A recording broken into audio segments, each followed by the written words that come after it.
Go and throttle up.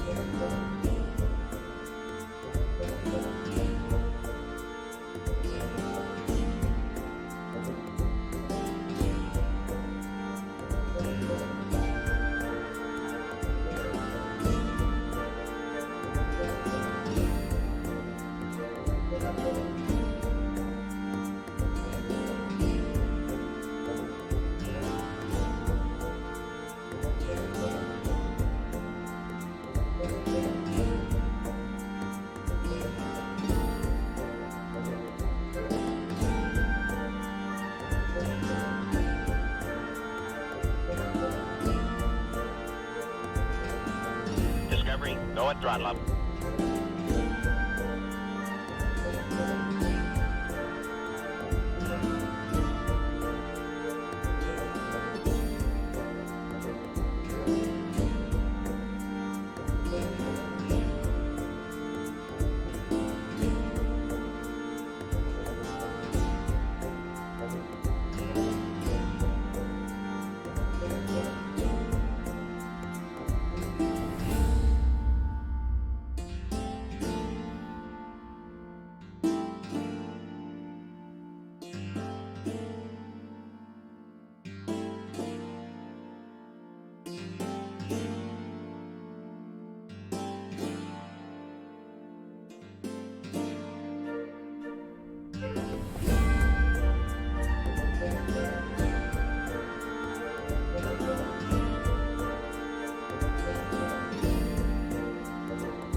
Hey, how you doing? Where? Oh. Oh. Oh, the hat. The Kerbal hat doesn't really work. It's green or something. That's weird. There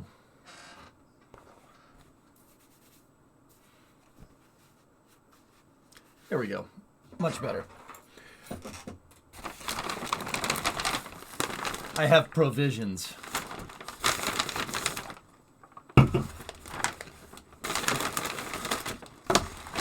There we go.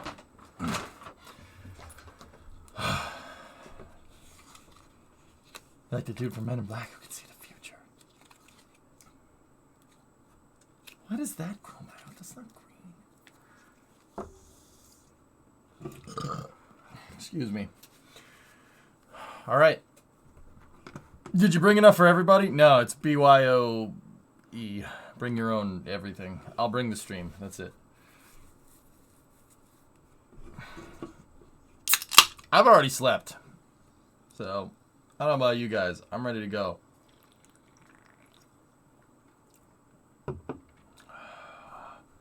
Dude. The grape nitrous. The grape nitrous. So, we're a little ways out, but I didn't want to miss this. I wanted to make sure we were here. And, Constant and the word. best part is that we got permission from NASA Spaceflight to restream it, which is dope. So, I've been keeping up with Boca for a while. SpaceX done and said anything to make Mechazilla stronger in the case of Super Heavy slams into it. They're not catching the booster this time around. Diesel, 26 months. Magellan, 70 months. So, how is grape nitrous? Oh, it's great. It's my favorite. It's very grape. All right. So, here's where we're at. What SpaceX is trying to do here is launch the single biggest rocket ever in human history by a long shot. So, in around 7 hours and 46 minutes, the launch window opens up. It's 150 minutes long for the first Starship integrated flight test. The integrated flight test will consist of tanking operations, obviously. You got to fill it up with fuel and oxidizer. Launch, liftoff, max Q, staging, and then not a high suborbital insertion, but basically about as close to as you can get to an orbital insertion without actually going to orbit. So it's going to get 98% of the way there. And, if everything goes right, Starship should make a hard landing out in the Pacific Ocean just north of Hawaii. Starship will do one orbit. It will launch on, it'll launch at a 20-degree inclination, I think. I'd have to go look. In fact, I can check that information right now. Gotcha, thanks for the stream. Yeah, no problem. Train man. Hello? What if everything goes wrong? Wait, it is orbiting? It will do one orbit, and it'll launch into a 26-degree inclined orbit.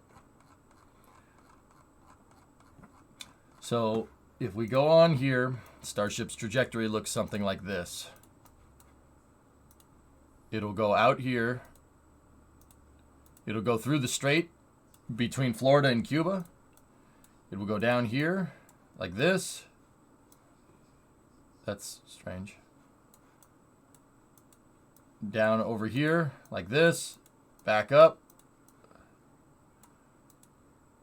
And it will re-enter and land basically right here. Like that. I don't know why it decided to make the path like that. That's very good. So, that's what we're looking at.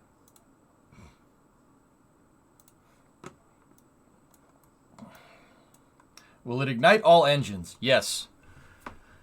We will get a 33 engine ignition if we get to, they get to that point.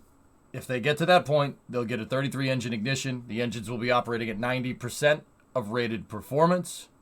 Most likely due to no payload, if I had to guess. So,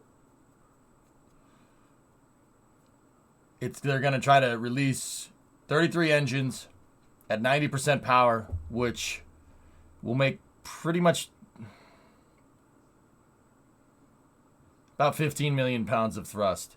That will eclipse the most powerful rocket ever launched, but not gotten into space, the N1, which had about 10 million pounds of thrust at liftoff. Saturn V, 7.5 million. Space Shuttle, 6.5 million. So, we're looking at basically doubling the thrust of the Saturn V here at liftoff, and the engines aren't even at full power. It is a monster. It is a monster. It's a monster. So right now, there's a live shot of the stack here, courtesy of our buddies over at NASA Spaceflight. How much heavier is Starship versus Saturn V? It's pretty heavy. This is definitely a heavier rocket. That's the price that you pay when you go full reuse. How many engines can Super Heavy lose during liftoff? It probably could lose a good amount of them, dude. If I had to guess, you're not gonna need all 33 of them, but I would, if we really want to see some fun from this test, I would want all of them to work. How's the truck and Brimo? Fine. Yeah, SLS is 8.8. That's right. Yep. And as I was talking about wind shear and how it affected the shuttle. SpaceX right now is monitoring the wind shear, wind conditions for the launch window, noting that wind shear might be a tad high, but we'll see where it goes. Forlorn, let's go. For the Google Earth drawing thing, it goes off of the last point you touched because you dragged a different point. Oh, thank you. So I have a question about the launch time. I keep everybody saying 8 a.m. Eastern, but SpaceX says 8 a.m. Central. The launch window...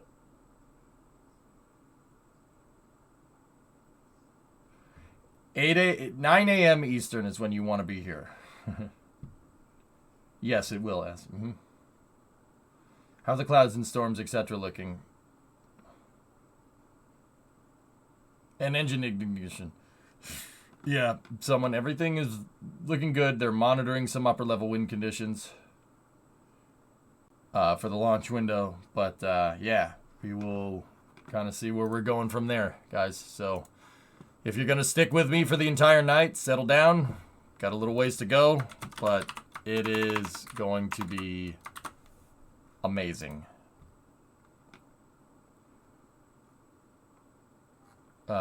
SpaceX Twitter is littered just with these amazing freaking pictures of Starship. It's just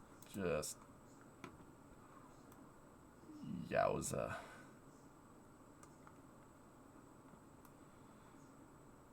Discovery, go at throttle up. Commander Big M, that's a tier 1 sub. Thank you. You're in for the long haul, PBR. Check Flickr for more picker.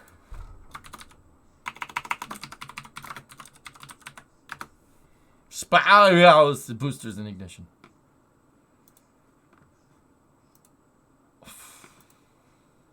Dude.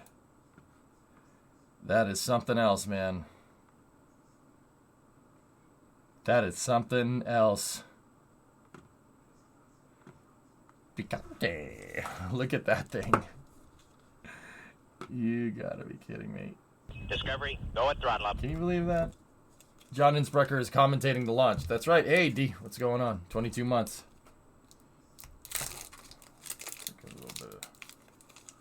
Gonna get a little bit of Slim Jim.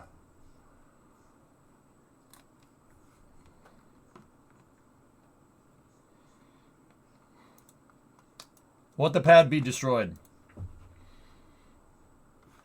Why would SpaceX launch it if they knew it was going to destroy the pad, Skater?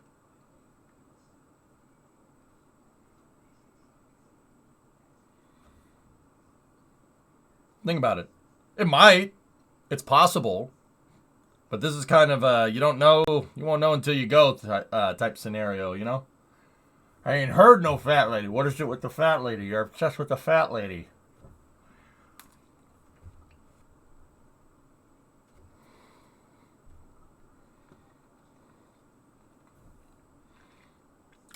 What are the odds that this flips over?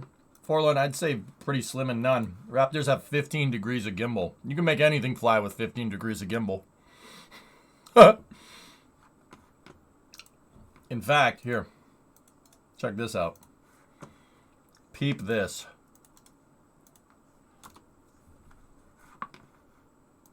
Trevor got these pictures. Yeah, you can make anything fly if your engines can do that.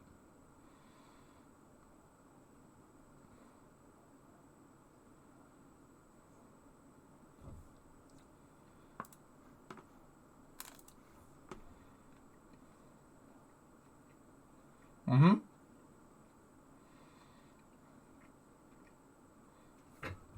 If the shuttle was a brick, what would Starship be? A cinder block. A cinder block.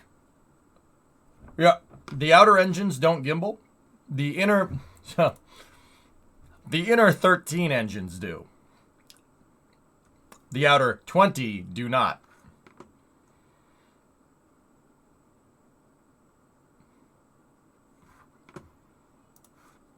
No big deal.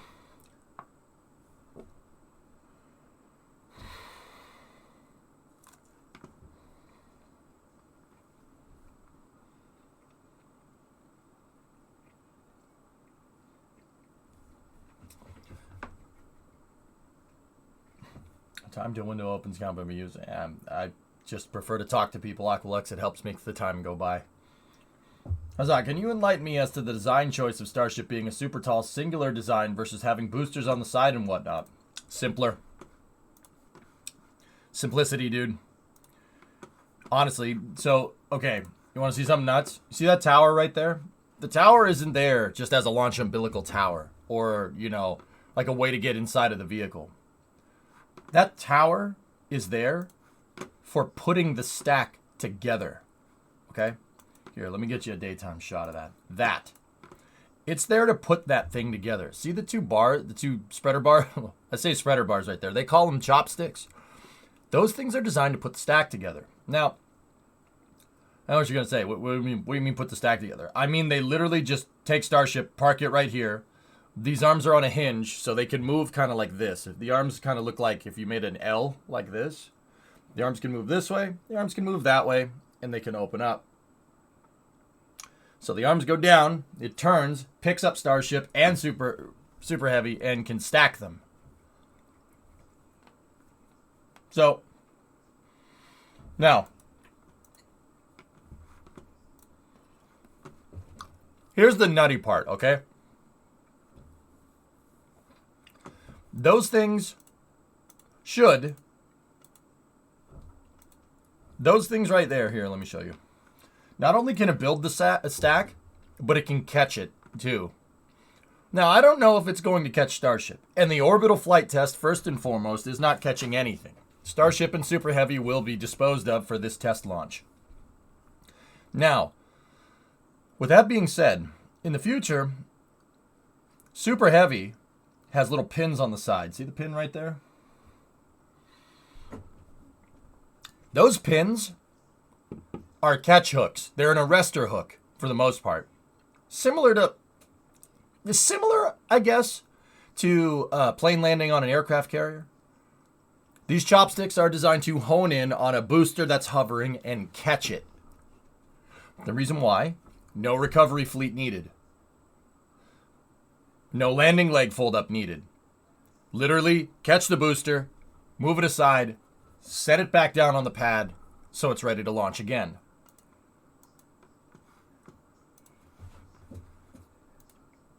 This is a big deal. This is a ridiculously big deal of a launch. Like, it's actually ridiculous what is being attempted here. Now, don't get me wrong. This launch, once again, I can't say this enough, this launch will not be catching anything. They're just trying to see if it can get off the pad. But that in itself is no small endeavor, I should say. I mean, it is an absolute unit of a vehicle. See, there's the transporter right there. Chopsticks can move up and down on the tower like a track.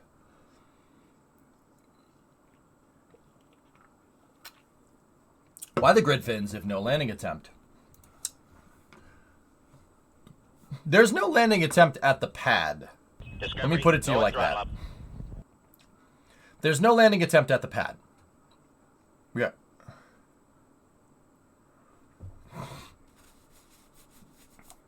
It'd be interesting to see if SpaceX does a simulated catch after launch, though. Yep. Super Heavy will propulsively land. It will attempt to boost back. No supersonic retro propulsion for Super Heavy. It's stainless steel. You don't need to. It can take the heat a little bit better than the aluminum skin of Falcon 9. And it will come down and it will perform a landing burn. It's just going to perform a landing burn in the water, similar to CRS-3 and CRS-4, which were Falcon 9 missions where they propulsively landed the booster. Basically, they landed it with no drone ship. So it will land in the water. And when it does, the tank vents are going to open upon landing and sink the thing. So looking forward, how soon will we see the next booster ship pair undergo testing, assuming the pad is fine after launch?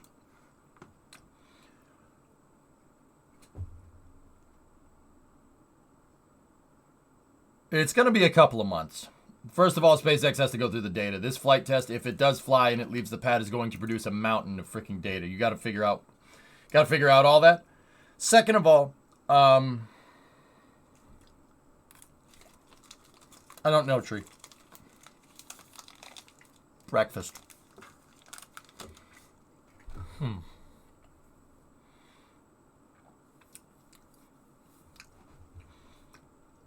I'd say another couple months. Sometime in the late summer for the next one. It's important to understand that the next 3 Starship launches, at least, will be expended. They're all going to fly. So, Ship 26, Ship 27, I believe, are no thermal protection system. They will be expended. And Booster 7, or Booster 8 and Booster 10, I think. The next 2 flights are going to be expendable. Why sink it? What are you going to do with that thing? Chief, it's the size of a frigate. And it's about as heavy as one, too. What are you going to do with that thing out in the middle of the ocean? Screw that. We'll receive plenty more of them. This is just a prototype. Don't worry about it. Booster 9 and 10 are built. Booster 8 was scrapped. That's right. Thank you. Mm-hmm.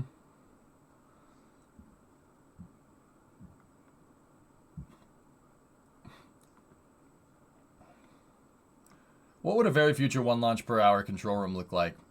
Air traffic control. We're waiting for the stream to start. SpaceX's stream won't start until 45 minutes before the launch window opens.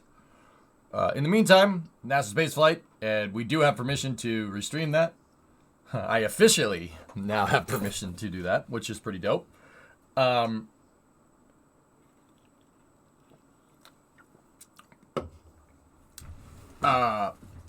Will be keeping us company here. I thought they would want to examine it. Yeah, I mean... guys, I think you are drastically misunderstanding how big that booster is and how much of a pain in the butt it would be to limp that thing all the way back. Look, SpaceX wants reusable. You know they want reusable. Everybody knows that. And you know good and well that if they saw a viable way that wouldn't endanger people to get this thing home, they would. But when I say the thing is as big as a frigate, I'm not kidding.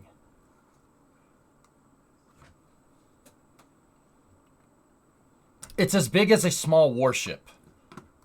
And about as heavy as one to boot. There's no way you're getting that thing home.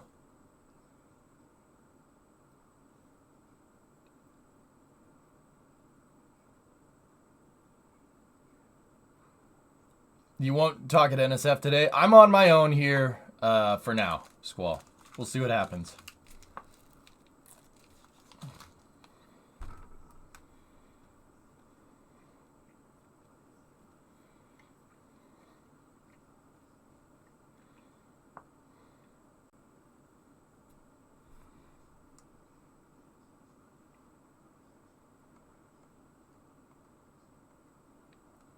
That thing is freaking huge. There's no way you're towing that back. Like, let me put it this way. There's no way you're towing that back safely. Go and throttle up. Especially after it falls over. Booster 7 will do a propulsive landing and shut off its engine couple, like 5 to 10 meters above. And it's, per the FAA report, it's supposed to have impact speeds at about 20 miles an hour. Something like that. It's probably going to get destroyed. Kev with a 9-monther. So we just sink 27 Raptors into the Gulf? Oh, no, not 27, 33.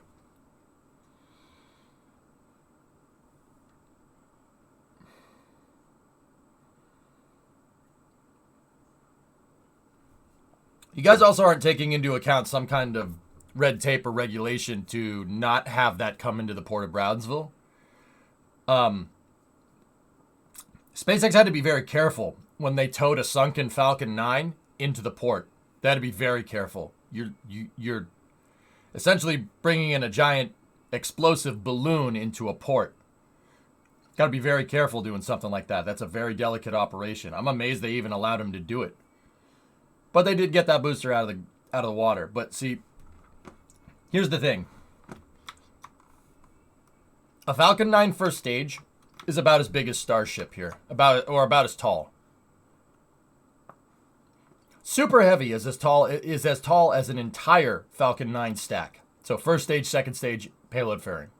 The scale that we're talking about here is astronomical.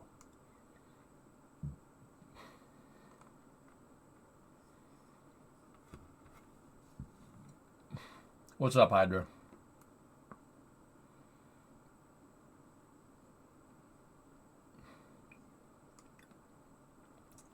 Since the booster doesn't have tiles, do we know if it has steel reinforcement for the most affected areas during its descent? Yeah, the whole thing. It's made out of steel. Of course I am, Slackster.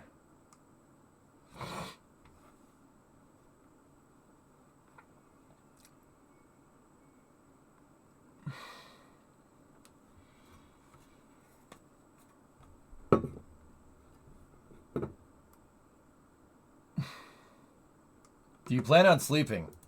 I did plan on sleeping. I already did it.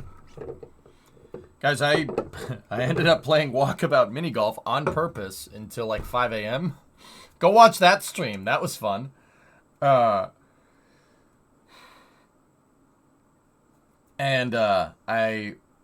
slept in on purpose and then took a nap for about 3 to 4 hours before this. So I'm good. I'm here for the duration. I got my Slim Jim. Beautiful. And my nitrous. Energy drinks and beef jerky, man. Road trip food.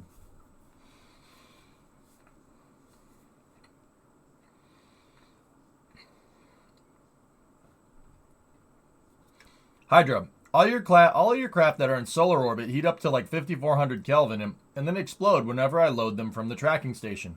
KSB 1 or 2. Chance of scrub? Don't know.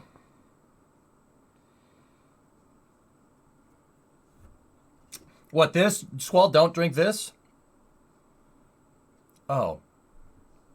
Don't drink it, it's bad for me? Oh. Oh, yeah, here. No, I got something to offset it. I got some Gatorade.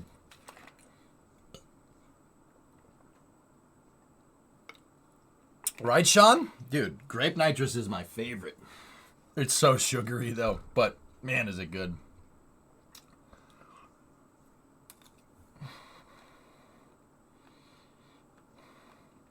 I'll be here, Aversity.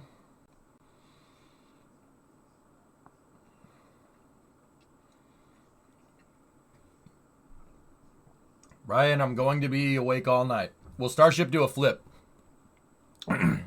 Starship will. It won't do this, if that's what you're asking. It will basically controlled descent and belly flop into the water off the coast of Hawaii. Sean! Thanks for that tier 1, man. I appreciate it. How long until the launch? 7 hours. KSB1. Sorry, should have mentioned that. What type of solar orbit are you in, Hydra?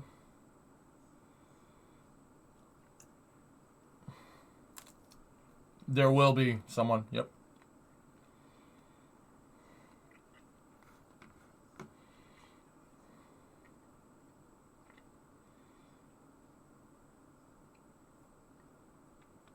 If you can figure out a way to get them off the surface, Elliot, no, absolutely not. There are laws against that. They're SpaceX's property, even at the bottom of the ocean. You can't salvage that. Very, very illegal. Yep.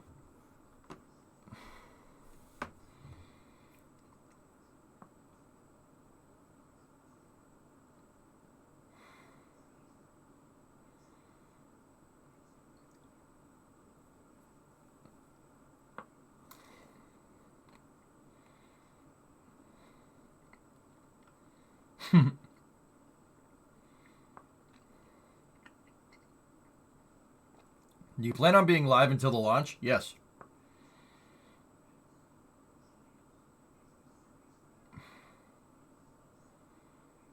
Not if it lands in international waters. False, actually. Yeah, very false. It's not a ship. It's a spaceship. Different than watership. That's actually not true at all. International law basically states that any spacecraft that comes down in the ocean is the property of the country that it launched from. That's part of the 1967 Outer Space Treaty, dude. No, not true. It's not legitimate salvage. Get the expanse ideas out of your head. It's stealing. They got a word for that. Oh, a bird law? Oh, in bird law, it would be a dick move.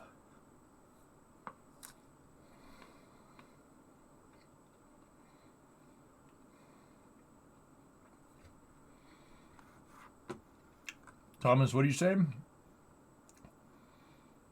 Embry-Riddle Prescott lifted off that rocket today. Oh, yeah? Yeah, I know about that. There are plenty of people that work on that rocket that watch the stream. Yep. I get pretty good updates, dudes.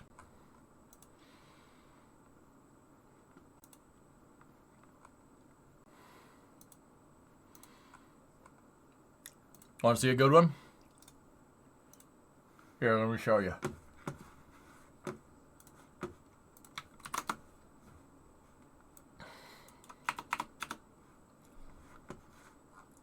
Here, take a look.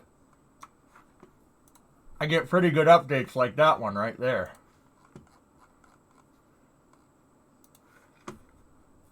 This was from the static fire test of their rocket.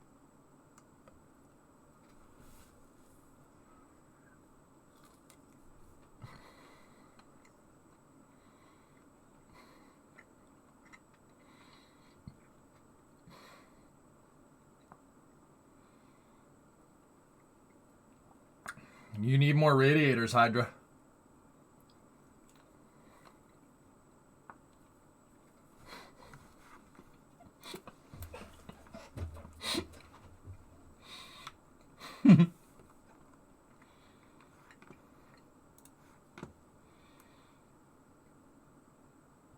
Yeah, like I said, people that work on this rocket watch the stream.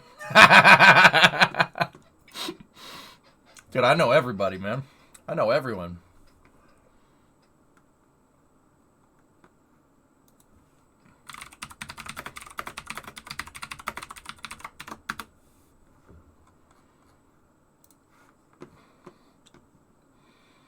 Now, I will say that they were only there for the static fire. Jeb and the pig were only there for the static fire. They would not have lasted long on the actual rocket, dude.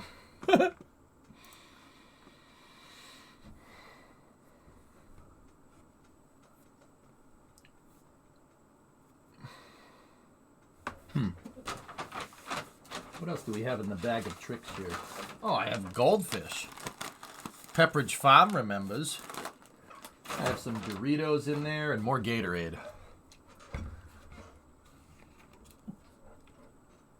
Was the Soviet submarine that the CIA took from the bottom of the sea salvage? No. That was espionage.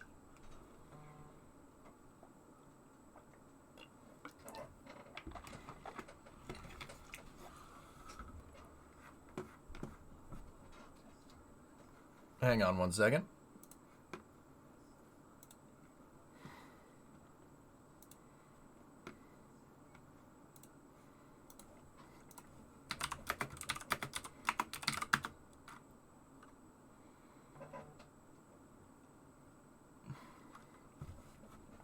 Give me one moment. Just taking messages.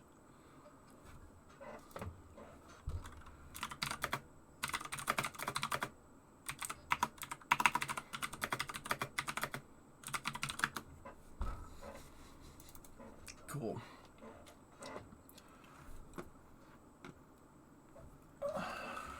Good night. All right, O-Force. I'll see you, buddy. Will there be any attempts to simulate a recovery of the first stage? They're gonna land it out over the water, RTR, dude. Yeah, but they're not gonna try to bring it back. Morning, Forge.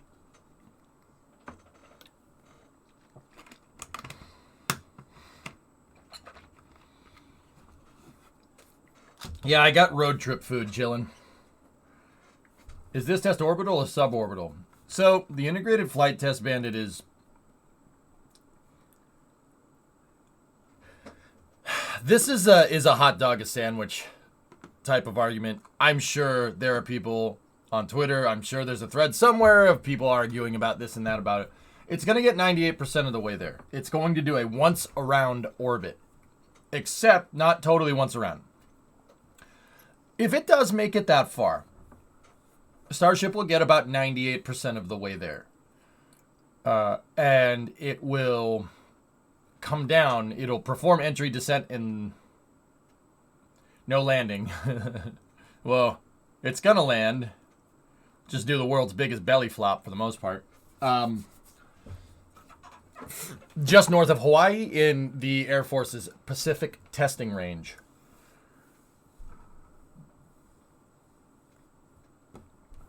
Yeah. It's orbital, but they're going to vent the main tanks at apogee to deorbit. Yeah, exactly, Forge. That's why... that's why people are going to have arguments about, oh, it's going to make it into orbit. It's not going to make it into orbit. It's going to make it into...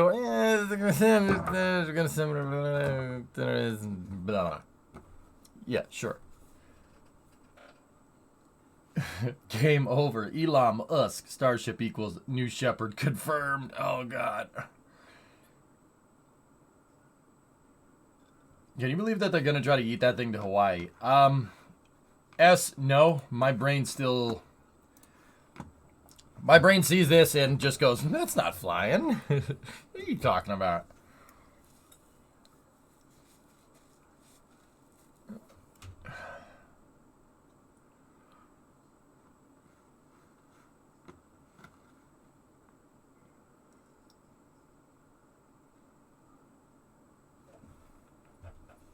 Flight 2 would do some cryo boil-off tests, so it will be up there for a while. Something like that.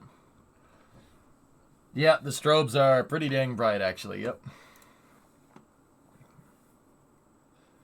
So, basically, if you look right there, that's not the recondenser. That's just a vent, but that shows that the refrigeration systems are working on the prop depot.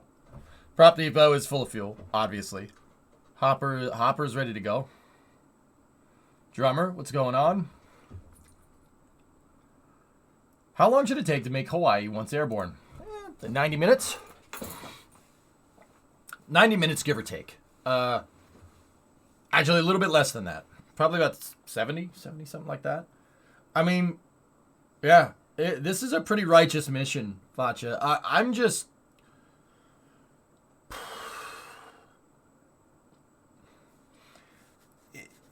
It's good, dude. And that feeds into a question I was just talking about with S-Master. Like, no. I still can't believe SLS launched. Guys, SLS is operational? What? When did that happen? Discovery. I mean, we watched that launch live, didn't we? When did that happen? When did that happen? When we're about to see Starship go as well? Like...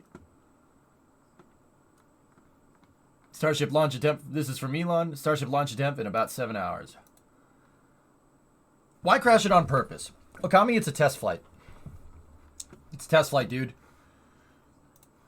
Okay, so... how else are you going to test lighting 33 engines and letting the stack go other than doing it? The way that SpaceX does testing is called iterative design. Iterative design means you put a version 1.0 out, you launch it, And if it does something wrong, you make version 1.1 and then launch that. So all of these initial test flights here, they're going to be expendable. It'll be a little bit of time. At least I'd say, I don't know, 6 months at the minimum, a couple of years at the maximum before we ever catch a and I say we like I have some involvement with SpaceX, I don't. Before they catch that booster. But this iterative testing, while being more expensive, is the fastest way to do it. It's very quick. It's very quick comparatively to all-up testing, which is what NASA does. NASA basically builds the entire rocket front to back, does all the testing on the ground, and then sends it in one test flight. All-up testing is different than iterative. That's why SpaceX is expending these boosters. Because, frankly, the design's probably already upgraded. I guarantee you that Ship 24 is outdated. I guarantee you that Booster 7, absolutely outdated.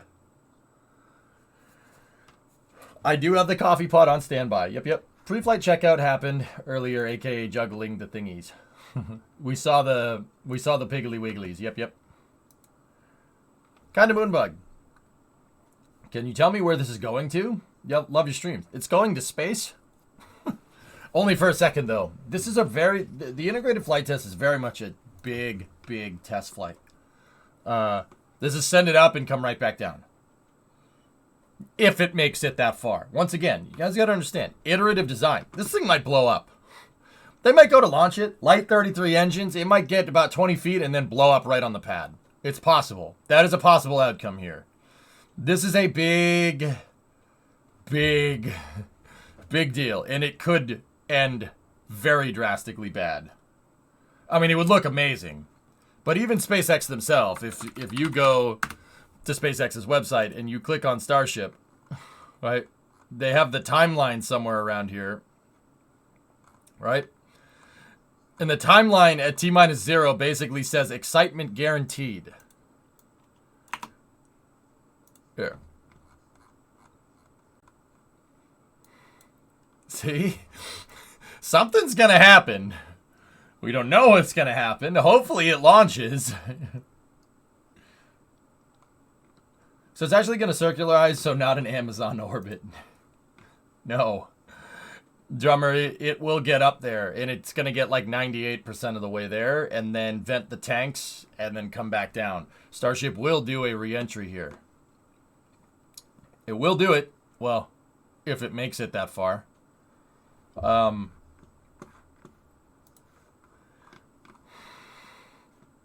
If it makes it that far. But yeah, it's, dude, it is absolutely nuts, man. When is it scheduled to launch? About 7 hours on the dot. 33 engines, kind of Moonbug, in the first stage. 6 in the second stage.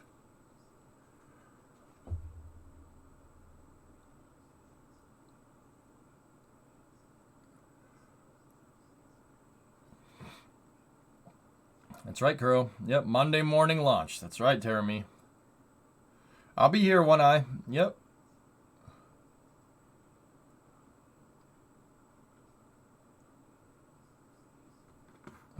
Said 33 engines. Thank you, Thomas.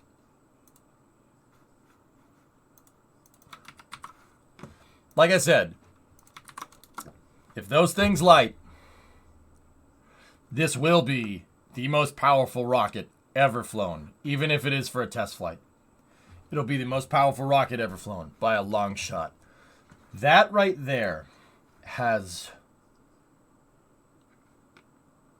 at full blast, 17 million pounds of thrust. So this thing will be pushing up on Starship and Super Heavy with the same force that a 17 million pound block of concrete would push down on the surface.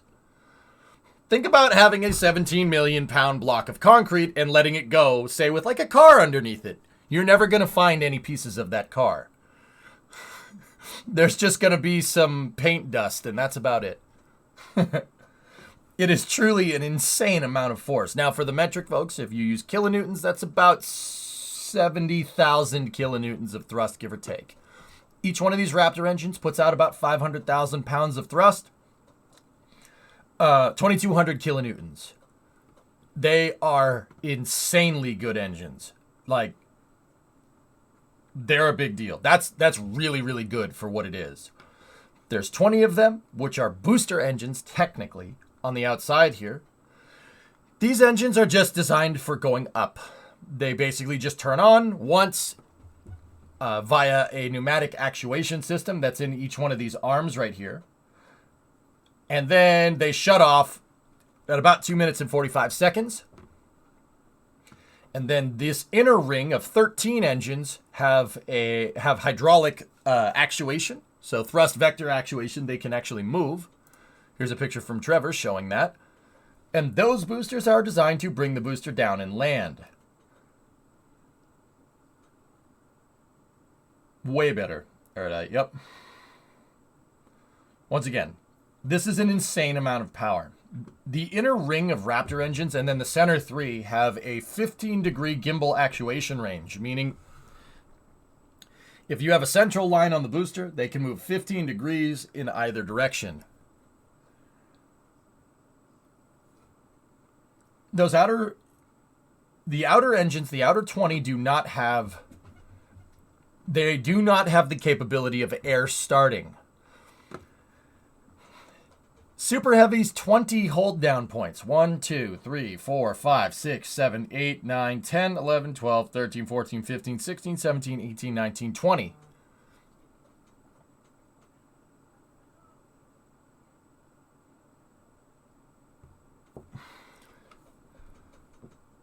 Right here, those 20 hold down points, all of them have a pneumatic actuation system that will start these engines. Think about it if you guys have ever watched those backyard videos of people taking turbochargers and making them into turbojets. You start it by putting a leaf blower in the intake to spool the turbo, and then you ignite it. Yeah, I know. Literally that. Now, that's with a turbojet. The rocket engines have turbo pumps. A little bit different. A turbo pump is a jet engine attached to a fuel pump.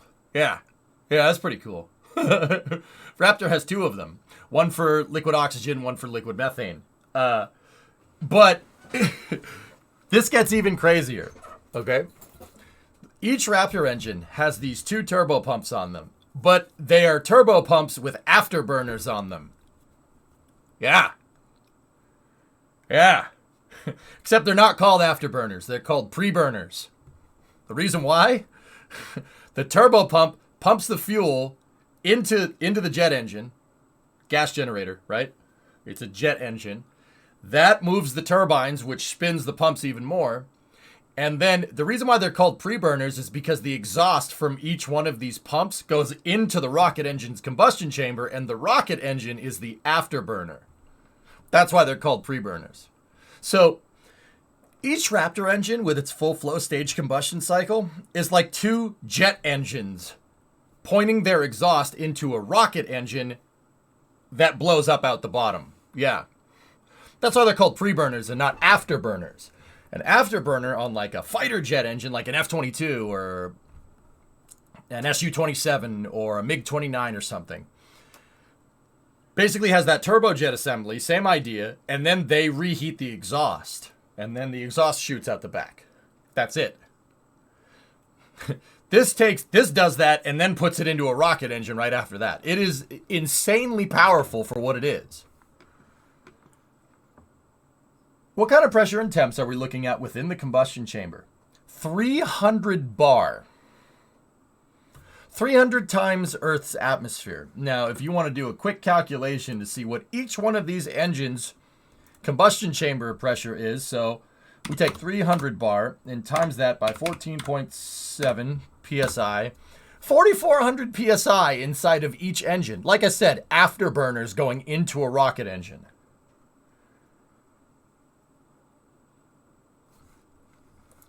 One bar is equivalent to about 14.7 psi. That is the atmospheric pressure that you are feeling right now. Unless you're up a mountain somewhere. then it's probably a little bit less.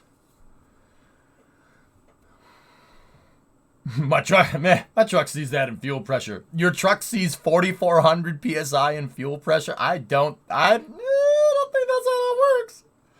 Starship is going to launch, Nuggets. Yeah, in about 7 hours.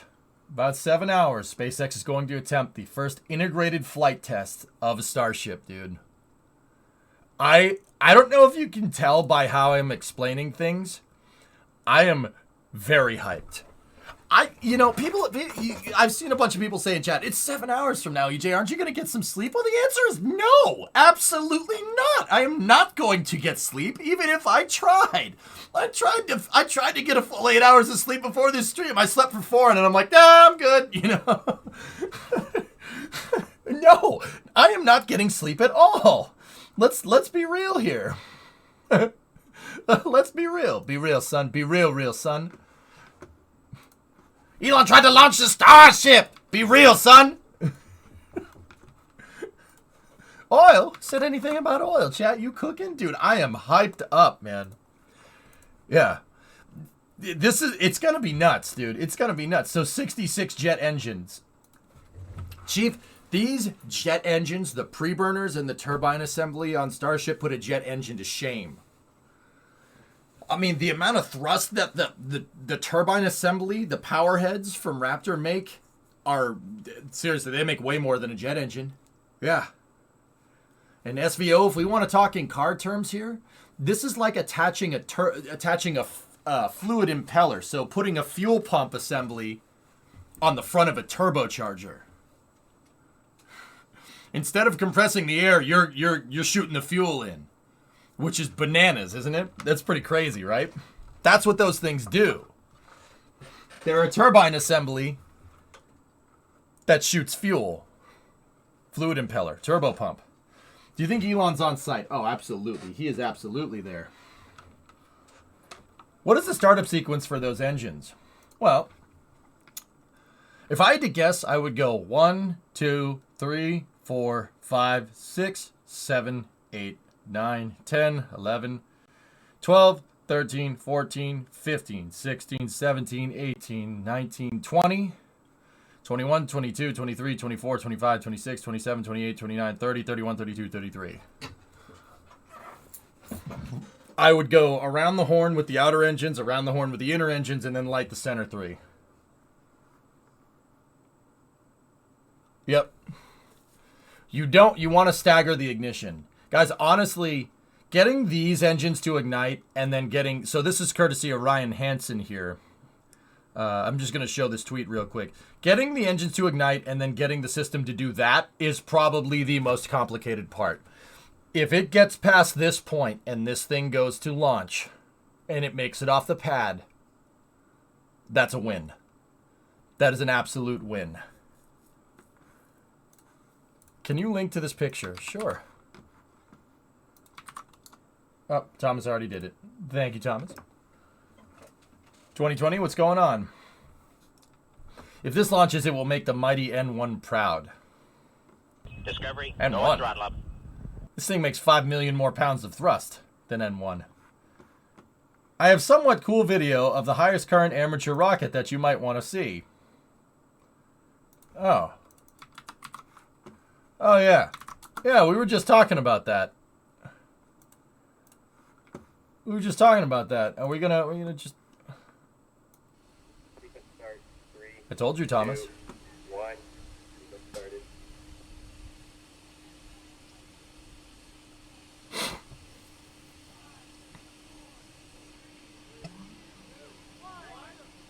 Yeet! Yes! Woohoo! Damn, son.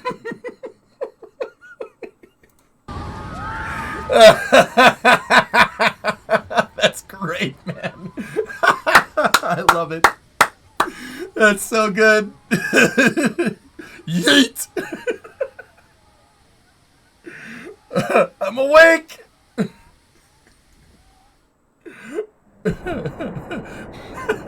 That thing was gone, like it was freaking gone real quick.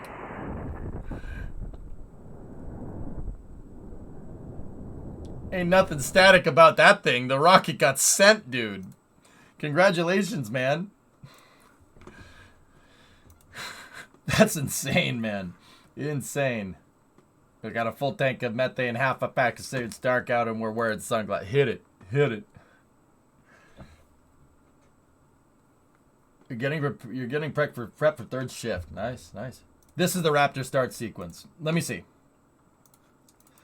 Yeah, this is coming from Ryan Hansen as well. Dude. Oh, they went inner ring to outer ring. Ah, yeah, okay. Oh, that's so gnarly, dude. Yeah, that's going to be ridiculous if that actually goes. Once again, if they can get to that point right there, to that point, and then get the hold down points to release, like that. So disconnecting 20 tail service mast umbilical carrier plates here. 20 of them with 20 hold down points. Why does it have 20 hold down points? It's freaking heavy. It's really freaking heavy. And you got to be very careful. You got to be very careful. The reason why you got to be careful is that anything that's like down here, you're going to lose. Anything that's down here, you're going to lose it. Not here or here so much, but right in this area where that white smoke is coming out, yeah, you got to be careful. If one of these hold down points doesn't close, it's pretty much gone. Yeah. Yeah, 15 million pounds of thrust puts out a lot of pressure. We're talking about energy output here that's on par with a low-yield nuclear blast. Yeah. So just think nuclear blast. Yeah, those things better get out of the way. You know, a lot of people have been asking me, why doesn't Starship have any type of system underneath it, like a flame diverter? I don't think anyone's ever made a flame diverter that can divert 17 million pounds of thrust. Well, it's closer to 15 if we really want to be technical. But also, however, NASA Spaceflight did find some equipment that was in their kind of staging area. They did take a picture of some equipment that did say pad deluge system. So there is going to be some type of deluge system where you spray water into the flames to help make them not destroy things. The water absorbs the energy. Yeah. And also doesn't shake the ground into pieces. Well, it's kind of inevitable. Let's say it takes the heat away and protects the pad and the rocket from acoustic vibrations. That would probably be the better way to say that. But yeah, they are going to install one. So, you know, that actually, you know, somebody asked me a little bit ago, like, what do you mean, like, what are they going to do about like, how long is it going to take for the next one? Well, they're basically going to take the pad offline after this and put the deluge system in. So that's going to take some time. That's going to take some time. Wasn't the Saturn V pad designed to handle the thrust of Nova's? Yeah, yeah, Alex, I'm pretty sure. But Nova's thrust is... So let's do some math out. Nova's thrust probably would have been... Well... let's do some math. So each F1 engine produces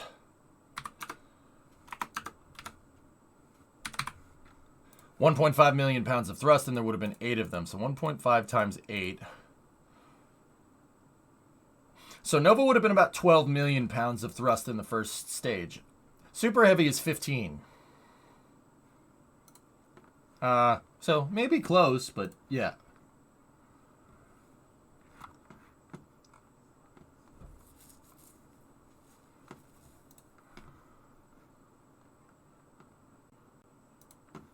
I don't have permission from Cosmic Perspective to restream that, and out of respect, I won't show it. I won't show the whole video, Forge. I'm not doing that. I'd have to go ask.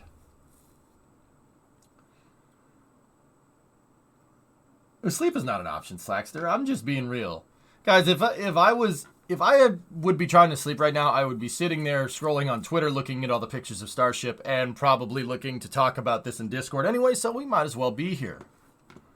Right? Why wouldn't you?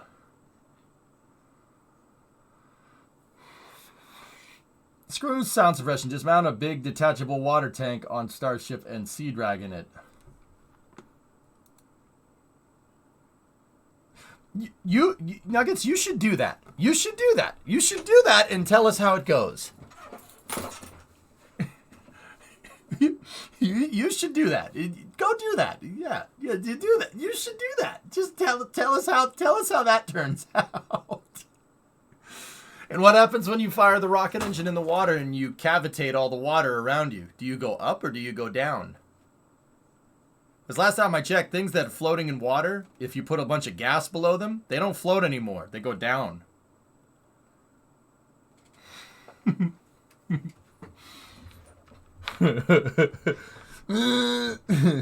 Careful. You need a lot of thrust to make something launch out of the water, man. All right, Alex. See you, buddy. Would Sea Dragon have worked then? Yeah, probably. Maybe.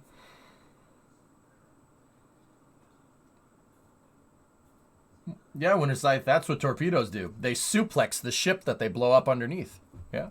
Literally a suplex. But in the water. It's great. Let's just put a sized up Super 10 muffler on it because that's how physics work. Yeah, we'll do that. Don't you give us your silly science. All right, I'll give you silly noises instead.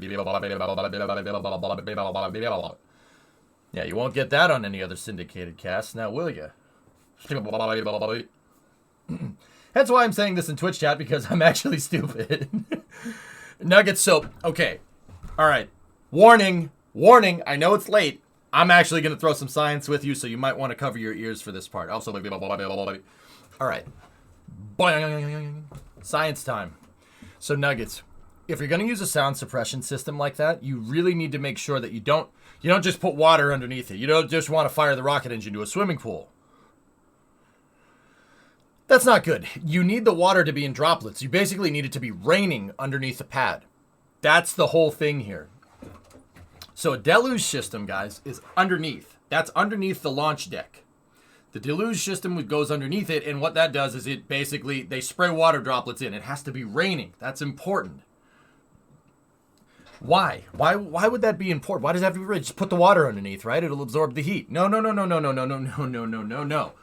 If you have just a flat pool underneath a rocket that's, 10 meters by 10 meters, right? That's 100 square meters, right, of surface area that's going to get exposed to the heat of the rocket engine. Now think about it like this. If you take that set quantity of water, right, that's, let's say it's 1 meter deep, so it's 100 cubic meters, right? If you take those 100 cubic meters and you spray it out underneath the pad in this gigantic spray, if all those water droplets are going to be flying around in the air, and now you're dealing with spheres of water, right? So you're shooting the same amount of volume, but more surface area will be exposed to the heat. Because the water droplet that's flying around in the air, that sphere is more surface area being exposed to the rocket engine. So you can absorb more heat that way. Pretty straightforward stuff. It's literally just this is the reason why in high school, they taught you this trigonometry and this geometry stuff, because that feeds into this kind of thing. This is kind of important. You want more surface area. The more water that you can expose to that heat, the more steam is going to get generated. Water is very good at absorbing heat energy. It's really good at it. Like really good. Like we use that in power plants really good. There's a reason why we do that. Because there's not anything quite like water that can absorb and condense, like evaporate and condense heat. You know what I mean? Water's really good at it. So you want to spray droplets underneath there. You don't want to just put a pool of water under there. Now, don't get me wrong. Pool of water could work. Maybe. But spraying the droplets exposes more of the water's surface area to the heat. Pretty straightforward.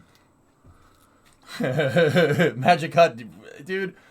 I was like, yeah, I'll get up, maybe I'll get up at like 5 in the morning. It'll be get up at 5 in the morning. Dude, get up at 0500. That's not happening. Also, if I do even try to get up, I'm not gonna sleep. So I figured might as well be here.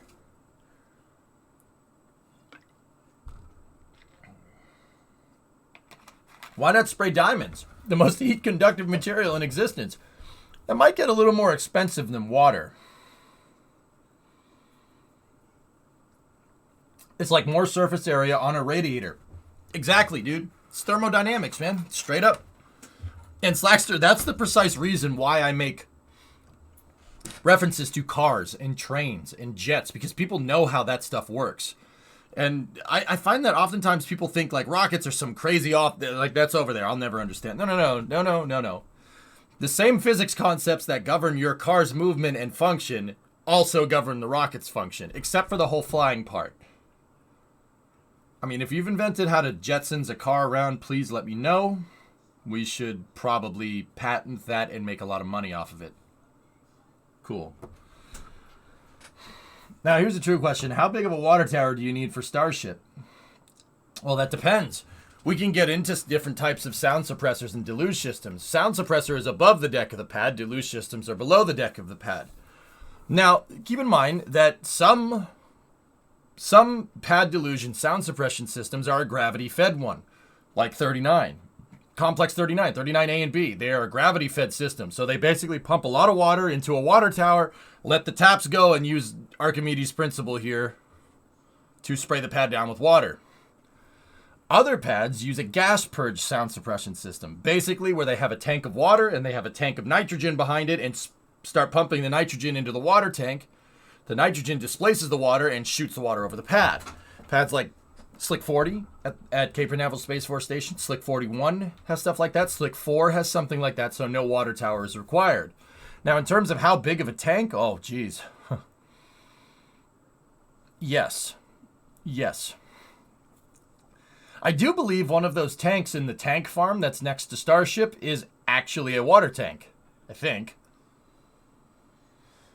Those plans may have been scrapped, but yeah, see, like if we pop over back to our buddies over at NASA Spaceflight, one of these tanks in there is a water tank. So how big? Yes, that's how big. Also, sound suppression. A flat pool will bounce sound. Yep, that's true.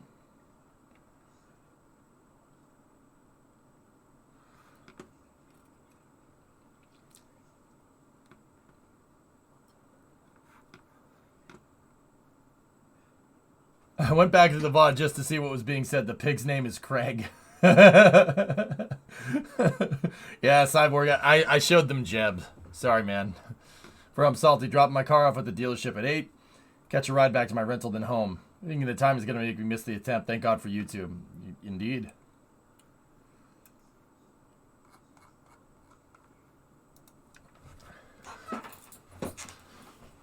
Anyway, yeah, Cyborg, congratulations on that launch, dude. He flew in the inner tank. That's so awesome, dude. Cyborg, do you mind if I show the pictures of Jeb to the developers? To the Kerbal devs? Do you mind if I do that? Like, would you be upset if I showed them that? Or give me a picture of Jeb in the inner stage? I wonder if Starship will set off Hawaii's ballistic missile warning system. F-tier comment. 2 big tanks that face towards the suborbital pads are water. There you go. I don't have that, unfortunately, right now. Oh. Can I show them a picture of Jeb strapped to the side? Is that cool?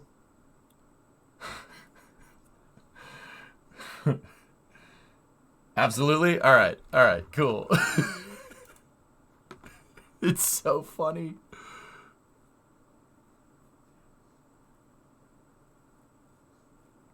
You'll explain when your phone isn't about to die. All right, cool. I'm just gonna send this forward over to Mikey and see what he says.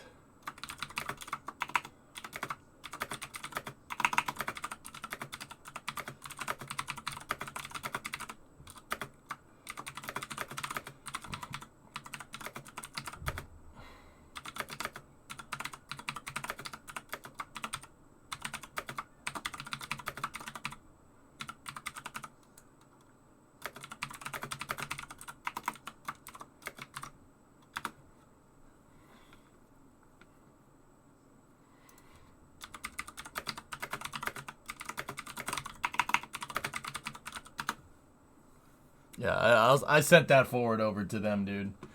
Moon 2 typers. Need a keyboard emote? Oh, come on, guys. You love that noise. Don't pretend for a second. Don't typo. Pretend for a second like you don't like this noise.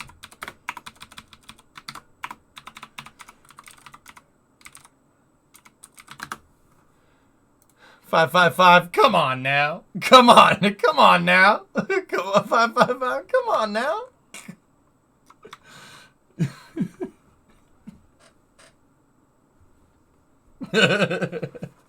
Hey, Trent, what's going on, man? Oh, dude, how you doing? I got the shirt on, man.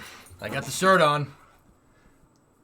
Fellas, this SpaceX shirt is super freaking old. I wore this shirt on the first Falcon 9 landing and the first Falcon Heavy test flight. So this is the shirt for the first Starship test flight too. It is an original Dragon 1 SpaceX shirt. Original Dragon 1, man. Will you be doing any Starshipping in KSP2? Maybe. I like the first Falcon landing. That was a good day, dude. That was a good day indeed. Ooh, NASA Spaceflight's giving us a little bit of a weather update here. Falcon Heavy was fun too. Yep. Good times.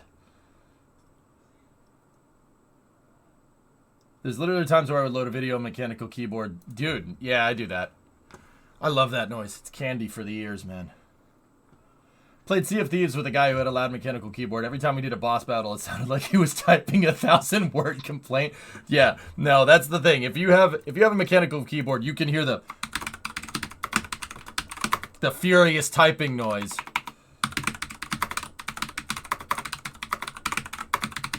You know what I'm talking about? The furious typing noise.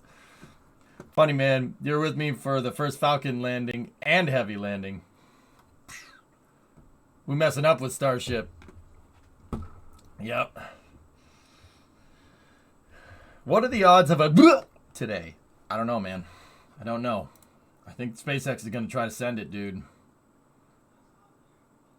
My professor hates me during our Teams meetings because of my keyboard. Interesting. Yeah, Maggie. Yeah, I agree. Go Firefly. Yeah, yep.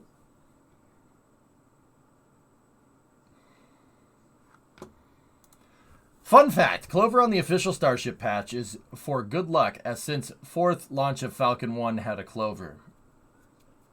Yes, that's right.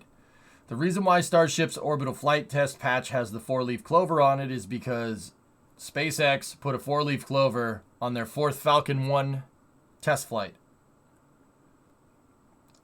The reason why is because the other 3 didn't make... The other 3 exploded. Yeah. The first one made it off the pad, blew up, and then landed right next to it. The second one, what was it? A staging anomaly. If I'm remembering, residual thrust from the engine booped the second stage before it could fire its engine. I forget what happened to the third one. Don't remember. Either way, SpaceX decided for the 4th flight to put a 4-leaf clover on their patch, and every single patch that they've made since then has a 4-leaf clover on it. Flight 2 has sloshing, Flight 3 was the boop. That's right. Careful typing passwords with audio. People have been able to steal passwords for the sound. You know, Assassin Joker, people have been reminding me of this as if this isn't a work computer where I wouldn't put any normal passwords for anything on. I don't know why people would assume that I would put anything private on any of these computers. That's really funny to me. Yeah, no, don't worry about it, dude. We good. But also...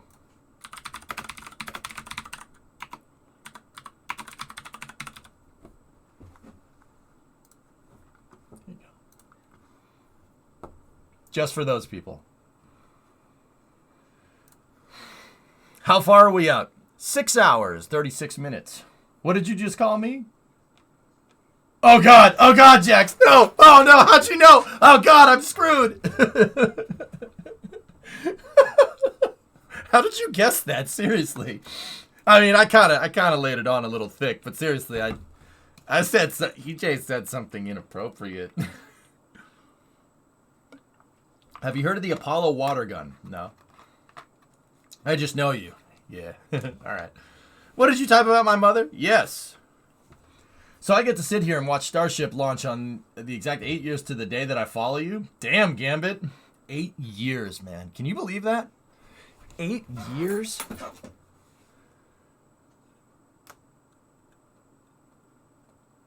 Atlantic, hello. Hello, mein Freund. Wie geht's? You ready? I'm ready. Hey, Nando. ETA. 6 hours, 36 minutes, dude. Is after hours in effect? I'd say because there's probably going to be a lot of people watching this VOD, Jax, that no. Do not after hours. Do not. 2020 gifted a sub to Gambit. Right on. Oh, well, I'm ready. Hey, 2020.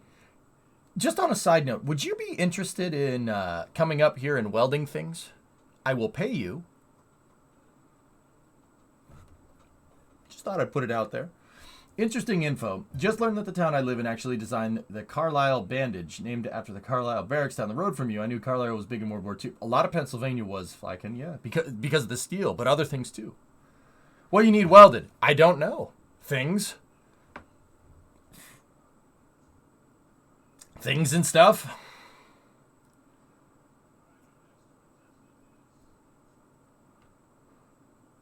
I'll pay you in goldfish, Slim Jims, Doritos, and grape energy drinks. Seriously.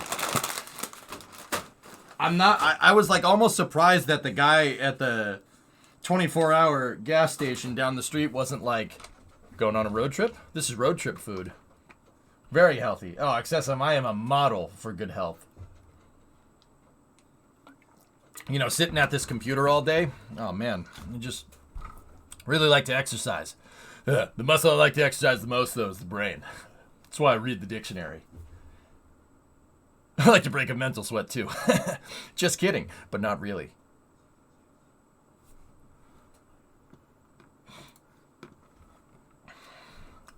Yeah, that actually is a picture over there of me taking the bull by the horns. It's a metaphor for how I live my life.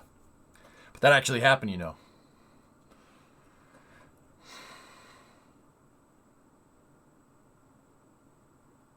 Nice, Nuggets. There you go.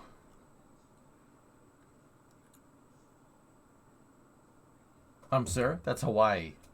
Wait, the flight is in 6 hours? That's right, Duck. Did you sleep, son? Yes. I took a nap before this. Yeah, absolutely. But I'm not going to... Watching Space, I'm not going to sit here and pretend like I wouldn't be wide awake right now like I already am. Yeah, I'd be down. Got to get through my first 90 days of my new job, but then I'd be glad to. All right. Okay. Okay, man. You call me tomorrow, okay? Slacker, go to York, Pennsylvania this coming week with my grandparents for the huge train show that the club my granddad was the national president of for a while. Last October, there were 9,000 people that came. 9,000 people? That's almost over 9,000. When is the fuel load? A fuel load for this should occur the go-no-go poll is 2 hours out. Fuel load follows right after that. And guys, once again, I do not want to miss a minute of this. Hey. Long time no see. I feel it. I hope everybody's well. Karva. Terve. Yeah, dude, we're good, man. Bro Rose, what's up, man? So you miss 59 seconds of this. Yeah. Pee breaks, Nick. I'm very careful with my words. Why did SpaceX decide to fly this so early in the morning in the U.S.? Dirdot, I actually have a theory about this. One, my theory is they want good illumination of the stack. So obviously you're going to want to launch during the day, right? 2, I honestly think if Starship makes it that far, that it's going to land in Hawaii at nighttime, right? And I think that SpaceX specifically chose this window so they could better image Starship during hypersonic reentry if it makes it that far. It might. If it makes it that far, you would want to image the reentry at night. You'd get better pictures that way. Right? That's not, when you think about it, I was wondering, I'm like, why would they want to launch in the daytime and land at night? They want to image the reentry. That's my guess. If I had to put a guess on it, and once again, I can't say that enough. That's a guess. I don't have any insider information. Even with my affiliation with NASA Spaceflight now, I still don't get insider information. I don't want insider information. I like thinking about it and guessing. And then, based off of what actually happens, seeing how right we were. Now, don't get me wrong. I'll be the first one to tell you if I'm wrong with my guesses. I'll be like, yep, I didn't get that right, and this is what they're actually doing. But I like making the guesses to see if I have my finger on the pulse on what SpaceX is actually doing. It helps me understand, A, how space programs work, and B, kind of get into the mindset of where the SpaceX engineers are at. And we have been able to deduce things before, and I will tell you something that we did get right. Well, I don't know if we've gotten it right, but we might have gotten it right. About 6 months ago, it was 6 months ago, in November, NASA announced a contract solicitation for High Bay 1 in NASA's VAB. The contract solicitation was for somebody to use High Bay 1 inside of NASA's vehicle assembly building at Kennedy Space Center. They didn't announce who it was, though. Based off of the information presented, we basically guessed that it was SpaceX. And now, don't get me wrong, we still don't know exactly who it is, but there was an Ars article, and keep in mind it's an Ars article, but there was an Ars article the other day that basically confirmed that SpaceX is indeed leasing High Bay 1. We predicted it 6 months ago. That's what I mean about thinking about this stuff. You try to get into the right mindset here. Excuse me, sir, did you sleep? Yeah, I slept before this, man. I reset my sleep schedule last night by playing walkabout mini golf in VR until 5 in the morning. You on until launch? Yep.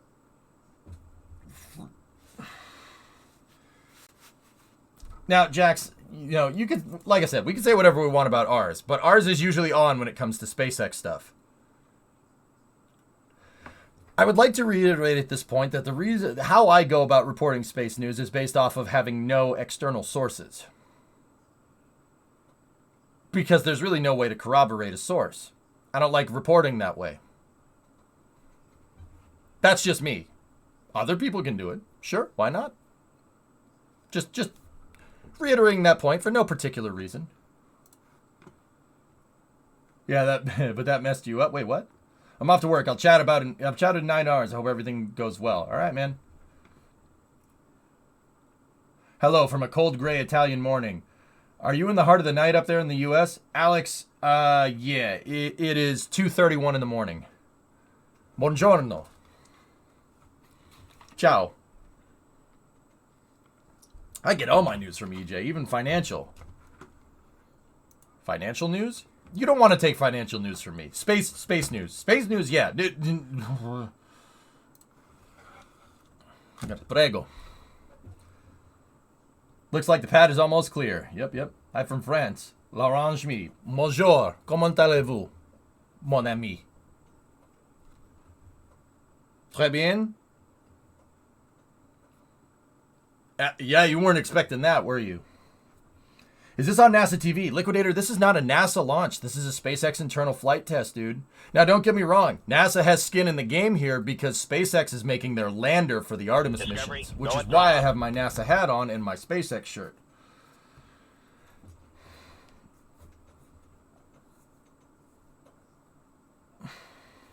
When orbit. 6 hours, 30 minutes, Doom. Yo, what's up, man? 62-month resub. Space always goes up. And yes, remember, space always goes up and dynamite always blows down. If you got that reference, you have my respect. Absolutely. So, merci, your French is good. Merci beaucoup. Cars are leaving. Setting an alarm for this. Do it. You won't, Doom. Do it. Thanks, man. Anything interesting from the launch site? Well, they're clearing the pads now, guys. Any news on the lander? Nothing right now, Reefer. Everything is internal. We usually don't hear about contract solicitations about landers or what's going on with said landers, even from SpaceX, especially when there's a government contract involved. The reason why you don't is because of conflict of interest clauses in U.S. law. All right, what does that mean? If SpaceX was sitting there announcing every single update that they're doing to their lander, other companies could use that for corporate espionage, which, yeah, that's very illegal. That's part of the reason why ULA exists. Boeing and Lockheed were spying on each other. True story. Not a high point. ULA has since turned a very new leaf from that because of Tory Bruno. Tory Bruno's the best, man. He's great. Great CEO. ULA was not in a good spot when he took it over, and he literally turned that place around real quick. Second part of that is that, they're spying and stuff, but you don't want to create a conflict of interest. This happens a lot with contract solicitation. You don't want to know the results until they announce it. And because the lander's design is in such a high rate of flux right now, basically they're designing it. You don't really hear about it. You don't hear about it until it passes what's called a CDR. Okay? Right now, Starship HLS is in PDR. I don't think it's even to PDR. PDR is preliminary design preliminary design review, PDR for short. Preliminary design review basically is drawing out a first draft of your blueprints for your vehicle. If it reaches CDR, or critical design review, that means your blueprints are finalized and you go to start making it. They're not even close to PDR right now. Not even close. Now, how do I know? They announce it. NASA has to announce that stuff. Now, they're not even close to PDR. So being not close to PDR means Starship HLS is a long way away.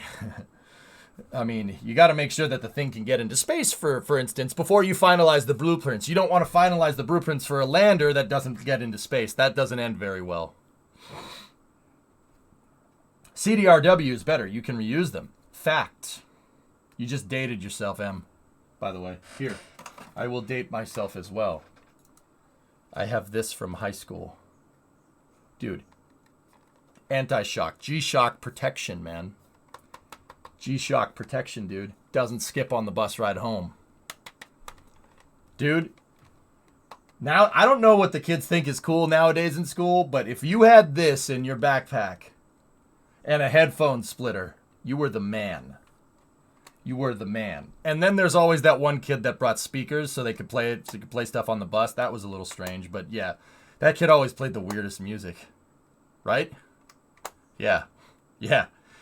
I just activated a part of your brain and you're like, how the hell do you know that? I don't know. It's one of those things, man. Just one of those things. Until iPods came along. Yeah. Took all the fun out of it, dude. I remember carrying a binder in my backpack of all my CDs, dude. You had to flip through it. That and a binder for Pokemon trading cards. Yeah, good times, right? Do you remember Napster? I remember it. Yep. Napster bad. Metallica good. Napster bad. Metallica good. Anyway. Sony was too expensive for my life. Okay. Yep. That's fair. You know how many lawns I mowed to buy this, Doom? I went to my parents. I'm like, hey, can I get one with the anti-shock protection? And my dad was like, no. You know how many times, you know how many lawns I had to mow to freaking do this? Japan here. Kongonwa. It'll launch at 9 p.m. local time. Konnichiwa.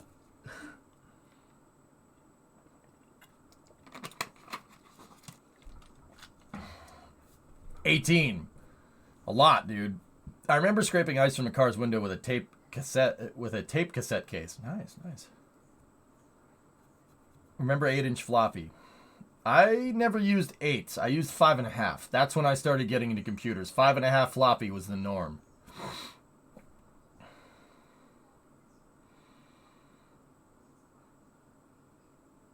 Man, y'all are old. Yep.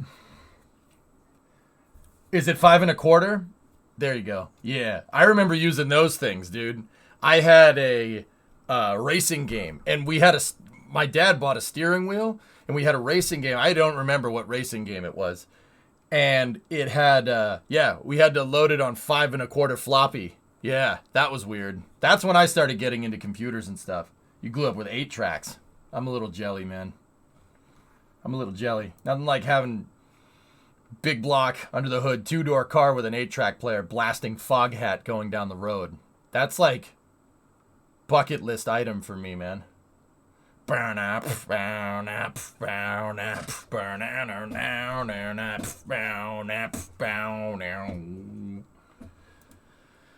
first PC had 2 5.25 floppy drives and no hard disk. Nice. Slow ride. Take it easy. Yeah, right. Did you know that Fleetwood Mac was a blues band before they switched? Yes. 8 inches from the late 70s to mid 80s. No IBM PC. Yeah, that's before my time, dude. You had a VIC-20. I have a VIC-20 in my basement, Liquidator. Brimo's parents gave it to me. Yeah, gave it to us. I have, dudes, I gotta show you guys pictures of the basement sometime. The basement in the house, dude. So I have, and this is just a little bit of a tangent here, but trust me, this is cool. We have a TV in the basement. You have a 70-inch Vizio. It's not anything too special, right? But I have an HDMI in from an HDMI splitter, and out of one of the inputs on that HDMI splitter goes to an HDMI up converter that converts RCA to HDMI with no input lag. Okay. The reason why is because I have NES, SNES, N64, GameCube, Wii, Xbox One, PlayStation 2, PlayStation 3, Xbox 360, all hooked up to a gigantic RCA splitter that goes into that up converter. I have all of those consoles hooked in via an upscaler to my switch, so I can, it's the switch, and then that switch outputs to an upscaler, which outputs into an HDMI switch, which goes into the television. Now, why do I have the HDMI switch? Because we have Xbox One, PlayStation 4, and an Apple TV going all into the television. I can literally hit 2 buttons and play N64, hit 2 more buttons and play Blood Wake on Xbox, hit 2 more buttons and play Gran Turismo 4 on PS2. Yeah. We also have an Atari 2600 not working right now, and a VIC-20. All displayed in display cabinets, dude. And they all work. Pretty cool, huh?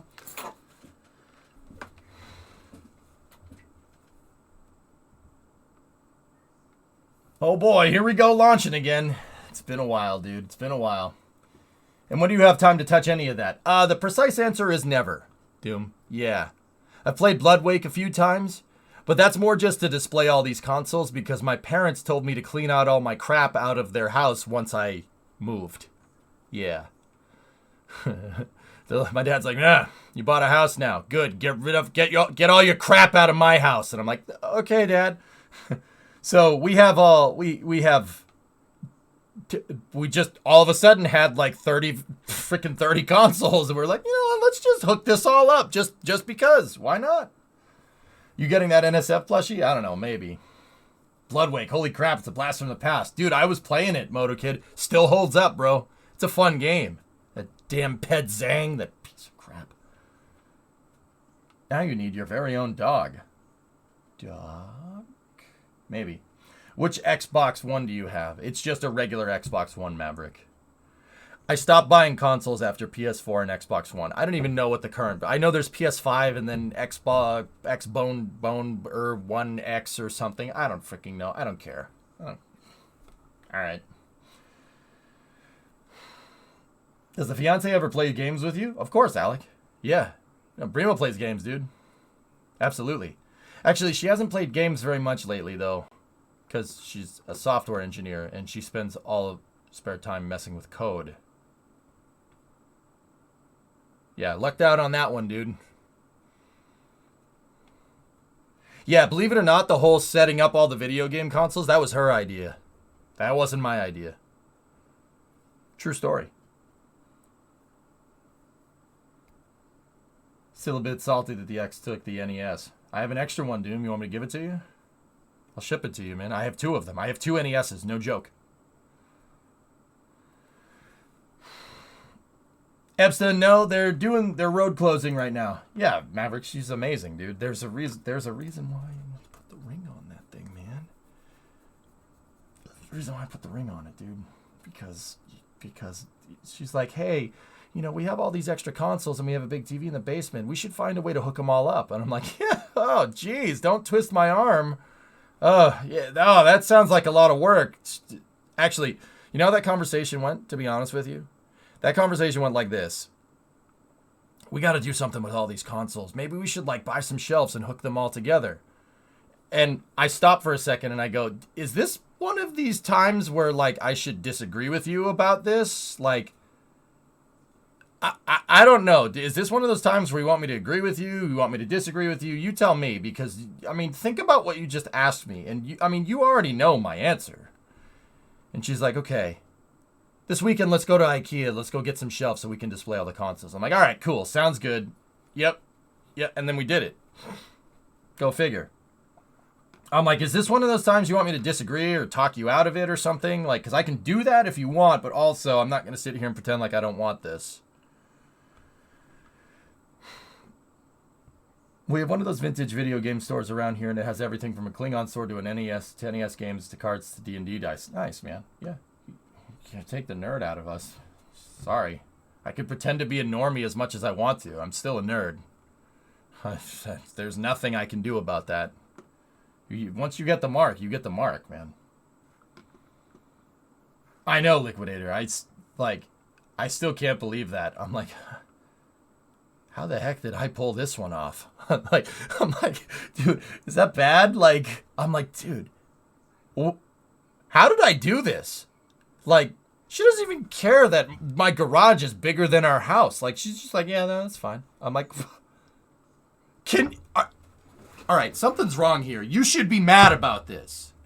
Like, I dropped like $800 on new suspension for the truck back there. And she's just like, all right, make sure it's cool for the wedding. I'm like, what the frick? You're supposed to be mad. Can you? Like, I'm upset that she's like totally cool with it.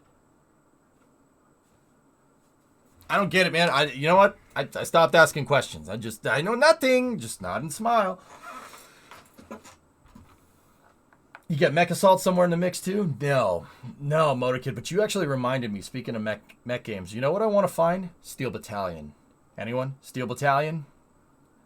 Steel Battalion. Played that game. My buddy had it growing up. One of my best friends had it.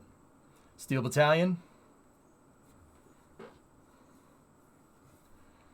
You married a Detroit girl. You shouldn't be surprised like this. Well, Spoon, I always tell her, you like cars. And she's like, nah, I really don't. You know, I'm like, no, you're from Southeast Michigan. You like cars whether you like it or not. You don't even know that you like cars. You're in denial. You're in car denial. You're like, you like cars whether you like it or not. And then, like, we'll be driving down the road and she'll see a Mustang. She'll be like, oh, babe, look at that Mustang. I'm like, see? And she's like, no, I was just trying to point it out to them. I'm like, no, you know. I know you know. You can't lie. You see? Stop lying. You're in Carnisle. Yep. Mm-hmm. Yeah, that's right, Phantom. Yep. You don't want Steel Battalion. Wow, that's still in the box, though, man. Damn. Her Turbo Stang have a tune on it yet? Turbo Stang? She didn't have one of those. She has the Fusion, and it already has a turbo on it. I made her get. So we have a 2020 Fusion. It was one of the last Fusions made because Ford, for some idiotic reason, decided to stop making cars. And I was like, when we were buying it, I was like, babe, you gotta get the 2.0 turbo all-wheel drive version. And she goes, well, why? I'm like, oh, it's just better in the snow. And this was in 2019, like late 2019. And I go, it's better in the snow when you commute to work and stuff. She's like, oh yeah, that's a good point. I'm like, Yeah, that's a good point.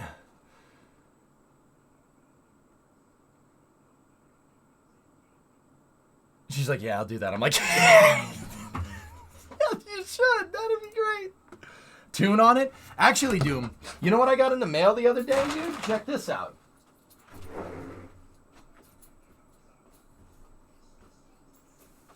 Check this out.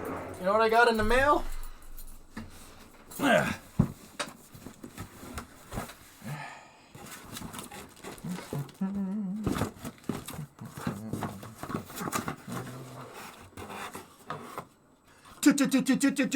Terminator X. Terminator X.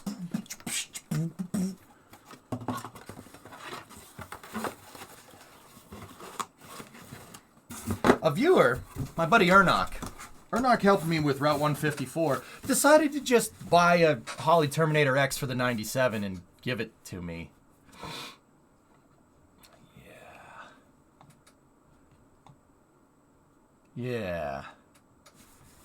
Yeah, so we might need to squeeze more power out of the 97 later. Yeah, we might need to squeeze more power out of it. That'd be a good idea.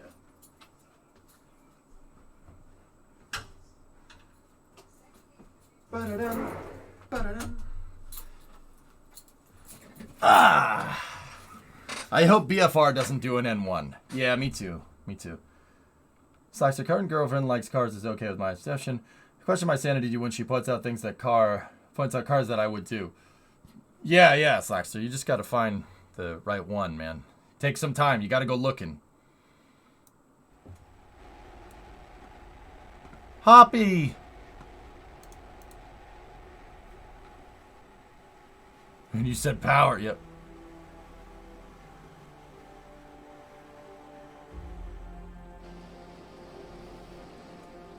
Yo! SN5 though. Can you believe that?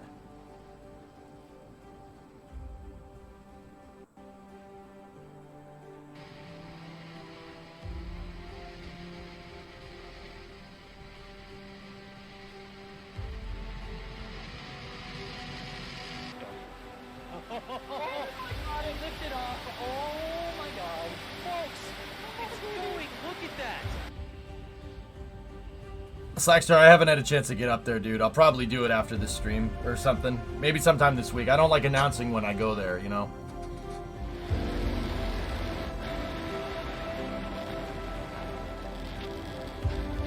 Oof.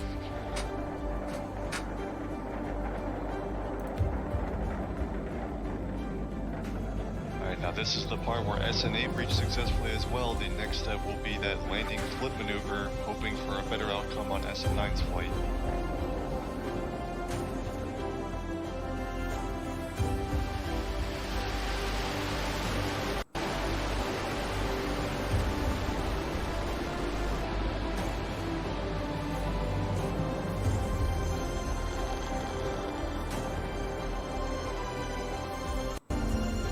Discovery, go and throttle up.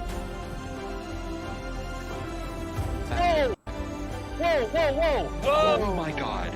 There you go. There's your methane leak. Yes. There's your... Folks. Boom. So it goes.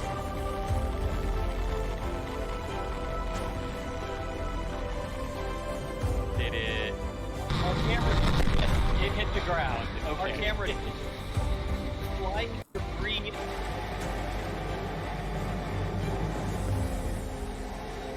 Starship heading back to the landing zone. I still can't believe that. I still can't believe that happened. Look at this! Right here! Oh my god. I landed on a hopper!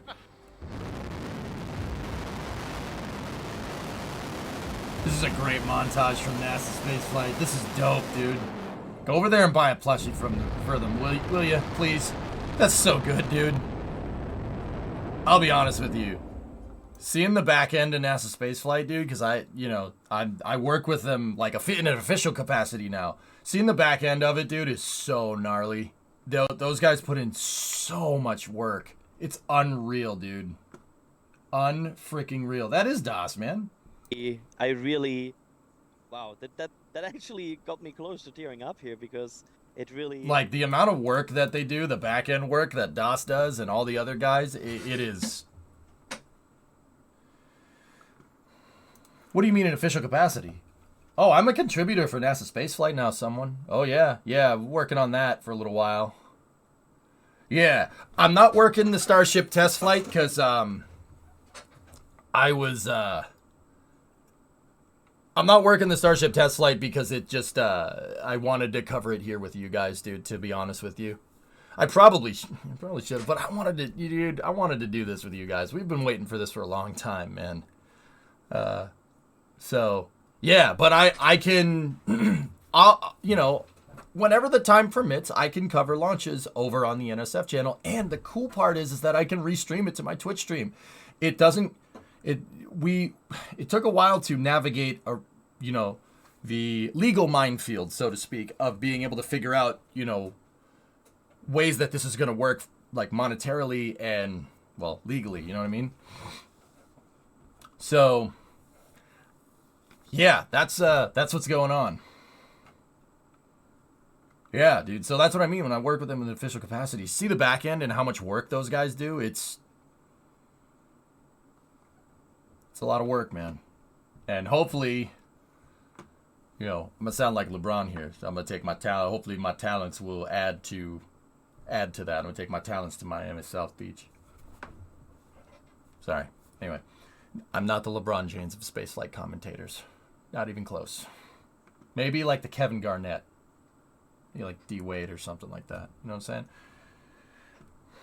Are you streaming all night to the launch? Yeah, of course, dude. Also, thanks. Twitch permitted simultaneous streaming on YouTube and Twitch a few months ago. Yeah, that's for simulcasting, Salyut. That's not what I'm doing here. NASA Spaceflight isn't an EJ channel. See what I mean? Legal minefield, dude. Anything is possible! That's right, Zaz. That was a good reference, man. You weren't expecting some b-ball references from your boy, dude, but yeah. More of a sports nut than you guys might think.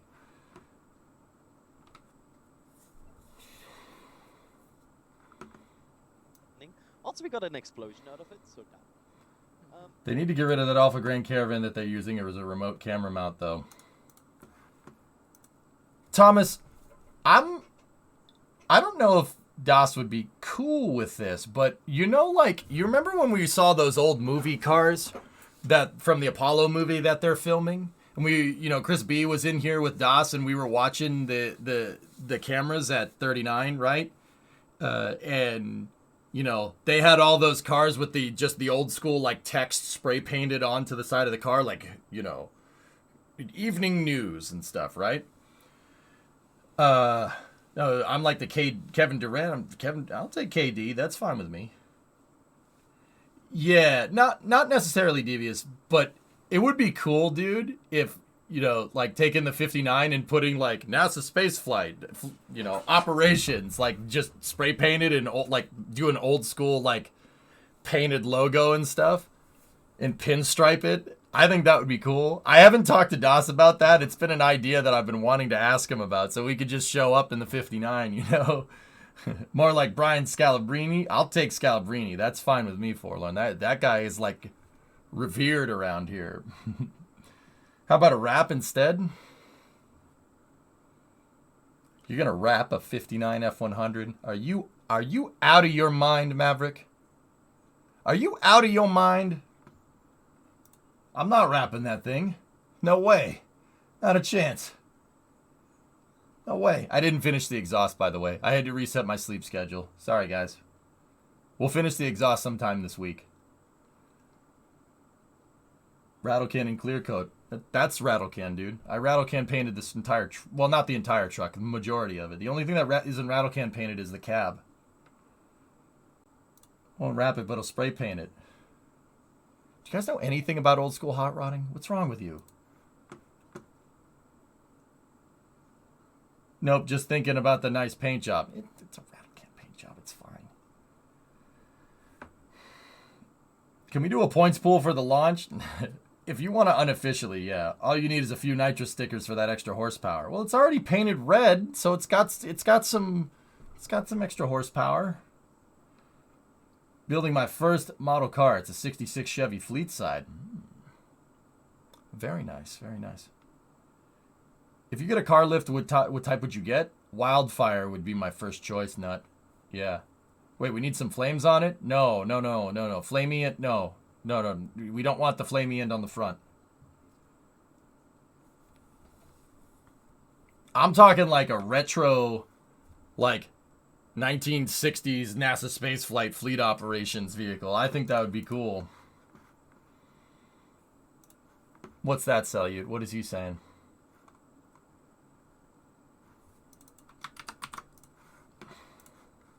Discovery, go at throttle up. Hey, Swifty Spiffy. With the SLS.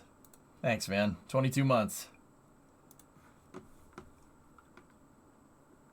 Will you be watching the Starship launch tomorrow, Tori? I don't know. As a giant low Earth orbit lifter, its initial impact will be on Starlink and the PLEO? Something low Earth orbit. Pliable low Earth orbit? Partial low Earth orbit market? I'm not sure what PLEO means. I know it's low Earth orbit, but I don't know what the P means. So flames on the back? No, I don't want that either. Thanks for your insights on Starship. Given how would you say is it? Given that, how do you in ULA plan to stay competitive in the market? Are there specific strategy or actions you've taken considering to maintain ULA's position in the industry? P stands for potato. Proliferated low Earth orbit. Thank you, SWK. I'll just think it's potato. Hi. So Tori Bruno says, high energy optimization with the versatility of our dial-a-rocket architecture. Not to mention the global scarcity of heavy class lift. Competition is healthy for the industry, customers, and the general advancement of space.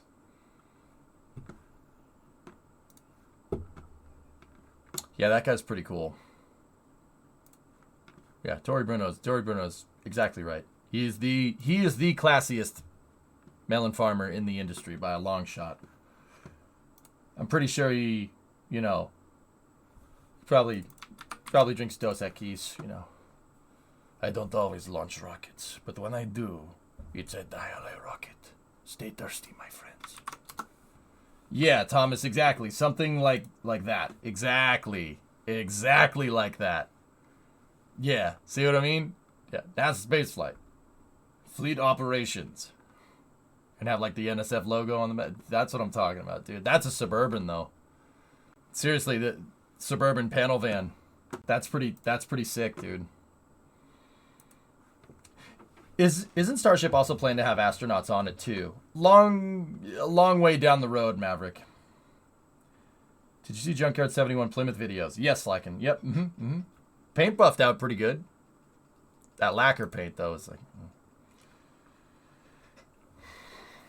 If you do that, then you need a suit and a hat. Duckman, I would absolutely, like, if we ever did NSF stuff on location, I'd probably bring my professional game, dude. I wouldn't show up in a t-shirt. I'd show up just like that. PLEO is basically any possible low Earth orbit where you multilaterally decide to put a lot, hence proliferated of orbiting stuff. Yeah, Alex, that makes sense. Flat top haircut. I'd do it. It wouldn't look good, but I'd do it. I don't think I could pull the flat top off, man. High and tight. Just a crew cut would be fine. That's what I like anyway. It's easy to take care of. Not that I have a lot up there anyway. Pulling it off would hurt. You're not wrong.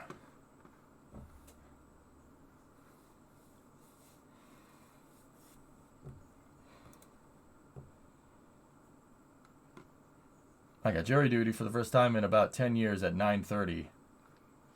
That's towards the end of the window 90, so yeah.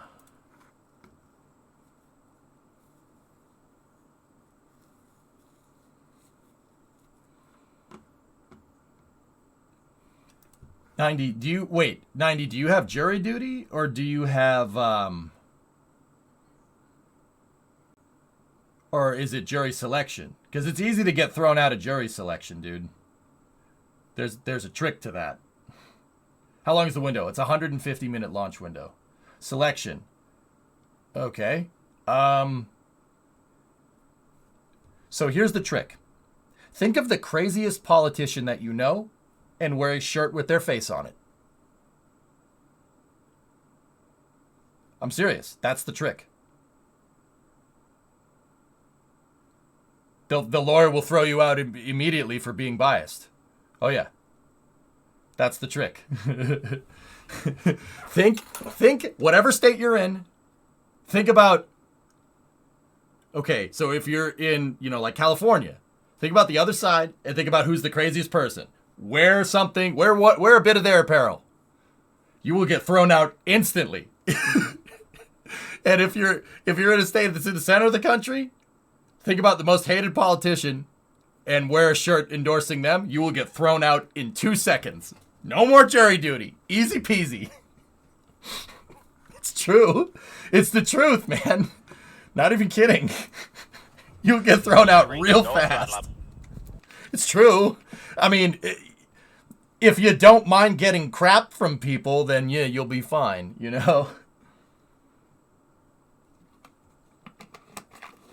Unless you're in their district. Well, think about the other craziest politician. It's pretty simple. Ever thought of that? Dude, it works every time. Oh, yeah, works. It absolutely works.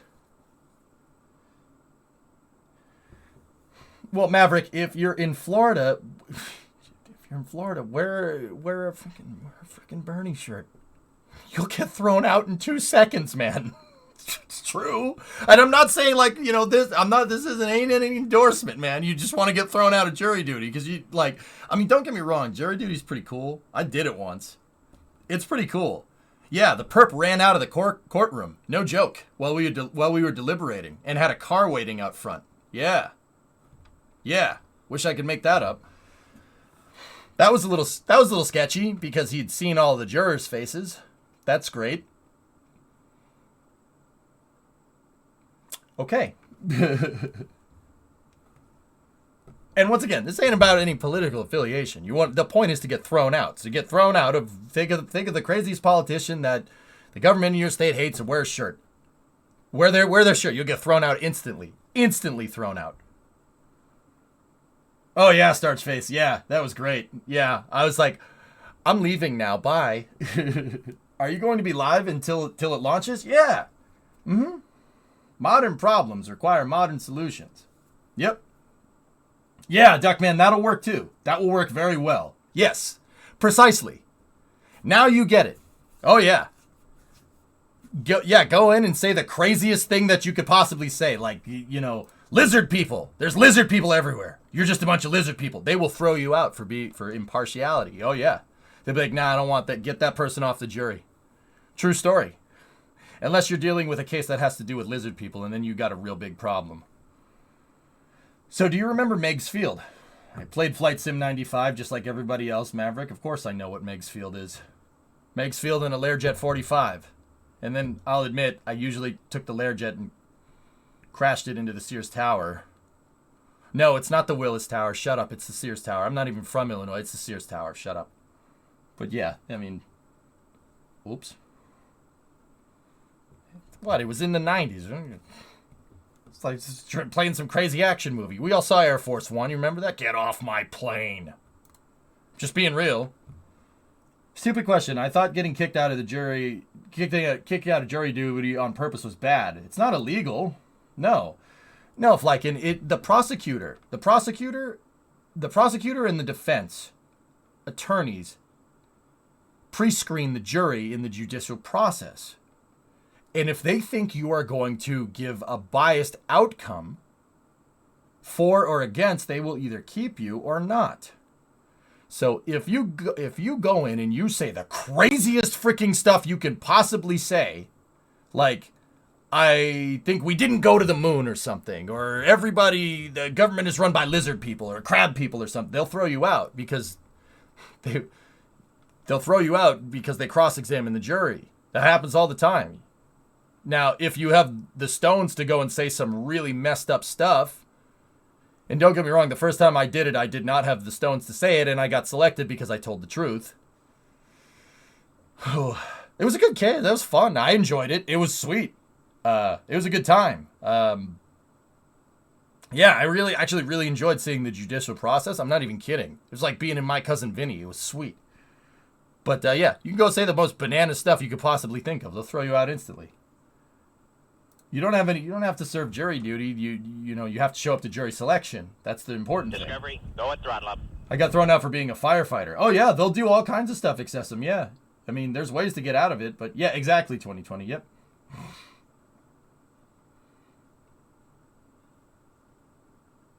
Yeah, Forlorn. Just think of the craziest freaking thing that you could possibly say, and they'll be like, psycho. No.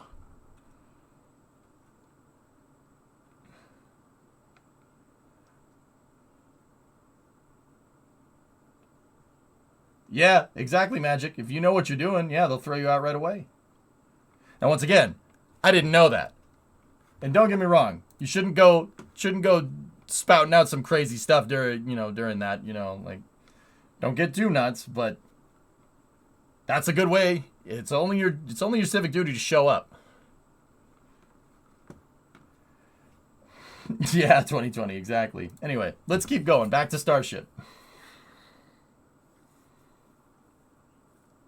Yeah, sequel. Oh, hey. I mean, that'll probably get you thrown out, man. Can we go back to talking about rockets? This conversation's getting weird real quick.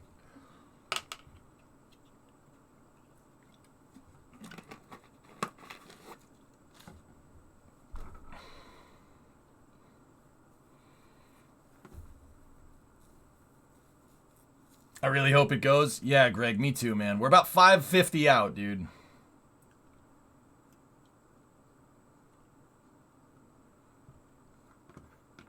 This is a really good thread.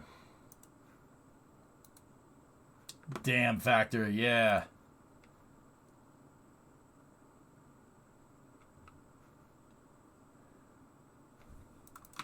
Here, let's take a look. What's this Ring Watchers thread about? You can't sleep. Yeah, I know. I figured that might happen. With Starship finally getting closer, many have been wondering about the onboard cameras. There are many on Starship at Super Heavy, and we don't know about... And while we don't know about all of them, let's look at the ones that we do. Starting on the ship, there is a downward-facing camera located on the underside of the forward flaps. This will give a nice extended view from the side of the vehicle. You may remember seeing a similar view on SN15's flight test. Yep. There are two more cameras located on the side of Starship embedded in this triangular block. Yep. One is watching the forward flap and the other is watching an aft flap. These cameras will likely be useful during the re-entry phase. Absolutely. Two more are located on the side of the Starship facing outwards. It's unclear what these are watching, but they should provide some cool views. You could just see the lenses behind the transparent covers. Yeah. Moving down the ship further, there are internal tank cameras confirmed to be in the CH4 tank of the vehicle. Yep. It's not entirely clear if there's one in the LOX tank, but it may look like this pictured render. Yep. This is a great thread, dude. Yeah. Inside the skirt, there's at least one camera position watching the 6 Raptor engines during flight. This view was seen a lot in the suborbital flight test and certainly hasn't gone away. Now, these are just the confirmed cameras on the ship. There are likely other ones in the skirt, payload bay, and other areas, but we can only confirm that once we see evidence of them. Either way, let's move on to Super Heavy. There's a camera placed inside the booster's inner stage that can see both stages on the vehicle. This may be one of the angles we see during the stage Whoa.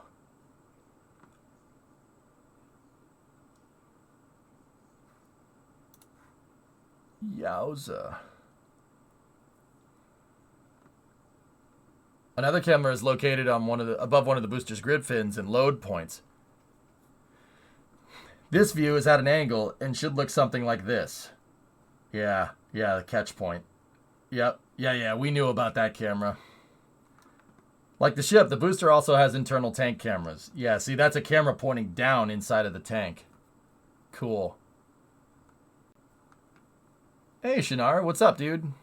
There are many onboard cameras that we know of, but there are certainly many more that have gone unnoticed. Remember that many of these may be kept as engineering cameras only, but we can hope for as many views as possible. Interesting, interesting, interesting, interesting.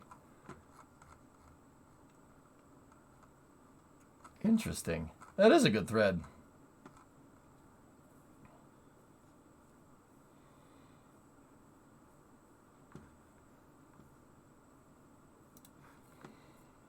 Yeah.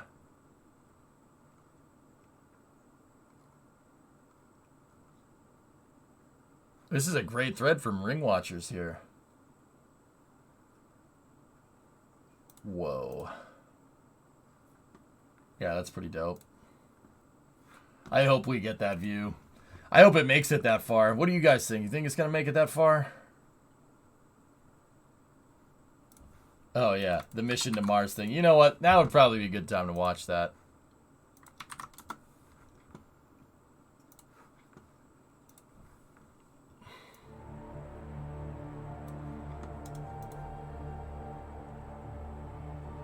I think if it gets off the pad, it's going to make it. I think it'll make it to Hawaii. Based off of what I've seen from all of SpaceX's testing.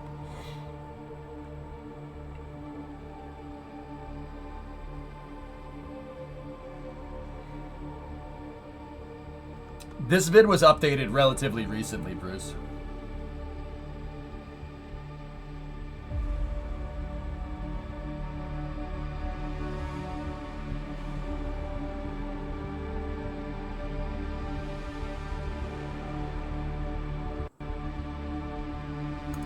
Yeah, 6 days ago, Bruce, but this video was originally posted a long time ago. So it is an updated version, a recently updated version of a pretty old video, which is why I said relatively recently.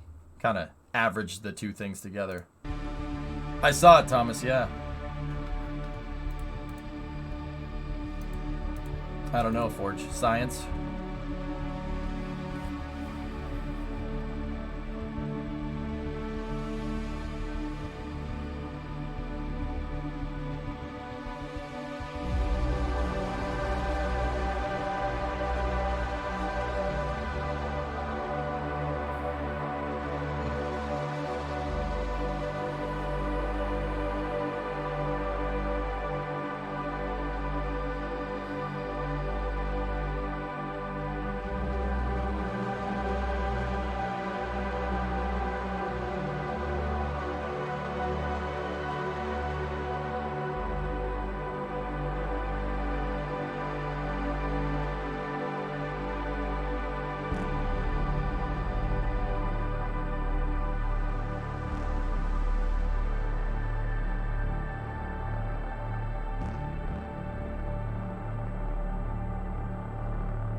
Yeah, I know, Forge. Yeah, I've been noticing that there's IMAX cameras around the site, dude, from just reading threads and stuff. Interesting. Yes, Rocky.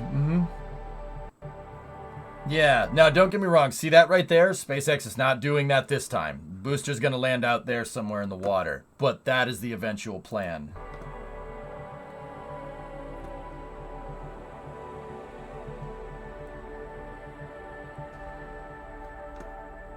IMAX for what? Science.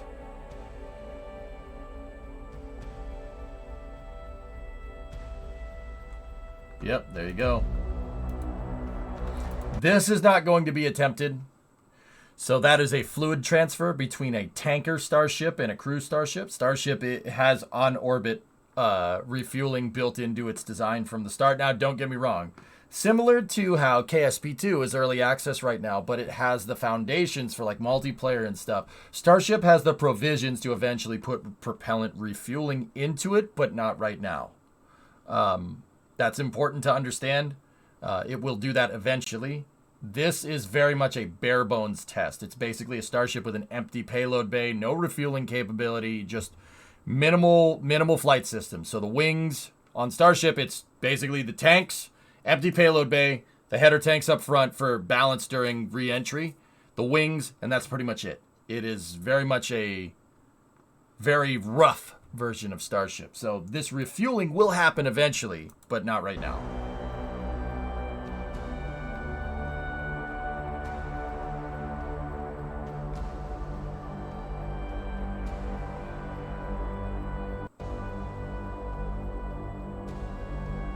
I don't know if there's a dummy payload in there, Orion. I would guess not.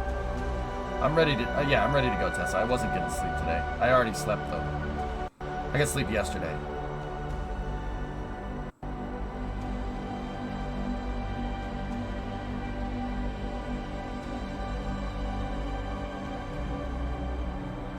Now I know. What time is it? 3:18 in the morning.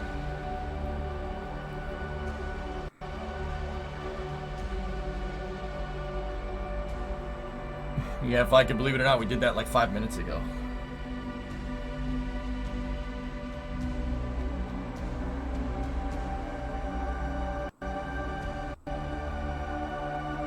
Oh, these NASA spaceflight had a recap of everything.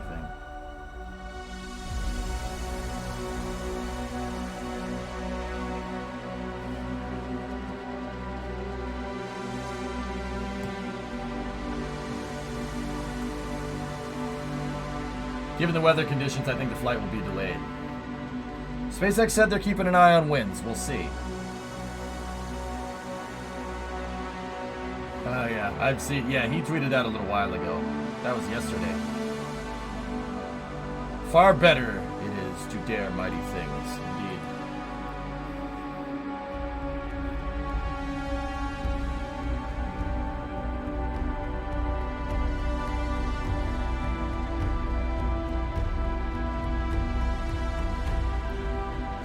In my mind, it is something.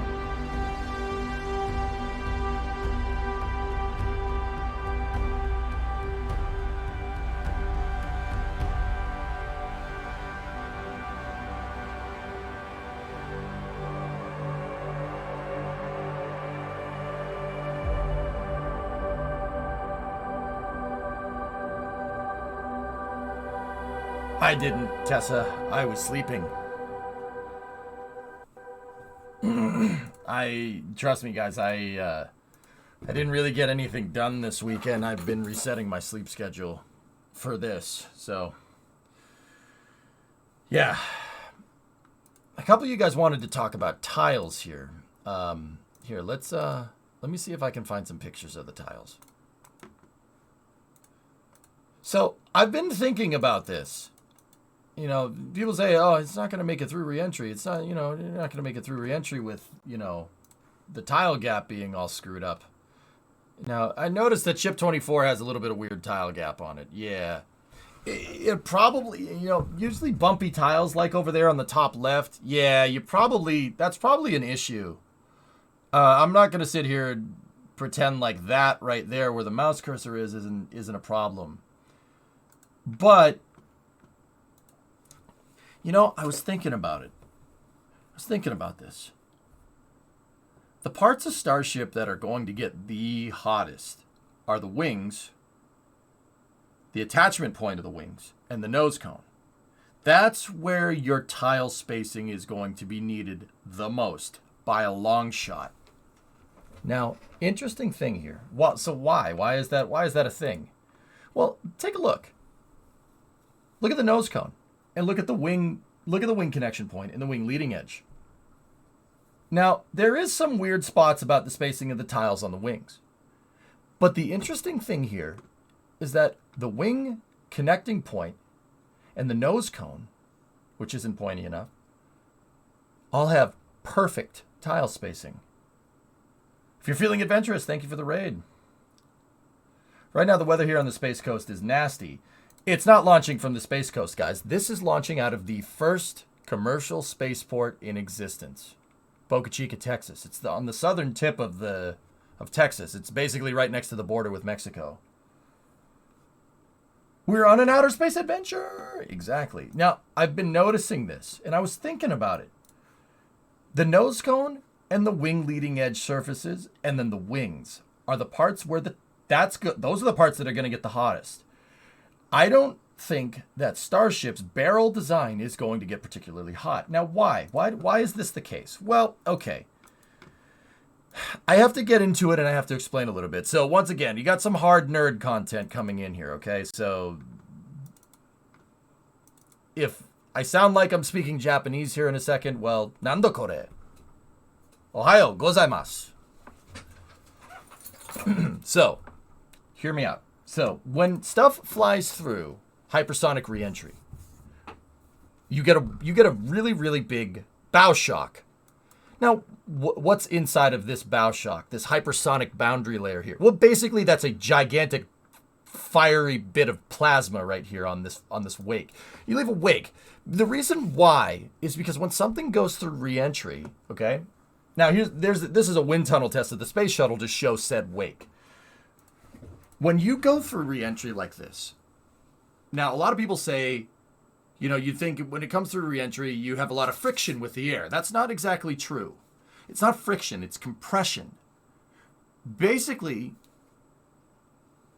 spacecraft that come in through reentry need a heat shield because they hit the air so ridiculously fast that the air starts to compress. It starts to compress up against it. Basically, you can't move the spacecraft shape can't move the air out of the way fast enough. Now, that works for you and it works against you. It works for you because you can actually, you know, some air will get compressed up against the front and then the rest can get pushed out to the side, hence the wake, right? But the way that it works against you is because if you go back to high school physics and you consider the ideal gas law, PV equals nRT, which in plain English says when you compress a gas, it gets hotter, and when you decompress a gas, it gets colder.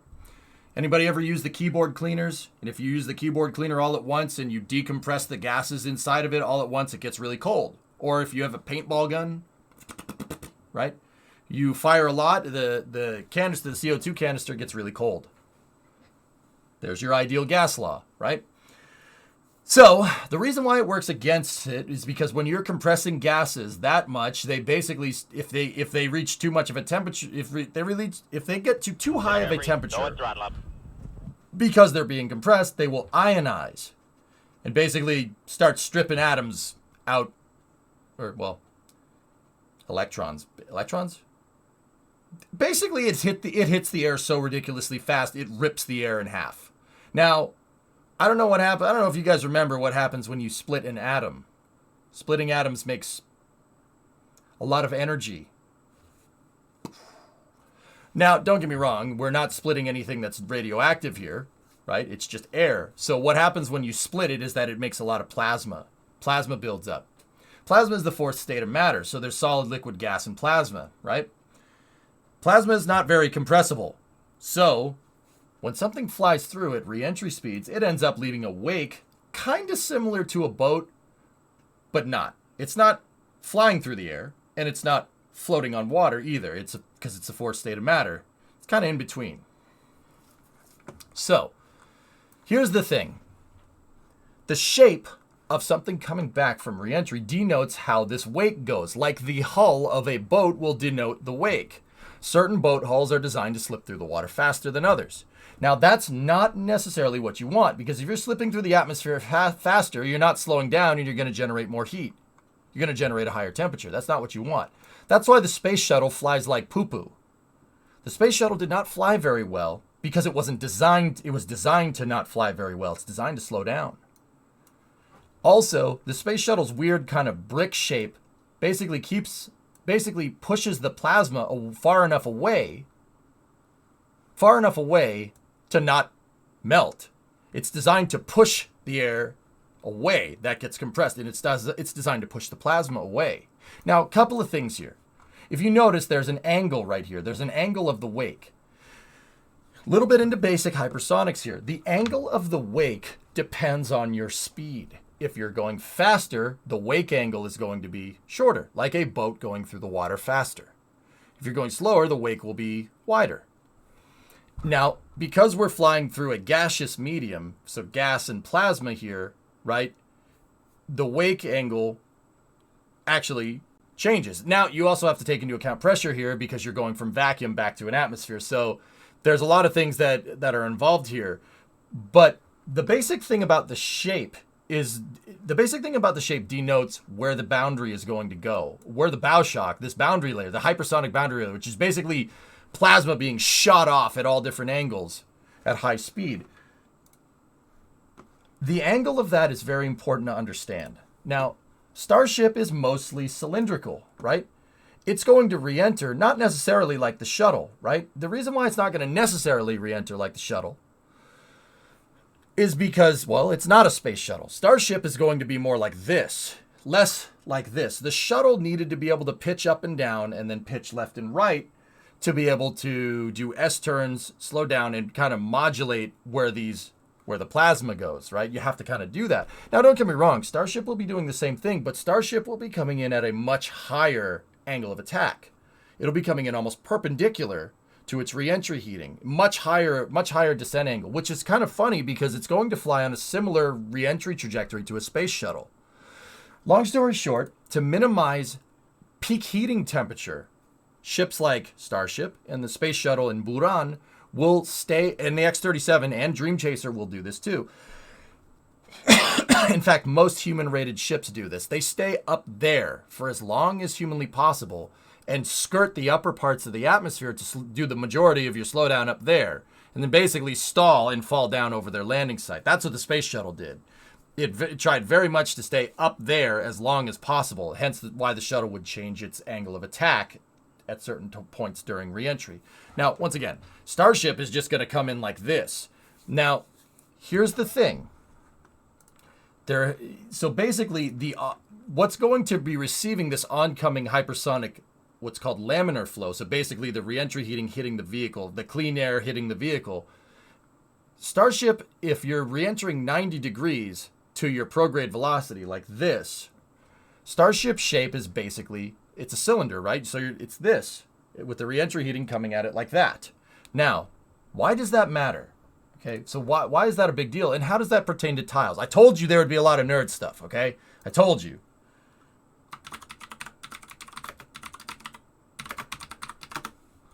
I told you there'd be nerd stuff. I wasn't kidding.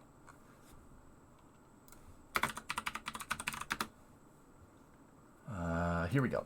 These are Schlieren images, all right? So what are Schlieren images? Schlieren images are basically high-speed wind tunnel pictures, high-speed wind tunnel imaging. Now, check this out.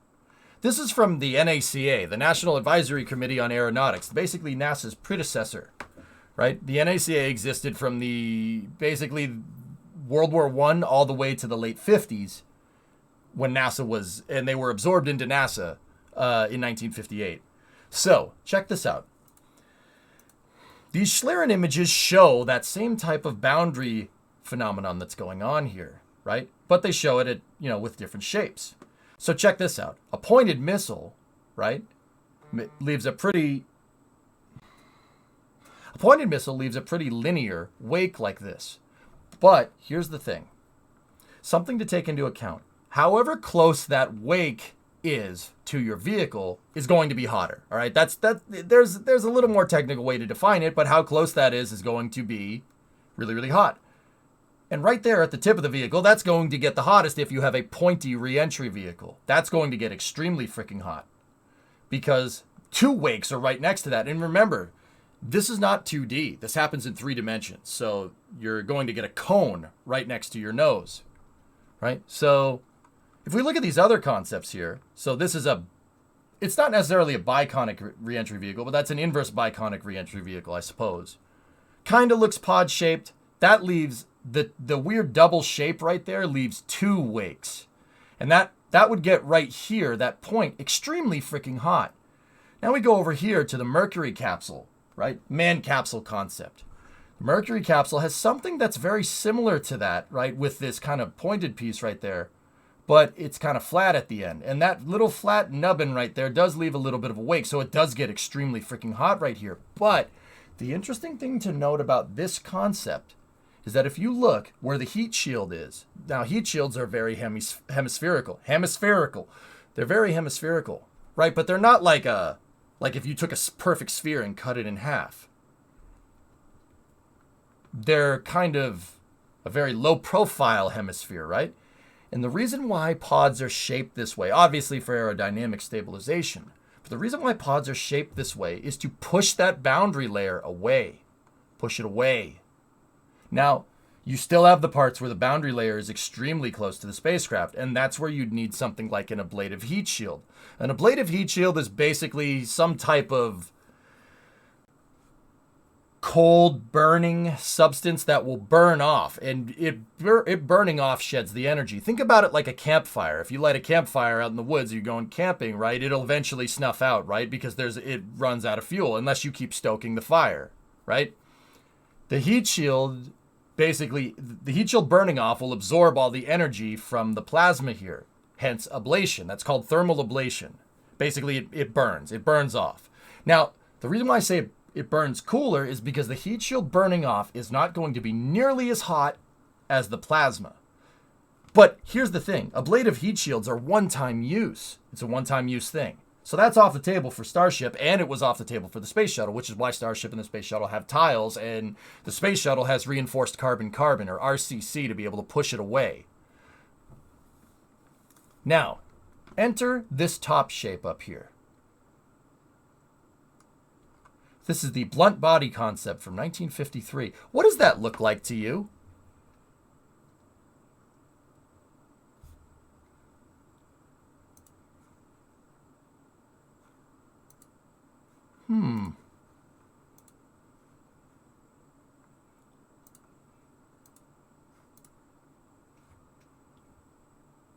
Interesting. Interesting. It's almost like SpaceX put some thought into this. Now, here's the interesting part. I've noticed a lot of people saying that the tile gap, myself included, I've said this, the tile gap is a big problem here. All these tile gaps are a big problem. Heck, I said this as recently as Friday. We talked about it. And I said that, you know, these tile gaps are really going to cause problems. So why are there gaps in the tiles in the first place? The gaps in the tiles are there for thermal expansion. Thermal expansion of the tiles, when they absorb heat, the tiles absorb heat. That's why they're there. So they expand and actually seal up. So when the vehicle's going through re-entry, the tiles will end up butting up against each other. It's the same reason why the Space Shuttle had little gaps in between the tiles, to account for the thermal expansion of the tile as it absorbs all that heat, right? But I was thinking about this. Now, NASA ran a test on the Space Shuttle with an oblong tile during one of the missions in the 80s or the 90s, I think. They had a tile that basically had a nub on it that looked kind of like remember those little nubbin things that on laptops, right? Where you can move the mouse and it was in the center of the keyboard. It looked like that. Like just a little like thimble coming out of the tile just to see hypersonically what it would do. Now, don't get me wrong. It really, that even something a little like bump in the tile that's like maybe this big did drastically change the heating signatures on the shuttle. It did, right? It drastically changed it. Yeah, you guys have some very creative names for that. I call it the nubbin. Who wants to touch the nubbin? Anyway, now, NASA did figure out that at hypersonic speeds, even a little tiny thing will definitely change the way the shuttle flies. It won't change the way the shuttle flies so much, it'll change the heating. Even something really small will divert that plasma wake, just like in this concept over here. Something, even a small little thing, will change the way the wake goes. See, that one has a much bigger wake. That one is a lot smaller, but it's still there. See what I'm talking about? Now, the interesting thing is that, look at this design. Now, that matters a lot when your hypersonic boundary layer is extremely close to the tile. That matters. The point of testing with the shuttle was actually somewhere on the back part of the wing, right? When the hypersonic layer is pretty, I mean, the entire bottom side of the shuttle, the plasma got extremely close to it, okay? Extremely close, right? Now, here's the thing. That blunt body concept over here. I was thinking about this after I talked with you guys about it on Friday. That blunt body concept, this circular concept here, gives you the widest or the furthest medium here of compressed air away from your plasma layer, or from your plasma boundary layer. It's not a plasma layer. I'm sorry, my terminology isn't completely up to par on this. I apologize if I'm butchering some words. People out there watching this that are actual people that work with hypersonics, I know I'm butchering some of the words. I apologize. My bad. But also consider this. Look at how far away that boundary layer is from the actual ship. And I started thinking about it. I started thinking about this. Starship is going to re-enter perpendicular. So when it's re-entering perpendicular, it's going to have a plasma signature. I say plasma signature. That's not the right terminology either. It's going to have a very, very high theta angle of hypersonic wake. Even at the highest speeds, the wake will still be out here somewhere. It'll be more along the lines of these right here. But also, if you notice in this design, the armpit of this right here seems to have a lot of small little wakes on it. So it will get really, really freaking hot right in the armpit of this thing, so to speak, right? But this design keeps the main hypersonic boundary layer, the main bow shock here is far away. It's very far away. Now, once again, here's the thing. I could be pulling this completely out of my tail. What do I know about hypersonics? I'm just some moron Twitch streamer. I have no idea.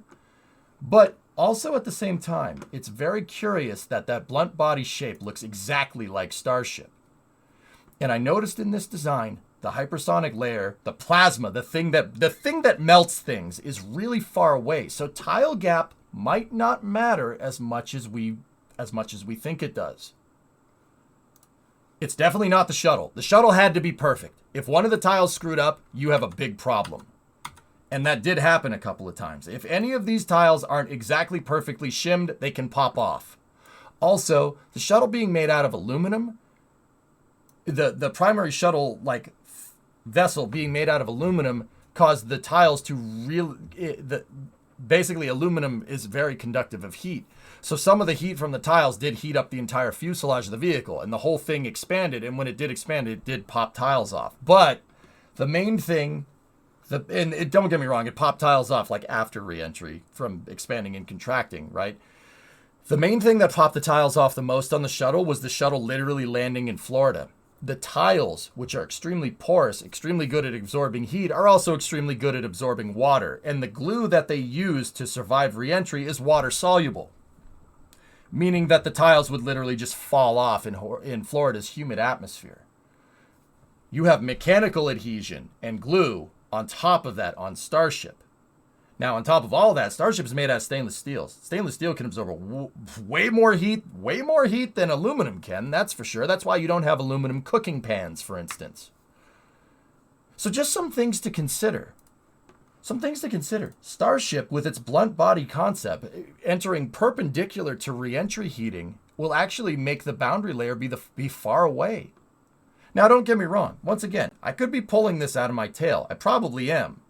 But also at the same time, I can't help but think that tile gap might not matter as much as we think it does here. But what do I know? Like I said, I'm not a hypersonic dynamicist. I have no idea what I'm talking about. I've read a couple books and stayed at a Holiday Inn, but I do think that it might not be as big of a deal. The other thing to take into account is if you look at the nose cone and the leading edges here, the spots that will get the closest to said hypersonic boundary layer, those spots, the tiles are perfect. Like, perfect. Like, perfectly shimmed, perfectly attached, no bumps in the tiles. It's glue. They glued the tiles in on top of the mechanical adhesion that they have. So we have two redundant attachment mechanisms with perfect tile shims in the hottest parts of Starship. I don't think that's a coincidence, dude. Everybody's sitting here looking at all these other tiles right here saying, oh my gosh, look at how misaligned they are. I don't think I don't think it's as big of a deal as the internet is making it out to be. But then again, I follow a couple of hypersonics professors on Twitter and stuff, and if they're saying it's a big deal, it's probably a big deal. But also, I can't help but think that it might not be a big deal because of this.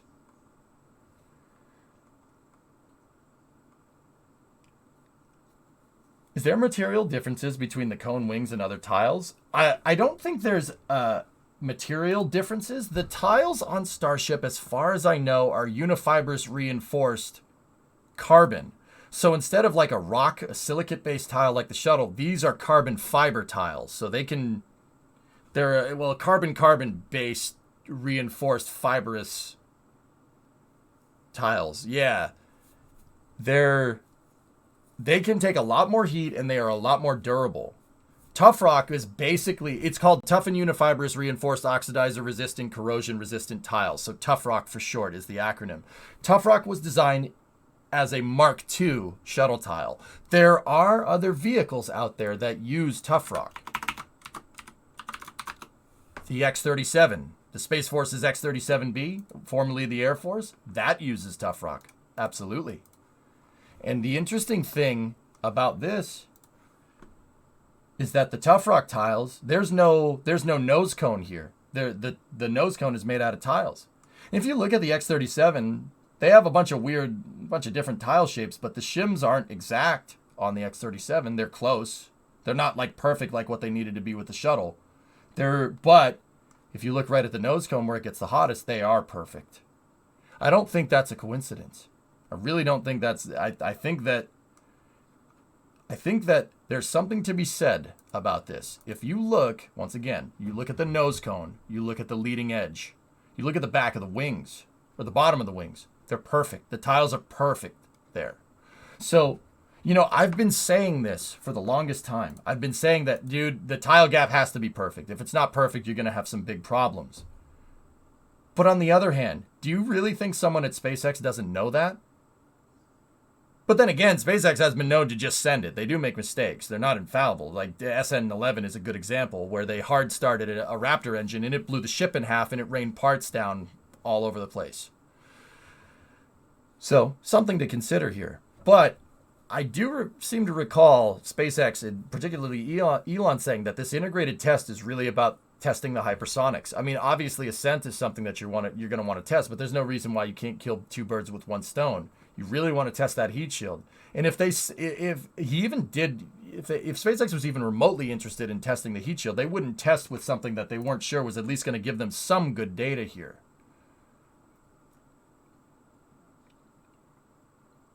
I think you're more in line than any of the actual PhDs that you follow. Well, let's be careful about that, dude. Doesn't Starship also have a rounded external rib down each side analogous to those flanges on the blunt body concept? Well, it's the wing holders, Bill. The wing holders. That's what holds the wings in place. I guarantee you, someone at SpaceX looked at this and said, that's it right there. That's it. I made a thing the other day saying that they might have control problems here because the wings, the armpit of the wing is going to get hot, but the wing folding down isn't going to get anywhere near the boundary layer. But then again, it shouldn't. You don't want it to do that. But if it did, the tiles would be perfect on the wing leading edges and the wing armpit, I guess is what I'll call it. But see, once again, it's perfect. Something to consider. This is what I think about when I go to sleep, by the way, fellas. Yeah, I'm a dork to the highest extent. Like, it's bad. Please send help. I played football in high school and stuff. Like, I don't understand why I would be this. I ended up this freaking nerdy. You know what? We'll just blame video games. Everybody else has no problem doing that, but I'll blame them in a good way this time. Okay? Is that fair?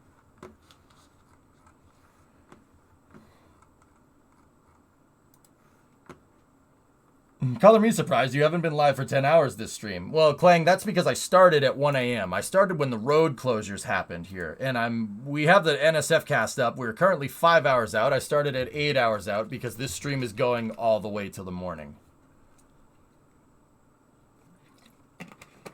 Yeah, that's right, Bruce. When I was in high school, the kids... When I was in high school in the early 2000s, the kids that were smart got very much made fun of. Oh, dude.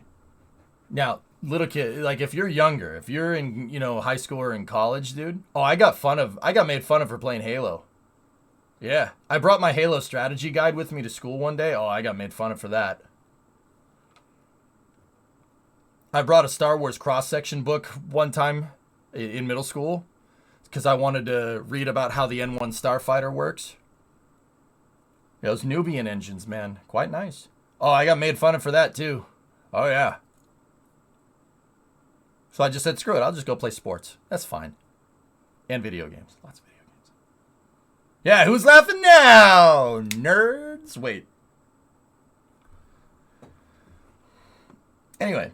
So yeah. Can you imagine? Can you imagine if you're in high school right now and watching this? Can you imagine getting bullied for playing video games? That's not a thing that happens in 2023 unless you're weird about it. You know what I mean? Yeah, strange, right? Ah, yes, Nubian. We got lots of that. Discovery, go at throttle up. Ball sports are lame. Real men do combat sports. You guys know what's funny? S-Master has never played a sport in his life, and I can tell just by that comment. You've never played a sport in your life. Like football, baseball, basketball. No. You've never, yeah, you don't do that. And that's a pretty good way to out yourself.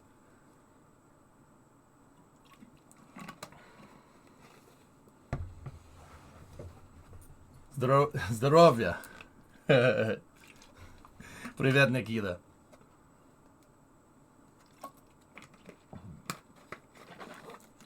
Used to play baseball and hockey. No, you didn't. No, you didn't. Trying out for the team and not making it doesn't count, S.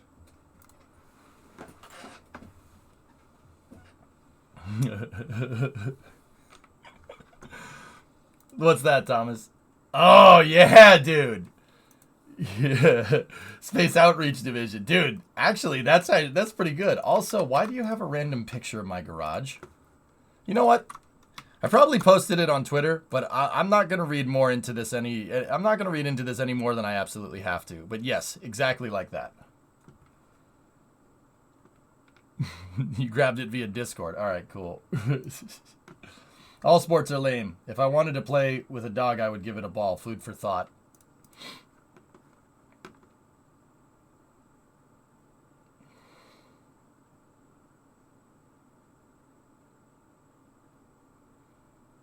The fact that you are attributing sports to playing fetch with a dog also tells me that you have never played sports. That's fine. It's okay. Sorry. Nerd. Nerd. Nerd. See, it's like we're back in high school again. This is great. This is just like my childhood.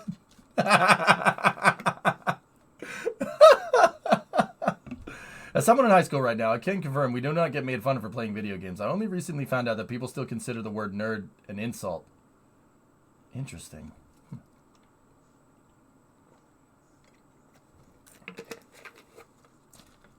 Interesting.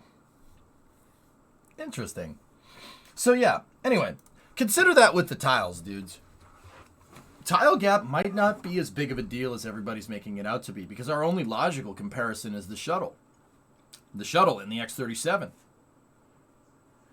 Starship is stainless. Those tiles might fall into line because of the stainless steel's thermal expansion properties. It's entirely possible. But once again, you know, like, I'm not going to sit here and say that SpaceX would, you know, I'm not going to sit here and say that SpaceX wouldn't at least be cognizant about it. You know what I mean?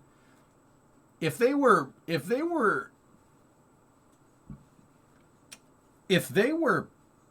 worried about the tiles on Ship 24 being like that, and they were worried that it wouldn't give them the best possible chance of re-entry given the iterative testing of these circumstances, I'm pretty sure they wouldn't have let it fly.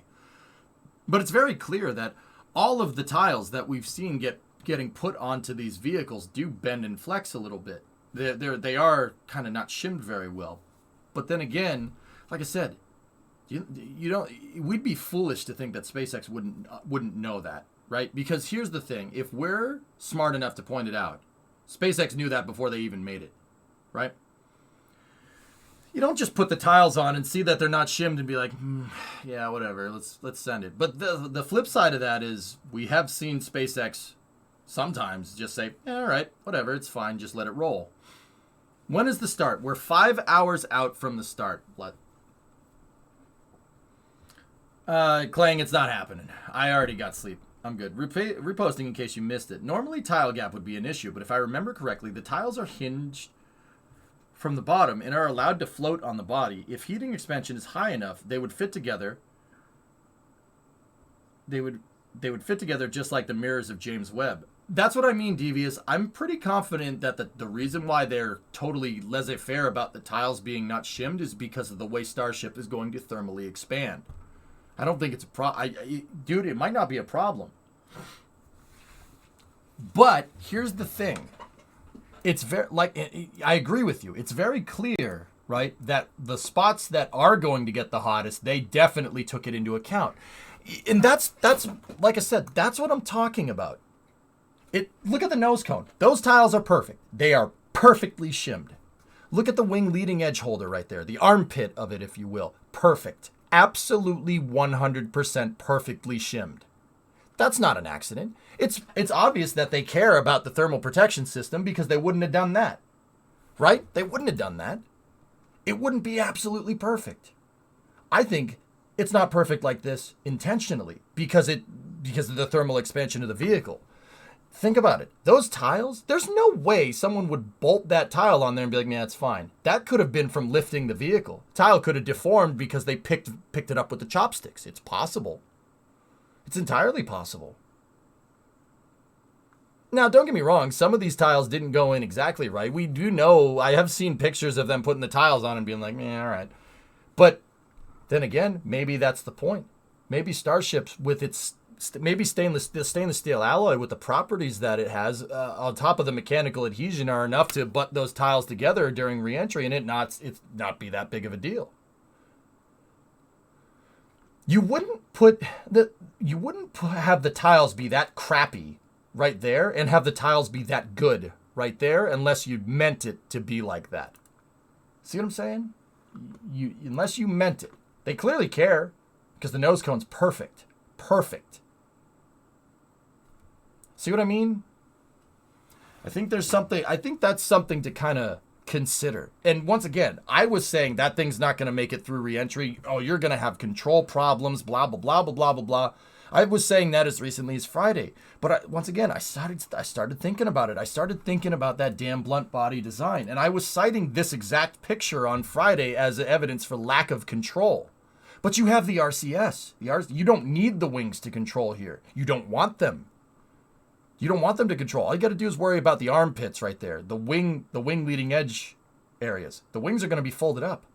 All you got to do is worry about that right there. That armpit is going to get very freaking hot. But once again, you look at the damn armpit, those tiles are perfect. Interesting, right? There's a wonky tile on the wing root tip.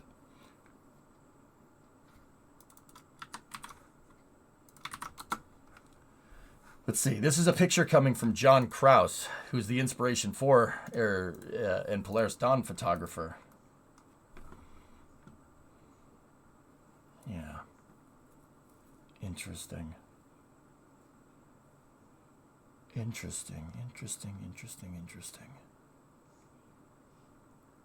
Yeah, see, that might be an issue. That right there might be a problem.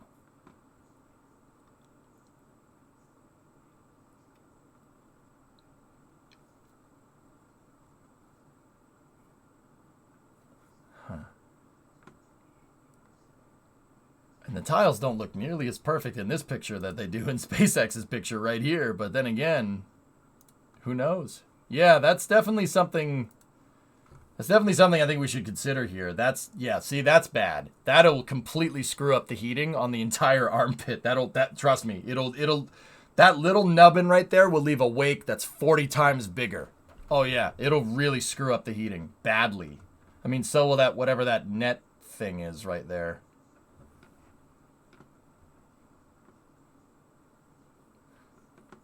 Yeah.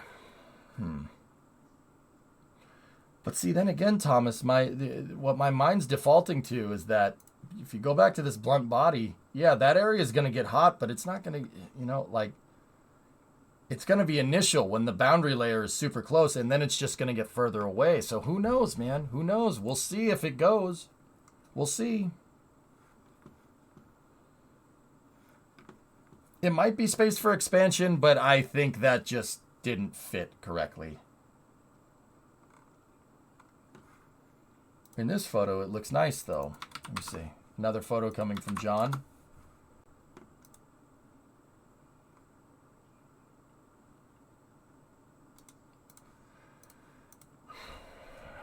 I'm seeing some imperfections. There's definitely some imperfections right there. But once again, the tolerances might be a little bit different than the space shuttle because stainless steel. And that might be why those tiles are like that. You know, like, if I saw this on the space shuttle when it was sitting on the launch pad, I'd be like, nope, you're dead. If the tiles were like this on the space shuttle, I'd be like, yeah, you got a big problem here. You should, yeah, that's not good. No, the tiles have to be perfect on the shuttle. But then again, that boundary layer gets a lot closer to those tiles on the shuttle than it would on Starship. So it's, once again, just something to consider.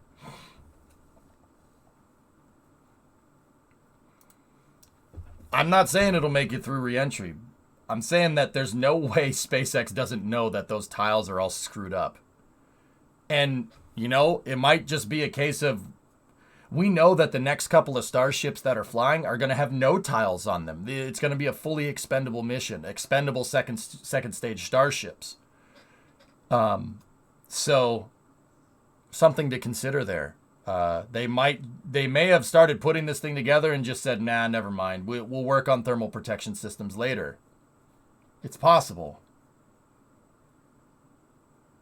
How far can we get away from the boundary? It depends on your speed, Goblin. And yeah, the angle, the wake angle of plasma depends entirely on speed. Yeah. And then the entry trajectory relative to the ground, that the temperature depends on your trajectory there. So yeah, once again, I mean, it's going to get hot. If Starship is going to have the Delta V to be able to get once around to Hawaii, then yeah, it's going to get hot. This is going to be a probably 1600 C on the front of that thing. Yeah, peak heating. So like above 3000 Fahrenheit. It's going to get pretty damn warm. So, yeah, I don't know, it remains to be seen. But once again, dudes, like the tiles are like, they're perfect in some areas and they're just kind of in other areas. So who knows? Who knows? And once again, I'm just shooting from the hip here. I am self-taught when it comes to hypersonics and aerodynamics and mechanical engineering and aerospace engineering. I just play too much Kerbal. Interesting. So who knows? I think that for the Artemis missions, they aren't even going to use tiles on the Starship. No recovery. The lander does not have a thermal protection system, Forlorn. No, the landers are staying there, or they're getting disposed of. There's also the chance that those are screwed up on purpose, sort of like shark skin swimsuits. Well, there would be some consistency to it, Tessa. I think it's more that it doesn't matter as much.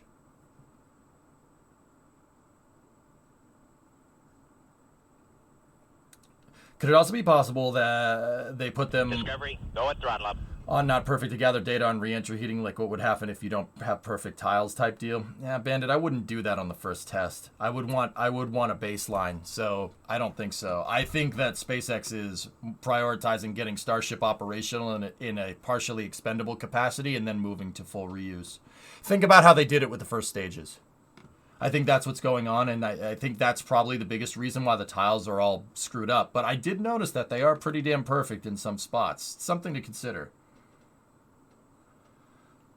It's going to fly at a 26-degree inclined orbit, basically launching due east out of Boca Chica 2020. It's going to make it into space, hopefully. 2-minute, 45-second burn from the first stage and about a 6.5-minute burn from Starship itself. And then Starship will vent it, because there's no payload in the payload bay. Starship will vent its remaining fuel in a deorbit fashion, and it's only going to do once around, and it'll land north of Hawaii in the Air Force, the Space Force's Pacific Testing Range, which is just north of Hawaii. So, yeah, interesting. Hey, Enraged, what's going on? Will Starship be the single biggest thing ever put into orbit, or was Skylab bigger? Starship will be the biggest thing that we've ever put into space. The only thing that even comes close is the Space Shuttle external tank, dude. Yeah, that's the only thing that even comes close, dude. So, here, let me show you. Let me show you what I'm talking about.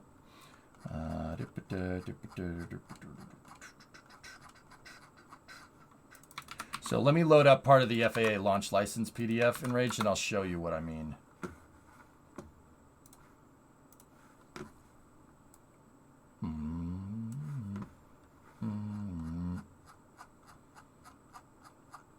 There are some cross-section pictures of Starship showing where it's going to shear when it hits the water. Right here. All right, so we're not necessarily talking about, you know, what they're talking about, but this does give us a nice orthographic view of Starship. If I just print screen this and we go into Paint, right, and we just paste that in there, there's the second desktop, and we just crop this, right?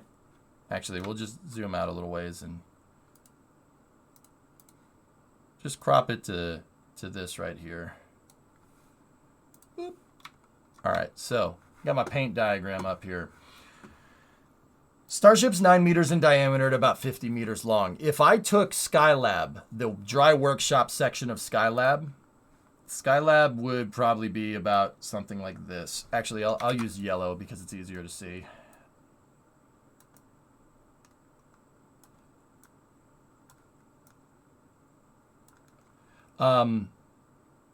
So, like, there's its solar panel, right? And then the other panel would be over there, like that.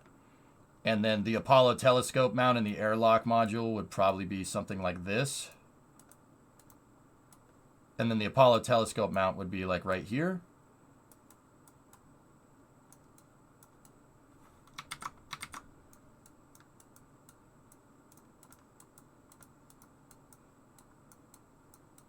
That's about the size of Skylab compared to Starship, dude. Yeah. Long story short, the actual like stage part of Starship could literally fit inside of the stage part of Skylab. So like the part of the S4B that they converted, the fuel tank part that they converted to be the space station, that could fit inside of Starship's payload bay, dude. Yeah, that's the size of Skylab comparatively to Starship. If you want to see here, let me back this out. You want to see like a shuttle external tank? A shuttle external tank would probably be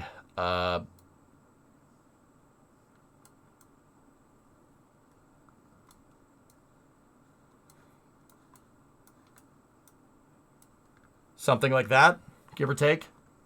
Forgive my crappy line down there. It's just slightly smaller in diameter. That's a shuttle ET, and I do have a good picture of one for some scale here. That's a good picture. It shows a Crown Vic next to it. That's the size of the ET. Now, keep in mind the Crown Vic is a little ways behind the external tank in this picture, but this does convey the scale pretty damn accurately because there's a guy standing next to it. Yeah, Starship's bigger than that. Also, Crown Vic for scale. Very nice P-71 Crown Vic. I want it. Yeah. Please forgive the crudity of this drawing. I didn't have time to draw it to scale or to paint it. So, yeah, that's the size that we're talking about here. Starship is on another level of big. Like, literally incomprehensible. Like, dude, Enraged, I'll use something you might understand. It's like when you see, like, a Chieftain for the first time, or a Challenger 2, or an Abrams, or a Leopard 2. You see those for the first time, and you're like, wow, that's a lot bigger than the pictures kind of convey. Am I right? I tell you, the first time I saw an Abrams, I was like, that is freaking huge, dude. It's like the size of an RV. It's freaking gigantic. Right? Crazy Huge, thanks for the answer. It really gives the scale. Yeah. Yeah, you don't really realize how big it is until you go and see it, and you're like, wow. Okay, yep, my internal scale was way off. So the spaceship size goes up to 11. Well, 9 technically, but also Spinal Tap, yes. It's nuts, dude. It's nuts how big it is. Once again, I know how big the thing is. I guarantee you, if in the future, if I ever get down to Texas to watch one of these, I'll be like, yep, that's huge. There is this picture that I think conveys the scale pretty well. This is off of SpaceX's Flickr right here. Don't forget the shuttle. Yeah. Here. Thanks, Forlorn. That's a good picture. Yep, there you go. Like I said, it's bigger than the shuttle's external tank. Like, way bigger. Dragon capsule, person, Cybertruck for scale. Starship is freaking huge. By far and away the biggest thing that will get the biggest thing that'll get sent into near orbit. Starship's engines. Here, we'll talk about that before we get to, actually, you know what? I'll show the Flickr picture before this. Check this out. This is off SpaceX's Flickr, right? So you see it, right? You see it. You see how big it is. You're like, okay, that's pretty big. You know, the tower's 520 feet tall with the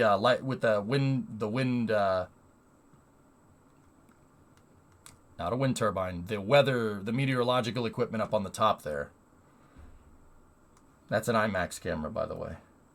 You know, you see how big it is. You can see the staircases and you can see the railings and stuff, right? You know, you get some ideas about scale here and how big it is. And then you get all the way to the bottom. And then you notice the people standing on the orbital launch pad. That conveys the scale pretty damn well. This thing is monstrous. It is a monster of a launch vehicle. Link strimmer? I got you. Tube. Big tube. Yeah, see the three dudes sitting there on the OLM? And you know what the crazy part is? The OLM, the deck of the orbital launch mount is probably like, I don't know, 5-6 stories off the ground. That should convey your scale pretty dang well. Yeah, those people are just specks right now.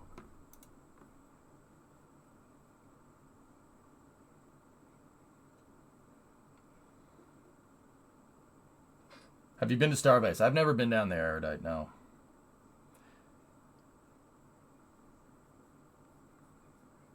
So, the next thing that I was going to say is that Starship, another repost in case you missed it about tiles. Do we know what the glue is made of? Here's the theory. They need the cone in the wing leading edges not floating during the initial heating. Then the glue mounts off if ablative and allows the tiles to fit among themselves as they expand. So it's possible the glue-filled areas are like seed areas and have other tiles that just swiftly fit together from there. That might be a temporary fix solution, Devious. Yeah, that's a pretty good theory. Who knows? I mean, yeah, the glue is definitely, the glue being in between the cracks in the tiles. I don't know, man, maybe. Imagine looking straight up while under it. Holy snot. Yeah, here. You want to see that? It looks something like this.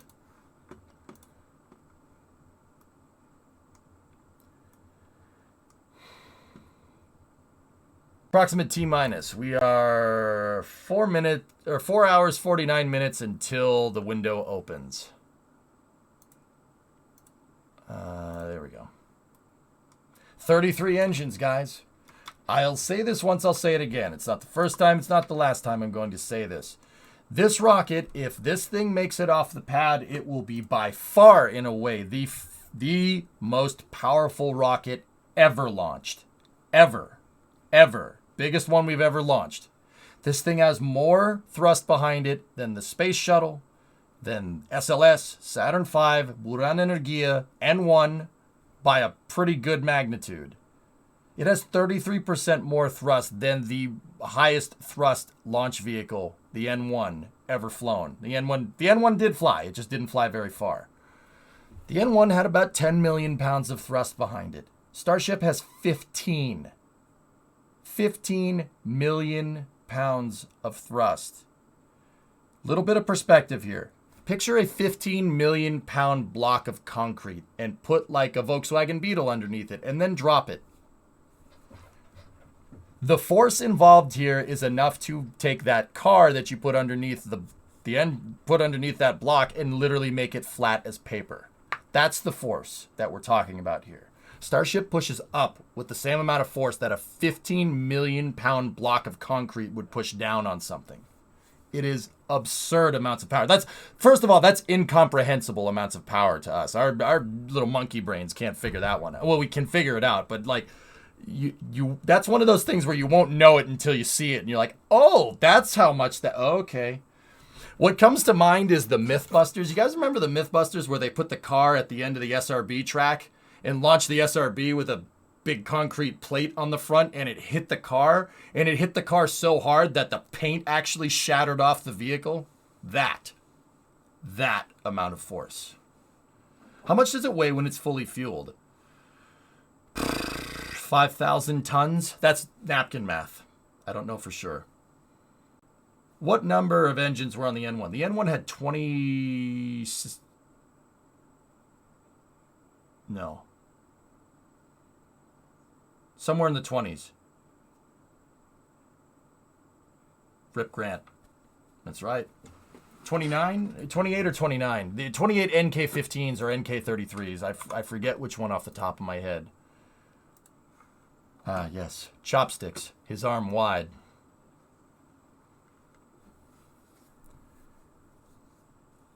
$30? Yeah, it was 30. That's right. It was 20 around the edge, 10 in the center.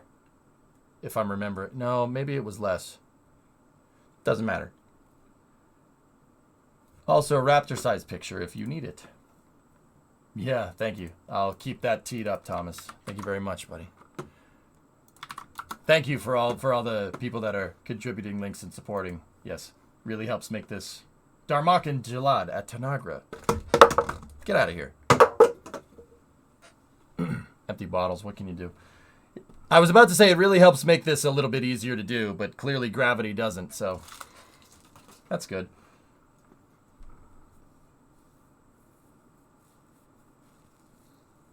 A fully stacked SLS rocket and its mobile launcher are nearly 15 million pounds. That's right, Forlorn, yeah. Does that mean that 33 Raptors could lift up SLS and the mobile launch?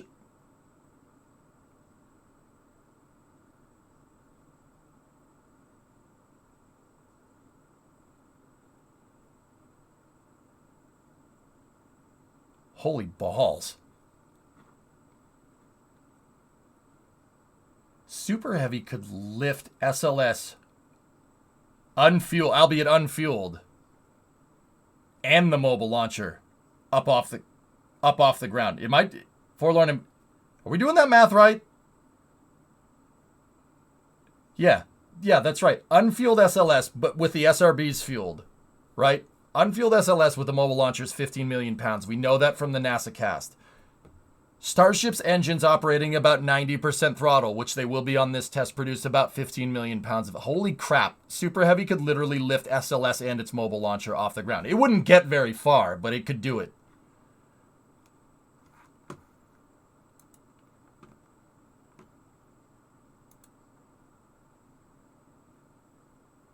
You just have to subtract the weight of Super Heavy, right? Yeah. Wow. That's a lot of power. That's some good perspective there, Forlorn. That was good. I like that. Speaking of mobile launchers, there's also a rumor that SpaceX got one of the high bays. Your theory about stacking Starship in the high bay is coming true. Like I said, Blinga, I don't get sources. I don't get sources from people. I try to figure out, with the given information presented, what SpaceX is doing. And sometimes we can predict that with a high degree of accuracy. Dude, it makes perfect sense. You don't need to build a high bay if you don't need to build a high bay if you get the VAB lease. Hey chat, I got a question for the people that watch Starship. When did SpaceX stop building the high bay at Roberts Road? I wish, Chief. That'd be awesome. Sometimes you get quite a bit right. Yeah, well, it's important to stay humble. It's one of my rules.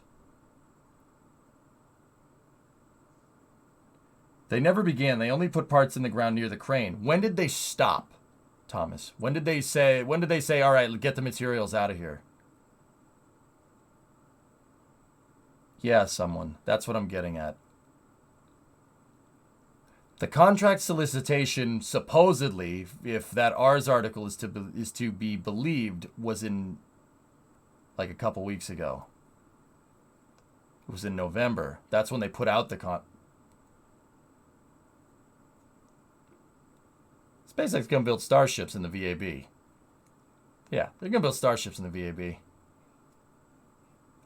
That is just opinion. I have no idea if that's true or not, but it does make sense.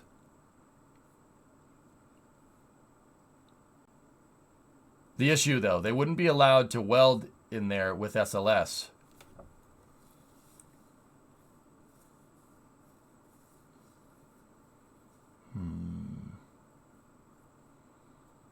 I don't think they're going to roll out Bandit. That was my other thing, that SpaceX is going to buy Crawler Transporter 2 and build their own mobile launchers to be able to move starships back and forth between 39 and the VAB. And then I think if that comes true, that means they're going to use the VAB to store Starship and Super Heavy and possibly even build a clean room in there for payload integration. And that seems to be more and more likely.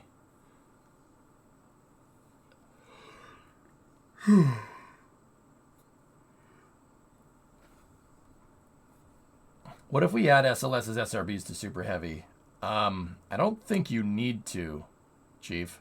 I mean, excitement would be guaranteed, though. But excitement is guaranteed without those. So it'd be more excitement. That's 80% more excitement per excitement.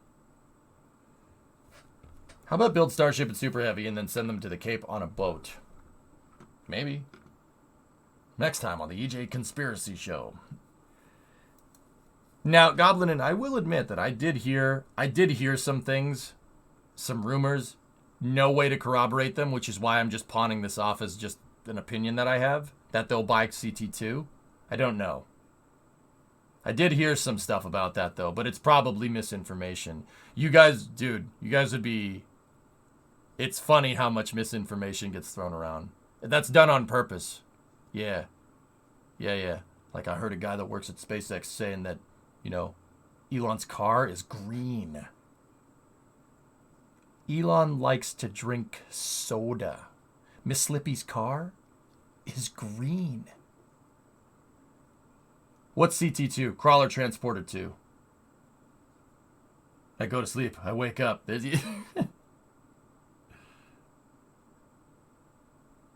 Yeah, Tessa, there's a lot of weird information going around. Anything happening this morning? Gonna go back to sleep if not. Nah, I don't think so. Just watching a bunch of grain silos or something, Ian. How about you? You getting ready for your shift, buddy?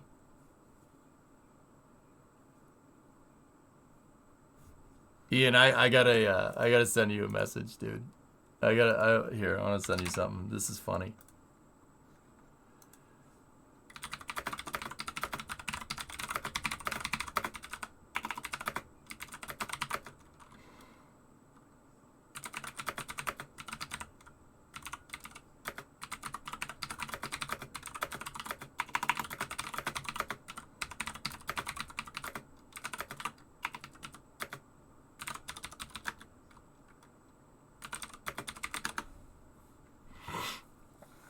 Anyway, that misinformation is literally a variation of my pinned tweet on Twitter. Misinformation is crazy about that. They do that a lot. They put out some weird info to throw people off the trail, Goblin, and that does happen. And it's funny because why do you think I'm so adamant about making sure you have sources for things? Because it happens a lot. All right, Ian. Good luck, buddy. Good luck.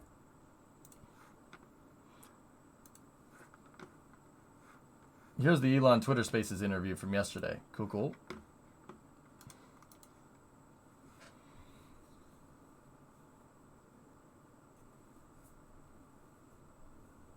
Yeah, it's great. Yeah, Q, that's right.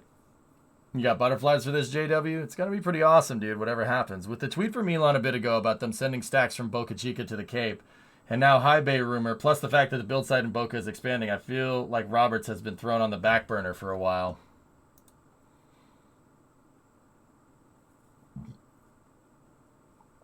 I agree. Yeah, Thomas, I think they're going to, yeah, that makes sense. Build in Boca Chica and use the VAB as a payload integration area.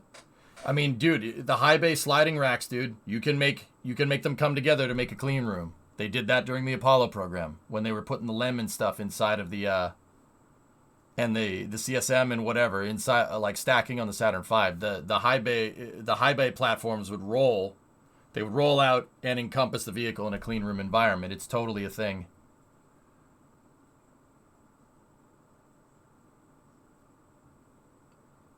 What time are they maybe looking to launch? Well, the window opens up in 4 hours and 37 minutes. Seems like it also could be easier to put the tiles on in the high bay also. Yeah, Bandit, maybe. I don't think they'll do something like that. I honestly think that... See, you guys got to remember. Okay, so the thing about the VAB, the vehicle assembly building is exactly as the name implies. It's just where you put the vehicle together, where you stack stages. The VAB is not a clean room environment. You don't build payloads in there. You don't build rockets in there. That's like actually manufacture them. You just assemble them together. Rockets are made in high bays. Not high bays, clean rooms, excuse me. Especially payloads. They need a clean room environment. Like, it has to be as clean as like an operating room in some of those areas. And when you're manufacturing the thing, it needs to be in a clean room environment as well. That's why SpaceX moved from building them just literally inside of a windbreak to building them inside of the tents to prevent contamination. Now, I don't know if the tents at Boca Chica are clean rooms. I don't know. Probably not. But in the future, though, like Bandit, think when SpaceX is building the landers, those have to be made in a clean room environment. They have to be. They can't not be. You don't want to risk FOD, foreign object debris, like that. That's a really bad idea. I would not do that inside of the VAB. I wouldn't even put tiles on inside of the VAB. Now maybe SpaceX would do it in a like a maintenance capacity, but even then you'd have to have an enclosement. Something like the shuttle's rotating service structure, but inside of the VAB. Now you could do that, but once again, the VAB is not a climate-controlled environment. Can you imagine the heating bill? What the heating bill would be for something like that? NASA ain't doing that. NASA doesn't have the money to do that. No, the VAB was intentionally designed to be open. It's very much like the high bays at Boca Chica, which is interesting. Starship OPF. I'm talking Starship OPF inside of the VAB.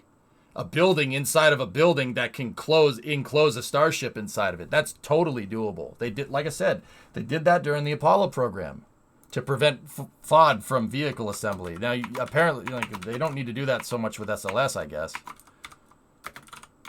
Here, let me show you. There's a really nice picture of here's a picture of the Saturn V being put together. See the literally a building that slides out on a rack. See that? Now, don't get me wrong. That's probably not a clean room environment if I had to guess, but you could easily do that. You could easily make it into one. How tall is the VAB? 500 feet tall, about the equivalent of a 50-story building. It is one of the largest buildings by volume in the world, by a long shot. It's huge. The scale of the VAB is something out of a sci-fi movie, to be quite honest with you. Like, dude, seriously, look at this place. This looks like something out of a sci-fi flick. This picture's 50 years old. Look at the bottom left of the screen right now. Look at the dudes just hanging out over there. See what I'm talking about? The scale here is incomprehensible. You don't realize how big that building is. It's basically a hangar, but vertical. Yeah, pretty much. It's actually 4 hangars and a staging area, vertical. Yeah. Yeah, the VAB has 4 high bays in it. The VAB was built to house a rocket that's a lot bigger, Blinga. Yeah, a little bit on the VAB while we're here. Here. Check it out. The vehicle assembly building was built basically like a Lego kit. If we look at it here from the top, there's a transfer aisle right here. There's a big hallway. It's basically hollow all the way up to the roof. That's called the TA, the transfer aisle. So basically, stages get brought in by boat. Now, during the Apollo era, S1C, S2, S4B, right? And they would go into the transfer aisle, and then the mobile launchers, those things, literally the mobile launcher platforms during the shuttle and the ML would roll in here, and they would keep the stages in the transfer aisle, pick them up, and then stack them. The VAB has 4 high bays in it. 1, 2, 3, and 4. You could build 4 rockets in it at once. 4 Saturn V's. During the Apollo program, they usually had 2 to 3 being made at any given moment, which is still ridiculous to me. But here's the thing. Look at the VAB. See the posts right there? See the shadows being cast from all these posts that are sticking out of the roof? See that? The VAB is built modular. It's using a truss structure. It's using basically space frames. So see how it's just an X like that? And see how there's a flange right there between the beams that's bolted? One of those posts right there, that post, only the one that's probably about 250 feet that way, sticking out of the top of the VAB, that's what it is. That's what those posts are. They're flanged posts. You can build up the VAB. You can make the VAB taller. It's literally built like a steel Lego kit. Basically a big Meccano set. It's built like that on purpose. So you could build it taller for a bigger rocket if you needed it. The other crazy thing about the VAB that not a lot of people know about is that if you look, to get to high bay 2 and high bay 4, you have this, why make it go all the way around in there, all the way back in? Well, the first thing about that is that the NASA's crawler transporter, this thing that's literally the size of, I don't know, like a 4 tennis court complex. It could, that thing that can move 15 million pounds around that looks like a Jawa sand crawler in real life. Yeah, that thing has a pretty bad turning radius. The turning radius on that thing sucks. Literally a battleship could outturn it. Second part of that, they built it out wide on purpose so the VAB could be expanded this way if it needed to. Yeah, you can add 2 more high bays to it. Yeah, that was done on purpose. They could build this way with it. They could do up to 4 if I'm remembering right. I read this in a book from Rocket Ranch. Rocket Ranch is about the nuts and bolts from the Apollo program. It's a really good book.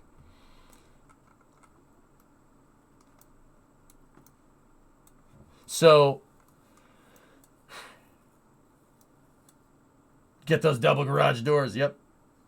So, the VAB can be expanded in multiple directions. This whole thing was designed to be completely modular. Right down to the launch pad. It's designed to be modular. You could add more pads if you needed them. The whole system is designed for that. That's why the Apollo program is... The Apollo program, despite having expendable launch vehicles, is probably the closest we've gotten to a full, comprehensive, like really, really well implemented and well thought out architecture.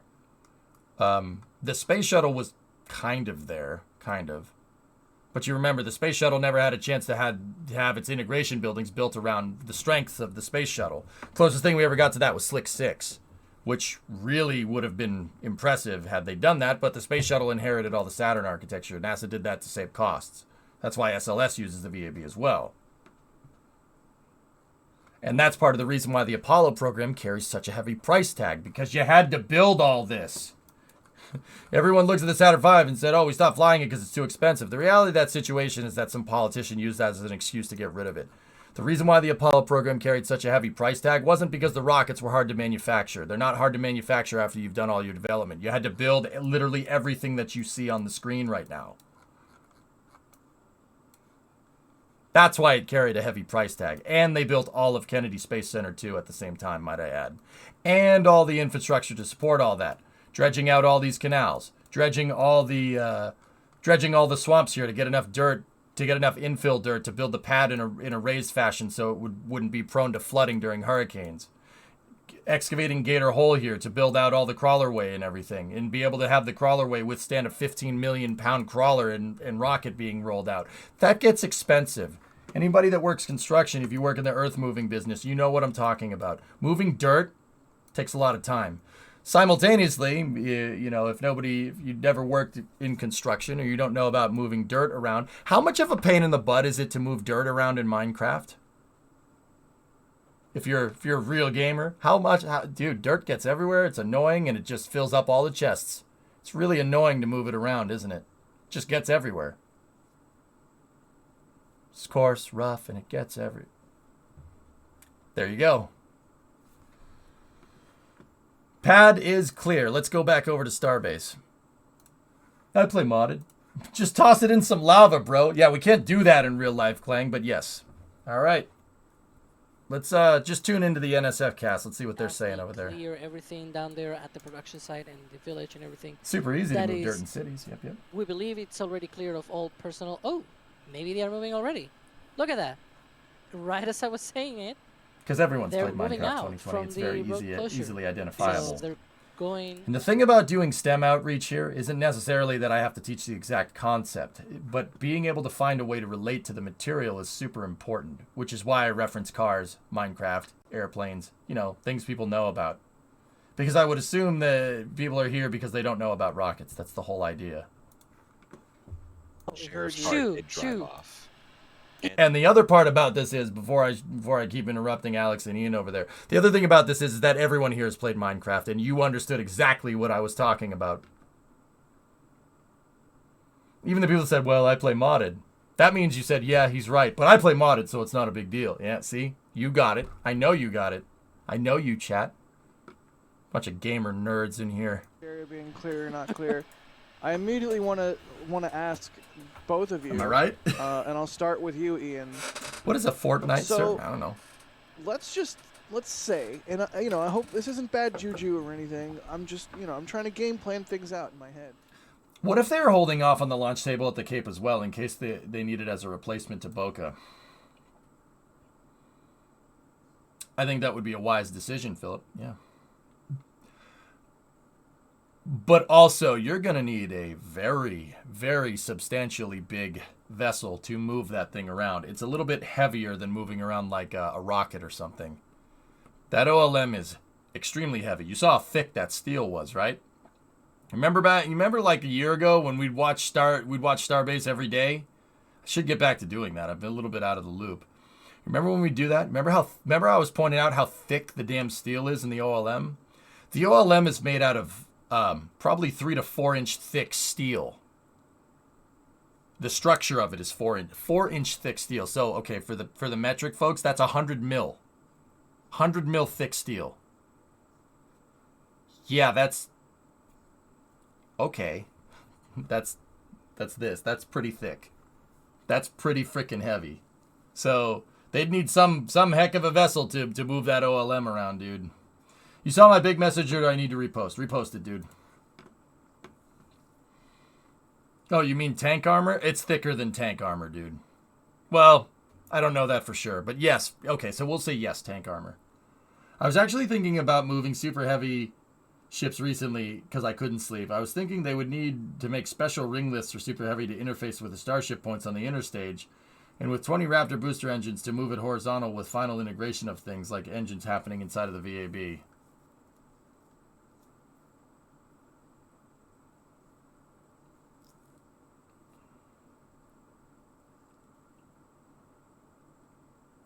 Yeah, you're talking about VAB integration, Thomas. Yeah, maybe, dude. The launch has that area. Sweet. I did recently find out that Alright, let's see here. 5/8 of an inch plate steel stops 30-06 full metal. See,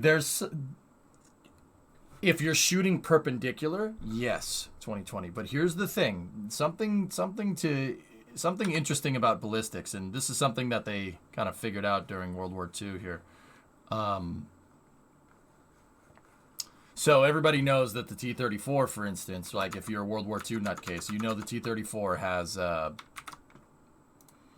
Discovery. T-34 has that sloped armor. Now, the sloped armor will deflect. You shoot a bullet at it, it's going to deflect it. But the interesting thing here is the reason why it deflects it from a material standpoint is, so say this is your steel plate right here, right?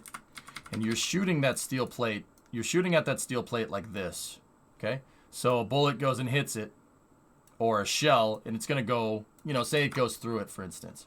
Say you have, you know, 4-inch thick. So let's go with our 100 millimeter, okay? Or about 4 inches. 100 millimeter thick, right? So you got 100 mil to stop that bullet, right? Let's go back over here. Now you take that same 100 mil, right, and you put it on its side. Now you shoot at it. Say it's at 45 degrees, right? So that means you make a little triangle here, right?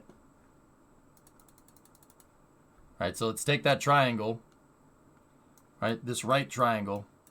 And we know that that right there, this one right there is 100 millimeter. And we know it's a 90-degree angle. Pythagorean theorem, find the hypotenuse. So if it's an equilateral triangle, that means that this is 100. This side right here is 100. That side's 100. What's your hypotenuse here? A squared plus b squared equals c squared.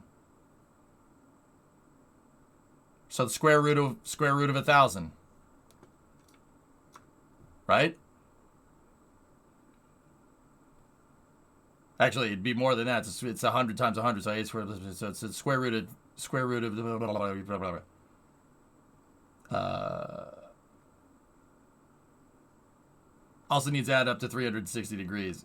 That's angles, but yeah. So long story short, this is a lot longer edge because I started doing the math out of my head and my brain went potato, which does happen sometimes during the launch cast. But see, there's literally more material here. There's more than 100 mil of material there. That's the reason why the bullet deflects, because there's way more stuff behind it. 141 because root 2. Yeah, there you go. Now you have a 100 millimeter plate, and now you have 141 millimeters to help you. That's why it deflects the bullet from a ballistic standpoint. So keep in mind, you said that, 5/8 will deflect 30-06. That's right. But you could deflect 30-06 with smaller thickness steel if you shoot at it at 45 degrees.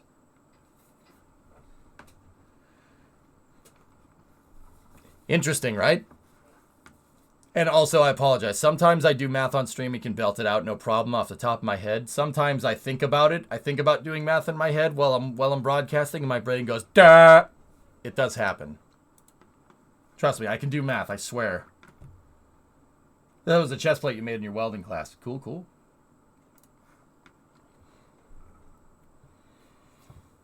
All right. I am going to be quiet for a second because I've been talking for 3.5 hours straight. You are Just trying to pace myself, that's all. So I'm going to let Jack talk here for a second. I would literally go right now because there is a large line of cars outside Isla Blanca Park already. And they open at 4, but you know, you're going to be stuck in that line of cars. And the other thing is the way that South Padre Island is built or laid out. Like, you take a bridge to get there, because it is, in fact, an island. You take a bridge to get there, and whenever there's any bad congestion on the 2 roads in South Padre Island, that congestion can back up onto the bridge. So it is possible that the line of cars at Isla Blanca Park will get long enough that it turns into a line of cars on the bridge. And that would just be insane madness. So please, just leave now, Jeffrey Boo. Leave now. Go now. Go. You go. I don't know what else to tell you. Go. Do not underestimate launch day traffic. I've never been down to Boca Chica, but I've been to Cape Canaveral and I've been to Wallops for several launches. Do not underestimate the amount of people that are going to show up at the last minute. Traffic will be worse than you're expecting. Always assume that. Yep. Oh, we missed it. It was T-minus 4 hours, 20 minutes. Oh well. Anyway, we can see a lot of venting happening at the tank farm right now, so you're definitely starting to spool that up, which is good to see. Good stuff. Now, of course, they're not doing propellant loading just yet. That'll be happening in about 2 hours and 18 minutes if they stick on this current trajectory. Right now, they're probably just starting to chill things down, get it all ready and situated to begin propellant loading. Again, we got a while to go until propellant load, but it would make sense to starting to slowly situate it, get it ready, chilled down at this point. Yeah, definitely. Tad Denton. Pad Rat, thank you. Robert Gray, Red Team, thank you. I don't even know how to say that name. Pad Rat, thank you. Red Team members, all kinds of members. Thank you so much. Emma coming in to Red Team. Really appreciate all you. Endor coming in at Red Team. A whole bunch of Red Team members. I guess a lot of people want that new multi-view that we just launched for Red Team members. That multi-view is really sweet. It's like 9 cameras all in one stream. You don't have to click around different streams or have multiple monitors or any of that. You can just watch everything on one single stream. All the camera feeds all at once. None of our voices. If you find them annoying, especially mine, then you check out that multi-feed And yeah, become a red team member if you're not. I see a lot of red team members. Thank you so much, everybody, for the support. It's a vote of confidence in what we do and what we're doing and everything that we try to do to bring you spaceflight coverage from around the world, anywhere, anytime. There's awesome rocket things happening. So yeah, that's the new multi-view right there. You can see it on the left. That must be why I'm seeing so many red team members. It's just oodles and oodles of red team members. Thank you. It really is excellent to have that feedback, that you like what we're doing, you appreciate what we're doing, you like the perks that we're bringing you in the membership program. We're constantly trying to think of new perks. We're constantly trying to make sure that your monthly contributions are returned in kind with awesome content. So that's the new addition, is that new multi-view. So definitely check it out. Become a red team member. Thank you so much for even considering it. And I will add that we do have the an internal multi-view for tech diagnosis and things for the team to look at. I've loved looking at the multi-view for the past few weeks, past few months. It is an amazing source of just getting every camera view you possibly can get all at once. It is like, and I'm saying that like genuinely, I only look at the multi-view at this point. It is so genuinely useful. Same. Just getting an overall view of everything we have out of Boca Chica. If you want an angle of everything all at once, get the Red Team membership, get multi-view access. You genuinely will not regret it. Yeah, I'm right there with you, Ian. My go-to is the multi-view, the internal multi-view, and that is what inspired the members-only multi-view. We love the internal multi-view so much, and we knew that the members would like it as well. And so, thank you everybody coming into Red Team in order to get that perk and all the other cool perks that you get. I see Camaro, or Cameron. Thank you so much for coming in at Red Team. This is truly an outstanding level of support from y'all, and it just means that we'll keep being able to continue doing cool things and just plowing all of this back into the field and growing more cool fruits. I think I might be starting to get sleep deprived. I'm really sorry. You're good, Jack. Only 4 hours to go. Oh God. Booster 7 is asking, I got one question. Why will Starship not get to orbital velocity? I think that's intentional, right, Ian? Yeah, so that's very much intentional. So the reason they don't want to go directly to orbit, even though, given the capabilities that they have, they absolutely could attempt to get into a full orbit, they really don't want to risk that. Now, you might be wondering why. Well, if you go to a full-on orbit, while that may be great for testing, go a few orbits, test some comms, onboard systems, things like that, you need to be able to deorbit your ship. Say if Starship is in like a 300 by 300 kilometer orbit, and say the Raptors can't light, or they lose contact with it, or even worst case, it implodes on orbit. You do not want to have this gigantic 50 meter by 9 meter cylinder stuck in orbit. That is a nightmare for space debris.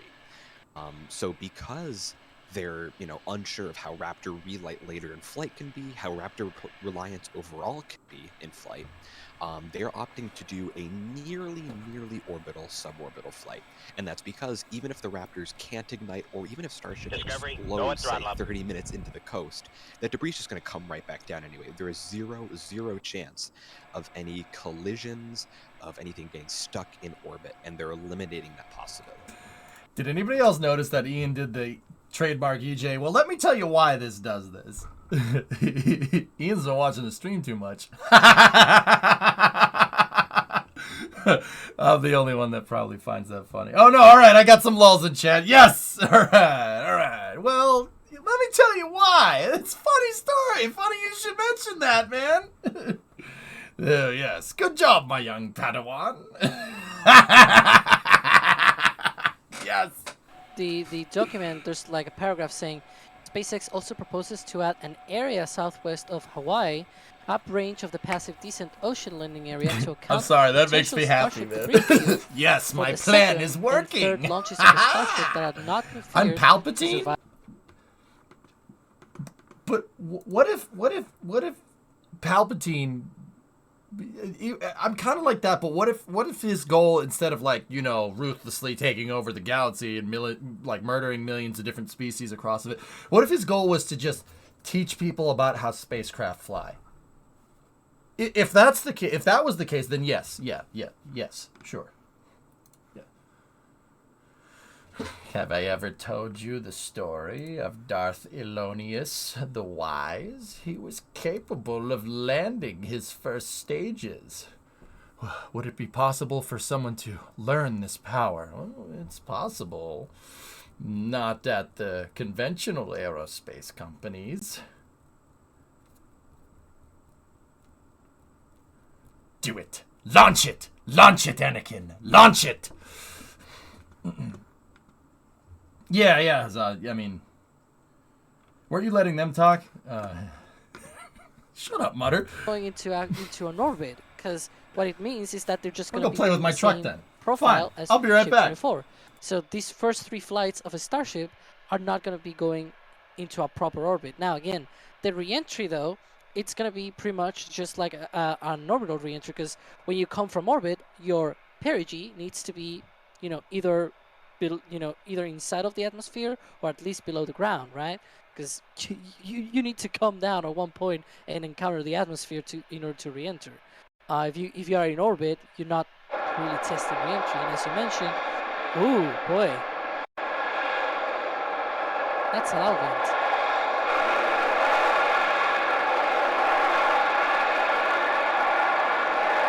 Wow. Oh boy. Wow. Very loud.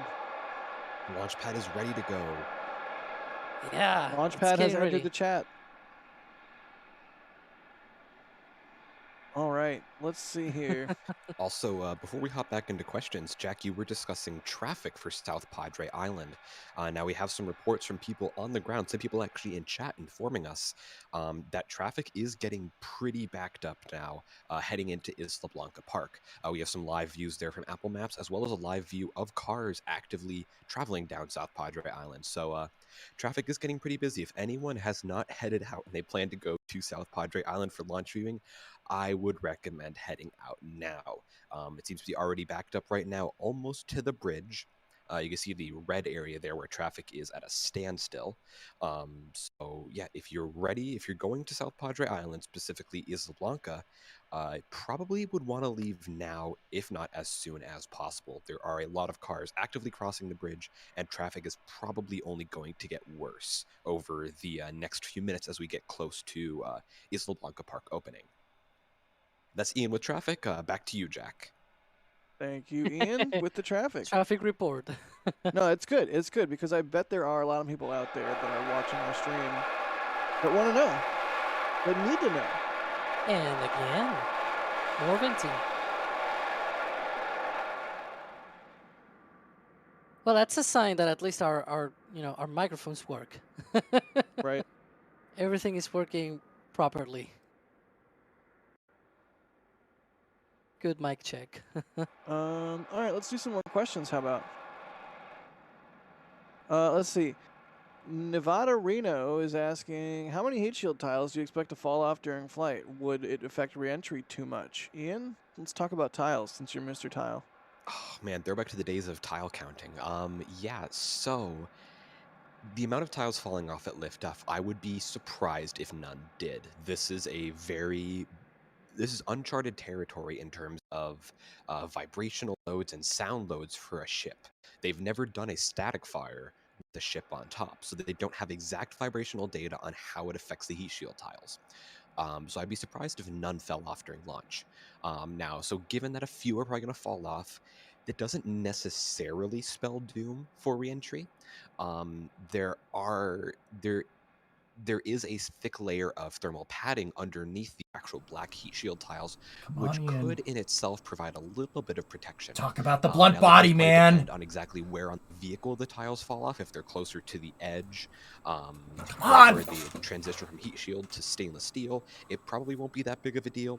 But if it's somewhere, say like on a flap hinge or a flap itself, or right in the center of the fuselage, can we call it a flinge?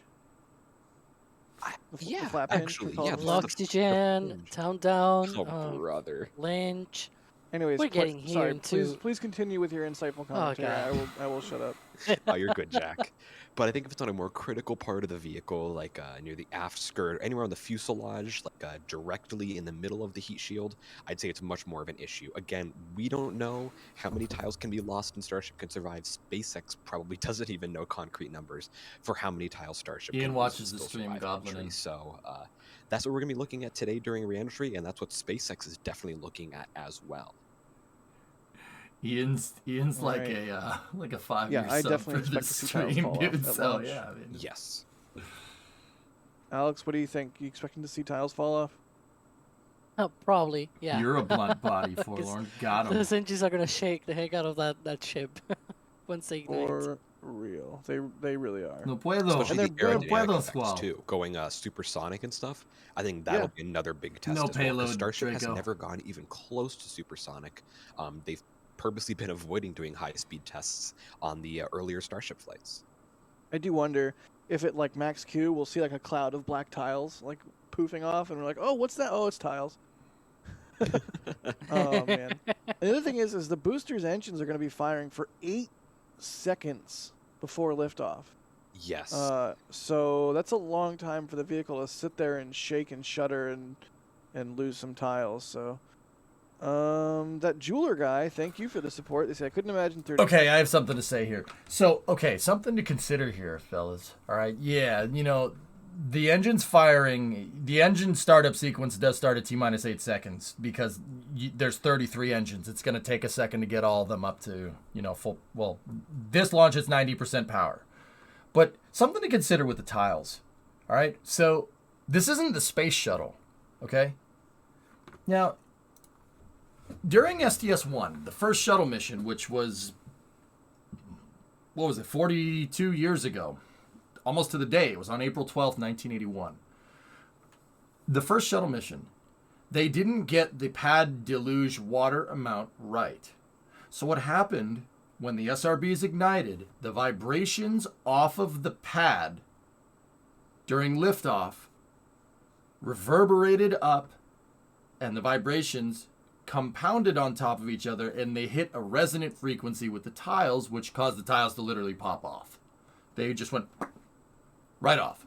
They lost a bunch of them because the SRBs basically, they didn't get the deluge amount right, and the SRBs overperformed. They did better than what they thought they would. That's actually an example of something doing better than your expectations and actually hurting the mission. Overperformance, like if you're a Kerbal player, overperformance is great. Oh, sweet! I went all the way to the moon, and I didn't need. Dude, we had enough fuel. We were good to go the entire time. We're totally good.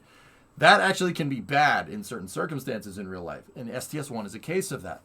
But you got to remember, with STS-1 on a shuttle stack, the space shuttle is down by the business end.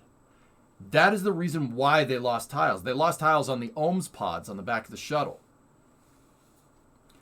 The reason why they lost those tiles, once again, is because they're down near the business end. On Starship, the tiles are a pretty good distance away, about 70 meters away from the business end. That's a long way, and that might be enough to make it so the vibrations from the engines, from the 33 Raptors reverberating off the ground, at least during the initial phases of liftoff, that might be enough. There might be enough of a sound barrier there in terms of air, for instance. It might be, might not be. Who knows? 150 minutes, Sebi. But yeah, I mean, the engines are going to be lit down here. And the closest tile is up there somewhere. That's 220 feet away, about 70 meters. That's a long way.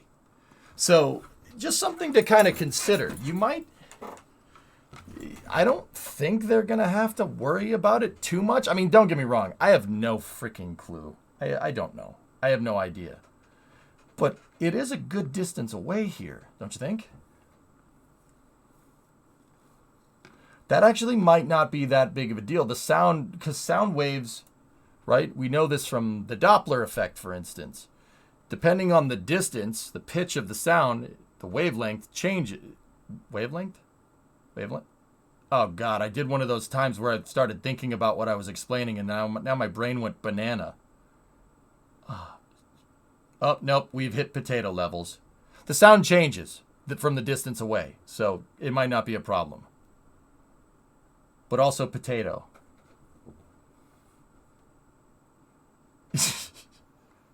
Bananas for scale?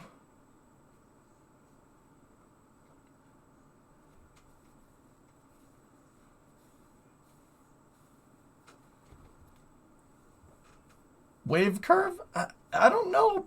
That even... Dude, that happens. And it's probably just because I recently, like, destroyed my sleep schedule to be here. And don't get me wrong, I should probably be getting that whole basic sound wave principles right. That's kind of important if I'm going to talk about it. You're you know, like, I think I probably should get the terminology right. But also, yeah, it's 5 in the morning, and yeah, there might be some residual, you know, internal body functions here that are like, you should be sleeping right now. That's the second time my brain has gone potato in 5 minutes. Not good. Not good. Not good. Not good. Speaking of sound, I'm curious, does passing the sound barrier have more dynamic pressure in flight?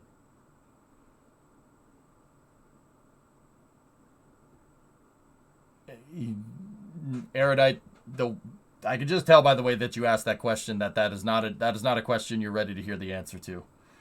Long story short, yes, no, everything changes. Some parts of the vehicle can have higher dynamic pressure than other parts. Because when the sound barrier isn't some finite point. The sound barrier changes with pressure and humidity. So if you're at a higher altitude with different humidity, sound barrier can change. More caffeine, yep. So the pressure can change because your static pressure is actually dynamic in a fluid medium because the plane can fly at different altitudes. And for Italy, it's 11 in the morning. Wow, buongiorno. Shorter answer is yes and no. That's what I mean. Yeah, your dynamic pressure isn't this is the dynamic pressure. It does change. And in aerodynamics, it's a lot more difficult because the rocket is just a cylinder. It's relatively easy to figure out dynamic pressure because it's a very simple shape comparatively to an airplane. Yeah. Any Aussies in here? Yeah. They're here. They're around. They're just they hang around in the background with their didgeridoos. Are we expecting a clear or cloudy day? Weather conditions look okay, Gooners. They're tracking some upper level wind shear, but we might be okay. Just use the Aero UI. Best answer I've heard, Walrus.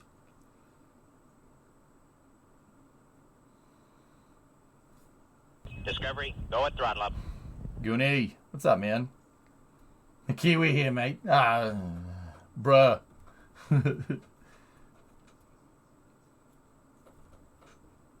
First time I saw a shuttle land, the sonic boom scared the crap out of you. Yeah, Pappy, such a good noise, dude. When I lived in Florida, dude, we heard them. It's awesome. It's the twin sonic booms. You get it from the nose and the wings of the shuttle. Finally, a launch that's not at a forsaken hour. It's not my fault you live in a weird spot of the world. Hey, Green Tea, what's going on? Nice way to start a work week. Yeah. Give me about 4 hours, Green Tea, and I'll tell you if it's a really nice way to start a work week. Because once again, I'll just reiterate in case anybody's popping in here.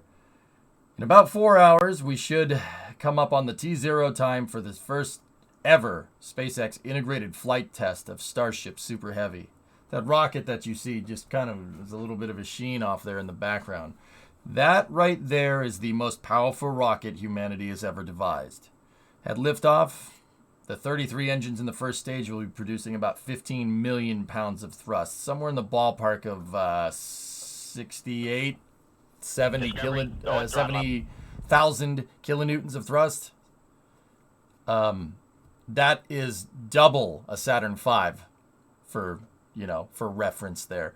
If that rocket goes, it will be the single craziest rocket, or the single highest thrust rocket and the single biggest rocket we've ever flown into space, humanity as a whole. The only rocket that even comes close in terms of liftoff thrust is the Soviet N-1 rocket that they were using during their lunar program. That had 10 million pounds of thrust from 33 NK-15 engines. This thing has 15 million pounds of thrust from 33 SpaceX Raptor engines. Or the biggest fireball. Excitement will be guaranteed per SpaceX, Dumbats. Yeah.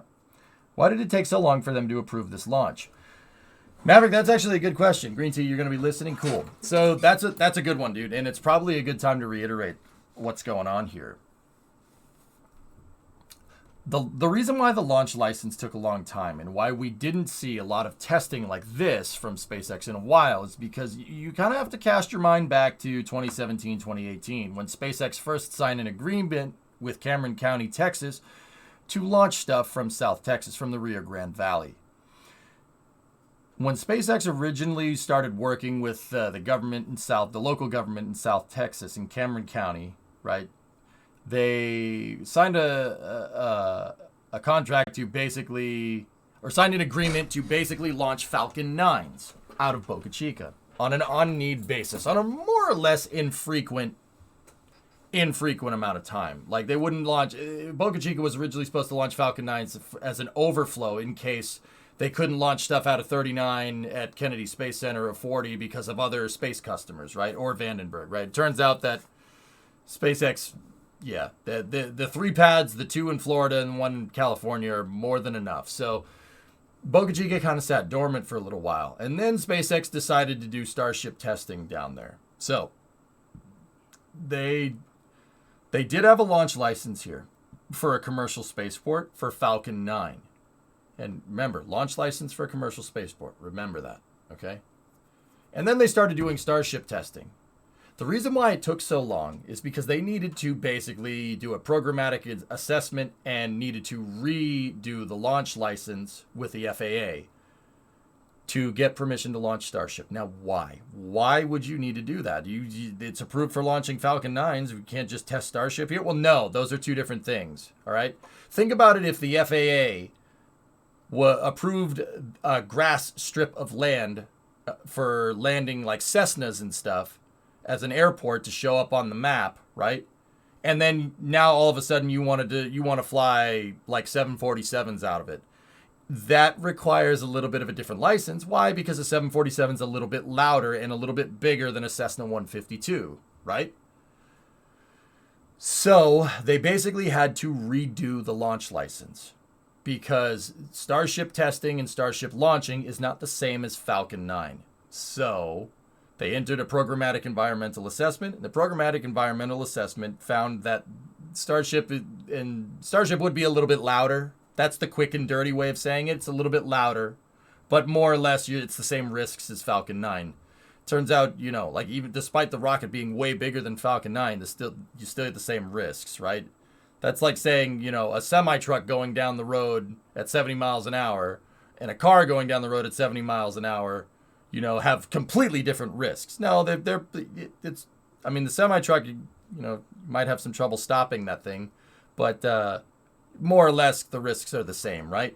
So they did the programmatic assessment, and then from there, the programmatic assessment found that they didn't need to do an environmental impact report because the intrusiveness to the environment was about the same as it would be with Falcon 9. Barring some things here and there, SpaceX had to do some environmental compliance stuff. Like, for instance, when SN-11 blew up and it scattered debris all over the Rio Grande Valley, which is a wildlife preserve. They had to go pick that stuff up. That's kind of important. So after that, they started to get the launch license. And now, once again, the launch license had already been approved for Boca Chica, but it was for Falcon 9. So because the environmental impact was basically the same, now they needed to do the launch license for Starship. And because they needed to redo the launch license, that's what took so long. They needed to redo it for Starship, which makes sense. The hovercraft is going back and forth from Boca Chica to South Padre to evac the build site. Cool. Hovercraft. When did that? And you know what? I'm not going to ask questions. Trucks going 70 is Monka Steer. So Cessna equals Falcon 9 and 737 equals Starship. Basically, Plies. Yeah, in my analogy, correct. Yep.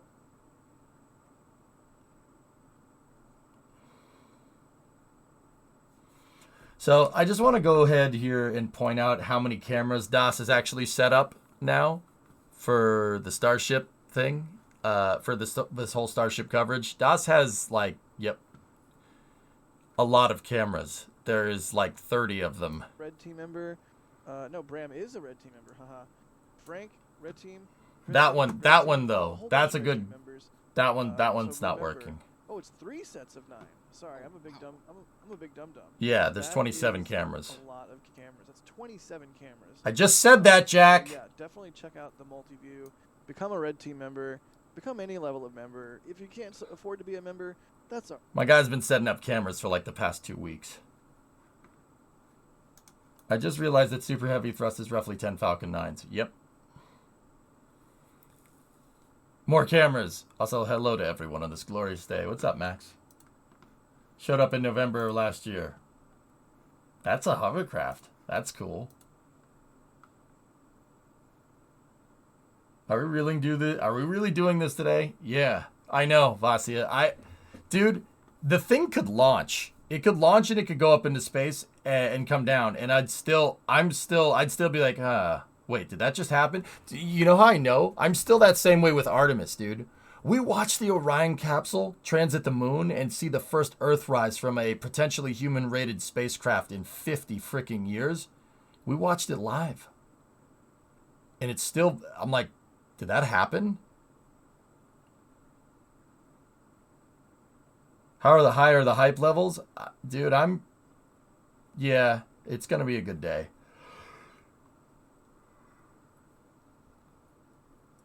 I think I saw Das recording a video when I was down in Brownsville over spring break. Go say hi to him. He won't bite.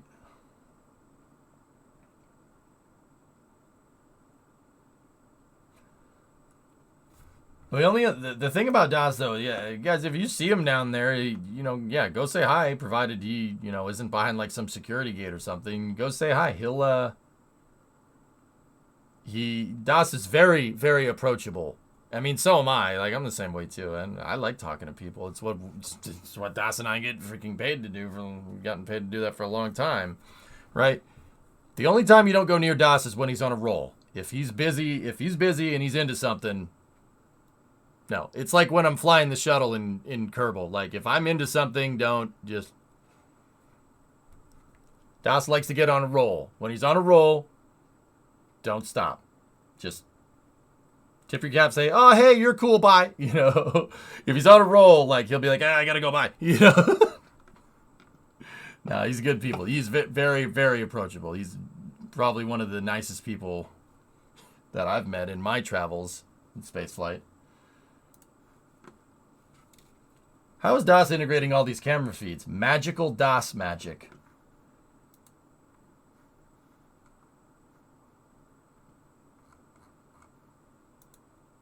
Yes, exactly. 2020, yep.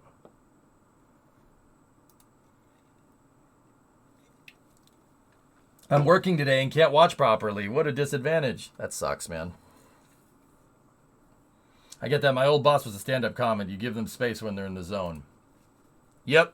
Streaming is like that too, Fall. Yeah, very much. If I'm on the roll on something, I really don't like being interrupted, dude. And, like, see, but that's the duality of it, I'm a streamer. You have the chat, and because it's a STEM stream, I have to answer questions in chat, but I also don't want to get interrupted because I'm on a roll. It's a hard thing to balance, dude. I've been doing it for a decade. Still difficult to do. Can confirm. You shut your filthy mouth. They're aiming for T-0 right when the window opens, Blinga, so the answer to that is yes. Timer's up there. We're about 3 hour 48 out. Park did open 11 minutes ago, so obviously they've had a bit of influx then. Discovery, I do not have an active look Yeah, at there you Google go, Maps right now. Stavlid. Based on what we were seeing before, I would not be surprised if traffic's died down a little bit.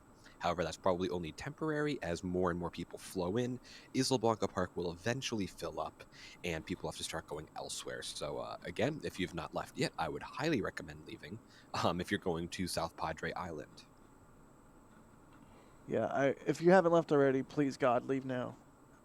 Yes. That's all I can say. Launch traffic is no joke, as we have discussed. Well, we already did the traffic report, so while we're at it, why don't we toss to weather? And here's nice. Sawyer with the weather. Discovery, go at throttle up. Greg, So again, 2212, thanks, weather man. constraints for launch are looking pretty good at the moment. The concern has been the upper level winds and potential wind shear as it gets higher up into the flight. But as of right now, at least on the ground, things are looking pretty good. There is your weather at the moment right now. About 64 degrees Fahrenheit, 18 Celsius, light breeze with some stronger gusts up to about 18 miles an hour or 30 knots. Or 30 kilometers per hour, and very, very humid. I'm sure Jack can attest to that. And now here's Jack with a story about puppies. So one time when I was a kid, my dog. Sawyer's got the weatherman voice down pat. That's pretty damn funny, actually. That was pretty good. Back to Ian in the field with traffic, not in the field. Back to Ian in a student lounge building. I'm looking at traffic on Google that's Maps Sawyer right now, and it's yeah. hilarious because you can actively see where both roadblocks are. I assume like the sheriff's cars and anyone else at the roadblock is contributing. Oh, There's nice, traffic Hilky. right at the Ad Astra School, as well as right at the entrance to Boca Chica Boulevard. Man. Right on. Now, anyway, back at South Padre Island, we talked about earlier, the bridge might get filled up. The bridge traffic is now reaching the bridge. So the southern end of South Padre Island is becoming a bit of a nightmare traffic-wise, and it is now extending to the bridge. So be careful out there, everyone. Be sure to follow all traffic laws and do not drive distracted. Back to Jack. Let's see here. We got Eric in the chat saying, "Hey Jack, is it going to fly today?" Which is amazing because they used to do that every single time with the Starship test flights because people would ask you that all the time. Is it going to fly today? That's hilarious. That's a good throwback. What's up, Eric? Goes Hi. on Games. Thank you for the support. They say in the future, will the chopsticks move faster? So we did just see the chopsticks open up and move a little bit on the tower. They're basically in launch configuration now. In the future, will they move faster? That's a good question. I'm not sure. I mean, I think they probably move plenty fast as it is, but I mean, if they started moving faster someday, I wouldn't necessarily be shocked. I don't know. What do you think, Sawyer? No, Ian, go for it. That's Jack talking. I was just saying real quick, if you think about it, there's Ian really now. no need for them to. Unless something rapidly changes, we know that they are not going to rapidly swing shut to catch the booster. They will be open very, very slightly just to let the booster pass through and then very quickly clamp shut. So there's no need for them to move quickly up and down the tower or move quickly opening and closing. So I don't see that happening. Sawyer, any thoughts? That was exactly what I was going to say. It's T-minus 3 hours 45 minutes until launch, and they're working on opening and the chopsticks are now open, so they're open plenty early.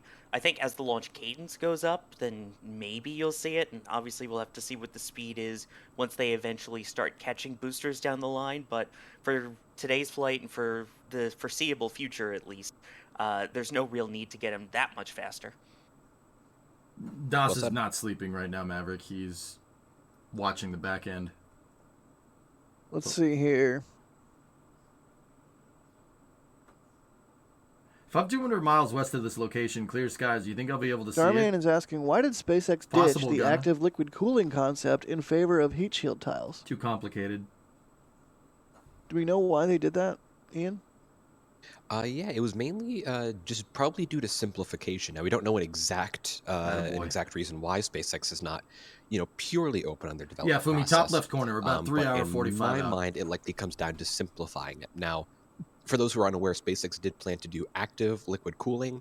It's specifically called transpiration cooling, where they would pump a little bit of methane out very, very tiny holes along the windward side of Starship to protect it during re-entry, kind of having an ablative layer of methane there to catch the heat and then be stripped away from the ship. They likely got rid of that due to the complexity, and the complexity of that system versus the relative simplicity of heat shield tiles. So that's my likely bet as to what they did there.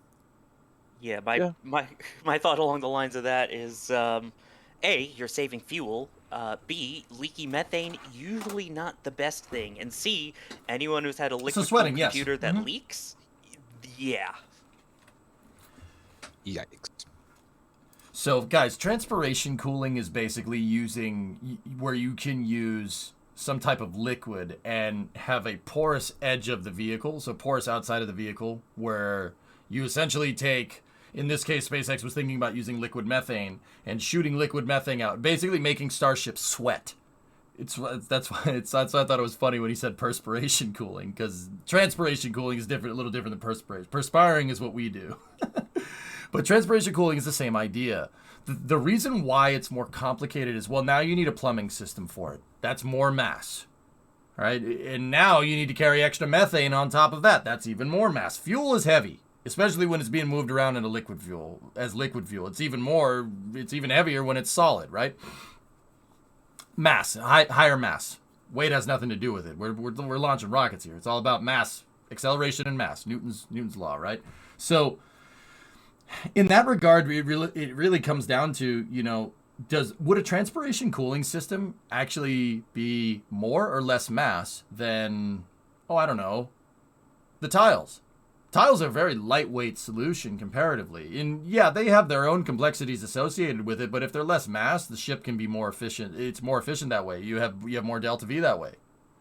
It's funny because that's basically the reason why the shuttle has tiles on it, right? And it's funny because SpaceX went with the exact same idea. They've used the tiles because they are the lightest mass system that gets you basically the best bang for your buck in terms of thermal protection. Transpiration cooling requires very, very complicated plumbing, and it also basically requires very complicated manufacturing. The reason why, you have to make metal that's porous enough to sweat methane. But also, it has to be porous enough to sweat methane and not have entry heating go inside of it. And not have any entry heating deform the structure. That's a little bit difficult to get that right. Tiles are a much simpler solution in that regard, and they're also lighter. Less mass, not lighter. With transpiration cooling, Max, would be nigh impossible to fix. You'd have to trying to make that some type of modular system would be very difficult. Cold liquids in a cold tank, so it is going to stay pretty frosty and essentially use itself to kind of start insulating. So it will typically be able to stay that way in orbit as well if you got the cold fuels. All right, with that, I am going to jump off and grab myself some fuel. So forgive my sleepy voice. Ian, thank you for jumping in and taking over as host. I am going to get some rest and set up some I'm trying not to, get some caffeine for my brain. There you go. Happy to help, Jack. Stay safe, stay awake out there, and get yourself a little bit of rest before flight. We still have a little bit of time out here. Oh my god. Sorry I haven't been on. 3 hours, 39 minutes to go. 3 hours, 39 minutes to go. Bad Wolf. Hey, sorry I haven't been on. Had to transfer to Japan. Cool. Ohayo, konbanwa. Congrats to you and your bride. Oh, thanks, buddy. And on the new place. Glad you have a place to work on these projects. Also glad people get to see that hard work, sticking to your guns and determination pay off. Yep. Bad Wolf. There's a reason why. I show you guys all this stuff. Just got to keep digging, man. You just got to keep digging. But know where to dig. That's the important part. Right? Knowing where to put in the hard work and effort is important. Sugoi! Nice. Where to dig your grave? Nah, don't. You can get somebody else to do that. You can outsource that if you want. Hey, Brandon, what's going on?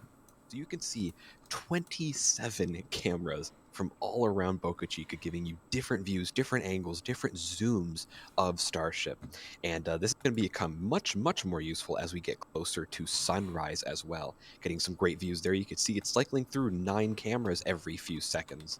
Again, great way to get a shot there of everything happening at Boca Chica. So we have a few new Red Team members. Thank you to Dean Scholes. Thanks to Barry Cook. Gary Lee has upgraded to a Red Team member. Tia's Reifrick, thank you for becoming a Red Team member as well. Paul Jones, Dennis W, Wes Hunter.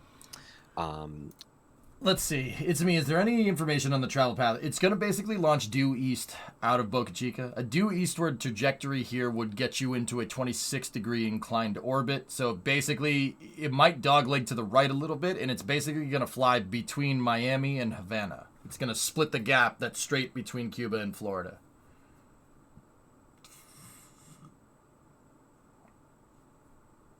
Are the WB-57s airborne? Not yet, but they will be.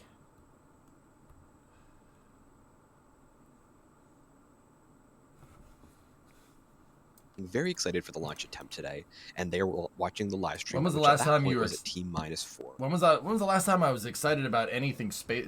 When was the last time you were this excited about anything space related? Artemis 1, probably. Yeah, Artemis 1 was bananas, man. That's a drone over there, Maverick. That's a drone flying around. Yeah, the SLS launch is up there, dude. Yeah, Garvey, yeah, they're way up there. Thought you were gonna say yesterday, dude. Almost every day, man. I love this stuff. You know, it's live and breathe it every day, dude. Discovery, go and Not drive methane. up. Don't breathe that. Any of the streak shots from When you Terran can, 1, which but- was methane, was methylox Sawyer fueled, agrees. you see that it kind of started off Yeah, Rob. orange, got a little bit blue, and then got really blue the further it got into flight. So it looks orange during the test fires. That's the ignition. Once you see the exhaust stream coming back, we should get Discovery, a blue go and throttle up. launch. Beautiful. Slayer, Also, thanks for we the prime probably sub, some dude. nice JT hints of with purple 68. on there. Thanks. And speaking of purple exhaust, in our NASA spaceflight orbital flight test patch available on the store, there is some beautiful purple exhaust featured on there. So I have mine hanging on my bulletin board over here. Beautiful patch here from Pauline. So head to shop.nasaspaceflight.com. Pick yourselves up an orbital flight test patch. Man, they are beautiful. About 90 minutes. We 2020, may have yeah. to redo the intro. Instead of where they go, it's orange, go, it's blue. It's purple. Awesome. Thanks for the question, Isaac. Now hopping over to another question here. Let's see. Who do we got here? Kareem here asking, why keep 2 people in the gateway? So we're talking about the Artemis program we discussed earlier. Since Starship is so much bigger, is this just for safety or due to life support limitations? And Kareem, I believe that's actually just to give a bit of redundancy, keep people on gateway for communications and things like that. Keep Orion staffed in case any issues happen on gateway or on Orion. You can have people very, very quickly fix it. Because imagine how terrifying it would be to be on the lunar surface and an issue happens with Orion. That's your ride home. So you want to have some people up there at all times to do maintenance if necessary, but also to do some science. Gateway is a mini international space station. Good job, There's man. going to be many science experiments going up there at all times. They can do some camera shots out the windows, things like that. There's a lot to do on Gateway. It's not just a little docking hub. It will be a full-fledged space station there. And that's another reason, actually, you mentioned there with the docking hub is in the event that something goes wrong with rendezvous and docking, you have someone on the station side that can help troubleshoot. And as you mentioned, you've got Orion on there. It's kind of like what they did for the Apollo program, that you had someone hanging out still in the command service module, and then He'll be the down crew there, on the Glenn, I'm pretty surface would sure. rendezvous up with it later. Hey, So what do I it's do? The sub Ninja Apollo-esque Tuna. in that sense. And it is important to clarify that as of now, the plan for Gateway is not to have it like the ISS, where it is crewed constantly. There will be kind of short stints of crews that go up there for about Good, 30 days or Nazalik. How are so, you, dude? and again, you'll have the crews How are going things up up north, buddy? So just to note there. And Starship plays a role in all of that. Thank you for that insight there, Sawyer. You're welcome. Awesome. So we have a question here from Walt Mead. So we are looking now at the vehicle on the pad. We can see the tank farm doing some venting right there. Sawyer, what is the tank farm doing right now? So obviously we're not coming up on propellant loading for just over an hour and a half, or actually about closer to 2 hours for propellant load. What is the tank farm doing right now? What's that little vent? What do you think they're doing right now with the tank farm, if anything? What are they doing? My guess would be getting know what it they're ready doing to up there. start super chilling all of the different propellants. Because again, you're talking super cool temperatures here for the methane and oxygen to be liquefied.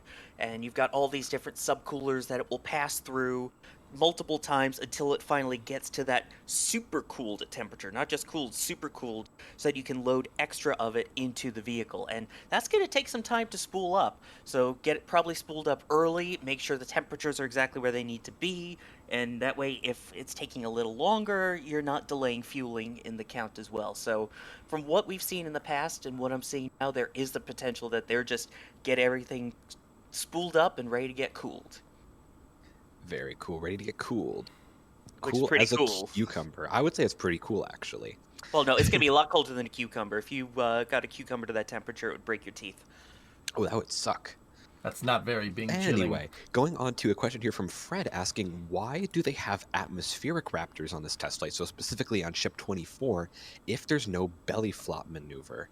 The reason for that actually is, if you just had the Raptor vacuum engines, you very likely wouldn't have enough thrust, or enough thrust to weight ratio to get the vehicle to orbit. It would probably fall back Google eventually. Earth You erudite. need the extra power to get the vehicle to fight gravity. Just the 3 Raptor vacuums alone would not be enough thrust for the second stage. So. Okay. All right. Here's the thing. You have to deal with these problems when you have a second stage that's reusable. The space shuttle has the same problem, or it had the same problem. Whenever you're working with a reusable second stage, you have a very bad what's called mass fraction. Your mass fraction sucks. It's terrible. What is mass fraction? Well, if you look at the delta V formula, which basically denotes how far a spacecraft can fly in space, the delta V formula basically states in nice plain English that the more fuel you have on your spacecraft and the less spacecraft you have on your spacecraft, the further you can go. The further you can fly in space. Now, the thing about building a reusable second stage is that you need to have more spacecraft on your spacecraft in the form of wings, in the form of landing engines, in the form of tiles. And on the shuttle, wings, tiles, landing gear, control surfaces. You have to carry all that extra stuff up into space. Now, the shuttle's solution to solving that mass fraction problem was jettisoning the external tank and only basically bringing back what you needed to, the part with the people and the cargo and the wings and the landing gear so you can land on the runway. Now, don't get me wrong. Space shuttle's a little more complicated than just, it's some wing and some tiles. It's being very general here. But when you have a mass fraction like that, where you have to carry all that extra stuff, that favors higher TWR. Now, TWR is thrust to weight ratio. Now, with the shuttle, believe it or not, after the boosters separate, has a very low thrust to weight ratio. The reason why is because the SRB is basically lofted on a high trajectory, and it uses the performance of hydrolox with its very efficient burn to basically make up for the fact that it doesn't have very good TWR. Now, the other thing is that the shuttle doesn't go much further than low Earth orbit, so it doesn't really need to necessarily be high TWR. But the other thing is that, because the shuttle jettisons the external tank, you don't necessarily need higher TWR to get up into space. But Starship is the external tank and the shuttle combined into one vehicle. And on top of that, Starship is designed to go much, much further into space than the shuttle ever dreamed of. If you're going to do that, and on top of that, use methane as your primary form of fuel, methane and oxidizer, that favors higher TWR for better performance. Now, Starship, on top of that, you'd think that because it goes further, right, you'd want it to be more efficient in space. But SpaceX is opting for a low Earth orbit refueling technique with Starship. So basically on-orbit refueling. And all that coupled together, combined with the crappy mass fraction or terrible mass fraction, makes it so it favors higher TWR. You get more performance that way. You can move bigger payloads into space with higher TWR in your second stage. That and Starship has to lug all that extra stuff that's not rocket fuel up into space every time. So that's why you'd want a higher thrust to weight ratio stage. Second stage. That's why it has 6 engines. Fimble Fanatic, hey, welcome to Mission Control. You're going throttle up. Thanks for the Prime sub, dude. Do you know what mass simulator they're using in this test? Lazarus, I don't even think they have a mass simulator up there. That's right, Cincos. Very, very astute. Yeah, Starship has to bring the entire external tank all the way up into space, so to speak, if we're talking in shuttle terms, and then bring that to the moon or to Mars or somewhere. You need high TWR because you're moving around all that extra stuff. Now, once again, methane favors the thrust to weight ratio over hydrogen, right? But, that's less efficient. And you'd think that, that's going to be a problem if you're trying to go further than low Earth orbit, right? Usually, yes, absolutely, it would be a problem. But also at the same time, because they're opting for on-orbit refueling, that ain't a problem anymore. Brandon gifted a sub to Max. Oh, there we go.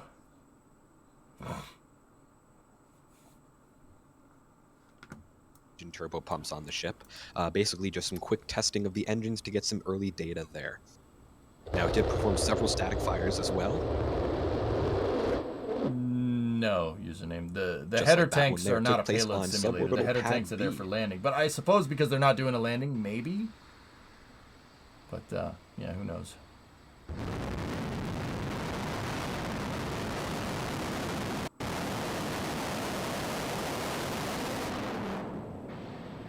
A great shot there of a long-duration static fire. I believe that was a 6-engine static fire there. Discovery, Yeah, they did a real good mix Shinar, of testing with the number of engines. Yeah, and I actually remember this one. This one was either, I believe, 1 or 2 engine static fires, so much less power than we'd see in flight. So now, again, a reminder: all where are they 6 setting up the Raptor NASA engines on Ship B-58 for 24 camera, are going to be active camera on shots? It's not a B-58. The B-58 is a different plane. It's a WB-57 sim. The B-58 would be really cool if NASA had one of those. That plane is extraordinarily fast. It would be really, really nice. But yeah, they're WB-57s, and as soon as they start flying, I'll let you know. Also, I know it's a typo, but B-58s, that would be cool. They're a very cool looking plane. You want to see? You want to see? Look at that thing. Yeah, that's cool looking. Yeah, you can't say that it isn't. Those are 4 J79s, by the way. Yeah, four of the engines from the F4 Phantom. It goes fast. I like things that go fast.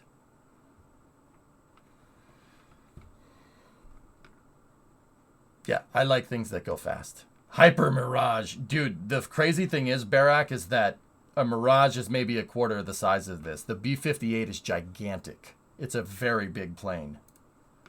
Just on a side note. But yeah, they're still in port, so to speak. They're still on the ground at Ellington. How does the booster and Starship lock together for liftoff? Greg, do you know like what a C-clamp is? Literally that. They have basically a clamp that holds the inner rim of Starship's aft thrust ring, and it just clamps it. And then when Starship is designed to stage, it lets it go and it moves inward.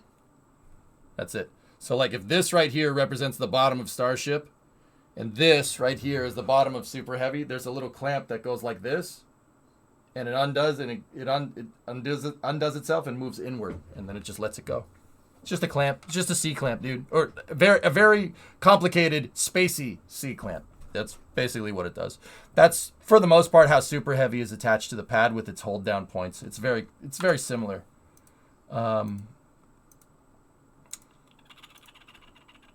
Yeah, here's a Ryan Hansen render of like, okay, so see those things right there? Watch that. Like that. See what I'm talking about? That part.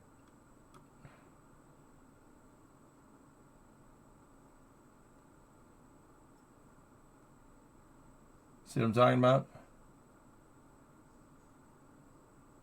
That's how the Starship Super Heavy points are similar to this. They're not exactly the same because this is GSE. This is part of the launch pad and not part of the vehicle. It's got to be lighter, but yeah, pretty much. Pretty much the same thing. Yeah, Ryan Hansen does really, really good renders. You know what? I'm going to give him a follow. He's a good dude. Yeah, really, really good renders. Love this B-58 mini doc. Mustard. Oh, no. If he is a history buff. Ooh, I'll tee that one up for later, Dutch guy. That's crazy. That's all it takes to hold it down. Reaver, let me put it to you like this. I don't think any other rocket in history has 20 hold down points like that. Super Heavy has the most. I think Saturn 1B has 8 hold down points. And I don't think any other rocket has that many. What happens if all but one release?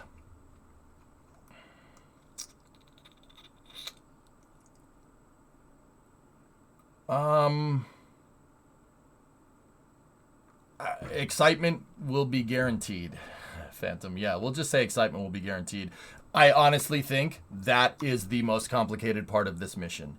If this thing gets up in the air clean and it gets a clean separation from the pad, that'll be very, very, very impressive. That right there is an extremely complicated piece of mechanical engineering. Sequencing something like this to go that fat, to do this quickly, and getting it all to work exactly right is... Yeah, that's... Yeah. Yeah. That's tough, man. I think that getting the 33 engines to light is something that they do have experience with. They did do a big static fire with Booster 7, getting all the engines to go. They did shut one off, and then one of them didn't fire, but they didn't get all 33. They got like 29 or something during the static fire test. It wasn't all of them. But getting the 33 engines to light and then getting 20 hold down points to simultaneously separate, that is probably, like, in my mind, that's the most complicated part by a long shot. This is Booster 7, Penta. Booster 8 was scrapped. If anything, it'll auto abort. Yeah, guys, people are saying, like, oh, what if it launches and one of the engines doesn't work? The onboard flight computers will not let the pad release the rocket unless they get 33 good motors. I have a feeling that might happen today. They might go to fire it and all the motors might not start, and then they might have to go into a recycle. Starship, we know, can do that. It can quickly recycle. We saw it during the static fire test a couple of years ago. They can recycle the vehicle relatively quick compared to other rockets. So,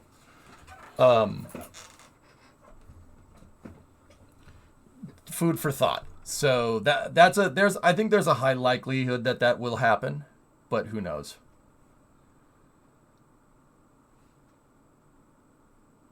Did you watch the latest video from Zach? He talks a lot about this. They did a lot of upgrades to ensure it lifts off safely. No, I haven't, but that's good to know. On the last static fire that they did, Linus, they got like 30 or 29, 30 or 31. I forget which one. Basically, no. One of the engines was manually shut down by SpaceX and they overrode the launch sequencer, or the static fire sequencer, I should say, and then one of them didn't fire. How's the stack supported when it's not pushed up by the Raptors? Those hold down points, Salute, that's the other reason why Super Heavy has 20 hold down points, because the name kind of implies that it's a little bit heavy. Yeah, Starship fully fueled is going to be, this is a guess, like 5,000 tons. It's heavy. You need a lot of hold down points. Yeah. That and the 20 hold down points also carry the spin up sequencer to ignite the outside ring of Raptor engines on Super Heavy, because they only need to fire once. So SpaceX basically delegated the starter motor for those 20 outer ring engines in the first stage. They basically put the starter motor ground side. Those outer rings of Raptors cannot start in the air. Only the inner 13 engines are restartable. Yeah, they took the Raptors on the edge and made them, to save mass. They put their pneumatic starting mechanism on the pad instead, which is smart. That's a smart idea. They did the same thing with the space shuttle. NASA did the same thing with that. Space shuttle main engines cannot be restarted.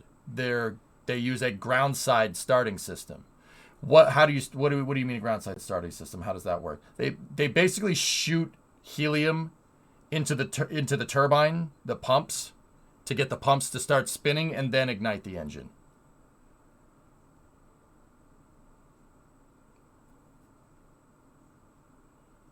Without the hold down clamp, it's going to tip from vibrations if it aborts. I would make sure that it's secured to the pad before you go to fire the rocket engines, Triados. Yes. Didn't Elon, also say they could lose a few engines and still get it up there? Yeah, McCory, yeah. I think they could lose a couple of motors and still get it up there. That's what that's called, is engine out capability. Basically, exactly what you said. Engine out capability exists as a factor of safety. Because if you lose, you don't want to have one engine, and then if you lose the engine, you don't go to space. Which is funny because like Falcon 9 has one engine, but Engine out capability is usually a good thing to build into the design for better safety. But everything in engineering is a trade-off. Everything is a trade-off. You got to remember, having that engine out capability is great. But first thing about conducting flight operations is that with rockets especially, is that you don't really plan to fail. Right? That's not a good idea. But then again, SpaceX is doing iterative design, so failure is kind of part of their design mantra. But you don't really, if you plan to ignite 33 engines, you should get 33 engines igniting. If one of them doesn't do that, that's not what you want. That means the vehicle's in a configuration that you don't understand. Why didn't that engine fire? That's bad testing criteria. Now, don't get me wrong. I'm not saying I know more about this than SpaceX. And SpaceX iterative philosophy does favor some failures from time to time. That's fine. Like losing an engine and it's still making it into space. But when you have engine out capability, that means you have more engines. And more engines are harder to manage. It's a trade-off. It always is. You're trading complexity for safety here. You know, you made the vehicle more complicated, but it's safer. And that's a interesting line to toe, right? But it's something that should be considered. You know, yeah, they can lose a bunch of engines, but also you really don't want to lose one of these engines on the way up. That could really screw with the trajectory. And it would make the other engines have to compensate by throttling up. Now you're asking the other engines to do more work than what they were originally slated for, and that's fine. I suppose that might work, but also, once again, now you're more complicated in the face of safety. Long story short, I think SpaceX really needs to look for 33 engines to go and 20 hold down points to separate, or else we're going to have a bad problem.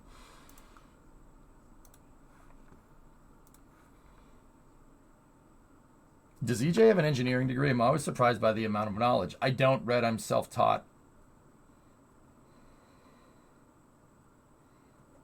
Damn lazy engines not pulling their weight.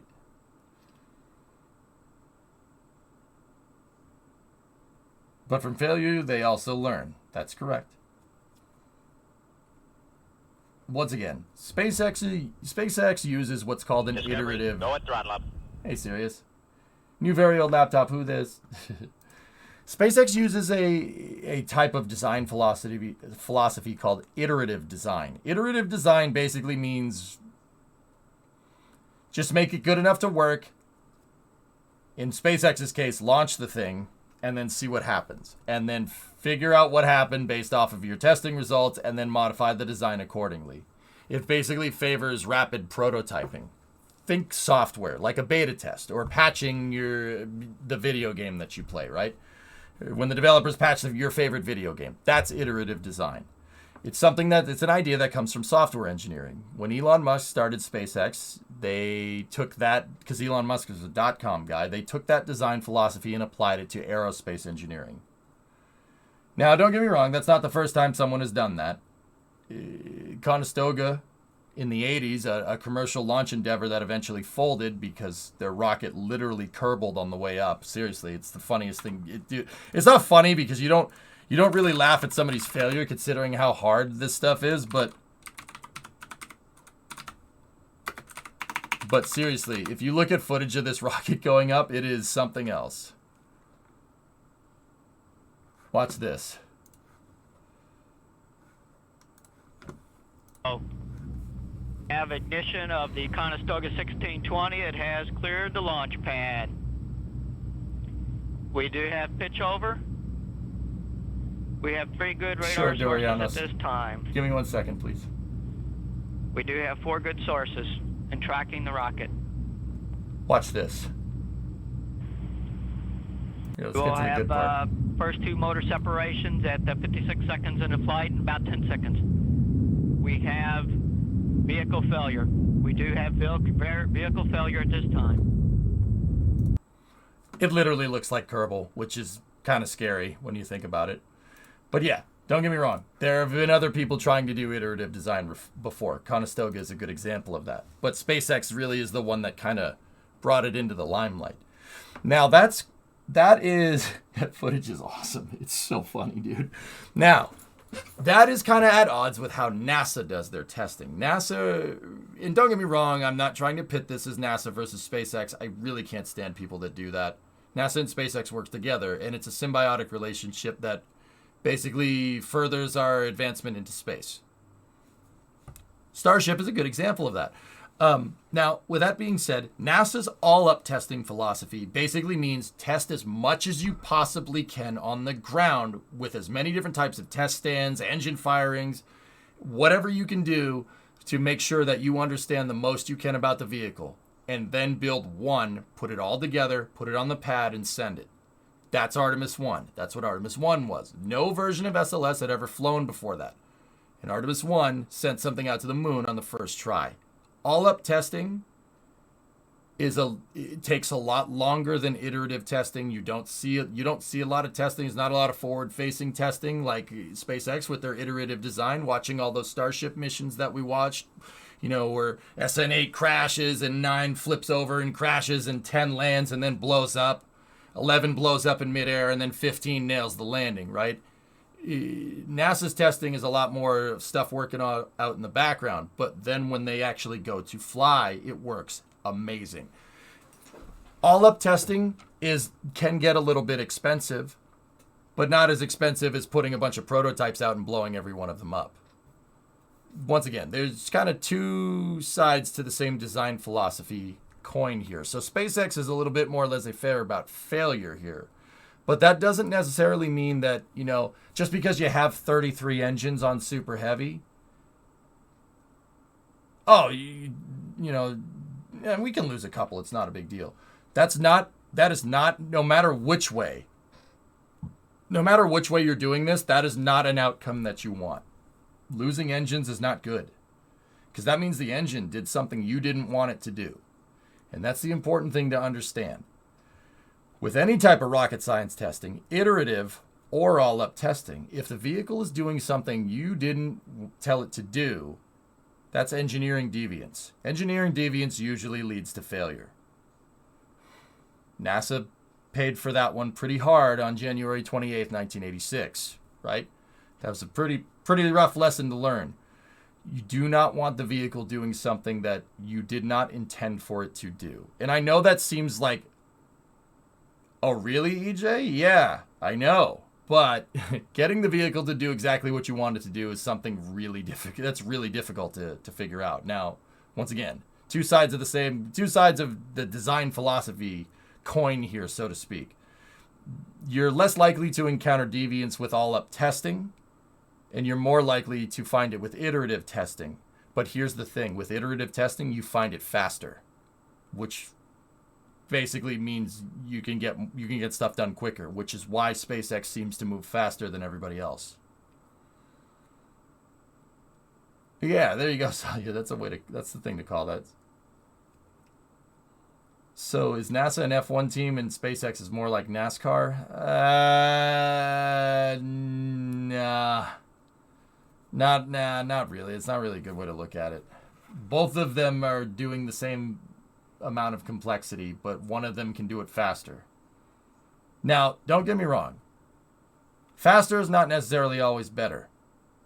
NASA tried doing iterative design with the shuttle, and the shuttle ended up having deviant engineering, and they ended up paying for it.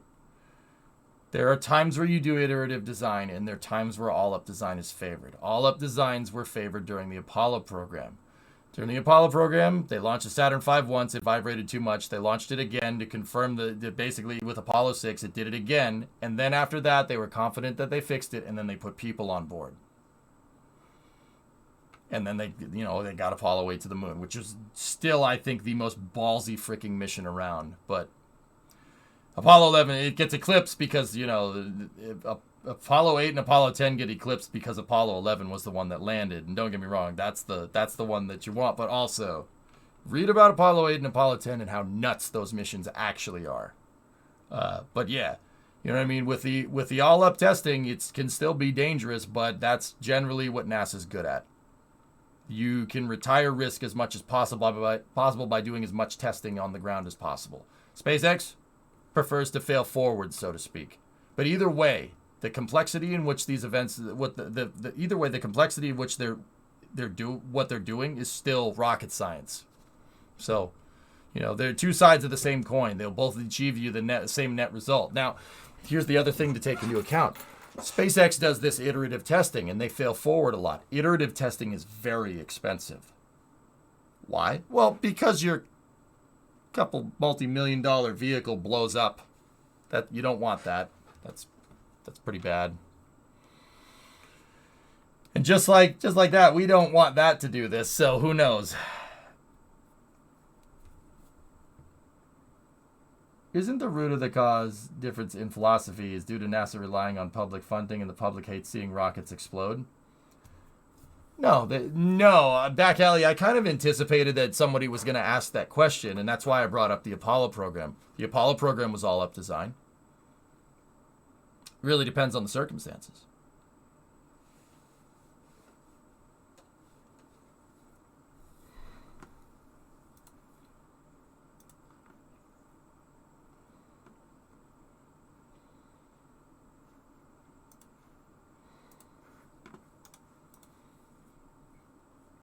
Nice, Linus. That's good.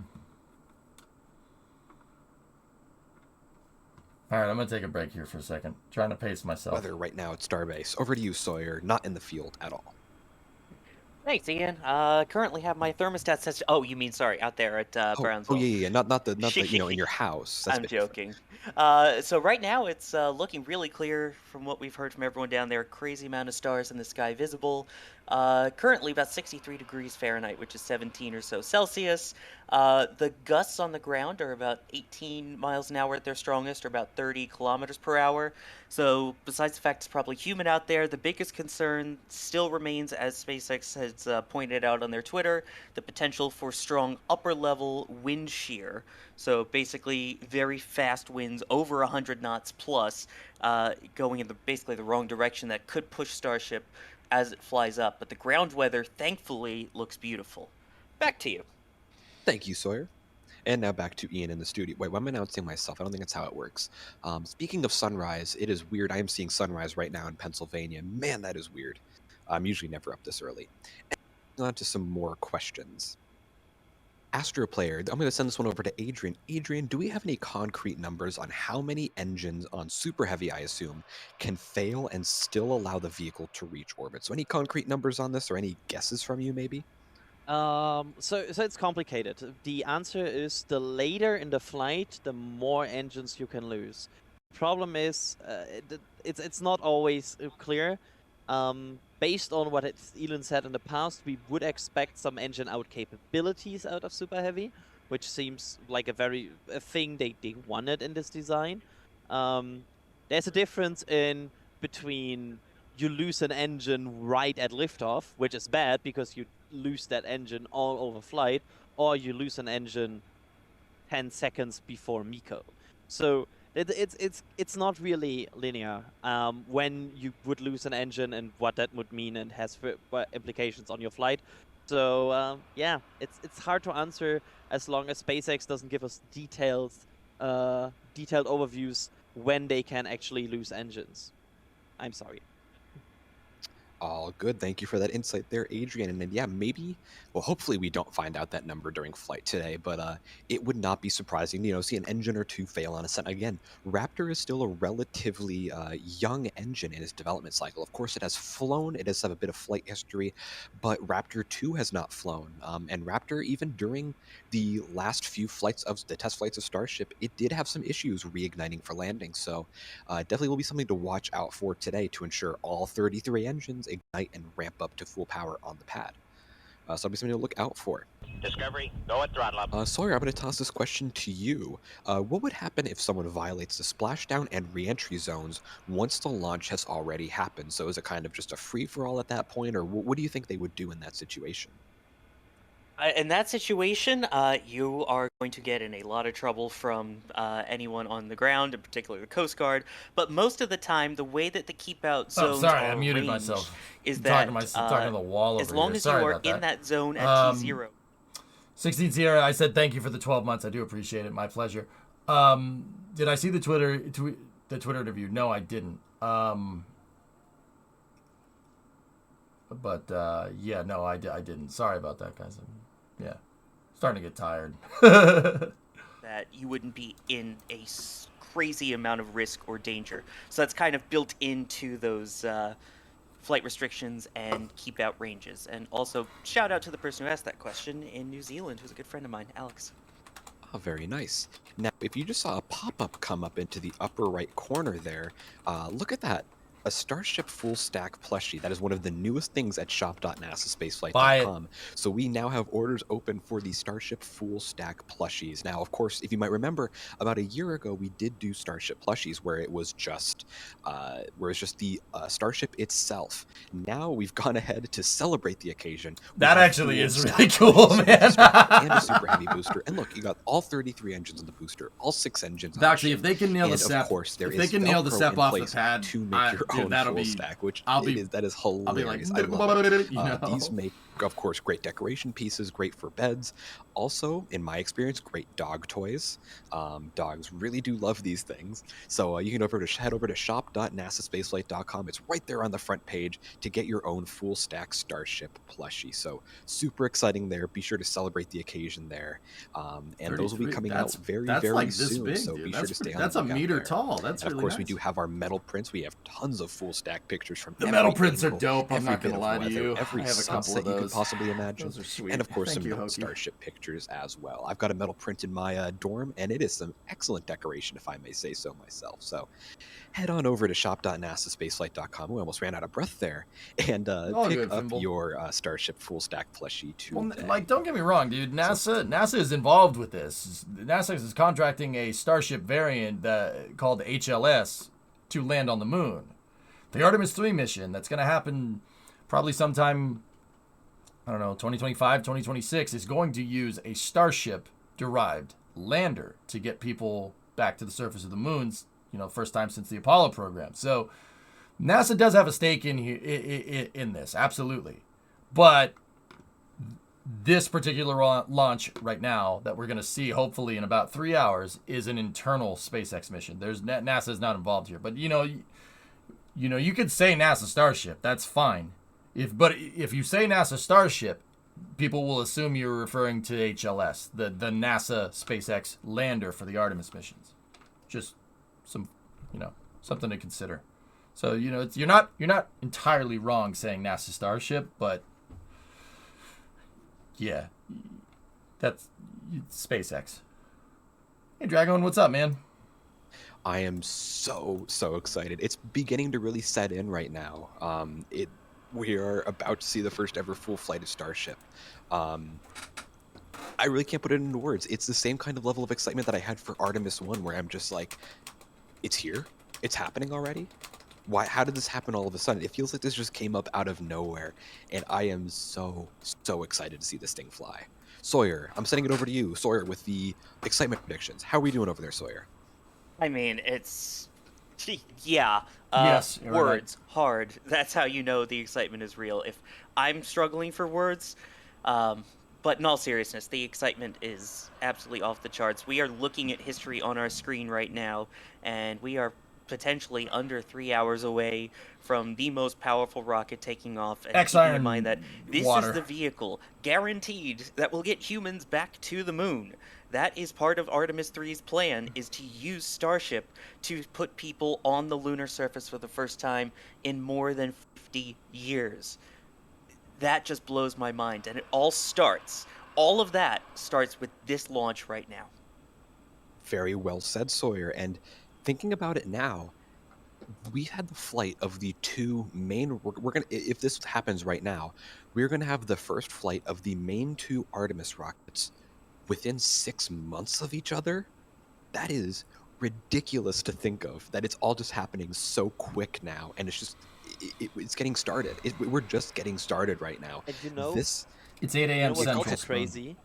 That we had a record about the most powerful rocket of all time for such a long time, and it got shattered in 6 months twice. Recently taken back to in form of 2005, and now again, like a few months later.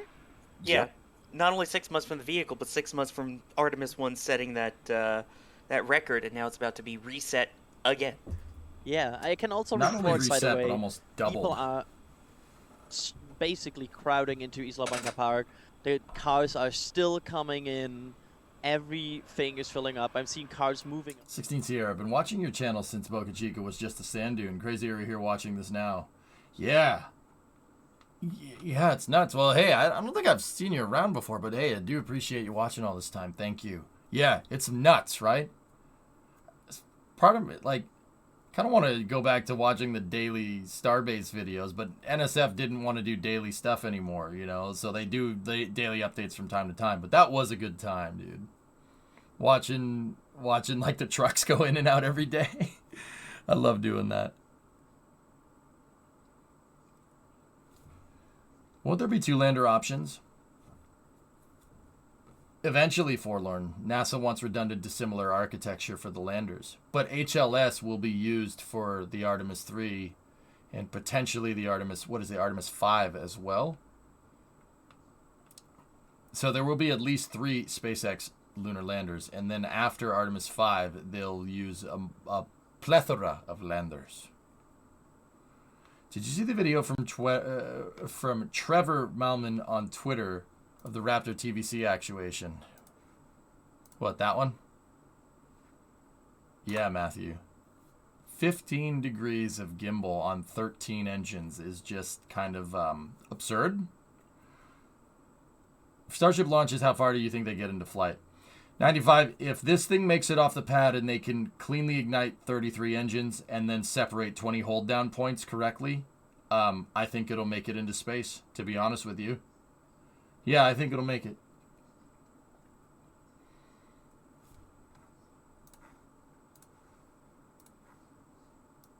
But speaking of N1 and the SLS, Sawyer, how does the size of Starship compare to, say, the N1 and the SLS? And how big is it in comparison to other rockets? Well, actually, a viewer asked me to bring this up. That should tell you pretty good about how big Starship actually is. There it is comparatively to its predecessor, the Space Shuttle, Cybertruck, a person, and a Dragon 2 capsules. It's big. It's quite big. Now, the thing about the shuttle, believe it or not, guys, is that you can stand up. Like, see the person? You could stand up underneath it. Yeah, no problem. The shuttle is gigantic. Starship is even more gigantic. Can you send this link? Sure. This was linked off of Reddit, by the way. Where's my banana for scale? You can't see it. Did you see that NSF's video from McGregor with the electric gimbal? It's moving so fast. I haven't seen it sell yet, but I know it's quick. Yeah. It's quite large. Margin, Starship will become the tallest rocket ever flown, the highest thrust rocket ever flown, and the most payload capacitive rocket ever flown. I don't know what the terminology is there. I think that's the word. If it's not, I just made that word up then. But that works. Yep, yeah, so SLS and Saturn V very close, but this still tops all of them. Yes, so very exciting to see some records about to be set today. Now we could hear the tank farm is very angrily venting, very aggressively venting. Again, it's getting itself spooled up and starting to chill itself down ahead of propellant loading. Now, if we can take a look at the timeline here, the tank farm began to start spooling up. We actually see a lot of vapor there coming off the tank farm on the bottom right.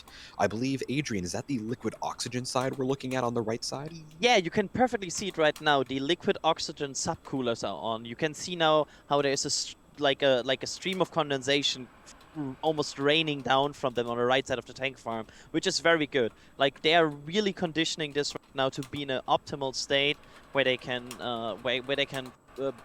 cool down their propellants before they load it into the vehicle. And as of right now, if SpaceX doesn't confirm another time, we are 53 minutes away from them verifying go for propellant load. Oh, that is so amazing. I cannot wait. And you can see there on the countdown milestones, we are just under an hour from if SpaceX chooses to go ahead and continue with their with their 8 a.m. Central Time T0, That's we pretty should be getting the impressive, final Simon. go for propellant load at T 53 minutes away from now. So that'll happen exactly at Thomas. T minus 2 hours. We'll be standing by for information on that. But we haven't heard anything specifically yet on how we'll go for launch they are. But Adrian, I'd say given the fact that the propellant farm is really chilling down right now and seemingly getting ready for propellant load, I would say they are doing pretty good. Would you agree? If I wouldn't had a timeline right now, I think Alex and I would very much still say, and a similar time that they are targeting right now, which would mean they are on target.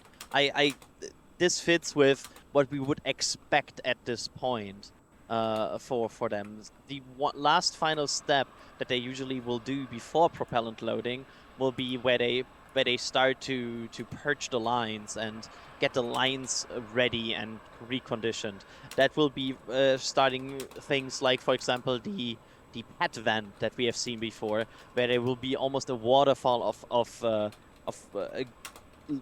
almost liquids of like it's not even only gas, it's sometimes even liquids raining down from the orbital launch mount. That's the final step we will see before, and we are all approaching that slowly but surely. It's still a bit away, but we are all slowly but surely approaching all of these things we want to see.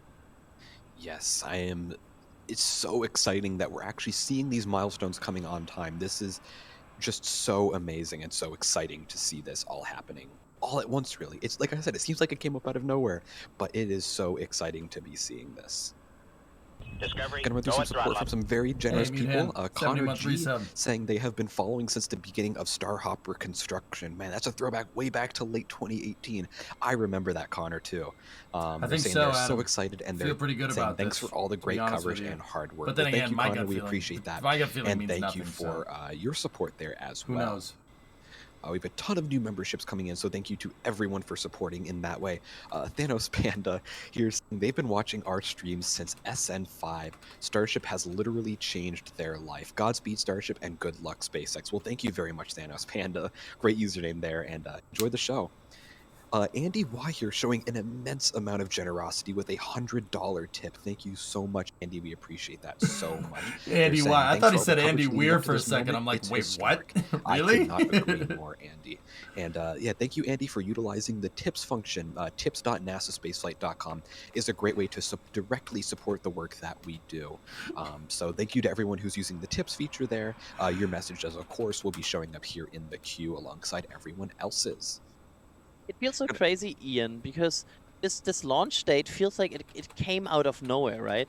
I feel like it was always slipping. Starship was slipping for months and months and months. And it always like next month, or it was delayed again. And suddenly it just stopped. And it suddenly was there, and everybody was like, oh, they're really going for it. And yeah, it's amazing to be on this day. I mean, we are still not like this. There's still a lot of things they have to get right before this thing can lift off. But we are on a legit and fully fledged launch attempt. Like, this is they're trying to go for it. Yeah, it went very quickly from soon TM to now TM. Perfect wording for that, yes. But that's exactly right, though. It kept going, like, as I say, like one-to-one delays. Like every day it seemed to delay another day. Every week it seemed to delay to next week. But then all of a sudden they're like, okay, April 17th, and it hasn't delayed since. It's just so weird. And yeah. Look at the LOX subcoolers. They're going strong. That's what we want to see. Oh, baby. That is exactly what we want to see. Excellent sign there that they are still going ahead for propellant loading. Now, of course, we are just under 50 minutes away from the final go for propellant load. And then an hour from now, just a little over an hour from now, we should have the beginning of propellant load on the vehicle. So great sign there that everything is continuing according to plan. Let's see, gonna hop into a question here real quick. Oli Beast here. I'm going to send this question over to you, Sawyer, saying, how long will Starship take to get to Hawaii? So we know it's not going fully to orbit. It's going to re-enter near Hawaii. How long is that trip expected to take? What's up, Robert? Great How question. you doing, man? We actually, ahead of the flight, did a whole video discussing the entire timeline, including what we're expecting post liftoff. Again, this is to note that SpaceX, even on their countdown, has this as best case scenario. Assuming everything goes as planned, it will take about an hour and a half for it to get all the way to its splashdown zone in Hawaii. So SpaceX, it Robert. will lift off. It will then do the main engine cutoff with the Starship engine cutoff about 9 minutes 20 seconds into flight, and then it will coast until about an hour 17 or so into flight, at which point it will re-enter. There will be no engine burns or anything to slow it down, and then about an hour and a half in, we should have splashdown. Awesome. Thank you for that overview there, Sawyer. Now I'm going to real quickly hop into some store messages. So again, as we said a few minutes ago, shop.nasaspaceflight.com is a great way to support the work that we do. And not only support the work that we do, it's a great way to get something back for your support. A great way to get some shirts, some metal prints. We also have some patches coming up. We have the full stack plushie, of course. Actually, S-Master, does SpaceX make their own methane or do they buy it? They buy their own methane and liquid oxygen. They buy it, or they buy the methane and oxygen from Airgas, if I'm remembering right. And the interesting thing is that Airgas is the same supplier that NASA uses. We know because one of the trucks that routinely comes in and fills up the holding tanks has like renders of like a space shuttle launching, Enterprise, satellites in space and stuff. So clearly it's not the first time that Airgas has been used as a subcontractor for propellant commodities. So yeah, it's actually pretty rad, dude. I have. Shaw? Yeah, of course. All right, Hydra. I think the SpaceX stream for Falcon Heavy had like 2 million viewers. Hope we beat that. I think we're going to beat that. 3 to 4 hours of sleep. And so 90th minutes for a suborbital hop. So I guess they're going to have a decently high AP then. No, not necessarily, Talon. I thought that what they're going to do is it's going to circularize and then I was about to say Falcon 9. Got to get out of that habit. Starship is going to circularize, but only circularize for like maybe 30 to 40 seconds, and then they're going to vent the propellants. They're going to vent the remaining propellants except for the propellants in the header tank for balance during entry and descent. That's how they're able to circularize with a low apogee. But yeah, I thought they would shoot for a high apogee orbit similar to EFT-1 to test the heat shield, but yeah, SpaceX isn't doing that. Oh, it's here. It's really going. They're really conditioning this tank farm, and yep. This is what we want to see. This looks so good. And I'm getting a bit optimistic here for this. I'm really am. I mean, at the very least, it really feels like they're going to do a launch attempt. They're going to attempt to launch this thing, which even that in itself, getting a launch attempt today would be an amazing, amazing milestone and a ton of data for the team to go over. So no matter what happens today, honestly, it is just a ton of data from the team. And we're getting some info here from Alex in our back channel saying soon, coming up soon, there's going to be an International Space Station flyover of Starbase. I don't believe we're going to be able to get video of this, but if anyone is down there, you know, South Padre Island, Isla Blanca, any idea when SpaceX will go live? Be sure to look 45 up, minutes look up the before exact times, T0. and you can see the space station fly over the site. I would not be surprised if we get some images of that eventually from all of the photographers that are down there. They're aiming right for the start of the window very, shot. Very cool there.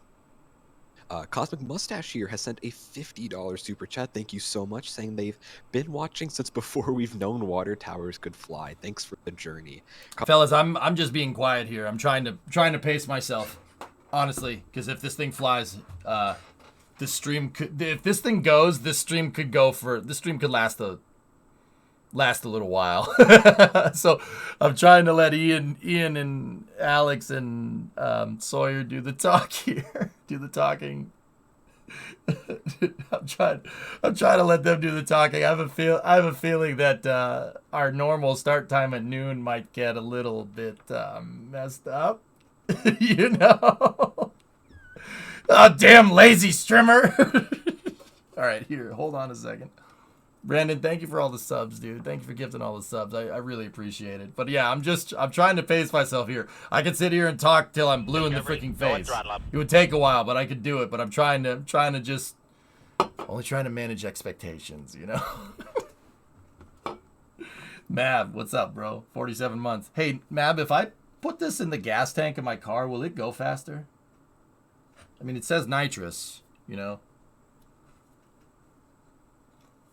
80 degrees Fahrenheit or so, and you suddenly rush liquid methane through that's about negative 230 degrees Fahrenheit, you will very likely break your pipe, break a pump, something like that.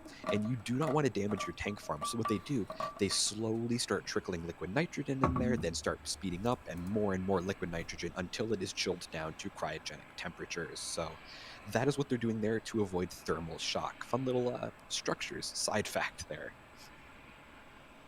Question here from No Chandra. problem, Cammy. Gonna toss this to you, Sawyer. I Does try. this Starship have the PEZ dispenser Have fun, installed? S. So Sawyer, what does Ship 24 have in the payload bay? Is there any Starlink satellites as well? My guess for that is going to be no. There's potentially something in there. Is there actually a maybe, warning on that? A 'cause it's warning the on what, first flight, Caster? as Sorry. they've done in the What are past you with replying to? Falcon 9, Falcon Heavy, but there is no official payload, and if anything, the the nitrous drink. No, PEZ dispenser, as I we don't like to think call it, so, which is dude. where they will eventually start deploying I don't Starlink think so. Let me satellites see. and other payloads, is welded shut on this one. So if there is anything in there, there's no chance of it getting deployed. There isn't. It just says So consume basically, caffeine responsibly. Is there 6 something in in the there? morning. Maybe. But it does have a PEZ dispenser that is useless. Gotcha. So any satellites in there are stuck in there, and they will be coming down over the Pacific. Pretty much. Very cool. Let's see. From Sugman here asking, what engine does Starship use, and what is his potential maximum speed? So, good, yeah. Sawyer, any numbers on that? So, what engines are Starship and Super Heavy using, and any idea on the max velocity they could be hitting? Yeah. So the engines nice, that they are using are called Raptor V2.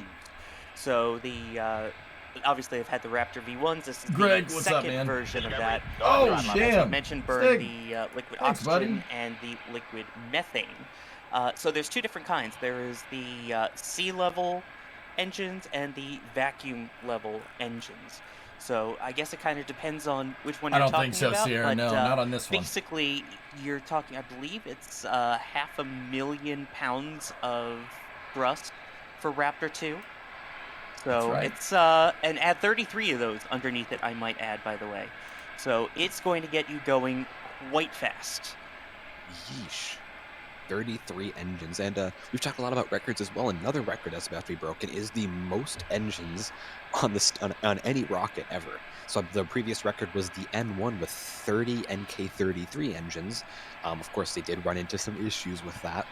Falcon Heavy is a close second with the 27 Merlin 1D engines on its first stage, but Super Heavy is going to surpass both of those with 33, as Sawyer just said. So great day if you like breaking records, that's for sure. Question here from Andy saying, how many cameras do we have pointed at this candle? So we have many cameras available. We have some of them arranged in a multi-view. And here, Cody Craker is asking, how do we watch the multi-view? Well, if you want to tune into the multi-view with, like I said, this is a staged question on there, just become a red team member of the channel. You get access to our 27 camera multi-view, which shows them in a 3x3 configuration, cycling through every few seconds. So if you want to tune into the multi-view here, and we actually have a graphic here, look at all those cameras.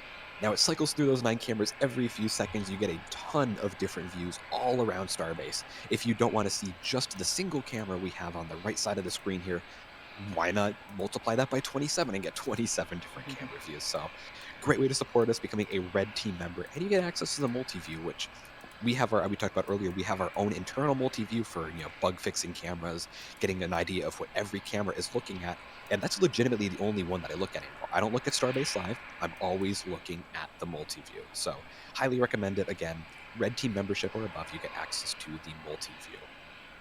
So thanks for those questions, guys.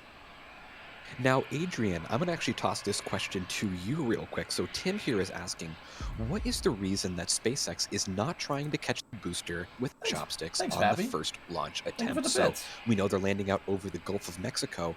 Adrian, why exactly are they not trying to recover the ship with the chopsticks? Well, catching the booster What member am I? Sorry, I'm going to interrupt. I know people want to hear this. Brennan, give this up to Pappy Maverick. Thank you. What member am I? Technically, live stream host contributor. Technically, that's not one you can buy. Just saying. When I drink with my pinky out, Fachi. You know what I'm saying? before they risk it for that. And I Hey, think OLM we chill have- down. I'm sorry. I think we have some pad venting here. That's... Yes, we do. We have an Yeah, OLM that- vent. Wow, that that's looks a like big the OLM milestone. vent. All right, why are they geeking out? Why are these nerds geeking out over this? OLM vent indicates that they're starting to move. They're basically getting ready to start to move propellants into the launch pad. Usually, when you go to launch a rocket, especially one with cryogenic propellants, so basically a nice way of saying that is that the propellants are cold. Yeah, that's the easy way to say it. Cryogenic sounds really cool though. When you have cryogenic propellants, liquid methane, liquid oxygen, you need to chill the lines down. Ian was talking about this on the NSF cast a little while ago. Basically, the pipes are at ambient temperature. And if the ambient temperature is 20 C, well, the liquid oxygen that's going through there is minus 200 C. Yeah, minus 200 C? Yeah, I think that's right. Could be guessing. Sorry about that. Long story short, it's really, really, really cold. You do not want to take the liquid oxygen and move it into a warmer pipe. We're talking about a 200 degree difference here. Doing that will get the water to basically boil. Not the water. It'll get the liquid oxygen it'll boil and it'll become a gas and it'll evaporate inside of the pipe. Then you're moving gaseous oxygen around. It's a fuel pipe, liquid fuel pipe, and liquid oxygen pipe, not a gaseous oxygen pipe. So them doing this, what they're doing here is the lines start initially purged out with nitrogen, and then they start moving slowly to not get it to evaporate too fast. They start moving the liquid oxygen and filling up all the pipes all the way up to the pad. That's what that vent is. Because the LOX that they're moving through the vent, or methane, they're moving it right now, it is evaporating, and it's also boiling off inside of the pipe. So you do need to vent it a little bit, but this brings the whole pipe, all the pipes that you need to go from the tank farm to Starship, that brings them down to temperature so you can flow liquid oxygen through them without any of it evaporating. It sounds cool, and it is cool, Jim. So that's why they're geeking out, because this right here is what's called a ground gas purge. What they're doing is they're getting all the liquid oxygen started, and they're starting to flow the liquid oxygen through the pipes to get them cooled down. Liquid oxygen and liquid methane, I should say. They're starting to flow them into the launch pad to get them to cool down everything in preparation for fueling, which should be happening not soon. It should be happening in about, I think it's an hour if I'm remembering right. Don't get me wrong. Somebody in chat will let me know. Are they fully filling? I mean, Krasno, she's going to space. This thing's going to be fully fueled. Yep. Ahead of flight. What an Yep, introduction. that's what that vent I mean, is. Ian, technically, we've still got about half an hour of morning left here in the UK. My bad. Yeah, you got your maths. 1 hour, there, 39 but don't minutes worry. of fueling start. Thank you. So yeah, it's suddenly starting to feel a bit more real. Seeing the pad come to life, you know, like I was on, for those of you who have joined us in the last couple of hours, I was on for a couple of hours very early this morning, and everywhere was still quite quiet, a little bit, don't really look like much was going on. Some drum, And yeah, now absolutely. suddenly we've got, I think that's the N2 vent, we've got the OLM vent, everything's starting to spool up, and it's like, oh, they're actually going to do it. So where's he from, Sirius? Where's I Ryan don't from? want I to say hosted a they are cast going with to him the go other for day. it, but I don't know. the sun should be couldn't put my rising finger on it. soon, and it actually looks like this is going to happen, and I'm that- struggling is that- to believe it. Is a that bit. Midlands? Right? It hasn't really set in for me either that this is like, hey, this is just happening now. Like, T0 opens what? at 8 a.m. This is Central. crazy. Yeah, it's got the same kind of vibe as a wet dress rehearsal, but there's just something in the back of your head that goes, no, this isn't just a wet dress. There's something special. Yeah, Jamie, Yeah, ignore Sirius. It's He's from pretty Chelsea. crazy, honestly. He turns his nose up at I everybody. went through a little bit more support that we have here from Magnatum with a 75-pound super chat, the squiggly L's as Jack likes to call them, saying thanks for everything we do. Not only do they find it fascinating, but they've helped them set one of their kids on a path to a future career in aerospace engineering. We are Sounds inspiring the southern to next me. generation. Towards southeast London. Magnatum, Kent. Yep, that yep, is yep. so exciting. I'm so glad we were able to do that for you and help give And you them sound like a you're little from guidance London. on their path. How is my I'm English a student in accent? aerospace engineering myself in my junior year. It is. I will... Not good. It's only good if I do a Monty Python impression. I move for no man. Now stand aside, worthy adversary.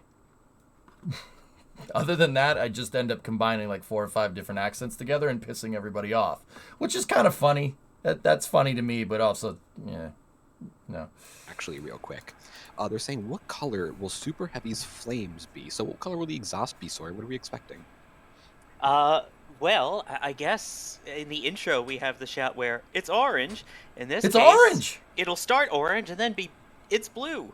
So, again, it is methane. Methane does burn blue. Please don't do that as again. As we've seen See? from the static fires and as we've seen from Terra. They told me you couldn't build a launch pad in a swamp, but I did it anyway! It fell into the swamp. So I built a second one. That fell into the swamp. So I built a third one, lad. That burned down, fell over, then fell into the swamp. But the fourth one, that stayed up. But Told you, just Monty Python. You see it at the beginning, it looks more red. Yeah, but Father, I don't want to do any of that. Very cool. All right, and moving on to one more question here real quick. I'm going to toss this one to you, actually, Ryan, asking, does Starship land upright in the water like Falcon Rocket? I'm taking a break. I'm going to chill for a second. Well, just it listen to depends the which Q&A. part of Starship you're talking something. about. If you're talking about the ship itself, for this flight at least, we're expecting it to, if it reaches re-entry, to facepalm into the Pacific Ocean just north of Hawaii. But if you're talking about the booster, what we're expecting is a soft water landing. So it should, fingers crossed, perform a boost back burn and perform a landing burn just like Falcon 9 does, but instead of landing on a drone ship or coming into the chopsticks, it's going to be a don't soft you worry, splashdown I am in pretty the good Gulf at doing of French Mexico. If you cast your accent, mind back just to out of the blue. 2018, I grew up with people from 19, Montreal. CRS 16, whenever that was, Pretty good at there it. was a malfunction with the hydraulic systems controlling the grid fins on the Falcon 9, and that performed a soft water landing in the Atlantic just off the coast of landing zone 1 in Florida. So if you want to kind of get an idea of what the Super Heavy booster will be doing, just think CRS 16, but intentionally, not unintentionally. Simgopter! What's up, man? And oh no! Oh blimey! No, that was I'm good. just looking through here. There is so much support coming in at the moment, and it is just incredible to see. There are so many messages in here, and I feel like we should probably go through them, but there are just so many, and I don't want to sound like a broken record. So I'm gonna attempt to go through a few here. And then sorry, I'm muting the mic because I keep talking. We'll see how it Sim, goes. how you doing? Thanks for the raid. So You're talking about where that should we picture, start right? off? Let's go off with. I'm gonna lurk. All right, man. Lurking and working. See some of the new and you got gifted a sub. coming in. We've had a few, or had a cool. lot of new red team. I'm just trying to eat some coming breakfast here. So thank you everybody who's become the red team member. We've also got some new pad wrap members here as well. Goldfish. That's the good breakfast. That's the anyway. The you guys know my buddy Sim. to the membership program. Great Many streamer. people want to really access fun to that streamer to watch that we've got running there. So either joining red teams, such as all the people who are going through the ticker now, or such as Tim, who's just upgraded to red team. I'm gonna shut up for a second, okay? And he's become a Capcom member. That means you now get access to the Discord server, if that's something interesting. And the Power member here, another red team member. We also have Bob gifting 5 red team memberships, which is excellent. So not only do you contribute financially to the channel, but you also give 5 other people access to the membership program completely for free on their end, which is fantastic. Let's see through here. We've also got Sven becoming a Capcom member.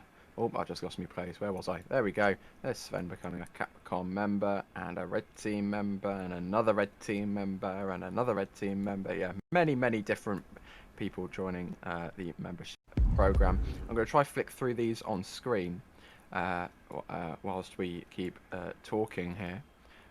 But I'm going to see if I can find a question real quick. Toss over to you, Sawyer, whilst I showcase all of these fantastic contributions in the ticker. And we have a question here from Elazar asking, does Ship 24 carry real cargo? So Sawyer, do we know of any payload inside of the ship at the moment, or is it just empty? That's a good question. As of right now, we believe that there are no payloads on board. Knowing SpaceX, as they've done in the past, they could very well have snuck something into there, but it would have had to be very early on because the way that they access the payload portion of Ship 24, which has been nicknamed the Pez dispenser, is sealed And shut. sorry, Sawyer, I'm going to interrupt you here because we have the tower vent going there on the right side of your screen. Please interrupt me for that. Yes. There There you go. You can see it venting out there. So that's the same type of thermal conditioning that we were looking at with the OLM vent. They're doing that with the umbilicals here for Starship. That's the vent line right there. And believe it or not, you see those two little tubes up there at the top? That's the oxidizer and fuel lines. Yeah, they're starting the chill down for the second stage lines as well. Which second stage is Starship in this case, but yeah. Here, I'm gonna shut up. I'm gonna go back to eating my goldfish. Here at the at the launch tube site, so you can see on the bottom there. That's where the OLM vent was coming out of a few moments ago. We also have the tower vent now, kind of halfway up the tower, roughly just below the ship quick disconnect arm. You can also see at the bottom there the engine chill pit, where the where that will start to chill up as the engines get prepared. Yeah, and these vents, by the way, are preparing the lines for the fuel that's about to go through them. So it's not fuel pouring out. It's not anything dangerous. It's basically getting the lines cleared out of any impurities, any things that could cause an issue once the fuel is loaded in. And then they are prepared, and eventually we'll start flowing fuel into Starship. Sounds good. Very exciting. And this is the other side of the launch pad. You can still see there that tower vent going whilst they are getting going. And we're being told in the back channel here, this signifies less than an hour to go until propellant starts to load. So that is very, very exciting indeed. Yeah, that is an outcome nightmare that could happen. Know if they're going to go for the bull at T-minus 2 hours, and fueling is expected to begin at T-minus 1 hour and 39 minutes. So that is doing some quick calculations in my head. That's just over half an hour until that prop load should be starting to, or the propellant should be starting to flow throughout the lines, the various... Why is he going to do a belly flop into the ocean, High-Vis? What are you going to do with an intact Starship in the middle of the Pacific Ocean? And I know what people are going to say. I'll tow it back. All right, then what do? The launch site's 3,500 miles away. What are you going to do? You going to tow it through the Panama Canal? Pretty sure the Panamanians might have something to say about that. So you're going to tow it around South Africa? Yeah, that's not happening. Just get rid of it. Just belly flop it into the ground. Easier cleanup that way. Yeah. Ian, I believe you're back now, so we'll direct this one to you. This is a good question here from Roger, actually. I'm a little bit nervous about the orbital launch mount surviving when liftoff. High-Vis, that's what I'm here for, brother. Have they tested the sealing of the clamps after rapid closure, Ian? What do we know about the clamps that hold down the booster? Have they been tested? Oh yes, they've been tested multiple times. So the quick disconnect umbilicals, so the booster and ship, have been tested, retracting multiple times. That has all gone off well. You actually see the drone there in the bottom right-hand corner. But anyway, the hold downs on the OLM themselves have also been tested multiple times. Of course, not using an actual booster, so this kind of will be a semi-all-up test of all these different systems here. So yes, everything with the pad here has been tested. This is just kind of the final. Let's get all the band back together and do a full rundown of everything. And we have a question here from Lakey. Sorry if I'm pronouncing that incorrectly. Sawyer, do we have, I know we worked on the timeline video together, do we have any idea of when Ship 24 will reach, or Ship 24 and Booster 7 will reach max Q?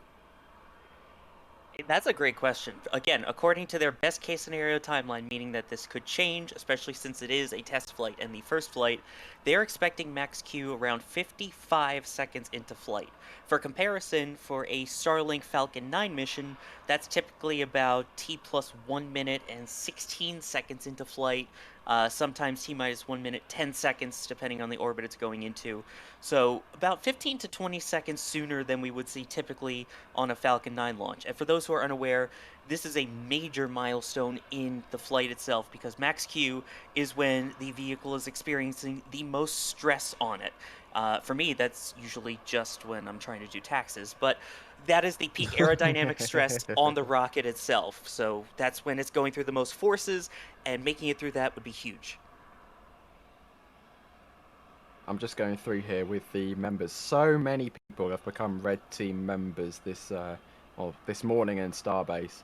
It is incredible to see. So thank you so much to everyone. Again, I've said it before, I'll say it again. Sorry we can't be reading out every single message that you guys are sending in, but just know it is greatly appreciated, all of the support that you are giving us over the last few days in this lead up to what is hopefully today going to be the maiden orbital-ish integrated Starship flight test. Give it whatever name you want to give it. But yeah, I'm still going to call it OFT1 just because that's what we've been calling it for the last 2-3 years. It's easier than just changing the name a week before launch, because that's what SpaceX decided to call it. And I'm going to look for a question here from Starman. Very nice name. Would the heat shield tiles need replacement for reflight? Ian, what is the plan with the heat shield tiles? Yeah, so the heat shield tiles are really, it's going to depend on, you know, what happens with the actual flights. Now, in terms of reflying them, that's going to come with when SpaceX actually recovers a booster. Now, we don't know exactly how the heat shield is going to perform during flight. We've seen during many previous flights, like the suborbital flights and the static fires, that many tiles have fallen off. So if they do fall off and if the ship still manages to survive re-entry, then yes, you would need to replace those. If any heat shield tile manages to crack either on final descent or at landing, those would need to be replaced as well. But like I said, we are still a while away from any reflight of Starship, and probably a little while away too from any recovery of Starship. So it's going to be a while before SpaceX needs to worry about that. So yes, there likely will need to be some heat shield tile replacements after the first ship lands, but that is going to be a little while away to be determined. And there is a question here, many questions about timelines here from Ashok. So Sawyer, I'll throw this one over to you.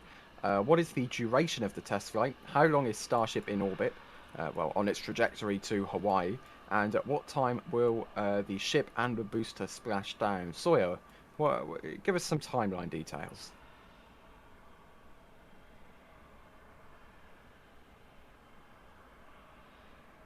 Sawyer. Are you talking about muted, Sawyer? Oh, yes, thank you very much. Sorry. So yes, keeping in mind that this is all best case scenario, and there's a chance that the time may change either forward or backward, and that the vehicle might not exist at certain time marks here. But essentially, the goal is that the booster will cut off around 2 minutes 50 seconds into flight, I'll say after at which Sawyer's point done. it will separate away and begin a boost back burn at T plus 3 minutes and 11 seconds. In between that time, you will have Starship igniting its engines at 2 minutes 57 seconds or so into flight. The boost back burn will last for about a minute before going transonic and doing a landing burn at about 7 minutes and 40 seconds into flight before hopefully splashing down to the Gulf of Mexico about 8 minutes later.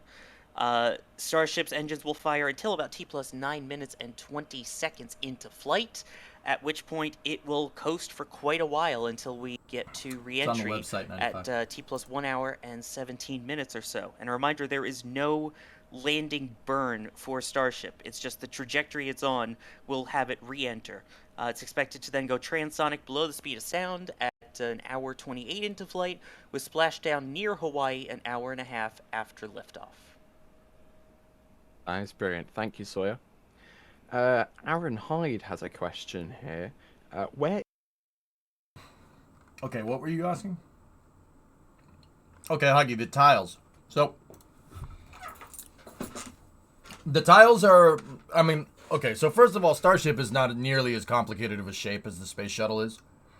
So the SpaceX is tend to favoring a hexagonal tile, which is pretty much replaceable. Yeah, the tiles are a lot more interchangeable than they are in the Space Shuttle. The second thing is that Starship is using a slightly different version. The silicate-based tiles on the shuttle were porous rocks, essentially. They made the ship fly better by gluing a bunch of rocks to the bottom. 30,000 of them, if you want to be technical. Starship, I'm not exactly sure how many tiles that thing has on it, to be honest with you. But it is using a slightly different variant of the... well, not a slightly different variant. It is a very different variant. It's basically a Mark II version of the original shuttle tile. But instead of being silicate-based like the original shuttle tile, these are tough and unifibrous, reinforced carbon, corrosion-resistant, oxidation-resistant. It's carbon. They're carbon tiles. A little bit different. Carbon tiles are were actually made designed as a Mark II shuttle tile, and that technology found itself into the X-37, for instance, and also Starship. Those tough rock tiles, as the acronym kind of spells out, are much more interchangeable in Starship's design. 45 minutes before SpaceX will go live, 45 minutes before the T0 time. Why no landing burn? What are you going to do with a Starship floating out in the middle of Hawaii that's 3,500 miles away from the landing site, or from the launch site, Zim? There's nothing really to do with it. Just sink it, man. Actually, just have it hit the water at terminal velocity. You don't need to worry about cleanup after that. And it's a little more controlled at that point, a lot less wide, a lot less chance of things getting knocked by wind. So I don't know the exact reason, but in the end it makes sense just to simplify things down if you can. You don't want to lose tiles, Huggy. Sounds good. And we actually have some I think it has a high chance here, of going today, to bring you to do with the Don't ask me why. WB-57 aircraft, which is going to be used to observe the launch. These are operated by NASA and based out of Houston, and the flight path for WB-57 927, so that's what is that? That's November 927, November Alpha. That has been published. Maybe. So we can actually see where that aircraft is going to fly. And there you go. So it has a, hang on, we're just going to quickly convert this. It has a filed altitude of 13,710 meters. That is just shy of 45,000 feet. For the first stage will boost back and land max in the water, and they're just going to sink it because it's the flight plan is scheduled. It says the WB-57 is scheduled for departure from Houston at 6 o'clock in the morning Central The Pacific Daylight testing Time. range north of Hawaii, Ryan, is 10 the minutes exclusion past zone. 6, Yes, and then a landing at a 10:44. So that is the flight plan and the timings for the WB-57. So if NASA is getting ready to fly out the aircraft, then surely that means SpaceX are on track for a 8 o'clock liftoff, or that's at least the last we officially heard through Twitter. Not everything's about the moon. Very exciting indeed, Ian. This aircraft is pretty much ready for departure. But sometimes. Yeah, and if anyone's unaware, the WB-57 is NASA's high-altitude imagery plane. Now, those are often used for things like re-entries. So if you're watching, say, a Crew Dragon re-entry webcast, and you suddenly see, hey, there's this weird tracking overlay with the fireball, that is likely from the WB-57. Now, like Ryan said, it's operating from very high up, about 13 kilometers up, which is pretty high for a plane. Now, NASA has 2 of these planes. This is call sign 927. The call sign 926 plane did fly yesterday, but there is no published flight plan for it flying today. So this is call sign 927 lifting off from Ellington Field in about 25 minutes, actually. So coming up very soon on what should be the liftoff of the WB-57. We'll definitely keep an eye on that, and if/when that lifts off will be another indication as to when exactly SpaceX is getting ready for launch. The WB-57 is a highly modified version of a B-57. A B-57 is called the Canberra. The B-57 is basically an early jet bomber from the early parts of the jet age. It first started flying in the early 1950s. The U.S., it's a British design, believe it or not. The U.S. adopted the design, and then we manufactured it here. The B-57s were initially used as a short-range bomber, and then they decided that we don't really need short-range bombers as the theaters of war kind of evolved. B-57s are pretty good planes. In that, it turns out that it's a pretty good performing chassis. So what they did after that was they converted the remaining B-57s in the fleet in the 1960s to RB-57s. RB-57s are high-altitude reconnaissance planes. They basically took the stubby boy wings on the original bomber, and the single cockpit, and replaced it with a two-person cockpit, and gave it much, much, much bigger wings. It's a highly modified version, far cry from the original design. They made RB-57s that were used for strategic reconnaissance for the Air Force. Now, don't get me wrong, these things can't fly as high as a U-2 can. The U-2 can fly insanely high, but these things can fly almost as high, and they're a little bit less expensive to operate than a U-2. That's why NASA ended up taking some ex-Air Force RB-57s and having a company that you might know of called Sierra Nevada Corporation and hot-rodded these things to basically be high-altitude observation planes with modern optic equipment and modern cockpits and everything. NASA has two of them. There's 927 and 926. These planes have a very, very, very, very ultra-modern imaging system built in that is designed to basically image spacecraft coming through re-entry, or in this particular case, ascent. NASA does use them for high-altitude research, and they're very, very, very cool planes. Far cry from the original B-57 design, but it's still cool that they're still being modified and upgraded. This bomber design dates back to 1953, which is a pretty damn good testament to the original Canberra design. But once again, far cry from the original. Still cool though.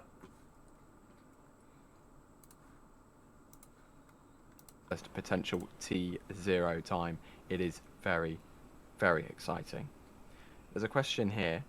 That's from, correct. Robert asking. Curtis actually, or Martin actually made it. Orbital class launch ever where all hardware is configured to return to Earth. Now, Ian, do we know about it is an EE design. Historical launches. I mean, the U.S. and the British aerospace industries ended up basically kind of merging into one entity under the U.S. But yeah, there was a time where we used British designs and the Brits use our designs. Another example would be like the Harrier, the Hawker Siddeley Sea Harrier. The U.S. U.S. uses the AV-8B variant of the Harrier. The Marine Corps still use them to this day. Another example would be the F-4 Phantom. The F-4 Phantom is a U.S. design that the British ended up using, albeit with Rolls-Royce engines, but they still used them.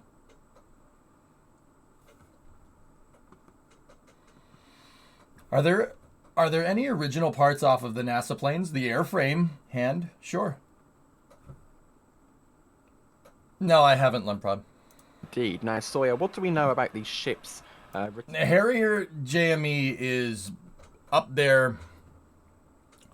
For me, the Harrier is probably one of the best English-designed airplanes ever. It's right up there, in my opinion, with the Spitfire, the Lank, the Mosquito, and obviously Concorde, but that you had some help from your partners across the channel, my friend. But yeah, I think whoever at Hawker Siddeley figured that one out, using one engine to make 4 jets, is actually like certifiable genius there. That is one of the best plane designs ever devised. I will say that it is insanely cool how sophisticated yet simple that design is. Very elegant design. What's your favorite plane? Space Shuttle. Does that count? Oh, Space Shuttle's my favorite plane.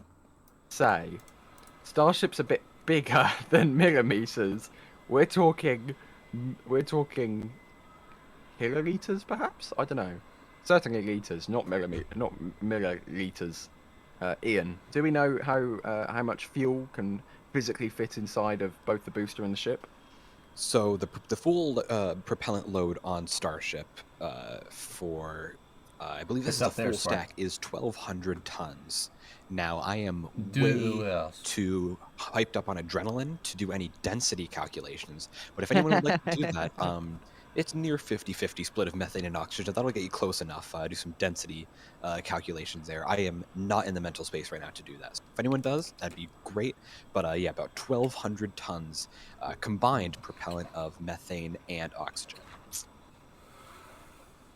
And we also have a question here, Sawyer. Okay, I know Levy, we I worked hope on you a feel video better. about this together last week now. Can you explain how stage separation will work for Starship? So, Sawyer, how will the ship, fingers crossed, separate I'm gonna have a from snack the booster here, guys. in just Be right back. over Listen, 2 hours' listen to time? Ryan and Sawyer. So there is sort of like a pin, it almost looks like, that sticks up from the top of the first stage where the second stage is kind of hooked into in a way.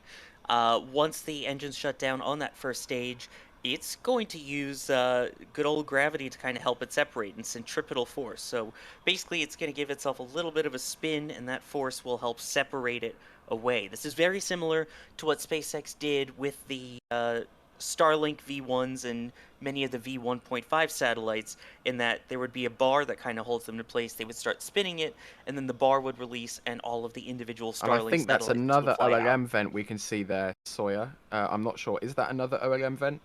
Appears to be. Very strong vent. It is not in waterfall mode yet, but that is definitely strong. Yep, big gaseous vent. The waterfall will be very obvious because it looks like a waterfall of cryogenic propellants. Right now they are still probably priming the lines down, chilling them down, getting them ready to start flowing cryogenic propellants through there. Yeah, so get ready for that waterfall, because that is spectacular from the OLM. Don't go anywhere, because this is about to get very, very, very exciting. And we're being told in the back channel, sorry, real quick, Ryan, we're being told in the back channel that it is beginning to whistle, you can hear, which is a sign that waterfall vent mode, which is a major sign that they're about to go into propellant mode, is coming up very soon. Now, we're about 6 minutes away from when we should get that final go for propellant load, so getting into the real big parts of the countdown here just momentarily, so stick around. And before we hit that waterfall vent, I'm just going to quickly run through some of the contributions we've been getting over the last 10 minutes or so. Thank you, everybody, for these. Again, we're really quite tougher time here with the OLM waterfall coming very shortly, so I'm just going to quickly go through these. Thanks, John, for this $20 super chat. That is greatly appreciated. We have a store message here from Candace. Thank you very much. Mark with the 30 Australian dollars. And we also... I mean, Thomas, dude, they could always use the vent chill down to get it to separate, dude. But I mean, I don't know. As long as Starship has some kind of rotational rate on it, dude, you should be able to separate just fine. But anyway, guys, I'm just gonna go get some fresh air. The go no go poll should be happening here in the next 5 minutes. I'm just gonna go grab some fresh air real quick, and I will be back in a moment. As a rocket, is Starship braking or coming close to braking now? Sawyer, do you have on hand? I suspect Starship will be breaking many records upon launch, but what are the most important records, or the biggest records that Starship will be breaking? Oh, that's a really good question. I mean, there's going to be a lot of firsts. Obviously, this will be the largest vehicle ever launched. It is expected to be the heaviest vehicle ever launched. At liftoff, it is expected to be the most powerful, and will also have the most engines ignited at any given moment, with 33, beating the current record held by, well, Starship during its static fire with 31, and beating the N1, which got into flight with 30, although never to orbit. I'm just having a look here. We're approaching 5 minutes to 6 local time in the morning. I'm trying to see if the transponder on the WB-57 is and I believe the OLM is going into waterfall mode right now. There we go. Thanks, Ian. Yep. So you can see the vent has increased in size dramatically. That is waterfall mode. which you can see there now starting to kind of just spool over onto the marshland around the launch site. I'm going to try and hit a question or two whilst we're watching this waterfall vent in action. Once again, if you're just joining us, this is a very big indication that in 4 minutes time we will be go for propellant load. At that point we'll then see ship 24 and booster number 7 filled with liquid oxygen and liquid methane in preparation for a launch coming up now in just 2 hours time. So Ian, from what we're seeing with these vents at least, it seems as if 8 AM local time is still being targeted for the maiden flight, correct? Yes, that definitely does seem like the status right now. And of course, in just over 3 minutes, we will find out the exact time that they're figuring out, that they're planning on their T0 for. Now, again, like you said, 8 AM Central Time is the current estimated T0 based on all the activity that we're seeing right now. But in just 3 minutes, we should get the final go for propellant load from the SpaceX launch director. And if we do get that on time, that means we're targeting a T0 of 2 hours from right now. And I do just want to clarify in terms of the fueling begins with the booster first. That is the liquid oxygen and the liquid methane or methane. And then the fueling on the ship begins at, I believe, about 17 minutes after that is when they start loading the liquid methane onto the ship, followed 5 minutes later by the liquid oxygen on the ship. Sounds good. I'm just going to hit a question or two more here really quickly, such as this one from Richard Hall asking, is it true the booster will be ignited 8 seconds prior to liftoff? If so, is there a possibility of the pad not being able to handle that much power? Now, Sawyer, I would have hoped they designed Stage 0 to be able to hold a booster in a ship with 33 Raptors going nearly full bore at 90% thrust. Yes, exactly. And again, we've seen them tested at about half thrust, and that was 31 of the 33 engines, and it did pretty well. And they have then since added more cladding and added more protection to it, even past that. And a reminder, the reason why it's 8 seconds before liftoff is because they don't all ignite at once. It is slightly staggered. There are different rings of engines that will light one ring, then another, and so on. So it's not all at once at 8 seconds, so you're not blasting it immediately. So it's maybe only about 6 or 5 seconds of it at all engines full thrust. And I'm gonna do the thing. People probably already know what I'm gonna say now. As we approach, there are so many of you watching right now, and we're interested to see where you're watching from. So if you'd like, I know Ian, I know. So if you'd like, put it in chat where you're watching from, and we'll get ready to see the carnage unfold. I think we might crash YouTube servers here. 70,000 people saying from where they're watching. Oh, well, here we go. So yeah, if you want to, of course, just put it in chat, and we can already see chat absolutely flying away. Let's see. Well, I've got a Manchester. That's I think Chris B will be happy with that. Well, I got a Melbourne, Australia, a Netherlands, a Florida, a Poland. There's a Napoleon there. Oh my God, it's going so quickly. There's a Virginia. I've seen a Canada, a France. I've seen a. Don't do that, a Belgium, a Philippines. Oh, it's a Brighton, Orlando. Don't do that. Maybe you'll be able to see something. We're not too sure. Oh, it's going so quickly. I can't read it now. Max, you cannot into space. Be real. Norway? Yeah. Where? Oh, there's a Toronto. I'm seeing. You cannot into space. Europeans Never. In here. I mean, this is kind of European lunchtime now. So if I may just point out, by the way, that if we are going for exactly 8 AM Central Time, then we are exactly now at T-minus fellas, 2 hours. The WB-57 just turned its ADS-B transponder on. Yeah, true story. Yeah, I've been watching it. Oh, damn, dude. Yep. ADS-B transponder is on the WB-57. Boom. Oh, it's getting real. It's getting real. It's getting real, man. You're watching from Cuba, any kind of location around the Caribbean there. If you are close to if you are in Cuba, in the Bahamas, or close to that region, potentially or probably also within the Florida Keys, you could have a chance to see this fly overhead.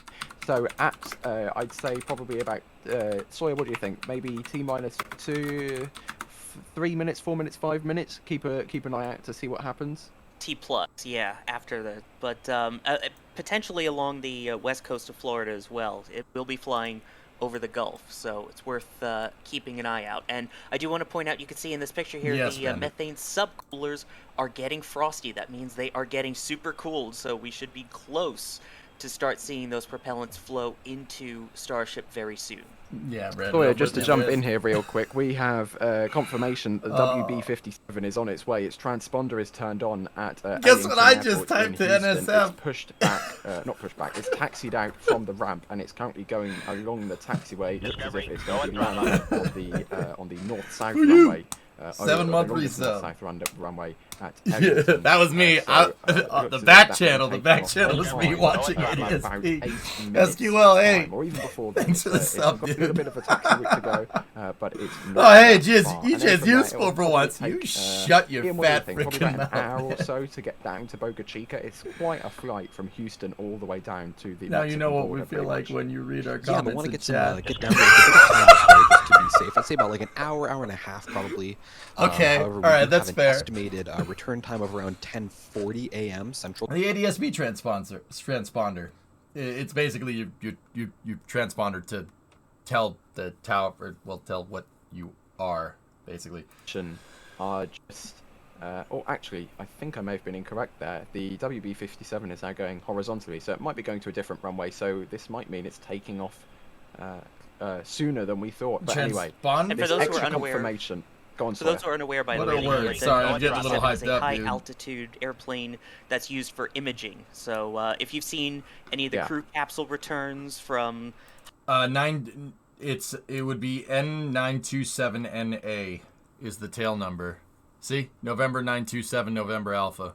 Yeah, so it looks as if it's going to be taking off in just a few minutes now. Gee. ADSB, all of these extra points of confirmation are just leading to it just gets even more exciting by the second. So now we've got the vents lining up with the countdown. We've got the WB-57 lining up with the countdown. All of the WB-57. So why are we geeking out over this? So that's NASA's high altitude reconnaissance imaging plane. They are supporting the imaging the ascent profile for Starship today. That thing taking off is a good indicator that they're at least going to try for it today. Not that we didn't have a pretty damn good indicator here, but NASA wouldn't take the WB-57 out of the hangar, right, and send it if SpaceX wasn't sure that they were going to send it. Starship test flight, and fingers crossed, this goes pretty well. It could stay up there for a long time. If all does go well, I'll see you pink. around T-minus 30 10 minutes. subs. Thanks, man. So for the next hour and a half, everyone buckle up. I appreciate it. Let's I'll get hyped up for this orbital flight, and I don't even know what to say. Like it's just so crazy that we're even here. So enjoy sunrise, enjoy the countdown. Let's hope we get that go for prop load, and I'll see y'all pretty soon.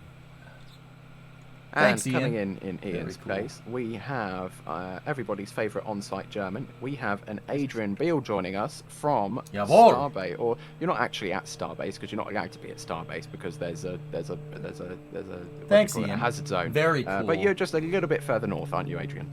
Yes, it would be bad if I'm in Starbase right now. It would be a major range violation, I feel like.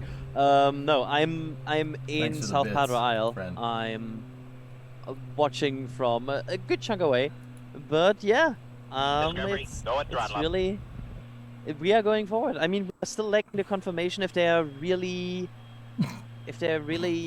verified go for prop load. We are right now that plane basically waiting for the OLM vent to stop or anything like that. This plane that's the WB-57. This plane is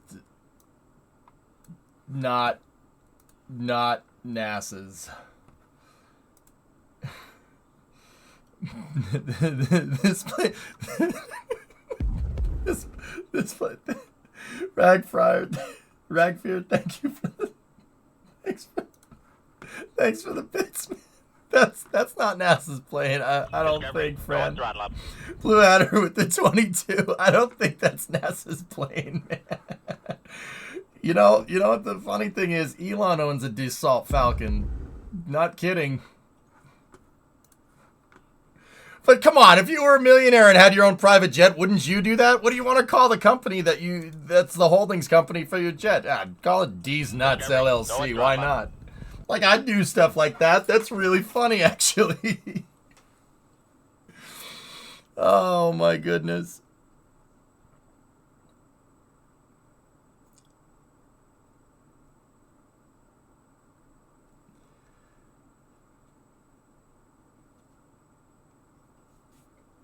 All right.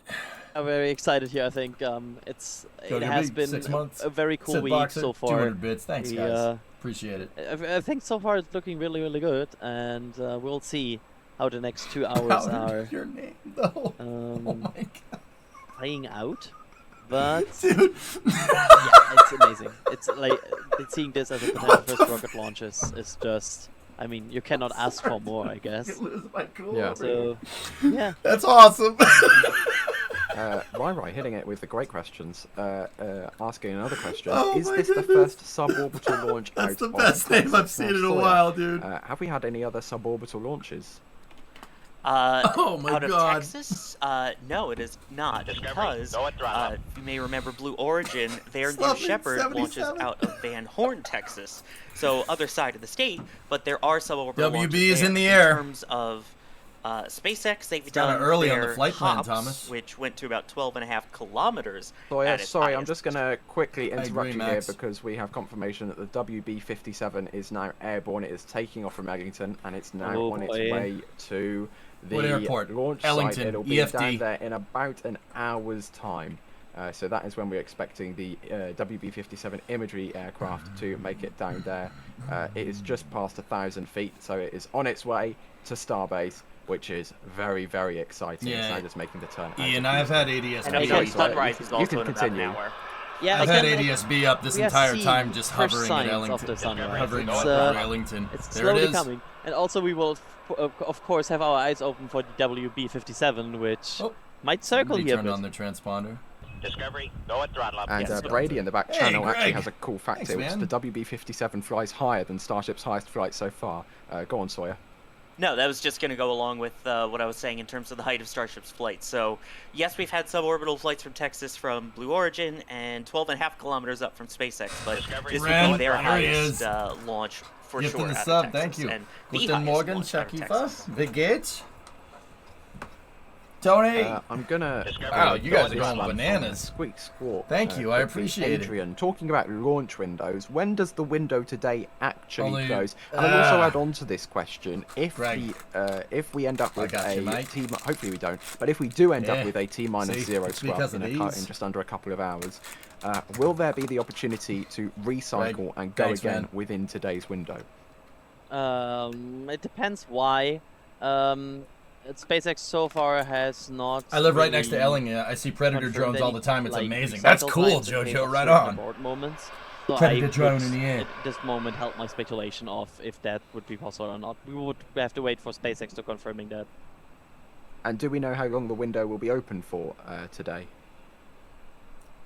You need some scrambled eggs and OJ? I got goldfish and Gatorade, man. sorry. I'm I good. can take it, yeah. It's a the Pay total window is 150 Gatorade. minutes, which opened, which So let me get this straight. They're launching a booster with no testing. Sparks, they've tested it. Mostly.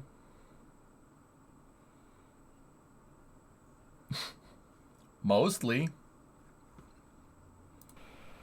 Yeah, we're all running on a little bit a bit of a lack of sleep, so any irregularities. The go no go poll was I'm not sure it broadcast. can be forgiven, and Alex confirming that the in the back panel 9:30 in the morning Central is when the window closes. So that's pretty much the time period that SpaceX has to play with. it's been a little while since we've gone over some of the new memberships. I'd just like to thank everybody who has become a Red Team member, Greg. or even a Thanks, Launch man. Director member, or even a Capcom member. All the different member levels. If you've become one, thank you so much. We've got some more store messages in here. We've got some more contributions. Does November from 16854 well. Thank you, have everybody. anything We also to have do Satoshi gifting with the 5 Red launch? Team memberships. That means Seen 5 one people hanging around for a who few hours. may have not been able to afford a Red Team membership now get access to the Red Team membership right, program, Thorn. and you get access to the multi-view to see Contracted range aircraft. pretty much, I think, nearly every, or the majority of the live feeds that we have out of Starbase. You can see them all at the same time. Some feeds aren't necessarily on Starbase Live. I don't Some see anything feeds aren't floating necessarily around on the out commentary there. broadcast. Is and the it means the you get to November see them 16854 before the anybody else. Bronco? And Dank Jeb with 100 USD. Thank you very much. Just asking when hop. That's a big. Prepare to fast forward. Preparing to fast forward. Fast forwarding, sir. Fast forwarding. It's an OV-10 owned by OV-10 Squadron. Yeah, the Bronco. That's a cool plane, dudes. You want to see what that plane looks like? Here. You want to see a weird one? Look at this thing. It is a low-altitude reconnaissance plane with a split wing, or a split stab in the back. That's cool, man. It's a Vietnam-era reconnaissance plane. That's why it has this big, huge canopy in it, so you can, like, basically fly around and peep out the window. OV-10s are really, really cool planes. Very large. It is definitely a weird plane. All right, it's a strange. This is a strange one. It is very strange. I mean,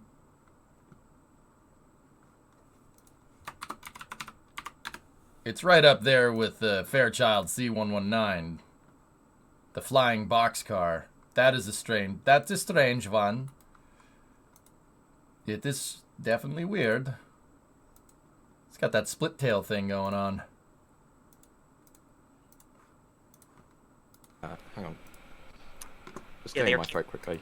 Yeah, they're keeping a very Additional tight rear range window. around it, so Whoa, of where people that's can cool, watch, man. there's also a reminder, a keep-out zone for boats. There are marked designated areas where boats can watch, and Kinda like a other will be P-38 says, visited by yeah. the Coast Guard, and there's also airspace Forward closures that will reconnaissance, occur. or forward so air if you are controller is out what the there OV-10 on a was boat, used please for, check the Craylon. note Mars. If you are in the air, please FAC. check the note It's called- tags. Yeah. In the military, they called forward air controllers. FACs. So, the OV-10 Bronco in Vietnam basically did what a Predator drone would do nowadays. It's vehicle reconnaissance. Once again, forward air controllers.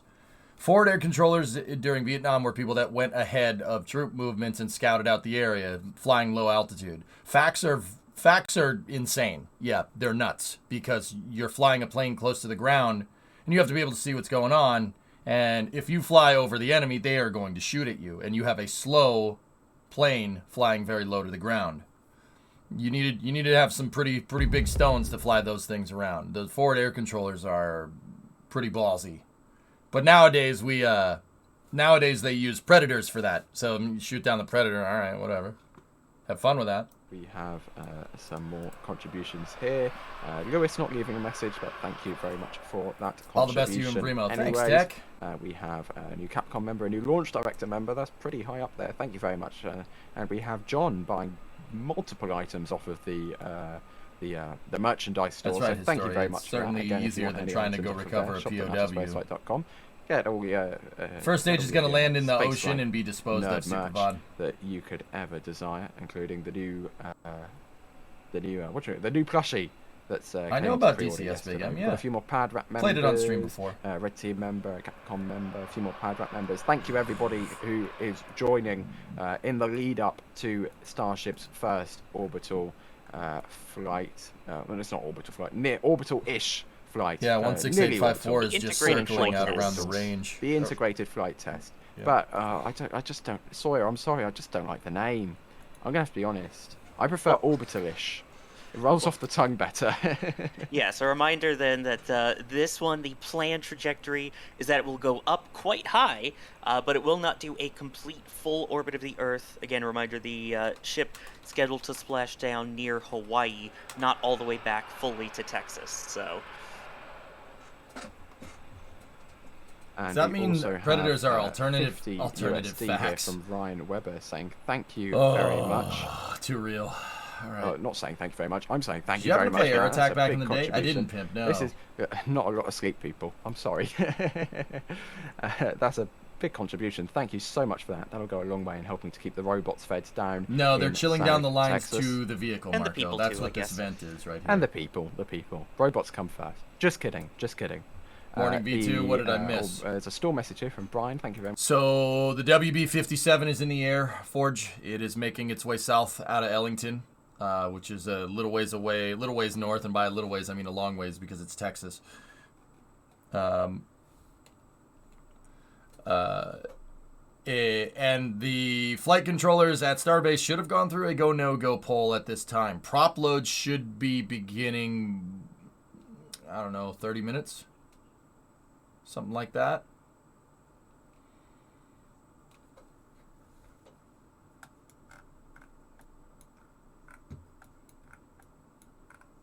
I don't see the ADS-B transponder on a second WB-57.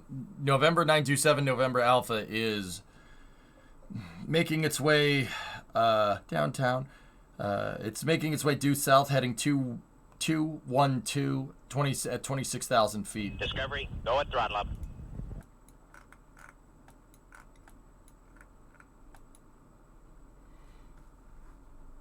Come in here, $200 from Studley Dude 2000. And give the sub to Forge. Thanks, thank man. you very much for that. That's a huge contribution to the team. That is greatly appreciated. That is an absolutely massive contribution, one of the biggest we've had so far today. So yeah, thank you so much. It's contributions like that that really help to make this possible. So what happens when you have a large wing cross section? Keep people on site, help us to keep the robots running, help us to upgrade kit and everything Tessa, it might be those over lines. there. So thank you so much. That will go a long way in helping to keep the show There's one running. flight radar is just And gone. on your message, we want to thank you for your dedication as well for streaming it every day. And I know we've all been waiting for this a long time. So thank you very much for sticking with us all that time as well. I'm not sure, Trey. We also have excuse me.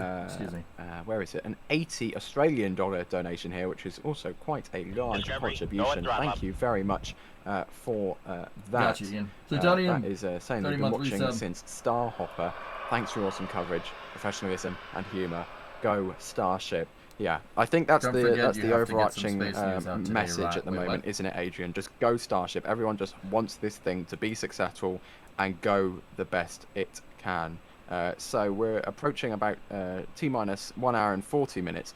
Adrian, could you just give a little rundown of what we should be kind of expecting next for everyone who's joined in the last few moments? The next sign we will see is this OLM vent. We can right now see on the right side to stop. As soon as that stops, which might happen any second, we don't know exactly when. If that happens, they are in propellant loading. This just the situation. So basically, as long as this OLM vent is going, they are holding for propellant load. Once this stops, we are in propellant load for Starship's first flight test. Okay, so looking at the timer there, it's 1 hour and 39 minutes, T-minus 1 hour 39 minutes, which in 5 seconds will be exactly 2 minutes away. That's when booster I think it's going to happen, Bob. And liquid methane. There we go, 2 minutes till booster liquid oxygen and liquid methane load begins. So that is when we should start to see the OLM vent turn off, stop its waterfalling over the marshland, and then we will start to see the frost level rising on the booster. And then after the booster, approximately 16 minutes later, we will see methane I got start my being SpaceX loaded into Dragon the ship, shirt on. and a few minutes after that, we'll see LOX starting to be loaded into the ship. Yeah, and when SpaceX's cast goes on, really entertaining or interesting as you see it fill up is that you'll see two distinct different frost Nothing lines. against my boys over at NASA Spaceflight. Nothing against them. I could listen to Sawyer's weatherman voice all day. But they're not John Innsbrucker. Sorry. Yeah, probably. Explain this a bit better. What is the mission? They're gonna launch this thing, Chris. See that big tube?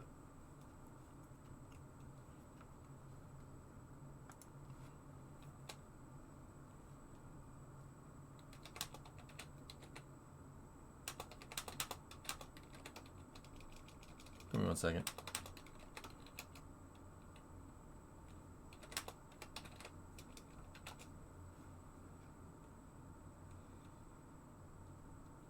Yeah, guys, we're listening. I'm gonna listen to John. John's my hero. He's one of the best commentators around. Discovery, go at throttle up. So, give me 1 second. I'm just trying to figure something out here.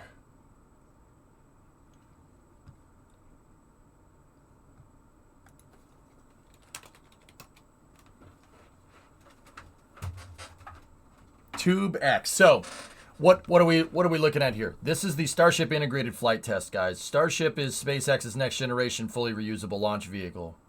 It's designed for the first stage and the second stage to come back. What I like to tell people is that Starship is basically what happens when you take a Saturn V and a space shuttle and try to make them one thing. The stack right there is about 100 meters tall, about a little over 330 feet. It's a 9-meter wide core, or about 30 feet wide, give or take, and it has 33 engines in the first stage. The 33 engines in the first stage are capable of producing up to 15 million pounds of thrust. It's literally double the thrust of a Saturn V. It is insane how much power this vehicle has, which brings me to my next point. If this thing launches in 1 hour and 38 minutes, it will be, by a long shot, and nothing is going to eclipse it for some time, the most powerful rocket humanity has ever launched. Ever. By a pretty significant margin. The only other highest thrust rocket around, the only other thing that even gets close is the Soviet Union's N-1 rocket, the rocket that they built to get to the moon, ultimately never working, only flying a couple miles off the pad and then blowing up. That had 10 million pounds of thrust. This thing has 15. It's way, way more powerful. So, in an hour and a half here, if SpaceX lights this, it is going to be an insane show. You're going to want to stick around for this. Flight 4 got close to stage separation. Yeah, and then it didn't because it's junk. The motors, though, the motors were really nice. What's that thrust in kilonewtons? Pushing 70 meganewtons of thrust there, Tech. Yep, sun's coming up. See there in the right box there is the kind of purple hue starting to rise over Starbase as dawn approaches. You can also see the lights in the tower a little bit more clearly, and also the very red lights from the tanks over on the left. That OLM vent still pumping. That's happening, hypersonic, yeah. Technically fueling. Hour and 36. From the timeline SpaceX kind of snuck up on us, didn't it? I don't know, a few days ago now. Fueling should have started just over 2 minutes ago. So we are still awaiting the confirmation of fueling beginning with the. They're 90, yeah, it's 66 meganewtons because they're at 90% throttle. Yep. We got high def cams. Cool. Please explain the full possible trajectory of both Starship and Super Heavy. A reminder. Because you said please, Nil. This thing is going to launch due east out of Boca Chica. Boca Chica is 26 degrees north latitude, so it's going to go into a 26-degree inclined orbit. The vehicle will fly between Florida and Cuba and go out over the Atlantic Ocean, across the southern parts of Africa, and then out over the Pacific, and Starship is scheduled to do an entry and descent basically over the Pacific Ocean, slightly north of Hawaii, which is where it should touch down if the mission goes correct. This mission is the first time anything of this complexity, any rocket of this complexity has ever been put together. There's no other rocket that's flying that came close to having this many engines in its design. Maybe the Saturn V or the N1. I mean, the space shuttle has 5 main engines, or 5 engines for taking off. The 3 main engines and the 2 SRBs. SLS has 6. Saturn V had 5 in the first stage, 5 in the second stage, 1 in the third stage. This thing has 33 in the first stage and 6 in the second stage. This is a complicated vehicle.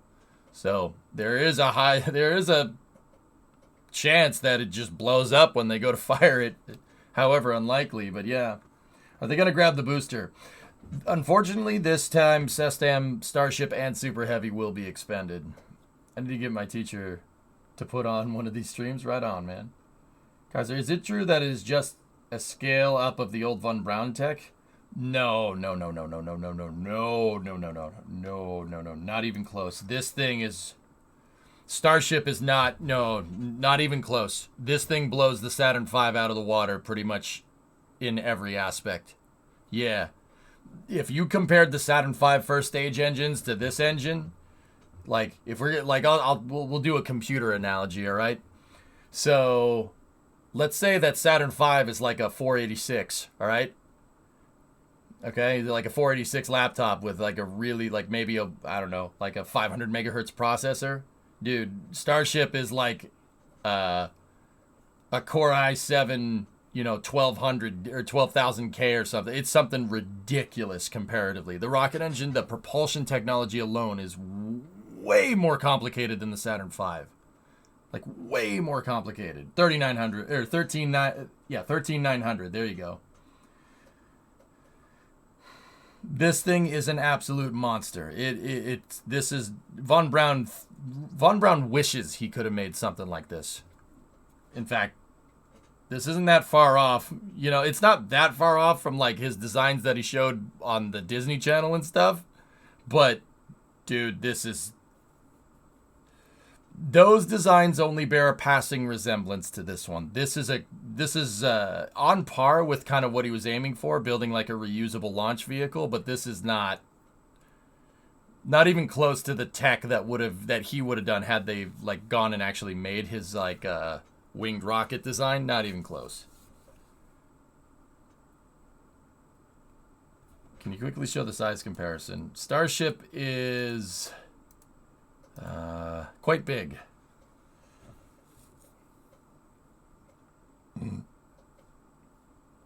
3 Raptor engines would equal 1 F1, Hokie, give or take.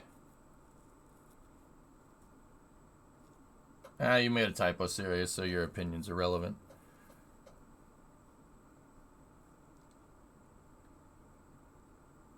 Starship is absolutely massive. SDS is still cooler. I personally like my horizontal landings, Adam, so I'm kind of with you on that one. Thrust-wise, how does Starship compare to Energia? It's like way more. It's like double.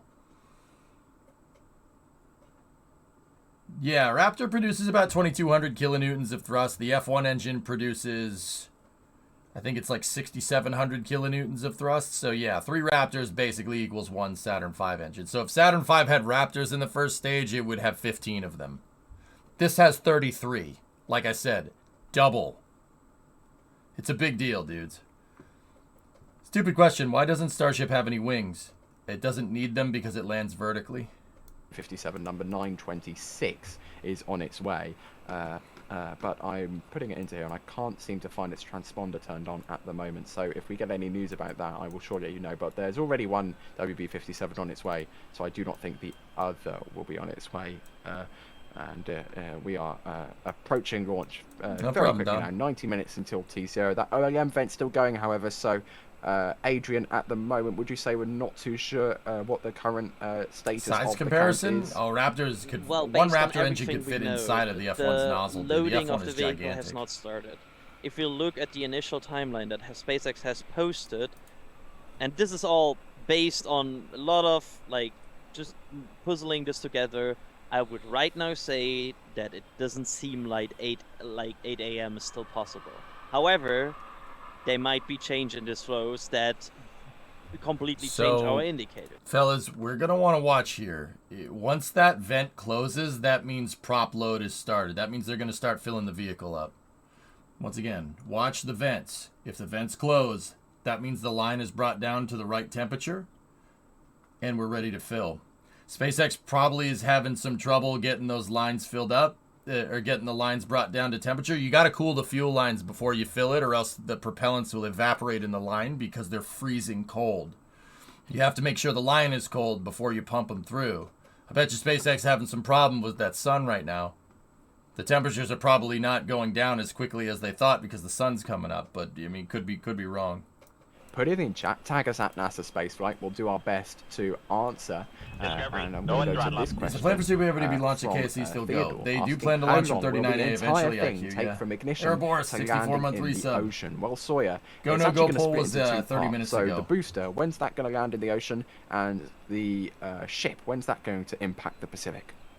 So the current plan is that the booster and the ship will separate about 2 minutes and 50 seconds or so into flight, at which point the booster will perform a boost back, so it'll turn itself around and burn itself back towards Starbase, and then was expected to splash down in the Gulf of Mexico about 8 minutes or so after liftoff. Meanwhile, Starship is expected to fire its engines till about 9 minutes 20 seconds after liftoff, and then will coast for quite a while. It will not relight its engines, but it is expected to begin its re-entry about an hour 17 minutes into flight, ending with its splashdown an hour and a half after taking off from Starbase. No, Bandit, I don't think so. I mean, maybe, dude. That's exciting. So our clock now under 90 what do minutes. they use to chill the fuel lines? The propellants, crustacean. Quadrant of your screen there. They use the propellants. So what you're seeing here is the GOX vent for the fuel lines. The methane has a vent at the end of its line too, but you're not going to vent the methane here. You're not going to vent the methane into atmosphere because that's frowned upon. There's that whole greenhouse gas thing. They're going to scavenge it. It goes through a scavenging system. The liquid oxygen, though, that turns to gaseous oxygen. You just vent that over the side. I'm pretty sure no one's going to get mad at you about doing that. But yeah, there's a methane scavenging system, and that gaseous methane actually gets put back into the tank farm through a solar-powered methane recondenser, which is actually pretty cool. So, Adrian, I'll throw this one to you. But yeah, what do they use to chill the lines? The propellants. Last time, sorry. Adrian, I'll throw this one to you for the first time. Where is mission control located at Starbase? They have a mission control building apparently near the Astra School. So that might be the one where they are controlling today's launch from. It's the most likely because it's outside of the exclusion zone. Theoretically, there was also this thing maybe that they also have, like, they can control tests from the Stargate building in Boca, but that's in the production site, which is in the exclusion zone, so that's very, very unlikely to be there. Hey, Nerve, what's going on? I do just want to point out really quick, you may have noticed the clock has changed. That is while we wait an official T0. We were counting down to the originally planned T0, which was 8 a.m. Central Time, and that was assuming that fuel... Repeated, has problems loading fuel on Earth without boiling off, still wants to do transfer in space one day. Well, if you can't do it down here, you're definitely not going to do it up there. It's a new vehicle, man. Let them work the kinks out. For real. Hey, Nervous, what's going on, man? This kind of feels like I'm watching Contact. Yeah, I know what you mean. I believe that... Let them cook. If you were listening a couple minutes ago, that should explain that.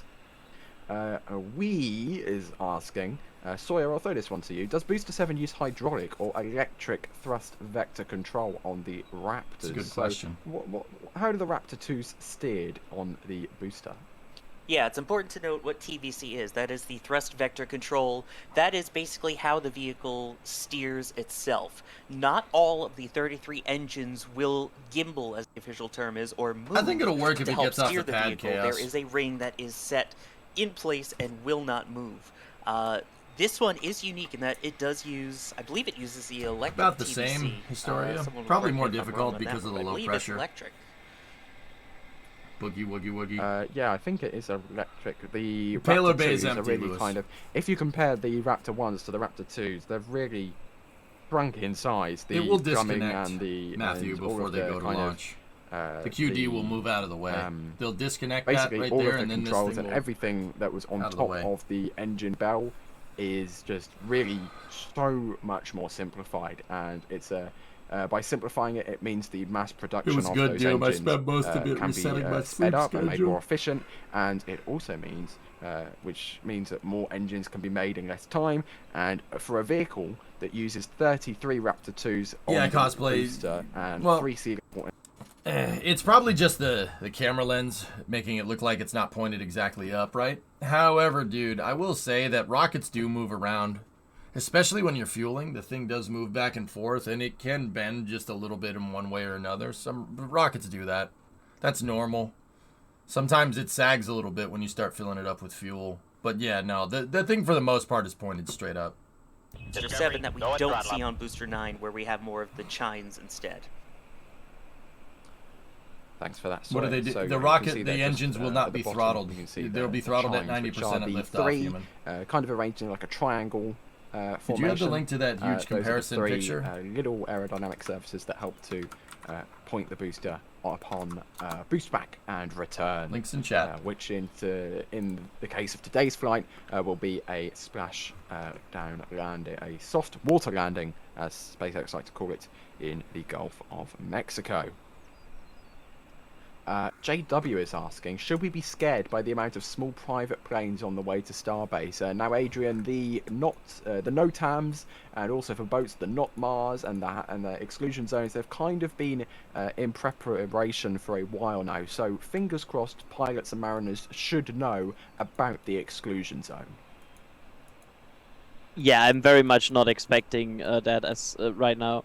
They have been very much notices. They have been clear about that. WB-57 is a little over halfway there. Oh, look at that I can sunrise. look quickly, but at Nice least from my color perspective, gradient. I cannot see anything. That Nice color gradient. See, launching at dawn or at dusk is always going to give you the best lighting. And I know we're going to talk a little bit about cinematography here for a second. And the reason why we're going to talk about that is because, well, even for engineers that are trying to get good footage of the rocket, cinematography is still a thing. You really want to try to launch or well, land in the golden hour. See, now the golden hour happens basically right when the sun comes up or right when the sun goes down. Do you see the contrast that's happening in this picture right now? You see how everything is lit? You're getting really nice defined colors on the reflections on Starship, and the sky is a really nice color gradient between blue and yellow right here, and you kind of get all the colors in between. Golden hour, you have a lot of contrast, and with that contrast you can get really defined pictures, and those really defined, really super detailed, well lit pictures are really good for engineering. They're really good. It's approaching as well too here at Starbase.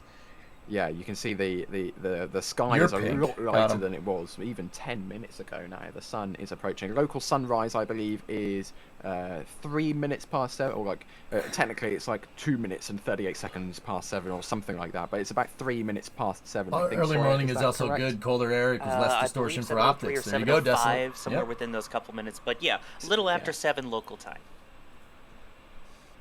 SpaceX removed the booster Sounds stabilizing good. claw in the ship quick And quick fingers disconnect. crossed, Do you think they'll end up not needing it? This is. I don't know, Torlev. I think it's safe to call Hi, this bye. as a hold in the count because that OEM vent should have stopped many minutes ago now. 5,000 tons, but, Goose. fingers crossed it'll turn off shortly. So a Yep, delayed that's right. T0 time. Golden hour. Weffer, probably let's go, looking let's around go. Roughly 8:15 if it stopped like right now, which it won't. Or I'm just some kind of genie, but that is what we're expecting. That should also mean that the sky. We're pretty will much be in a hold lighter right now, Moo. for the launch, which means everybody down there, such When this as thing- Adrian, will be able to get a better. If this thing stops, if it clicks off right here, about an hour and a half to lift off. I'm telling you, I if I had to guess here, guys, I think the sun coming up may have heated up the lines a little bit. I'll tell you guys, has SpaceX ever started doing a chill down at night, and then by the time the chill down's ready to go, the sun was up? Have they ever done early morning testing like this? Seriously, because the sun coming up could screw with the temperature on the lines because they're sitting in the sun. It's Texas. It gets hot. I got you, Moo. Yeah, I would actually be curious to see if any of the prior testing they started doing a line conditioning at night and finished during the day, because that definitely would screw with them. That definitely will heat up the lines, and you do not want gaseous methane or gaseous oxygen inside of your liquid methane and liquid oxygen lines, which would It's gonna be explain an why it's incredible taking a event second. When this happens, it's just going to be incredible.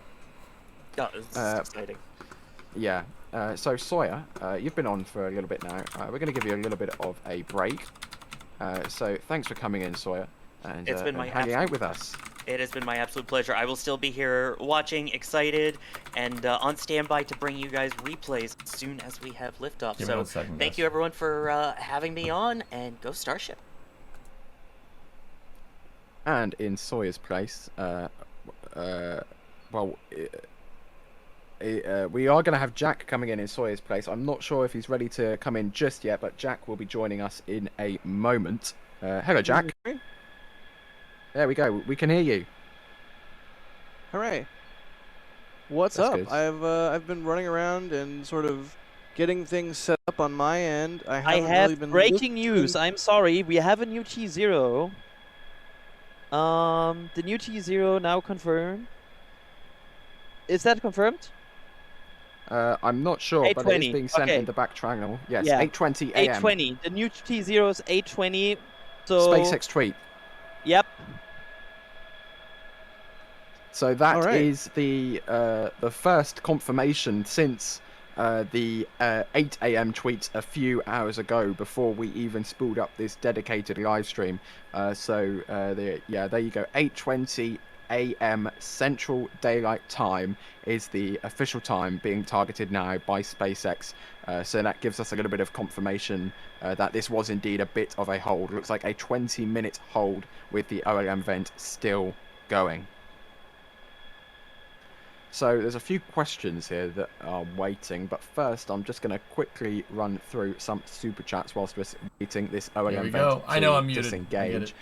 We've got a few super chats here. We've got a new member, and we've got 10 Australian dollars, 10 euros. Thank you, everybody. Another a few euros here. 5 Red Team memberships being gifted. We've got a super chat with no message, but thank you still. Thank you, everybody who has been contributing. And we've got some store messages coming in as well. Thank you, everybody who's been purchasing off of the store. Mission Control not Audio only, is live, Ox? do you get No to way. help contribute to the channel, but you also get to receive some cool swag in return, such as the new patch, which was restocked a few days ago, and the pre-order plushie, which is now available on the shop. You know how to get it. shop.nasaspaceflight.com. Starship Flight Test Mission Control. I'm bringing it up. I'll have it. I'll have the audio cue in the background. Here. The list keeps going and going. I'm going to try and get through as many of these as possible. But in the meantime, Jack, dude, I'm this is gonna look getting for a real. I'm question getting a little and hyped see up. if we can get your expertise Ox at SCE, answering it. it's Whilst on banana the time. right Oh, there, okay. you can see Oh, a okay. live Name feed change of was the required. channel, which leads from the Gulf into the port of Ox Brownsville. SCE, what the hell is that? We should see some mariners. The 2 mariner safe zones are around there, aren't they, Jack, if I'm correct? Yep, sure enough. That is. We're looking right now at Isla Blanca Park at the beach and the jetties, and you can see there's looks like a security vehicle on the other side of the channel, on the Boca Chica side, and looks like a lot of people are hanging out and getting ready to watch the launch. And there's a question here, a good question from Lisa asking. It might be sorry if this is caveman, obvious. yeah. No need to apologise. But what is the white Vent fog stop. coming from Starship? So Here we Jack, go. what exactly is coming out of the, or no longer coming out of the OLM vent, as the OLM Ryan vent just has noticed stopped, he which went, means "Oh!" that, propellant load has begun. Here we go, So prop Jack, load. what was actually coming out All of right. the OLM vent before it just So, stopped? guys, start watching right here. You'll start to see frost occurred. That vent being closed basically means that they've started pumping propellants into the booster. I think they load locks first, if I'm remembering right. Did you already comment that it stopped venting? Yes. Yes. Okay, good. Sorry, I was running away. Yep. No it worries, has stopped Adrian. venting. So Hypersonic! when it is venting, it means they're chilling the lines. When it stops venting, it means the lines have been Double sufficiently chilled tanking, down so Max that they got are it. ready to begin flowing propellant through them. And you can see here that the kind of the cooled kind of pool of gaseous nitrogen on the ground there is starting to die down. That's just kind of leftovers from the OLM vent, if I am correct. Foz! And Gifted it 5. also Thanks, seems guys. like Thanks, Foz. There you go, Hangman. propellant load will now be starting. WB57 because of is that, almost on and the new station. T0 has been put up into the clock, into the top left, so that is now T-minus 1 hour, 35 minutes and 20 seconds until the Holy balls. new launch time of 8:20 Starting to get real, AM dudes. Central Daylight Time. It's starting to Gonna get, take it's 5 starting to get hours, real. Add 5 hours onto that, so that is 13:20 Universal Nice, Time. Pi, there you go. You can do your Oh, that's own neat. time zone conversions Dave. there, Jack. Holy crap. I can't believe how close we are. An hour and I'm 35 right there. minutes. I'm This right there is with you. this is absolutely wild. As the sun begins to rise, and we get this beautiful lighting. See, Just Jack wow. knows. So now they are flowing propellants through the lines. They are starting to load the propellants into the vehicle. we're into the flow, and we're hearing also from SpaceX that AFTS checkouts are complete and nominal. So everything was looking good. Very, very exciting. Just over 90 minutes now to the new revised Yeah, T0 time. a little bit of a delay. 8:20 local. As the sun Adrian, so now we've seen the OLM event stop. What kind of event the shuttle do we expect launched to early in happen the morning from this too, point on its all the first way launch. down to T0? I believe And Buran we did as are well, being Shinar. told Early by morning. SpaceX Mission Control is saying liquid methane is now being loaded into the booster, which is very exciting. So that's officially been I don't know, confirmed. Bobber, but I think it'll do And it. so, Adrian, what can we expect between now and T0? Yeah, Big M, I like Yes. it, man. Get to zero. The next very, very cool I think thing they will might be be, frost Hanks. rings appearing, which might happen any second now, which will indicate that we have cryogenics in the tanks. After that, we will at some point see the Raptors being chilled. Hey, fellas, my Starship flight audio is not giving me any sound. I don't hear anything through it.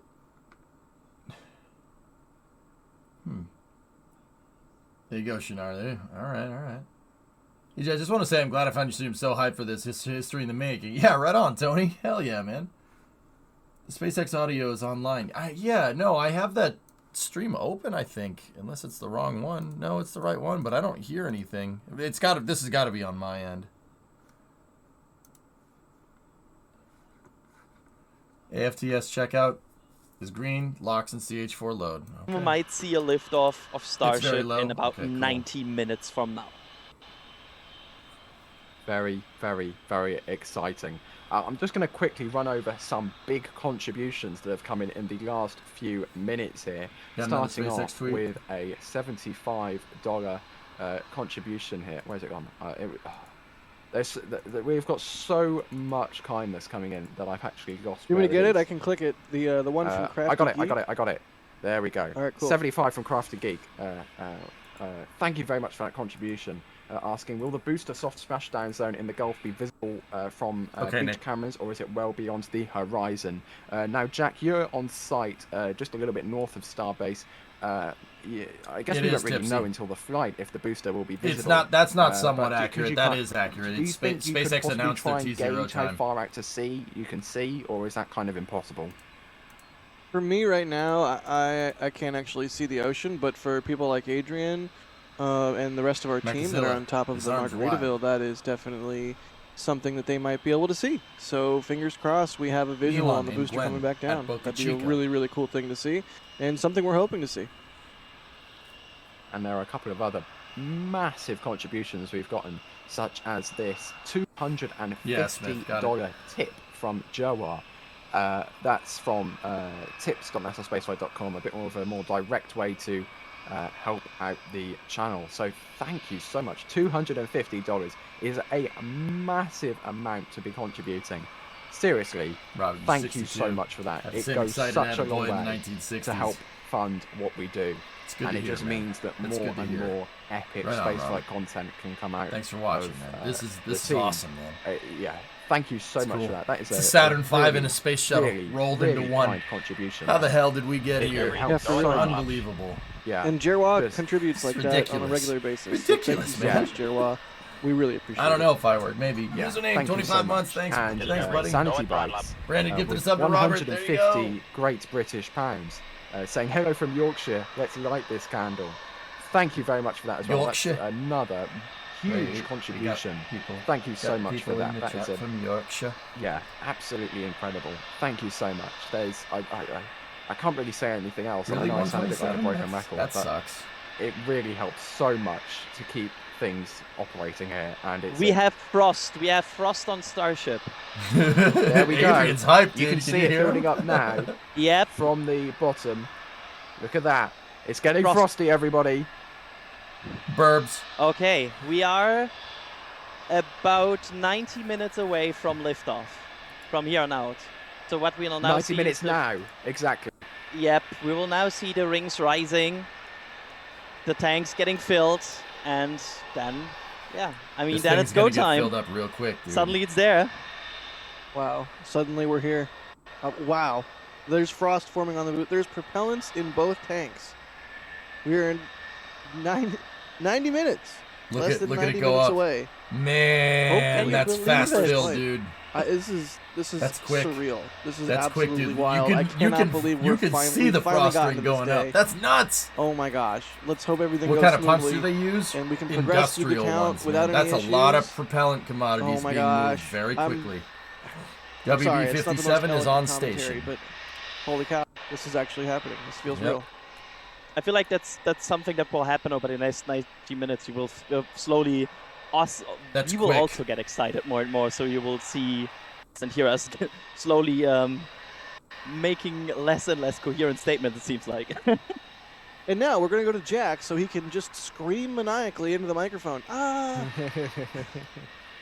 To be honest, at liftoff, I think that is the most I know, appropriate Phil. commentary that we can have. Just How close to absolute launch? mayhem. Countdown timer in the top left is Absolutely accurate, Jack. Absolutely incredible. I think every single person here is. They going to vent be them, absolutely and they scavenge the yelling methane their someone. hearts out So to see yeah, this thing anything that finally boils depart off for will a get vented. orbital If it's locked or ish re-scavenged trajectory. from the methane system. And Ian is confirming in the back channel that the Okay, get this up in the air. WB-57 is nearly overhead Boca Chica.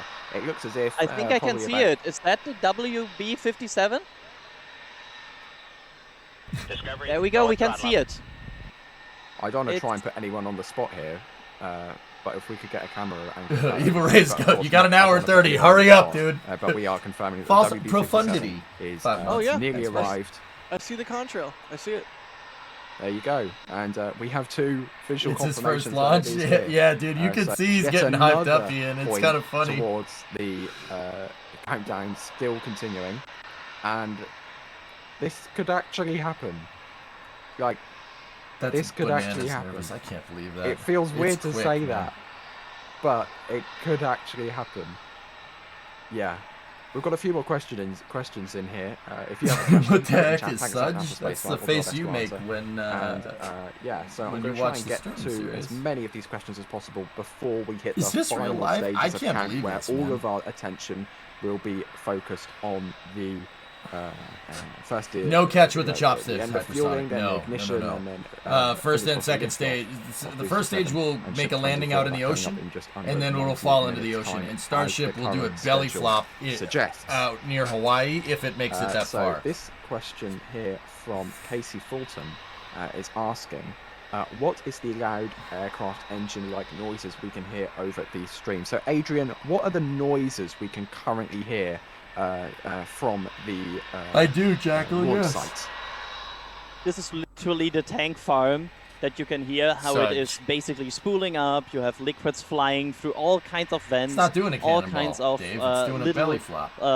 sounds how Yeah. like pipes are being Jamie, for used. sure, man. It's literally the tank farm doing a flow to push all of these needed propellants into the Yeah, vehicle. Quinn, for That's sure. what you're hearing right now. It's producing all Excitement kinds of guaranteed. sounds that are all leading up to propellants reaching the vehicle. It's just the, Discovery. Go it's, at throttle up. it's, And we've it's got fine, another Apollo. It's contribution here from a little bit closer Obsidian than saying like 39A. Godspeed B7 But S24. it's, Thanks for the excellent coverage. the And scale thank here you is for the throwing thanks you very much off. for It's a Obsidian. good Alongside ways a away from the launch $100 pad. tip over on tips.nasasspaceflight.com.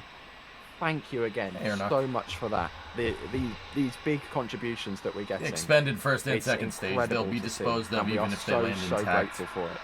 Honestly, Starship it is ain't just- landed intact. If Ship 24 leaves the pad, it's it'll just be the last incredible time to it see. leaves the And I know pad I say that every time. or but is it's near the truth. ground It's in just one so, piece. We're so grateful for all of the support that we're getting. WB-57 is on from everybody station. who's contributing financially. Reach the Rio everybody Grande who's just Valley. watching Flight the stream, level is everybody who's commenting 45,000 and right now. everything along those lines. It's just 45,000 we're feet. so thankful, and it's great to see so many other people sharing This is the orbital test fantastic zones. hobby She's going. in an interest In about an hour 25. for They aerospace are in as well. prop load I right mean, we're now. literally, Jack, we're about to see the world's most powerful rocket lift off from a launch site that didn't exist 4 years ago. Like, that's just bonkers to think about. Largest, most powerful ever created, and I like to repeatedly point out, Got forgive methane me, frost. it's the most powerful that will be created in the foreseeable future. We have Literally cows. nobody is We have cow attempting to farts. create a rocket this big. Not even close. And, you know, That's a big deal. this Hey, will be Barry, what's up, man? for the majority of our lifetimes, most likely. Nobody's on board, the Doc. largest rocket. No one's going to fly on Starship by for a far. good while, dude. And it will hopefully I got it enable for you. some amazing things to happen. And like you said, Ryan, this launch site didn't exist a couple years ago. I mean, it's absolutely wild. That I know we all say like it's finally happening. We've been waiting for this to happen for so long, etc. But in the grand scheme of things, especially in the aerospace grand scheme of things, this has been an extremely. I'm Jack, sorry, sorry I to had- interrupt yeah. you. Yeah, there's the methane fuel Thank fostering, which is now starting to appear. So we have confirmation I see that it, man, methane and I have is starting ADSB to be up. loaded into the booster because we can literally see the cryogenic propellants inside forming Go ice for around hamsters. the outside of the booster. So yeah, that is confirmation. We have now LOX and methane both being loaded into the vehicle, and you can also see reflecting off the right of the booster there every couple seconds the beacons that are flashing as the sunlight increases and it gets brighter down in South Texas. That will eventually become Discovery, turned go off, at so you can't throttle see them. So yeah, just in case anyone was wondering why the booster was Galileo. flashing, it's because of the beacons 213 in sub, the thank launch you. tower. I know a few days ago we got some questions about light Our reflections and such. Why is Starship a better launch vehicle for Mars exploration compared to, say, a Saturn V? It's reusable, for one. That's a big one. It's reusable. Cantonese send their best For wishes. the ship and getting ready to load propellant into the ship It's an itself. Enju. Is that right correct, on. Adrian? Thank you. I would Let say me- Sisha, but I don't think Basically, Sisha this is will thank go you on in and off. Cantonese. If it's I think on, they're not different. loading right different now. dialect. If it's, it will go on and off again. It's a very good sign. It very much lines up with the propellant loading. Yeah, T-122. This is start of ship loading right now. They Excellent. are loading the upper stage. Excellent. Yeah. You gotta wait So, for yeah, that vent we to are- shut off. We are loading both stages now. We are going It's starting to get real. It's load the rocket with exciting. propellants. 100. Just look at this. Just look at this. It's incredible. 100. I don't This really is know great. what else to say at the moment apart from it's actually happening. Yep. It's just.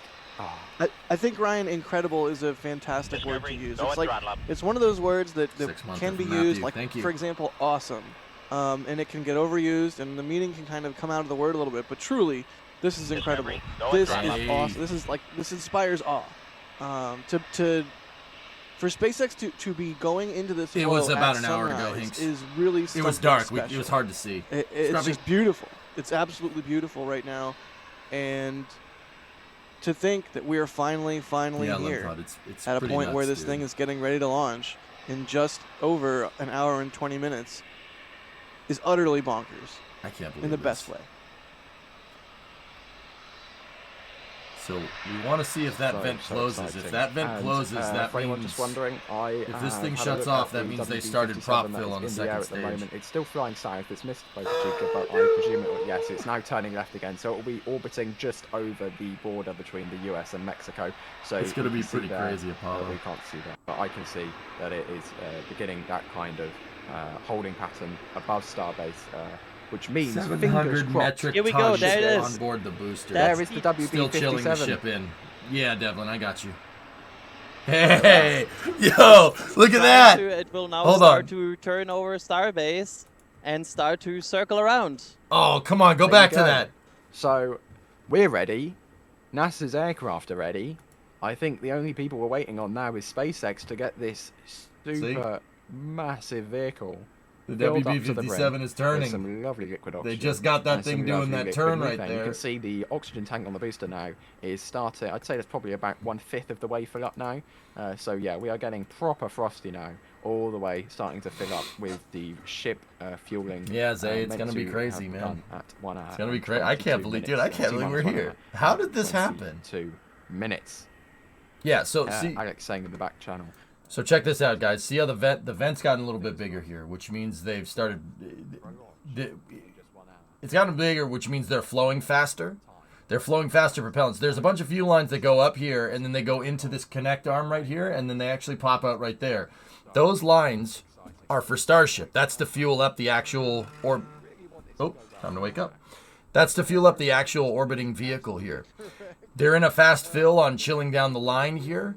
When this vent closes, that means they're going to start filling up propellants. Now, if you notice, the first stage is a little bit bigger than the second stage here.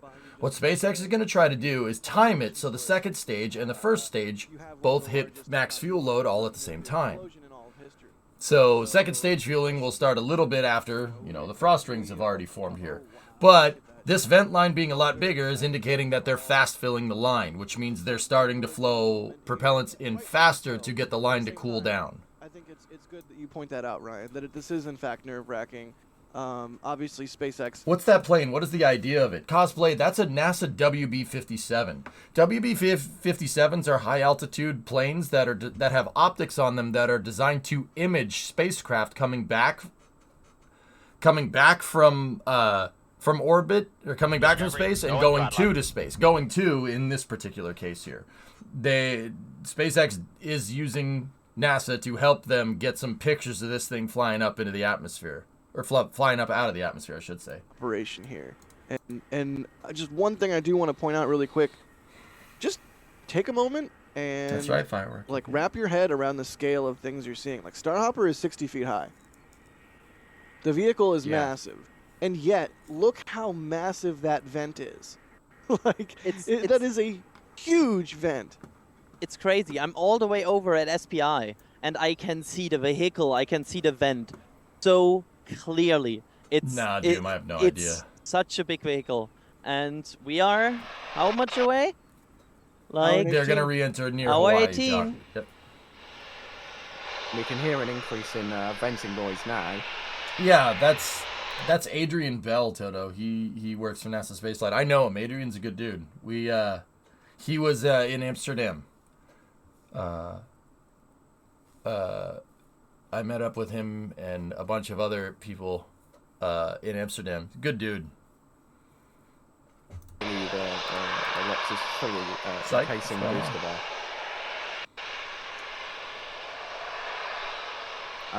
Adrian, I'm going to throw this one to you quickly. Now, we were talking about the frost and the ice. What is the estimated weight of the ice? What I mean is, do they have a plane around Hawaii to see that? And how does this affect the... Nah, there's telescopes that can do that, Jock, out there.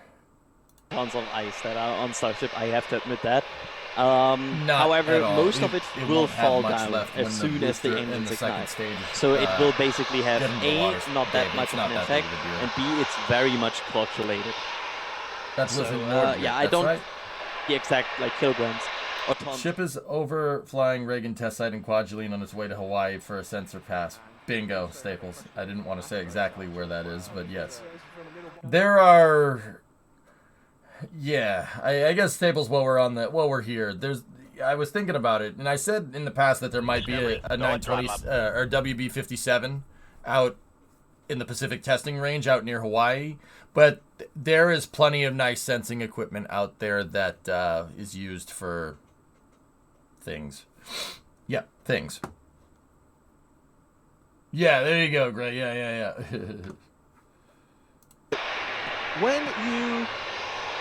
When you are going to flow that cryogenic liquid through a pipe, PMRF. You don't want that pipe to be warm or hot, because if it is, you're going to essentially start to boil some of that propellant, and that can cause issues with, I'm sure there's a variety of issues. Sorry to interrupt you, Jack, but Mission Control is confirming that the liquid oxygen load has started on the ship. So that means that the liquid oxygen tank should start to be getting frosty on the ship as well in the next few minutes here. I can't hear it.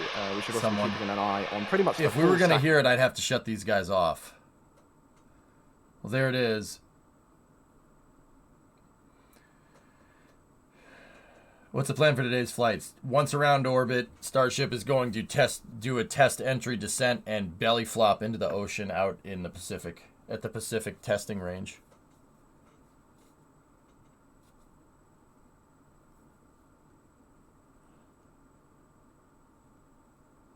So I have the mission control loop up. I will see if I can boost the audio here. We'll boost it up to 300 and see if we can hear it.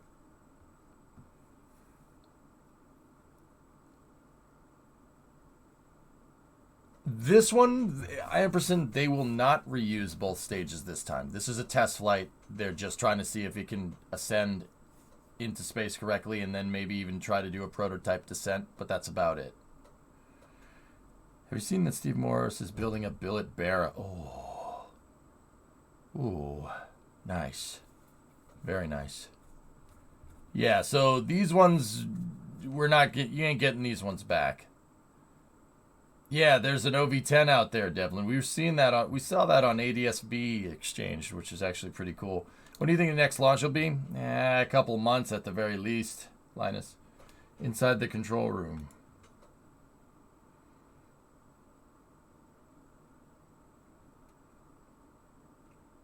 Cool.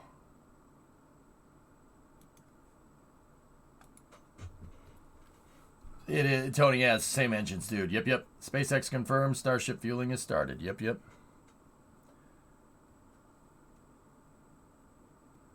I can't believe we have a Starship audio control loop on. I heard the ship isn't doing a belly flop, it's just doing a hard landing in Hawaii. It's doing a belly flop, Shaw. It's doing the entire landing minus that part right there. So it's just gonna belly flop right into the ocean. Fadhakar. Wait, is Starship made with steel that gets harder when cold? Yep, stainless steel. 30X is a custom alloy of stainless steel that SpaceX is using for their ship construction. Yep, stainless, dude.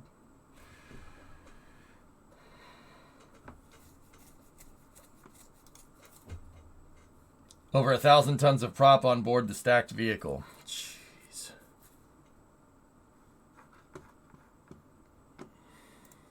Assembly line going on here in Boca Chica, and part of what they're doing here, Elon has said, is they're building the machine that builds the machines, and periodically that assembly line does make a shift over to a new Come on, mouse. variant of a vehicle. Just flash the screen a bunch and of times. We've seen that many times over. So as of right now, we have not seen any indications that there is a Starship coming down the pipe. Well, these ones are assembly line. 304, That is guys. 10 years 30X older. is what the At newer some ones are point made out we will of. see that, but as of right now, we are we are dealing with sort of either, you know, if you want to think about it, It's really hard to get a sense of scale for the full stack. Stuntman, if there was a person standing in this shot right here, they'd be about maybe half the size of my mouse cursor. Yeah, you see the long edge on the mouse cursor? Yeah, about half the size of that. Maybe about the size of the mouse cursor. Nah, that's too big. Basically, half the size of the mouse cursor. What's the difference? The compositional alloy is it's just different amounts of different materials. Stainless steel is an alloy. It's a bunch of different metals. And the type of stainless depends on what is in there. Like what they use. Certainly thinking about, but so far, not yet. Yeah. The development timeline for SpaceX, it changes very quickly. For Starship at least. It's kind of wild. If you think about it, the vehicle we're looking at right now is obsolete. That's right. Yes, that is a very fair point. Which is a wild thing to say and think about, but truly, Booster 7 in particular is obsolete.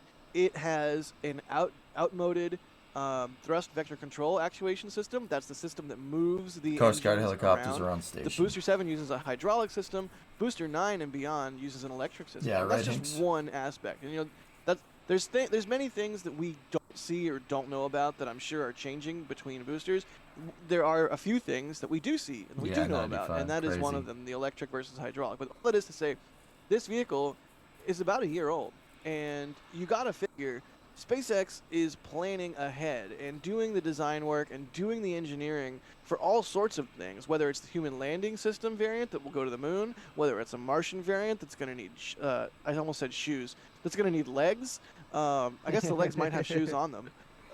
Shoes is acceptable. This is an outdated vehicle, even though it's still a big deal that it's going to fly, and it's still going to give them a significant amount liquid of methane good and liquid data, oxygen. At least we hope so. It's an outdated vehicle, and so yes, there are things that are coming down the pipe. and that will happen in due course.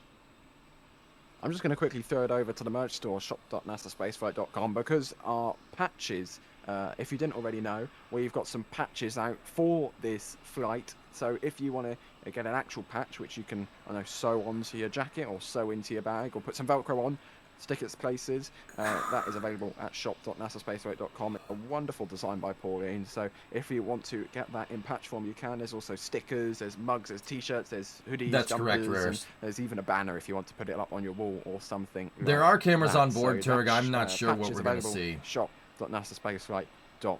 Is that hex pattern on the With that, side I'm bottom gonna of wrap up, Starship heat my shielding? My second stint for today. I Those won't be right back there with you, are antennas, if that's what you're asking. The darker but I'm gonna parts on hand the it over upper to Jack, stage, and, those we are should also have a tiles, Sawyer yes. chiming in from But us it's again. important to say that those tiles there are not the same type of tiles that you'd find on the Space Shuttle, for instance. They are a Mark II version of the Space Shuttle tiles.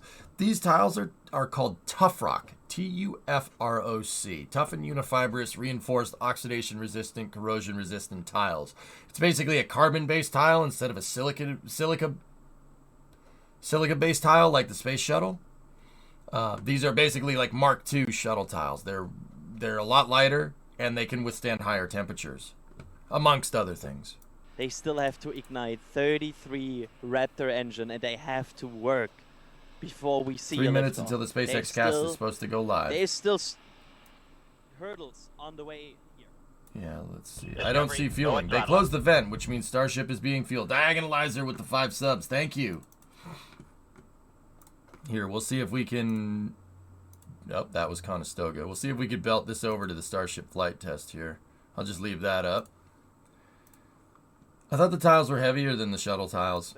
I don't think so. am through some of these messages and some of the super chats that are coming through because we are 40 minutes behind right now, and I want to make sure everyone appreciates or knows that we appreciate the support. So thank you so much to everybody who is throwing $1 in the hat or $5 or becoming a member and supporting the channel in that way.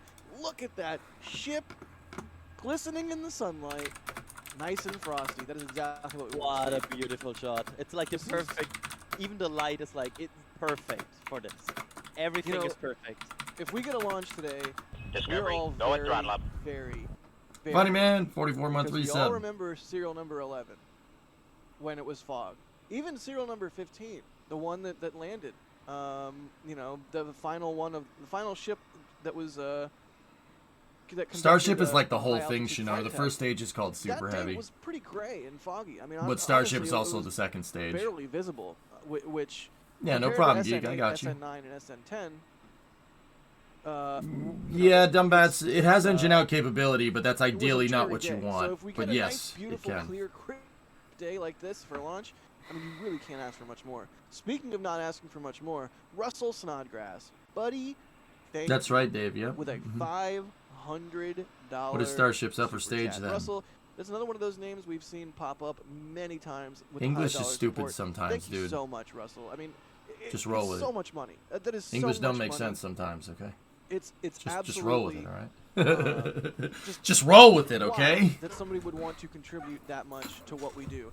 And I want You're you to stupid know sometimes. Just that roll with it. we Reverse Uno card. appreciate Deal that with it. Support so much. We're going to take that money and do what we always do, which is plow it right back into NASA spaceflight, right back into NSF. What would be a good cameras, result today? NSF, If feed, it gets off the pad NSF, watching space, perks I for would members, consider that a just success. NSF content. That's what we're going to do. Thank you so much, Russell. That is absolutely outstanding. Russell's message says, so excited for this. Been watching and enjoying your streams since Starhopper. Thanks to Chris B, Jack, Doss, Adrian, Alex, Michael B, Mary, and the whole crew. Your coverage entertains and informs. Enjoy the day. Thank you, Russell. We will absolutely enjoy the day. We will 100% do what we can to do right by your contribution and honor it, because holy cow, thank you. That is a truly outstanding thanks, amount nice. of support. Thank you from all of us. I don't know, Nuclear, maybe. Interesting question. Yeah, I Oh, think. hey, Sawyer. I mean, Soyuz. Hi, I'm here. Soyuz is Soyuz, and we you are know. keeping an eye on the ship. We should hopefully be seeing. Where do we go from Frost here? and Depends on how well this up test to happens, 10 Snib. On board ship 24. This is crazy, guys. It's An hour 5. insane. SpaceX. I still try to cope with what is happening here right now. Yeah, Adrian. SpaceX said they would go live You're 45 from minutes Germany. out, guys. You took a So risk give them 15 getting minutes. a plane flight here before we knew that this was even going to be the day.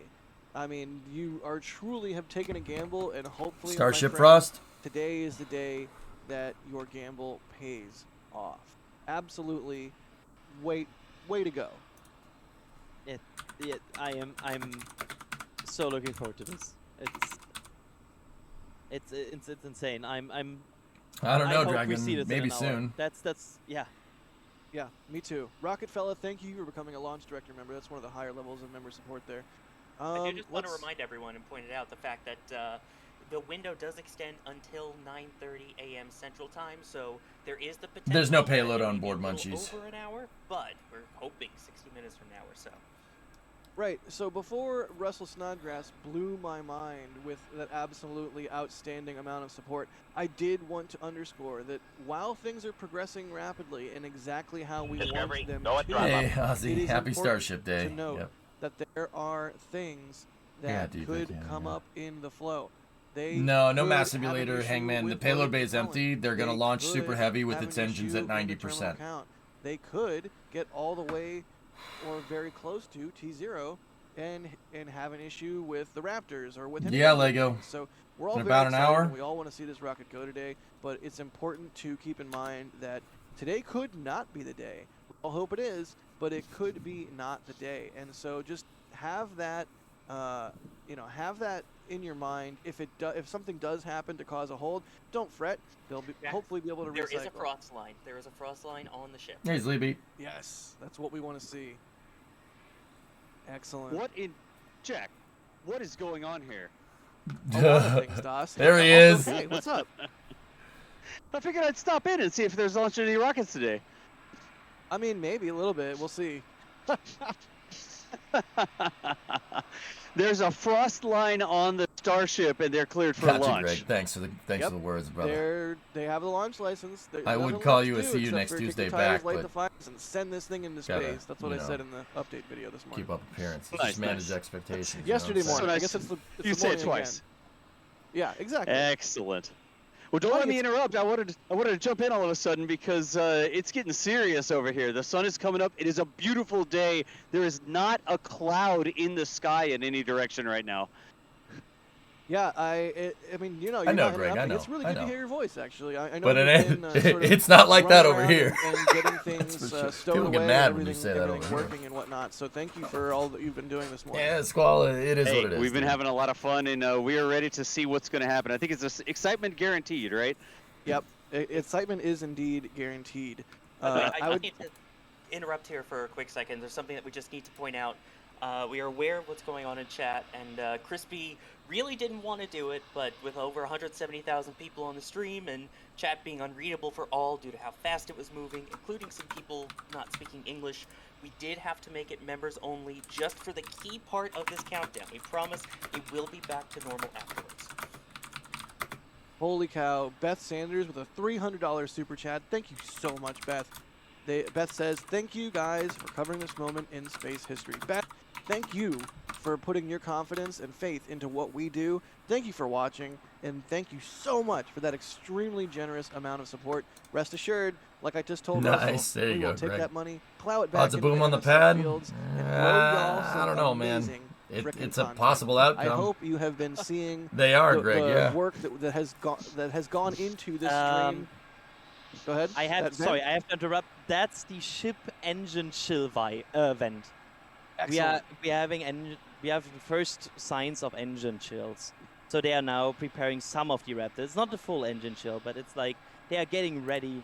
Yeah, They're Homing preparing the Pigeon. engine They have chill. 187,000 1 people hour watching. and That 36 is seconds. that's We're 1 TV hour numbers. away Yeah, that's television from numbers all day. Starship launching, maybe. Maybe. Hopefully, we think so.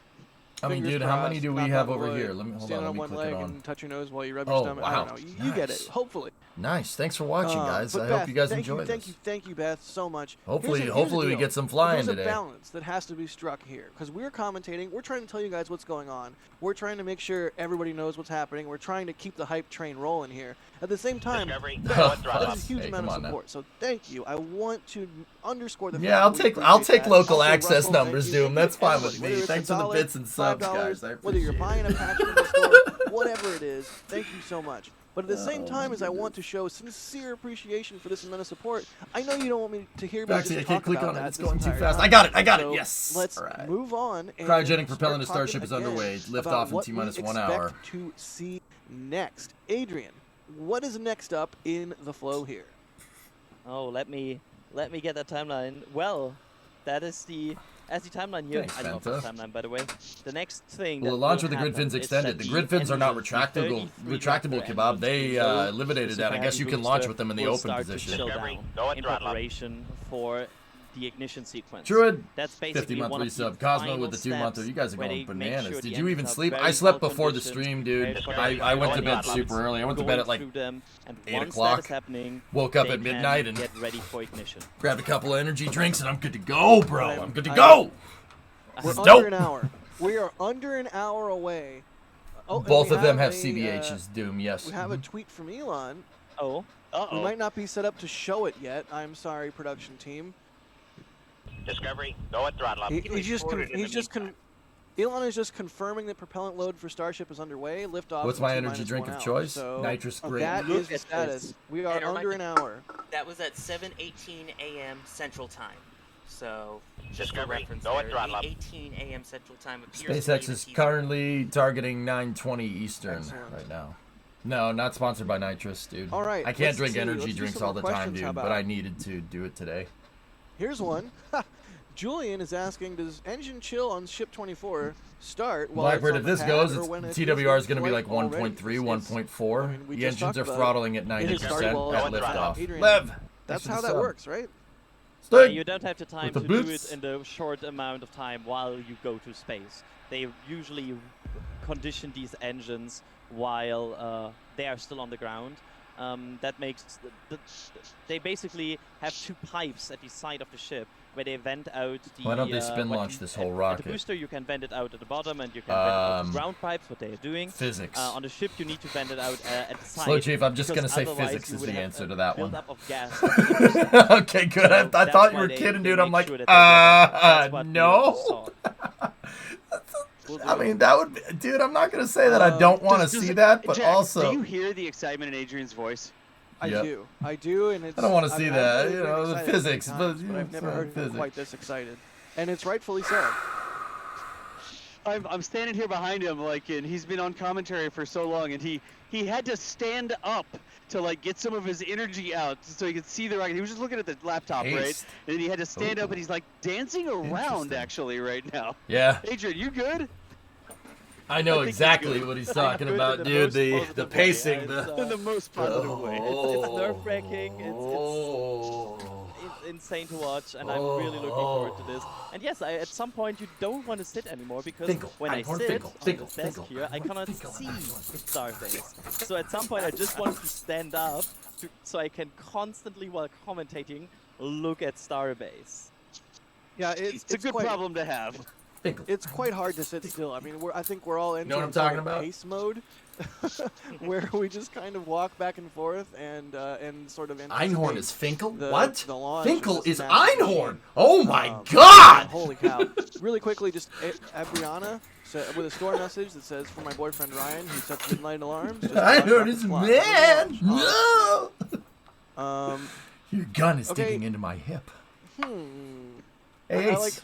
Got any more of that gum? That's none of your damn business. And I'll expect you to stay out of my personal affairs. Very close to launch. You're a here. weird guy, Ace. So I just Weird think guy. I'm going to leave you guys in the capable hands of Would you like me to Sawyer? speak over? Yeah, Sawyer. It's all you, buddy. Wouldn't be a stream if we there's weren't so many quoting Ace super chats, Ventura. There's Come so on. many messages. Wouldn't be my stream. I don't even.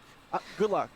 You know Good what? luck keeping Actually, up with it all. I am To going to everybody take a watching second. right now I'm going to stand from around for a the second, world, okay? Thank you so much for tuning in to NSF's coverage Just gonna of chill the very first out here for a Starship little test bit. flight. Just gotta Justin, I've been sitting thank for a you little so while. much I got for a little putting your faith wedgie, in you us to know. deliver you the news. We're doing the very best we can, and I hope and I suspect that shows. So I'm going to jump off, get my New camera mission for rig set up, Electron just dropped. and, perhaps Hypersonic I'll jump tests. back Yeah, on yeah, as, make I haste. get that It'd be set rude up not and to, can Thomas. step away from it. But I need to get prepared for launch because we're just about 55 minutes away. And Chris Bergen said it best. Easy with the tier 1. It was because of the Ace Ventura quotes, wasn't it? Go at throttle up. I am suspending disbelief, and I'm going It's to Milla just time. accept that this is real and get my camera set up. So, holy cow, I'll see y'all in a little bit. I don't know, Stig, but yeah, that'd be a good call. Thank you very much, Jack. And again, thank you. Nobody's everyone on who's board. already been No, this is giving an us your uncrewed support. flight So test. far, But we now are if this planning thing goes, it'll appears be the most like a powerful T0 rocket of, ever. 8:18 That's why this is a big AM deal. No one's Central on board, Time but for this the is the latest first tweet integrated flight from, test of the Elon most Musk. powerful So, rocket humanity has Adrian, ever where are we at, by designed. the way, Like, in, ever. The fueling process. So what propellants are being No, loaded up Penton, right no, now? no, I can't eat this hat. I like this hat. They are loading. So, guys, on just both four tanks, propellants, as we can a little see bit right of. now. I'm gonna just turn off NSF for just a moment. A little bit of fun facts here. That thing right there is, I don't know, about 100 meters tall, 9 meter wide. So we're talking about 330 feet that way, and about 30 feet diameter. It is not the widest rocket ever made. That's the Saturn V, but it's damn close. But here's the thing about this. Starship has 33 engines in the first stage. Go at throttle up. 33 motors, all right? There are 33 motors there, and each one of those motors makes about 500,000 pounds of thrust, or about 2,200 kilonewtons. That gives total liftoff thrust for this thing somewhere in the ballpark of 15 million pounds of thrust. That is double the Saturn V. Double the Saturn V. Okay? There's a reason why I've been up since 1 a.m. and I'm pounding energy drinks here because I do not want to miss this. This is going to be in-freaking-sane if this thing lights. It will be by far and away the most powerful rocket humanity has ever flown. Ever. Like, by a long shot. 8 minutes until the SpaceX stream. Right on. My dad says, you don't get entertainment like this on NASA streams. Just saying. Do some burpees and just gonna, we'll do some cleans. I mean, you've got the bar, you know what I'm saying? Don't make us more stressed? Nah, it's good, man. It's fine. You guys don't have skin in this game. Just enjoy it. It's gonna be fun. What are the odds of pad repairs after the launch? It's gonna need to be once over at Oswald, I'm pretty sure. Live check, stream buffered. Mod check, live check.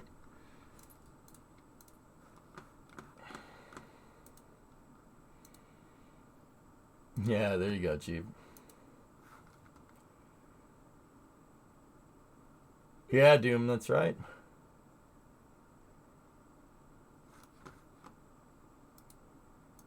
Oh, yeah, homing. There you go. That was a good day, man.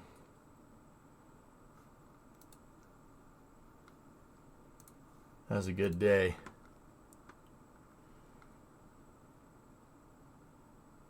I want EJ as my hype man. Stream died for a second. They're back. They're okay.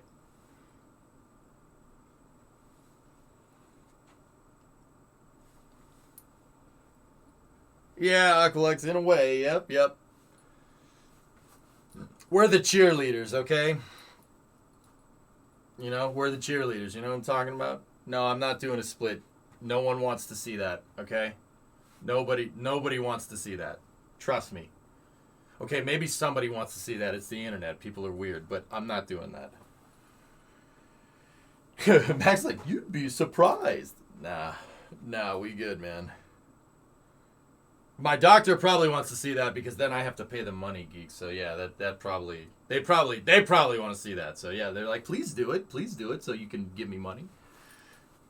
$20 is $20. Do the split. Oh yeah, look at that. Did you see it? Wow. Oh wow, that was skills or something.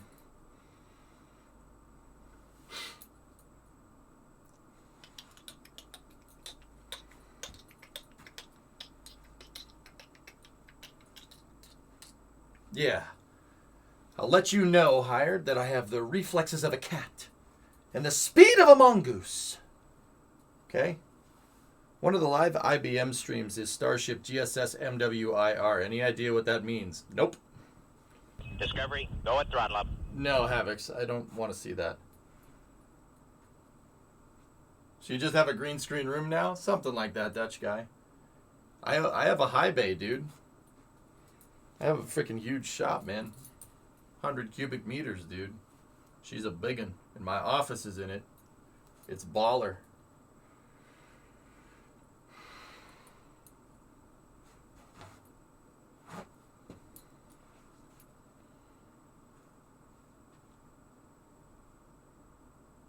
Yeah, that's right. It's definitely pointy enough, for sure.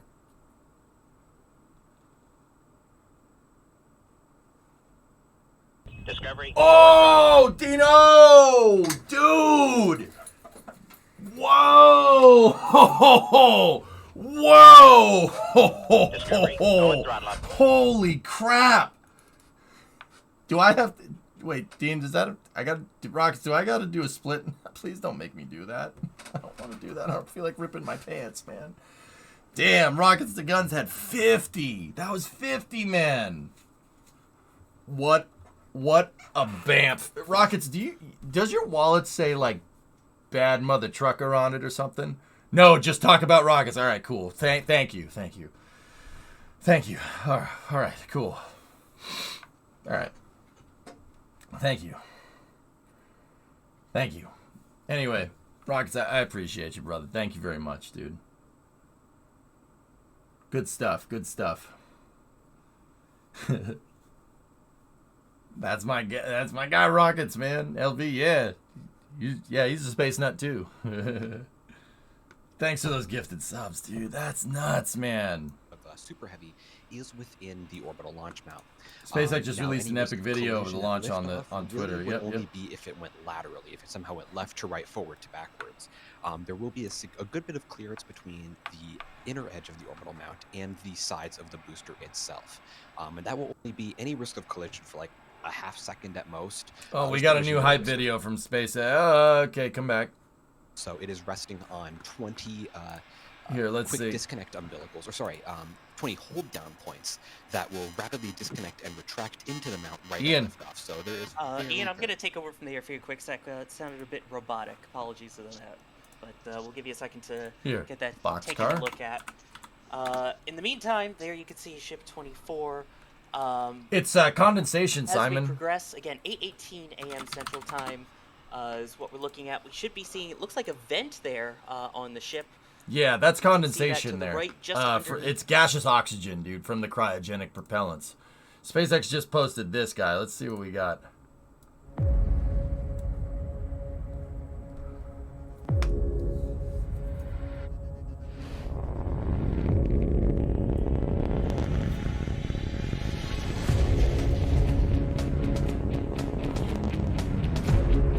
Dude.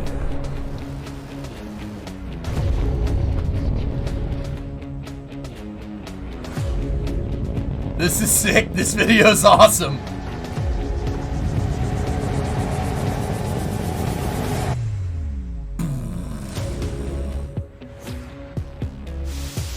Oh, there's the spin starters. That's so cool.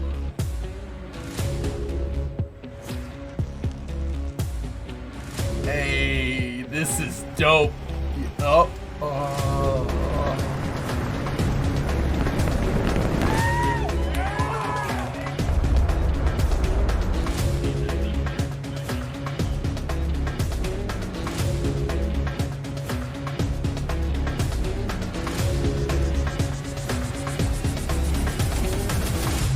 Spin start is the starter motor for the engines, whoever. Dude, that video was freaking hype. I kind of want to. Can we like watch it one more time? It is, Chief. Yep. It's literally, dude. It does sound like the Home Depot music. Bum bum bum bum bum bum bum bum bum bum bum.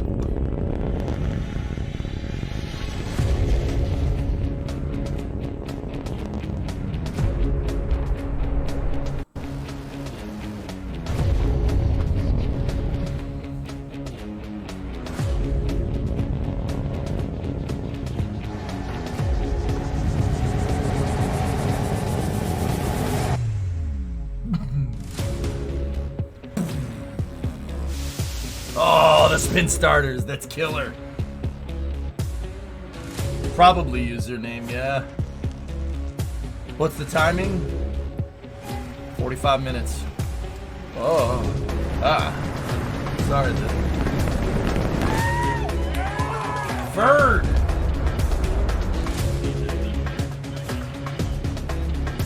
More launching, more rockets. That's the power of SpaceX. All right. SpaceX is live, dudes. Here we go. We're going to switch off our buddies over at NSF and bring this up here. Prepare to fast forward. Preparing to fast forward. Fast forwarding, sir. What the hell am I looking at? When does this happen in the stream? Now, chat. You're looking at now. Everything that's happening now is happening now. Then? Oh, well, you missed it. Just now. You're at now. Soon.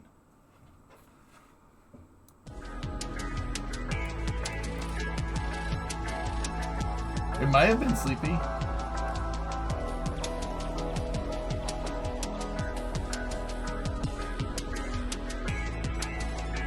Can we go back to now? Nah, you passed it. Then A. Or the now green screen. This is live, Sparky. Yeah, absolutely. Oh my goodness, man. John should be on the cast, dudes. I've been with you the entire time. Just kidding, I slept. Yeah, that's fair.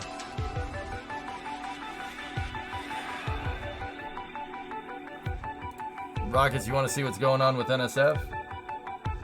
Tank vents are going on there while Starship gets tanked up. Doc's vents are working. Yeah, Greg, it should be a good time. This is awesome, dudes. That thing's pretty cool.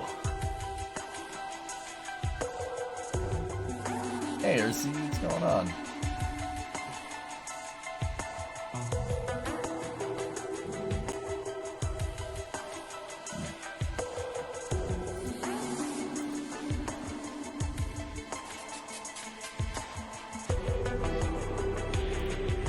Space Network is supporting it. Interdasting.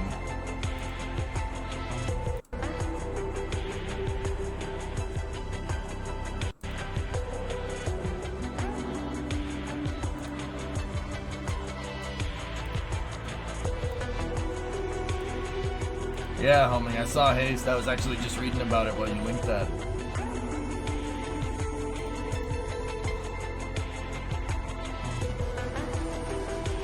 Yeah, Sleepy, it's just scheduling and stuff didn't work out that way. That's all. Nothing more. I will be on other NSF casts.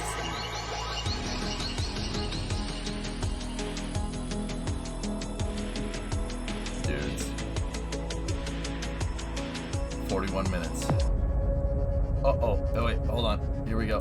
Discovery, go at throttle up. Oh, username you called it. Thorin. 13-monther. Give me all the facts on Starship and Super Heavy. It's big.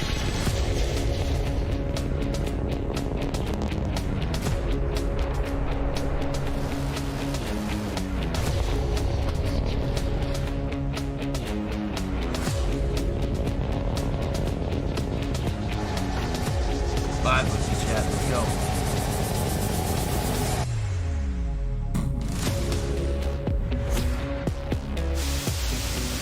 Oh, that spin start was so cool.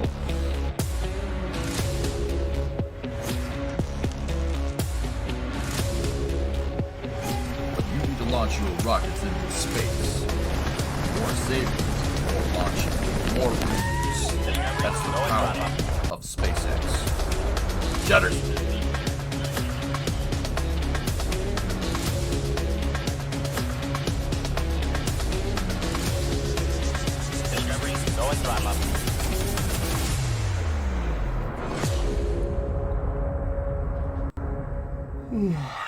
I'm not yawning. I'm Good not. morning. Not You're making looking faces at a you. live view of Starship as it awaits its first ever integrated flight test from Starbase, Texas, in just a little over from 40 minutes from now.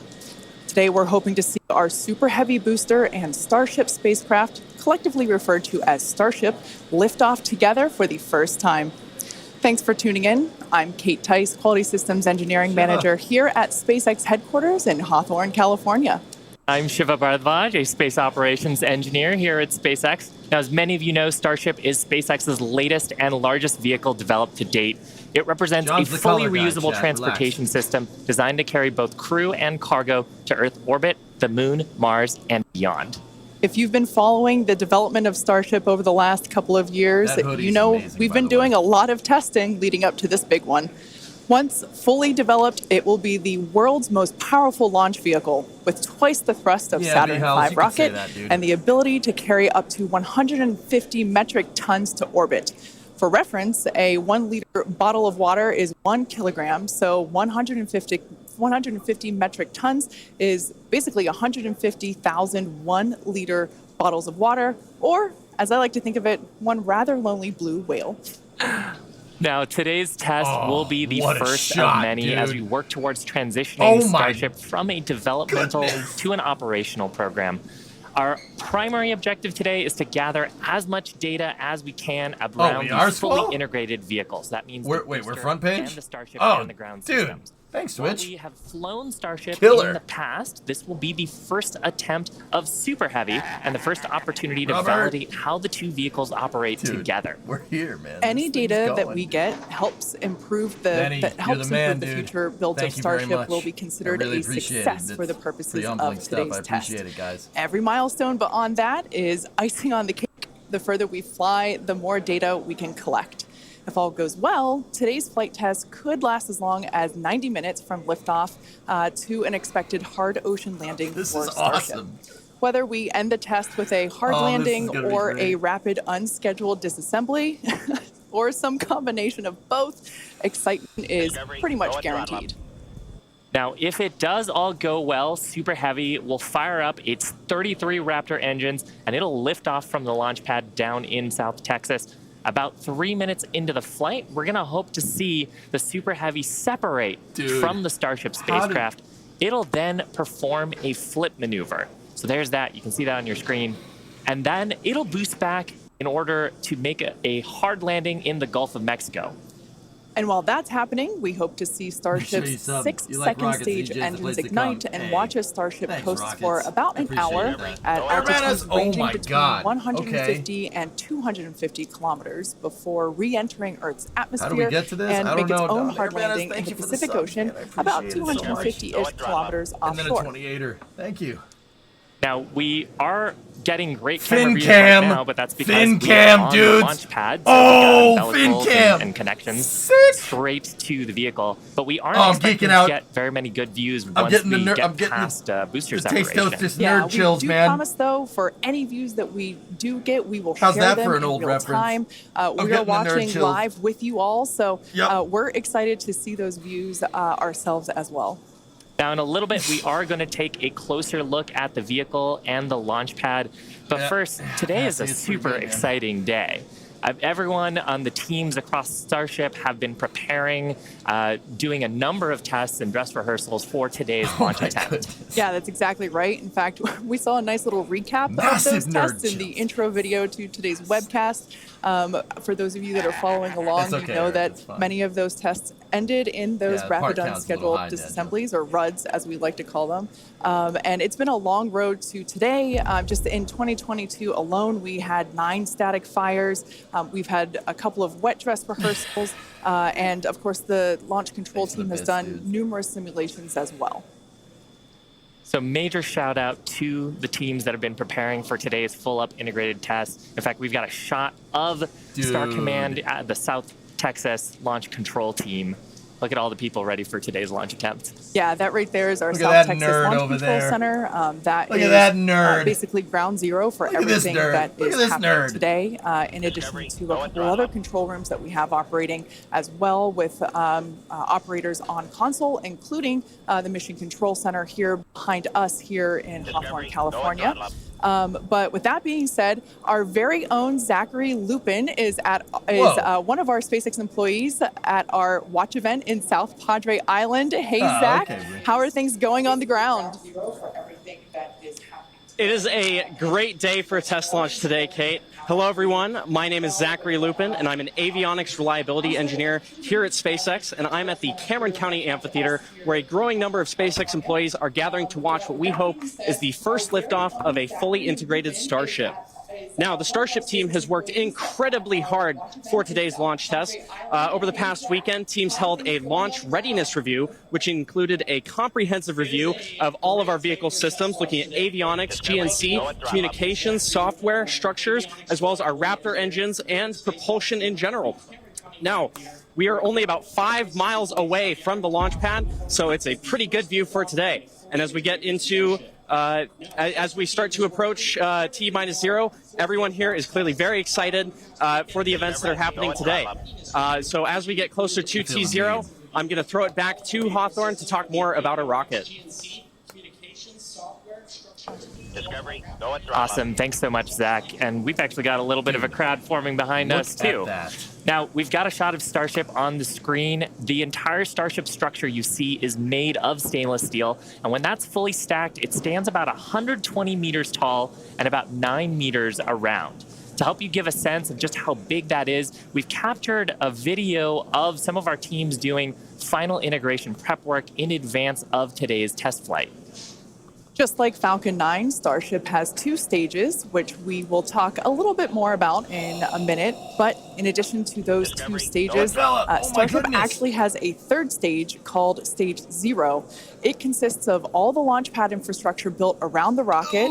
You can see a great view of it there on your screen. It's truly an engineering feat in its own right. And I feel like it's something we don't talk about very often. There's a lot of infrastructure that goes into fueling and preparing the launch vehicle before a large test like this, really any launch. Yeah, Jim, it is. Now, let's talk about Super Heavy. The name says it all. It's super, it's heavy, it's super heavy. It goes by some other names, the first stage or the booster, but whatever you call it, the Super Heavy will be the vehicle responsible for powering Starship against that mighty gravitational pull we've got here on Earth. And when it's fully operational, it's going to get Starship to orbit. The booster alone stands about 70 meters tall and is about the same height as a fully integrated Falcon 9, but with a diameter roughly 2.5 times that of Falcon 9 and with 33 much larger engines. Yeah, and having those engines, and oh my gosh, I love this shot. We can see looking up into the launch mount at the 33 engines on the booster. Those are each of the Raptor engines that's going to power today's launch attempt. Yeah, this is an incredible view. One of my favorite views that we're going to get today. We don't have this kind of view on our Falcon 9 launches, so this is so exciting to see. You can even make out the paint markers indicating which engine is which. Like we said, there are 33 of them. So there's a lot of fire that's going to be coming out from those engines in just over 31 minutes from now.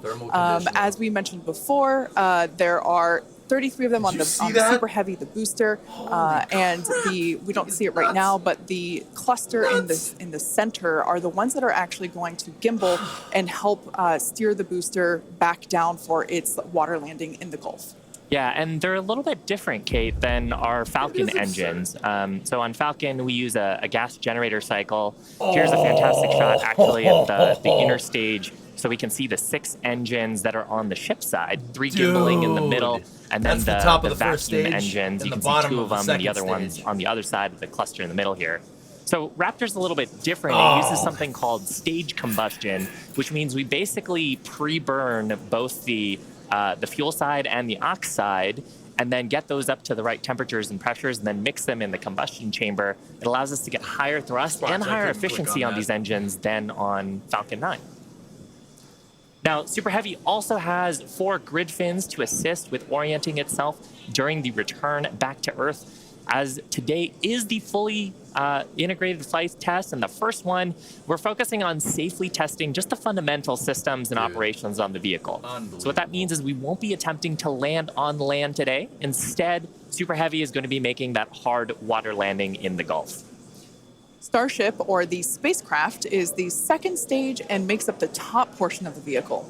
It's designed for carrying passengers and cargo between destinations on Earth, Earth orbit, and planetary destinations. It stands 50 meters tall, a little taller than the Statue of Liberty. It's comprised of 6 Raptors. We saw those just moments ago. 3 of them are optimized for sea level, and the other 3 are vacuum engines. And they're optimized to operate in the vacuum of space. They provide a maximum of 258,000 tons of thrust in vacuum. The spacecraft is also outfitted with 4 flaps to help aerodynamically control the vehicle's attitude during atmospheric flight and enable precise landing at the intended location. You can see a view of those flaps there. Now you can see the entire stack is vertical, and that's because Starship is designed for vertical takeoff and landing, as opposed to taking off and landing like an airplane. And that's really important because we don't have runways on the Moon and Mars. Fortunately, gravity at both of those destinations is not nearly as high as it is here on Earth. On Mars, it's about a third of what Earth's gravity is, and on the Moon, the gravity is just a sixth of what it is here. So Starship can take off in both of those cases without needing the super heavy booster like we need here on Earth. Now, for today's test, Starship does not have its landing legs attached, and that's because we aren't going to be attempting to return to the launch site or land on land. It's going to be doing another hard water landing at the end of today's test. We can't wait. Starship is wrapped in a heat shield, which is composed of 18,000 hexagonal ceramic tiles designed to insulate the vehicle during atmospheric entry, where temperatures can be as high as 2,600 degrees Fahrenheit. The hex-shaped tiles, like these ones that we have here, roughly make up about 2/3 of the vehicle. There's a couple of different geometries. The one that I have is for the circular portions of the vehicle, so it has this curvature to it, and the one that Ship has. Yeah, this kind is a hexagonal shape, and there's several thousand of these all across the body of the vehicle. And it's worth saying we need these because when a spacecraft re-enters from orbital velocity, it's going faster than the speed of sound and causes a lot of heat to build up that has to get dissipated by these heat shield tiles. Yeah, one thing that's really cool about these is they're super lightweight. Even just holding them, we're able to even just hear how hollow they are because of the construction. But they do a great job of dispersing that heat during that atmospheric reentry. We actually produce these in-house at what we like to call the SpaceX bakeries. And they're located in Texas and Florida. So it's something that we designed and build in-house. And like we said, there's thousands of them. You can kind of see them on the exterior of the vehicle. On board. So at this point in time, we are at T-minus 27 minutes and 18 seconds. So let's head on over to John Innsbrucker for an update on the countdown. Hey, John. Thanks, Kate, and good morning. Johnny! I'm John Innsbrucker, Principal Integration Engineer here at SpaceX. We're currently loading propellant from the ground system into both the first and second stages. Now, both vehicles use the same 2 propellants. Our fuel is liquid methane at a temperature of just over 100 kelvins, or about minus 272 degrees Fahrenheit. Now, this is a different fuel from Falcon 9, where we use RP1 kerosene. And our oxidizer is liquid oxygen, the same as Falcon 9. Thanks, man. But because there's no oxygen in space to support combustion, we have to bring our own. Now, a little bit of a recap. We did the go, no go poll at T-minus 1 hour and 45 minutes. And once the team gave their goes, we polled about 20 folks. We started loading propellants onto the booster at T-minus 1 hour and 39 minutes. It is, King. And at T-minus 1 hour and 22 minutes, we began propellant loading of the ship, the second stage on Starship. Now, LOX loading of the second stage main tank is almost complete right now, but we'll actually stretch it out and wrap it up and finish at T-minus 5 minutes. And then at T-minus 3 minutes, as the booster finishes loading, the vehicle will be fully loaded with just over 10 million pounds propellant. Now, currently in the countdown, we've just passed the T-minus 26 minute mark. The good news is weather's looking good. You can see the blue skies there on the camera views from the drone. The only thing we're watching is winds. They are within limits at ground level. We expect they may pick up a little bit as we get farther into the window should we need to go that far. But the good news right now is that the weather is looking good. The range also is looking pretty good. We've moved almost all the boats out of the keep out zone overnight. We are working one, but we're still underway. And right now, as a reminder, if for any reason we do not make our test flight today, we have backup launch windows. This could be either 24 or 48 hours after today, and it'll depend on how far we get into the countdown. But coming up on 25 minutes to go, everything is looking good, Kate. In order to make life multiplanetary, we need a fully reusable vehicle that's capable of carrying a huge amount of cargo and a lot of people to orbit and have a pretty quick turnaround. The idea is to effectively reuse launch vehicles just like airplanes. Crowd is getting excited here in Hawthorne behind Mission Control, as you can hear. Now, imagine if you had to wait for a new airplane to be constructed every time you wanted to fly. You'd rarely go anywhere and it would probably be completely unaffordable for most of us. In order for us to get to Mars and back with lots of people, multiple times, reusability is a must.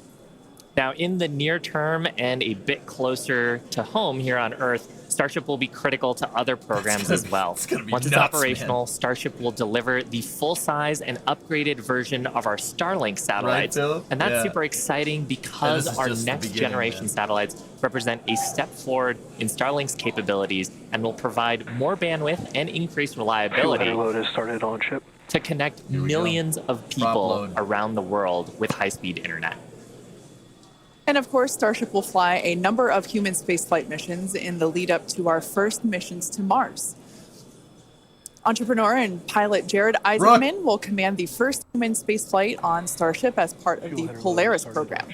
Jared served as a commander for Inspiration 4, the first all-civilian mission to orbit. So cool. Inspiration 4 launched aboard our Dragon spacecraft and Falcon 9 in September 2021, raising over $240 million for St. Jude Children's Research Hospital. The first human spaceflight on Starship will launch as part of the Polaris program, and you can learn more about that series of missions at polarisprogram.com. Now, our first lunar mission around the moon aboard Starship will be led by Japanese entrepreneur Yusaku Maezawa, also known as MZ. MZ flew to space for the first time in December 2021, he purchased all of the seats aboard Starship's first lunar mission in order to give artists and creators from all over the world the opportunity to go. And the hope is that what they will create in space will further inspire all of us here back on planet Earth. Now, over 1 million people applied for this mission. The everyday Astro Boy? They announced the final 8 crew members were selected, and you can learn more about them and MZ's mission at dearmoon.earth. Dennis and Akiko Tito are the first 2 crew members announced to fly on Starship's second commercial spaceflight around the moon. This will be Dennis's second mission to space after becoming the first commercial astronaut to visit the International Space Station in 2001. Fast forward and Akiko will be among the first women to fly around the moon on a Starship. The Titos joined the mission to contribute to SpaceX's long-term goal to advance human spaceflight and help make life multiplanetary. SpaceX is also incredibly honored to be part of NASA's Artemis program to establish a sustainable presence on the moon to prepare for missions to Mars. Starship's early test launches, followed by those regular Starlink deployment missions and propellant transfer demonstrations, are directly advancing NASA's Artemis program, along with SpaceX's ongoing mission to make life multiplanetary. SpaceX will conduct an uncrewed demonstration mission to the moon prior to the Artemis 3 mission, which will mark humanity's first return to the lunar surface in more than 50 years. It's an exciting future, but let's talk a little about how we got to today. This is awesome. Now, Starship testing ramped up in July of 2019 with the Star Hopper prototype. It's sort of a short version of the Starship that we see today. There's a picture of it on your screen. I remember that. The lovable water tower. Now, standing at just over 18 meters tall, the Star Hopper had a single engine and was test flown to perform landing and low-level altitude maneuvers. Starship's initial flight test was a hop that reached about 20 meters in altitude. This was followed by a second hop, the one that we've got on our screen, that rose to 150 meters in altitude. We took a little jaunt away from the launch pad and ended up landing about 100 meters or so further away from it, and you can see that on your screen. Now, notably, this was the first time that we had used a Raptor engine RCS. in flight and demonstrated control of this kind. As a Star Wars fan, I can't not see a flying R2-D2 there.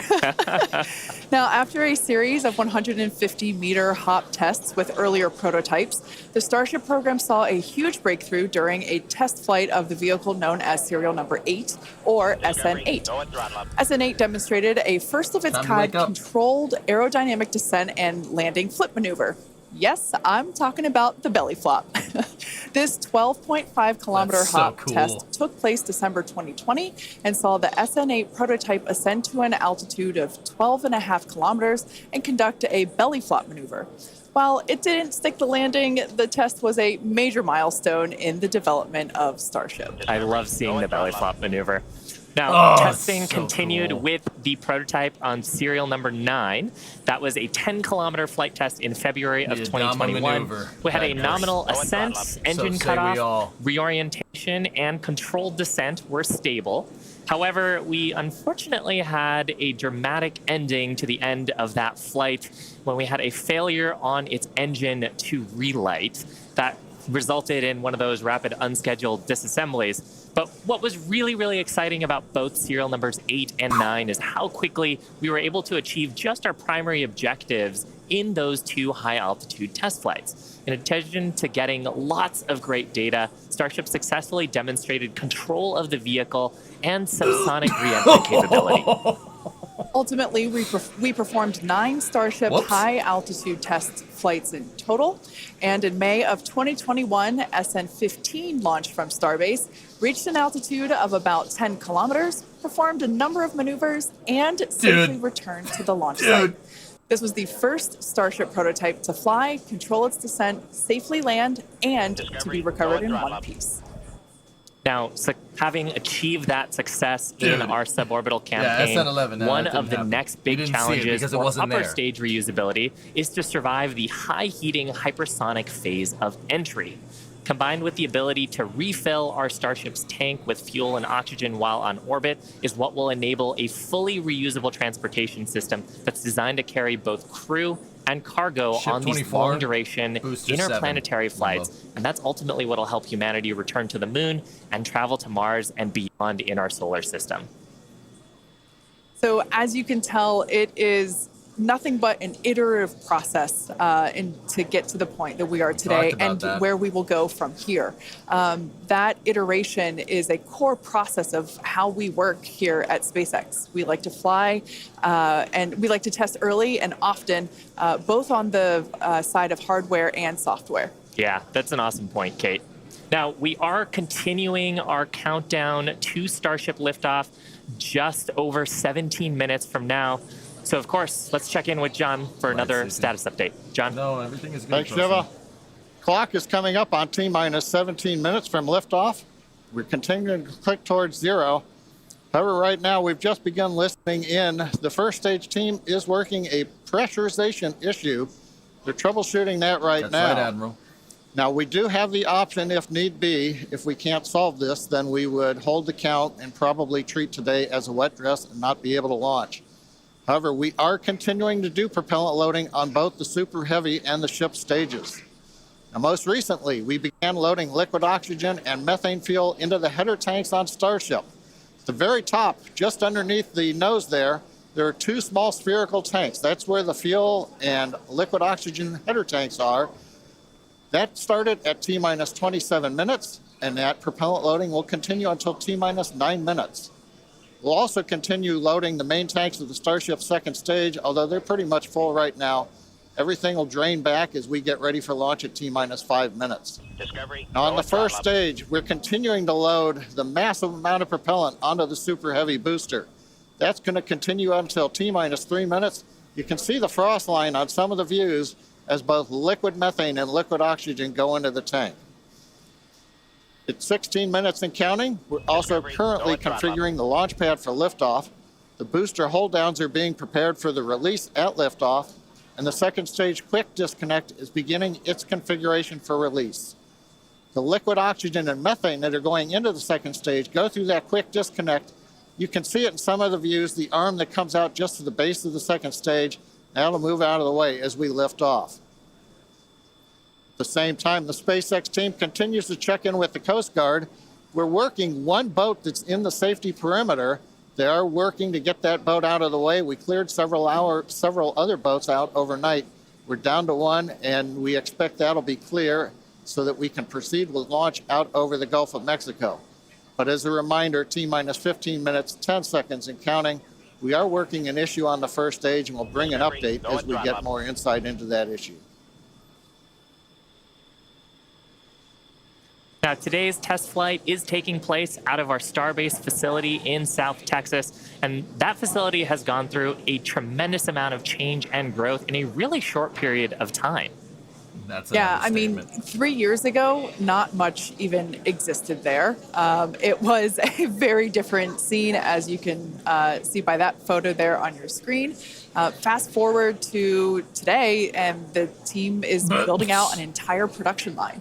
Yeah, last year they built 4 Starship Super Heavy boosters, 5 Starships, our 200 Raptor 2 engine, and this year they're targeting 5 boosters, 8 Starships in production for 2023. And really, you do need a production system to rapidly iterate, like we were talking about earlier, on the design of the vehicle as we learn more about it from these large tests. Yeah, absolutely. Pulling on my industrial engineering background, system fill is something that is critical to that goal. Being able to produce and launch multiple Starships means that we have to have a system full of those production vehicles, and we iterate on each one. So even the next Starship that will fly in whatever the next test is will be different than the one that you see there on your screen now. Now, the employees who have been at SpaceX a while say that Starbase does remind them of the early Falcon 1 days, except moving a whole lot faster. The team at Starbase is expanding as fast as the facilities are, and if you've ever wondered what life at Starbase is like, here's a quick peek.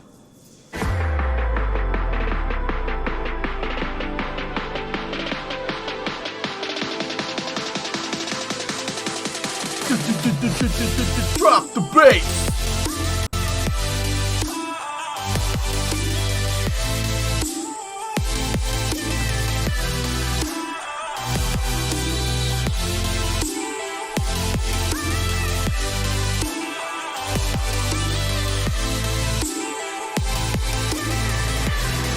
Yeah!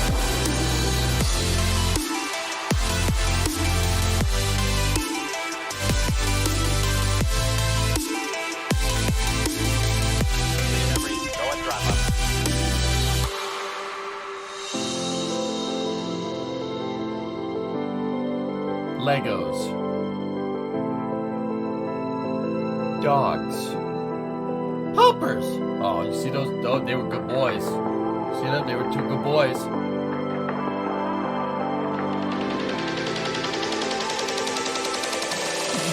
Drop the bass.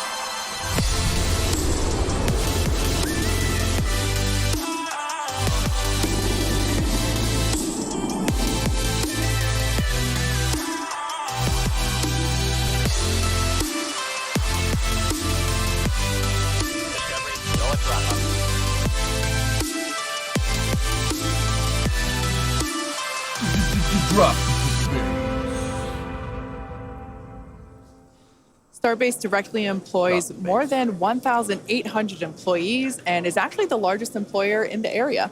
Yeah, and from that video, you can really tell, like, it's a beautiful location. It's close to the ocean. There's tons of wildlife. And that's because being close to the equator is actually a fantastic way to get to orbit. Yeah, I love that we have so many employee events that allow us to participate with ocean cleanup and other environmental efforts there. We'd also like to thank Cameron County for being so supportive for all of our work in that area. Now, in addition to Starbase, we'll soon be adding another Texas location to the SpaceX family. We're opening a new facility in Bastrop, Texas, just outside of Austin, to support Starlink hardware production. The new facility will be over 500,000 square feet of manufacturing space, and the team has already started hiring. Okay, guys, we're gonna run ads at the T-minus 10 minute mark, so nobody gets pre-rolls during the launch. Okay, and if you know there's newer viewers that are on sub, they don't get their launch experience interrupted by an ad. So we will run some pre-rolls right now. And if you're still here, hi. How you doing? I'm just gonna turn them back on. / careers. Now with that, let's check back in with Zach down at Starbase one last time before launch. Howdy, Zach. Hello, Kate and Shiva again. You can really feel the energy here at South Padre Island as more of the SpaceX team have gathered. We're standing just over 5 miles away from the launch mount, and so from here we've got a very nice view. I would basically say these are some of the best front row seats you could get, and might I add, beachside as well. Now, the Starship team has worked incredibly hard to get ready for this test, and we're all clearly excited for T0. And as we get into the final moments, one issue that could hold the countdown or cancel the test altogether is if a boat enters the safety perimeter. Now, over my shoulder is the Gulf of Mexico, which is normally very open to all of the boaters and fishers. However, today, SpaceX is closely coordinating with the United States Coast Guard to establish a safe zone and ensure public safety. And up to T0, SpaceX is in regular communication with the Coast Guard to ensure there are no boats in the area leading up to the launch. Now, fingers crossed that that does not happen. Now, I'll throw it back to the folks at Hawthorne as we get closer and closer to that T-0. There you go, Evil Rays. Made it just in time. 9 minutes.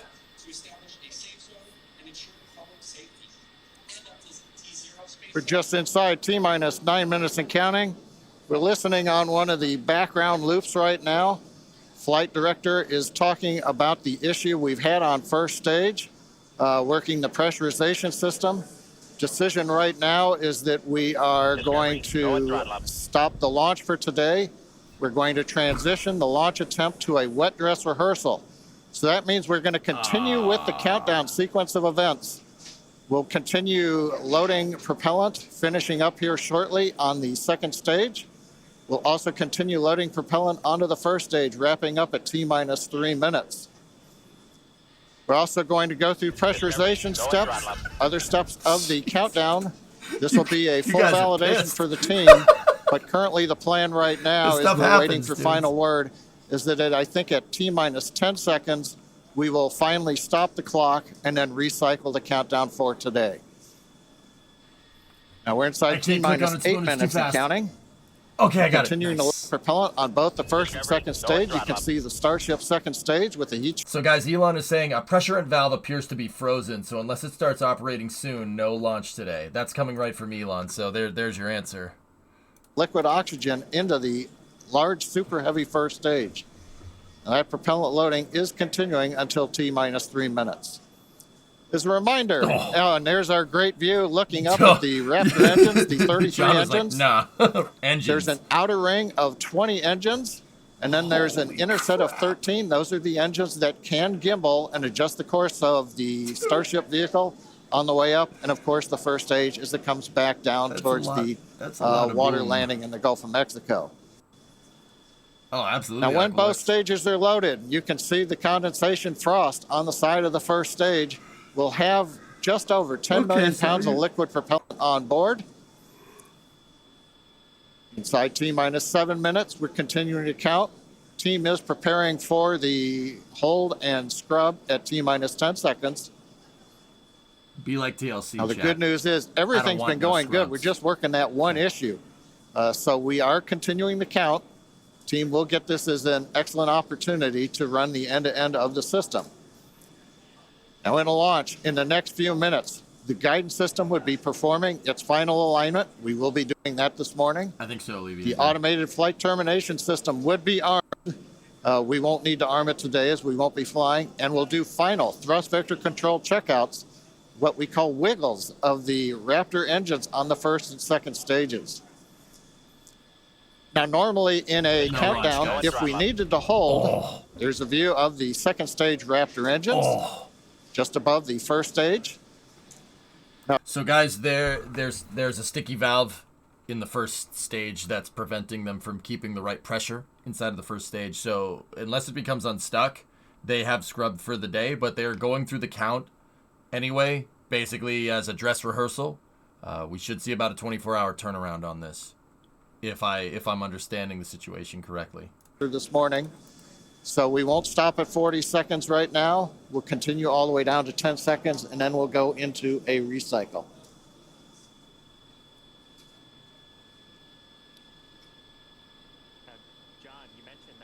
Jumping into a wet dress rehearsal here, and I actually now think we're coming up T-minus 5 minutes. Overall, though, Kate Shiva, it's been a good day. It's a little sad listening to the flight director say that we're going to have to stop at 10 seconds, but I guess that's for everybody. It gives us a real run-through of the launch vehicle. Yeah, it's unfortunate. Of course, we wanted to probably see fire today and lift off, but that's okay. The point of the countdown is to allow the teams to progress to that T0 time in a coordinated fashion, and really to unveil any issues prior to the ignition sequence. So the methane, yes. the countdown did its job today. It allowed us to identify that press issue, and like John mentioned, the teams are going to work through it, and we're going to basically call it off at T-minus 10 seconds. But the integrated launch teams and us, we are going to treat this as if it were still a launch day. We're going to do this, what we now call 100 meters a wet tall, Joe. dress rehearsal. About 330 yeah, feet tall. And we've mentioned the term a couple of times here. We call it a wet dress rehearsal because we are wetting the propellant tanks. We are loading propellant into the vehicle. We've talked about the frost line a little bit here. That exercises the stage 0 system, the ground system, all of our infrastructure that loads propellants onto the pad, that exercises our procedures for the mission control teams. We're monitoring telemetry on the mission control consoles, looking at the pressures and the rates and the temperatures. And some of those things look a little bit different when you're getting up to the pre-flight pressurization levels and full propellant load. So we're learning things today about the integrated tests that are going to set us up for success in a future attempt later on, hopefully in the next 48 hours or so. Boats are leaving.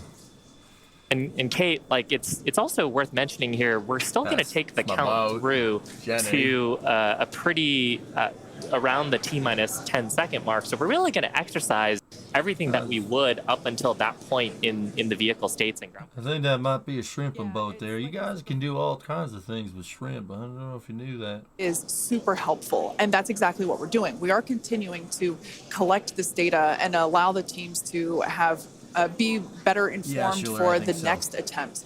Unfortunately, due to the needing to recycle the propellant, we are looking at a minimum of 48 hours until we are able to attempt this flight test again.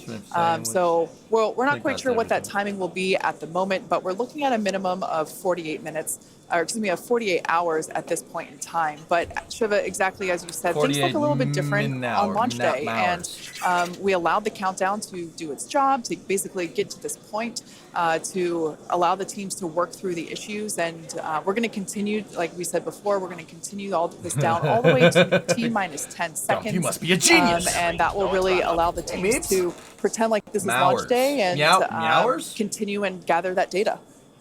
Yeah, Kate, that's a thing, right? On the one hand, it's a little bittersweet. On the other hand, we watched them go all the way through. First stage propellant load, it's just now wrapping up. The scrub, second stage, even the header tanks up under the nose of the Starship that you can see on the monitors. Damn. Actually, that all went very well today. The weather was excellent. Everything was looking good. Is it canceled? Sadly, we just have the one issue, but that is letting the team continue to count down. And we're going to continue with it here until we get the clock hold at T-minus 10 seconds. They're just practicing, basically, at this point. Yeah, so for those of you that have just joined us, we're now at T-minus 1 minute and 30 seconds to what would have been the launch of our Starship flight test, but unfortunately, due to a stage 1 issue, we are going to utilize today as a wet dress rehearsal.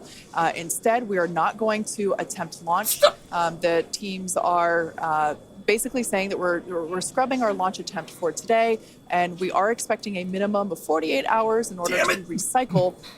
So it's all good news, though. There's nothing really to be sad about other than we had hoped to be able to lift off today, but that's okay.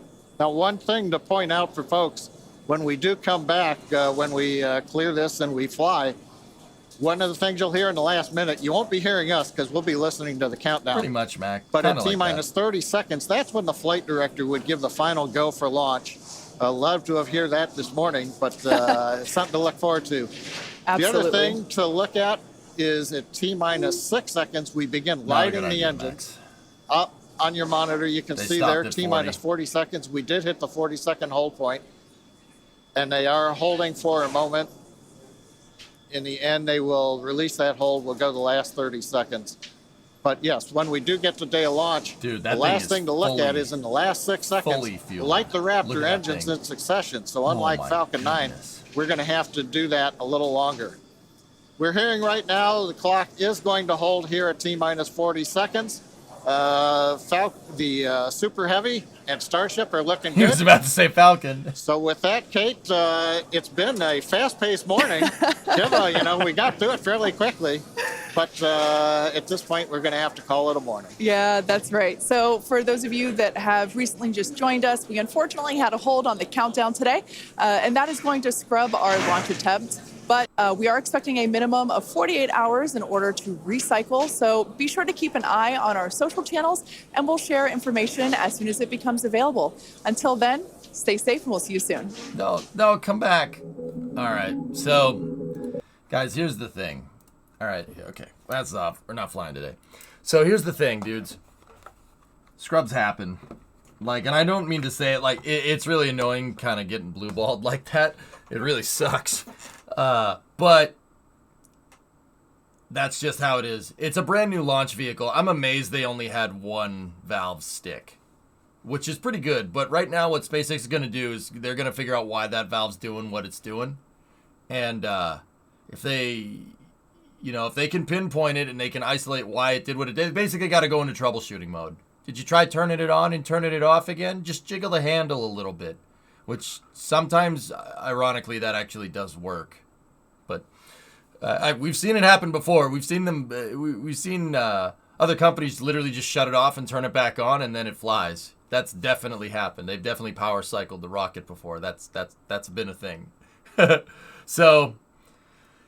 It sucks, dudes, that we didn't get a launch today. Oh, well. But you can be dang sure if it's a 48-hour scrub or a 24-hour scrub or whenever, I will be back here covering it. So I hope you enjoyed the coverage today. The valves do stick, guys. It does happen. It's really annoying. But that you got to remember, that's the whole thing that SpaceX is trying to fix with Starship. Starship is trying to basically be like an airplane that flies up into space. They want to try to make the stated goal is to make it as reliable as an airplane. That's it.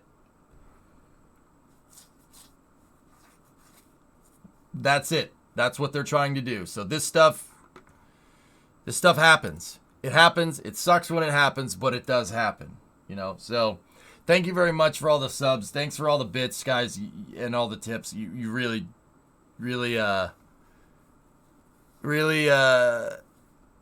making me pretty happy. I think you guys treat me too good, to be honest.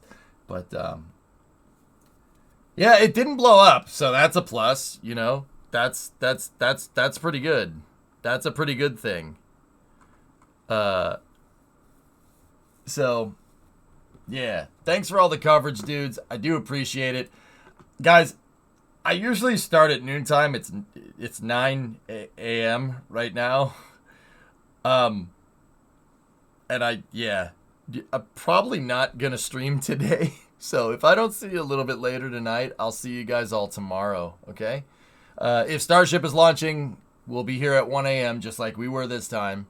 If not, I'll see you at noontime on Tuesday, okay? Now you have to go to Starbase. No, I'm good. Thank you very much. Let's go raid. Let's see. Giant Waffle's streaming. Let's go see what Waffle's up to. He's watching Starship too. Let's go see if he's bumming about the scrub as well. So, guys, let's go shoot the raid over to Giant Waffle.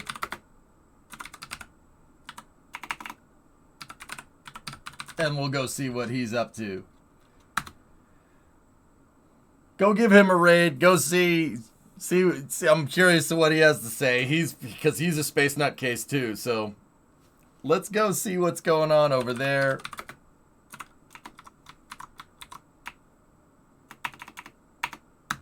And we'll go from there. Go Bees. That's right. Give me one refresh. Doesn't seem like the raid wants to work. I think that's just my cache here. So let me clear the cache on the dashboard and we'll get back. But yeah, thank you very much for watching, guys. I do appreciate it. You guys are too good to me. Come on. Come on. There we go.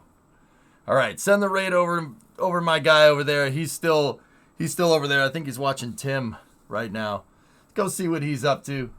And I'll talk to you guys tomorrow or whenever we get an update.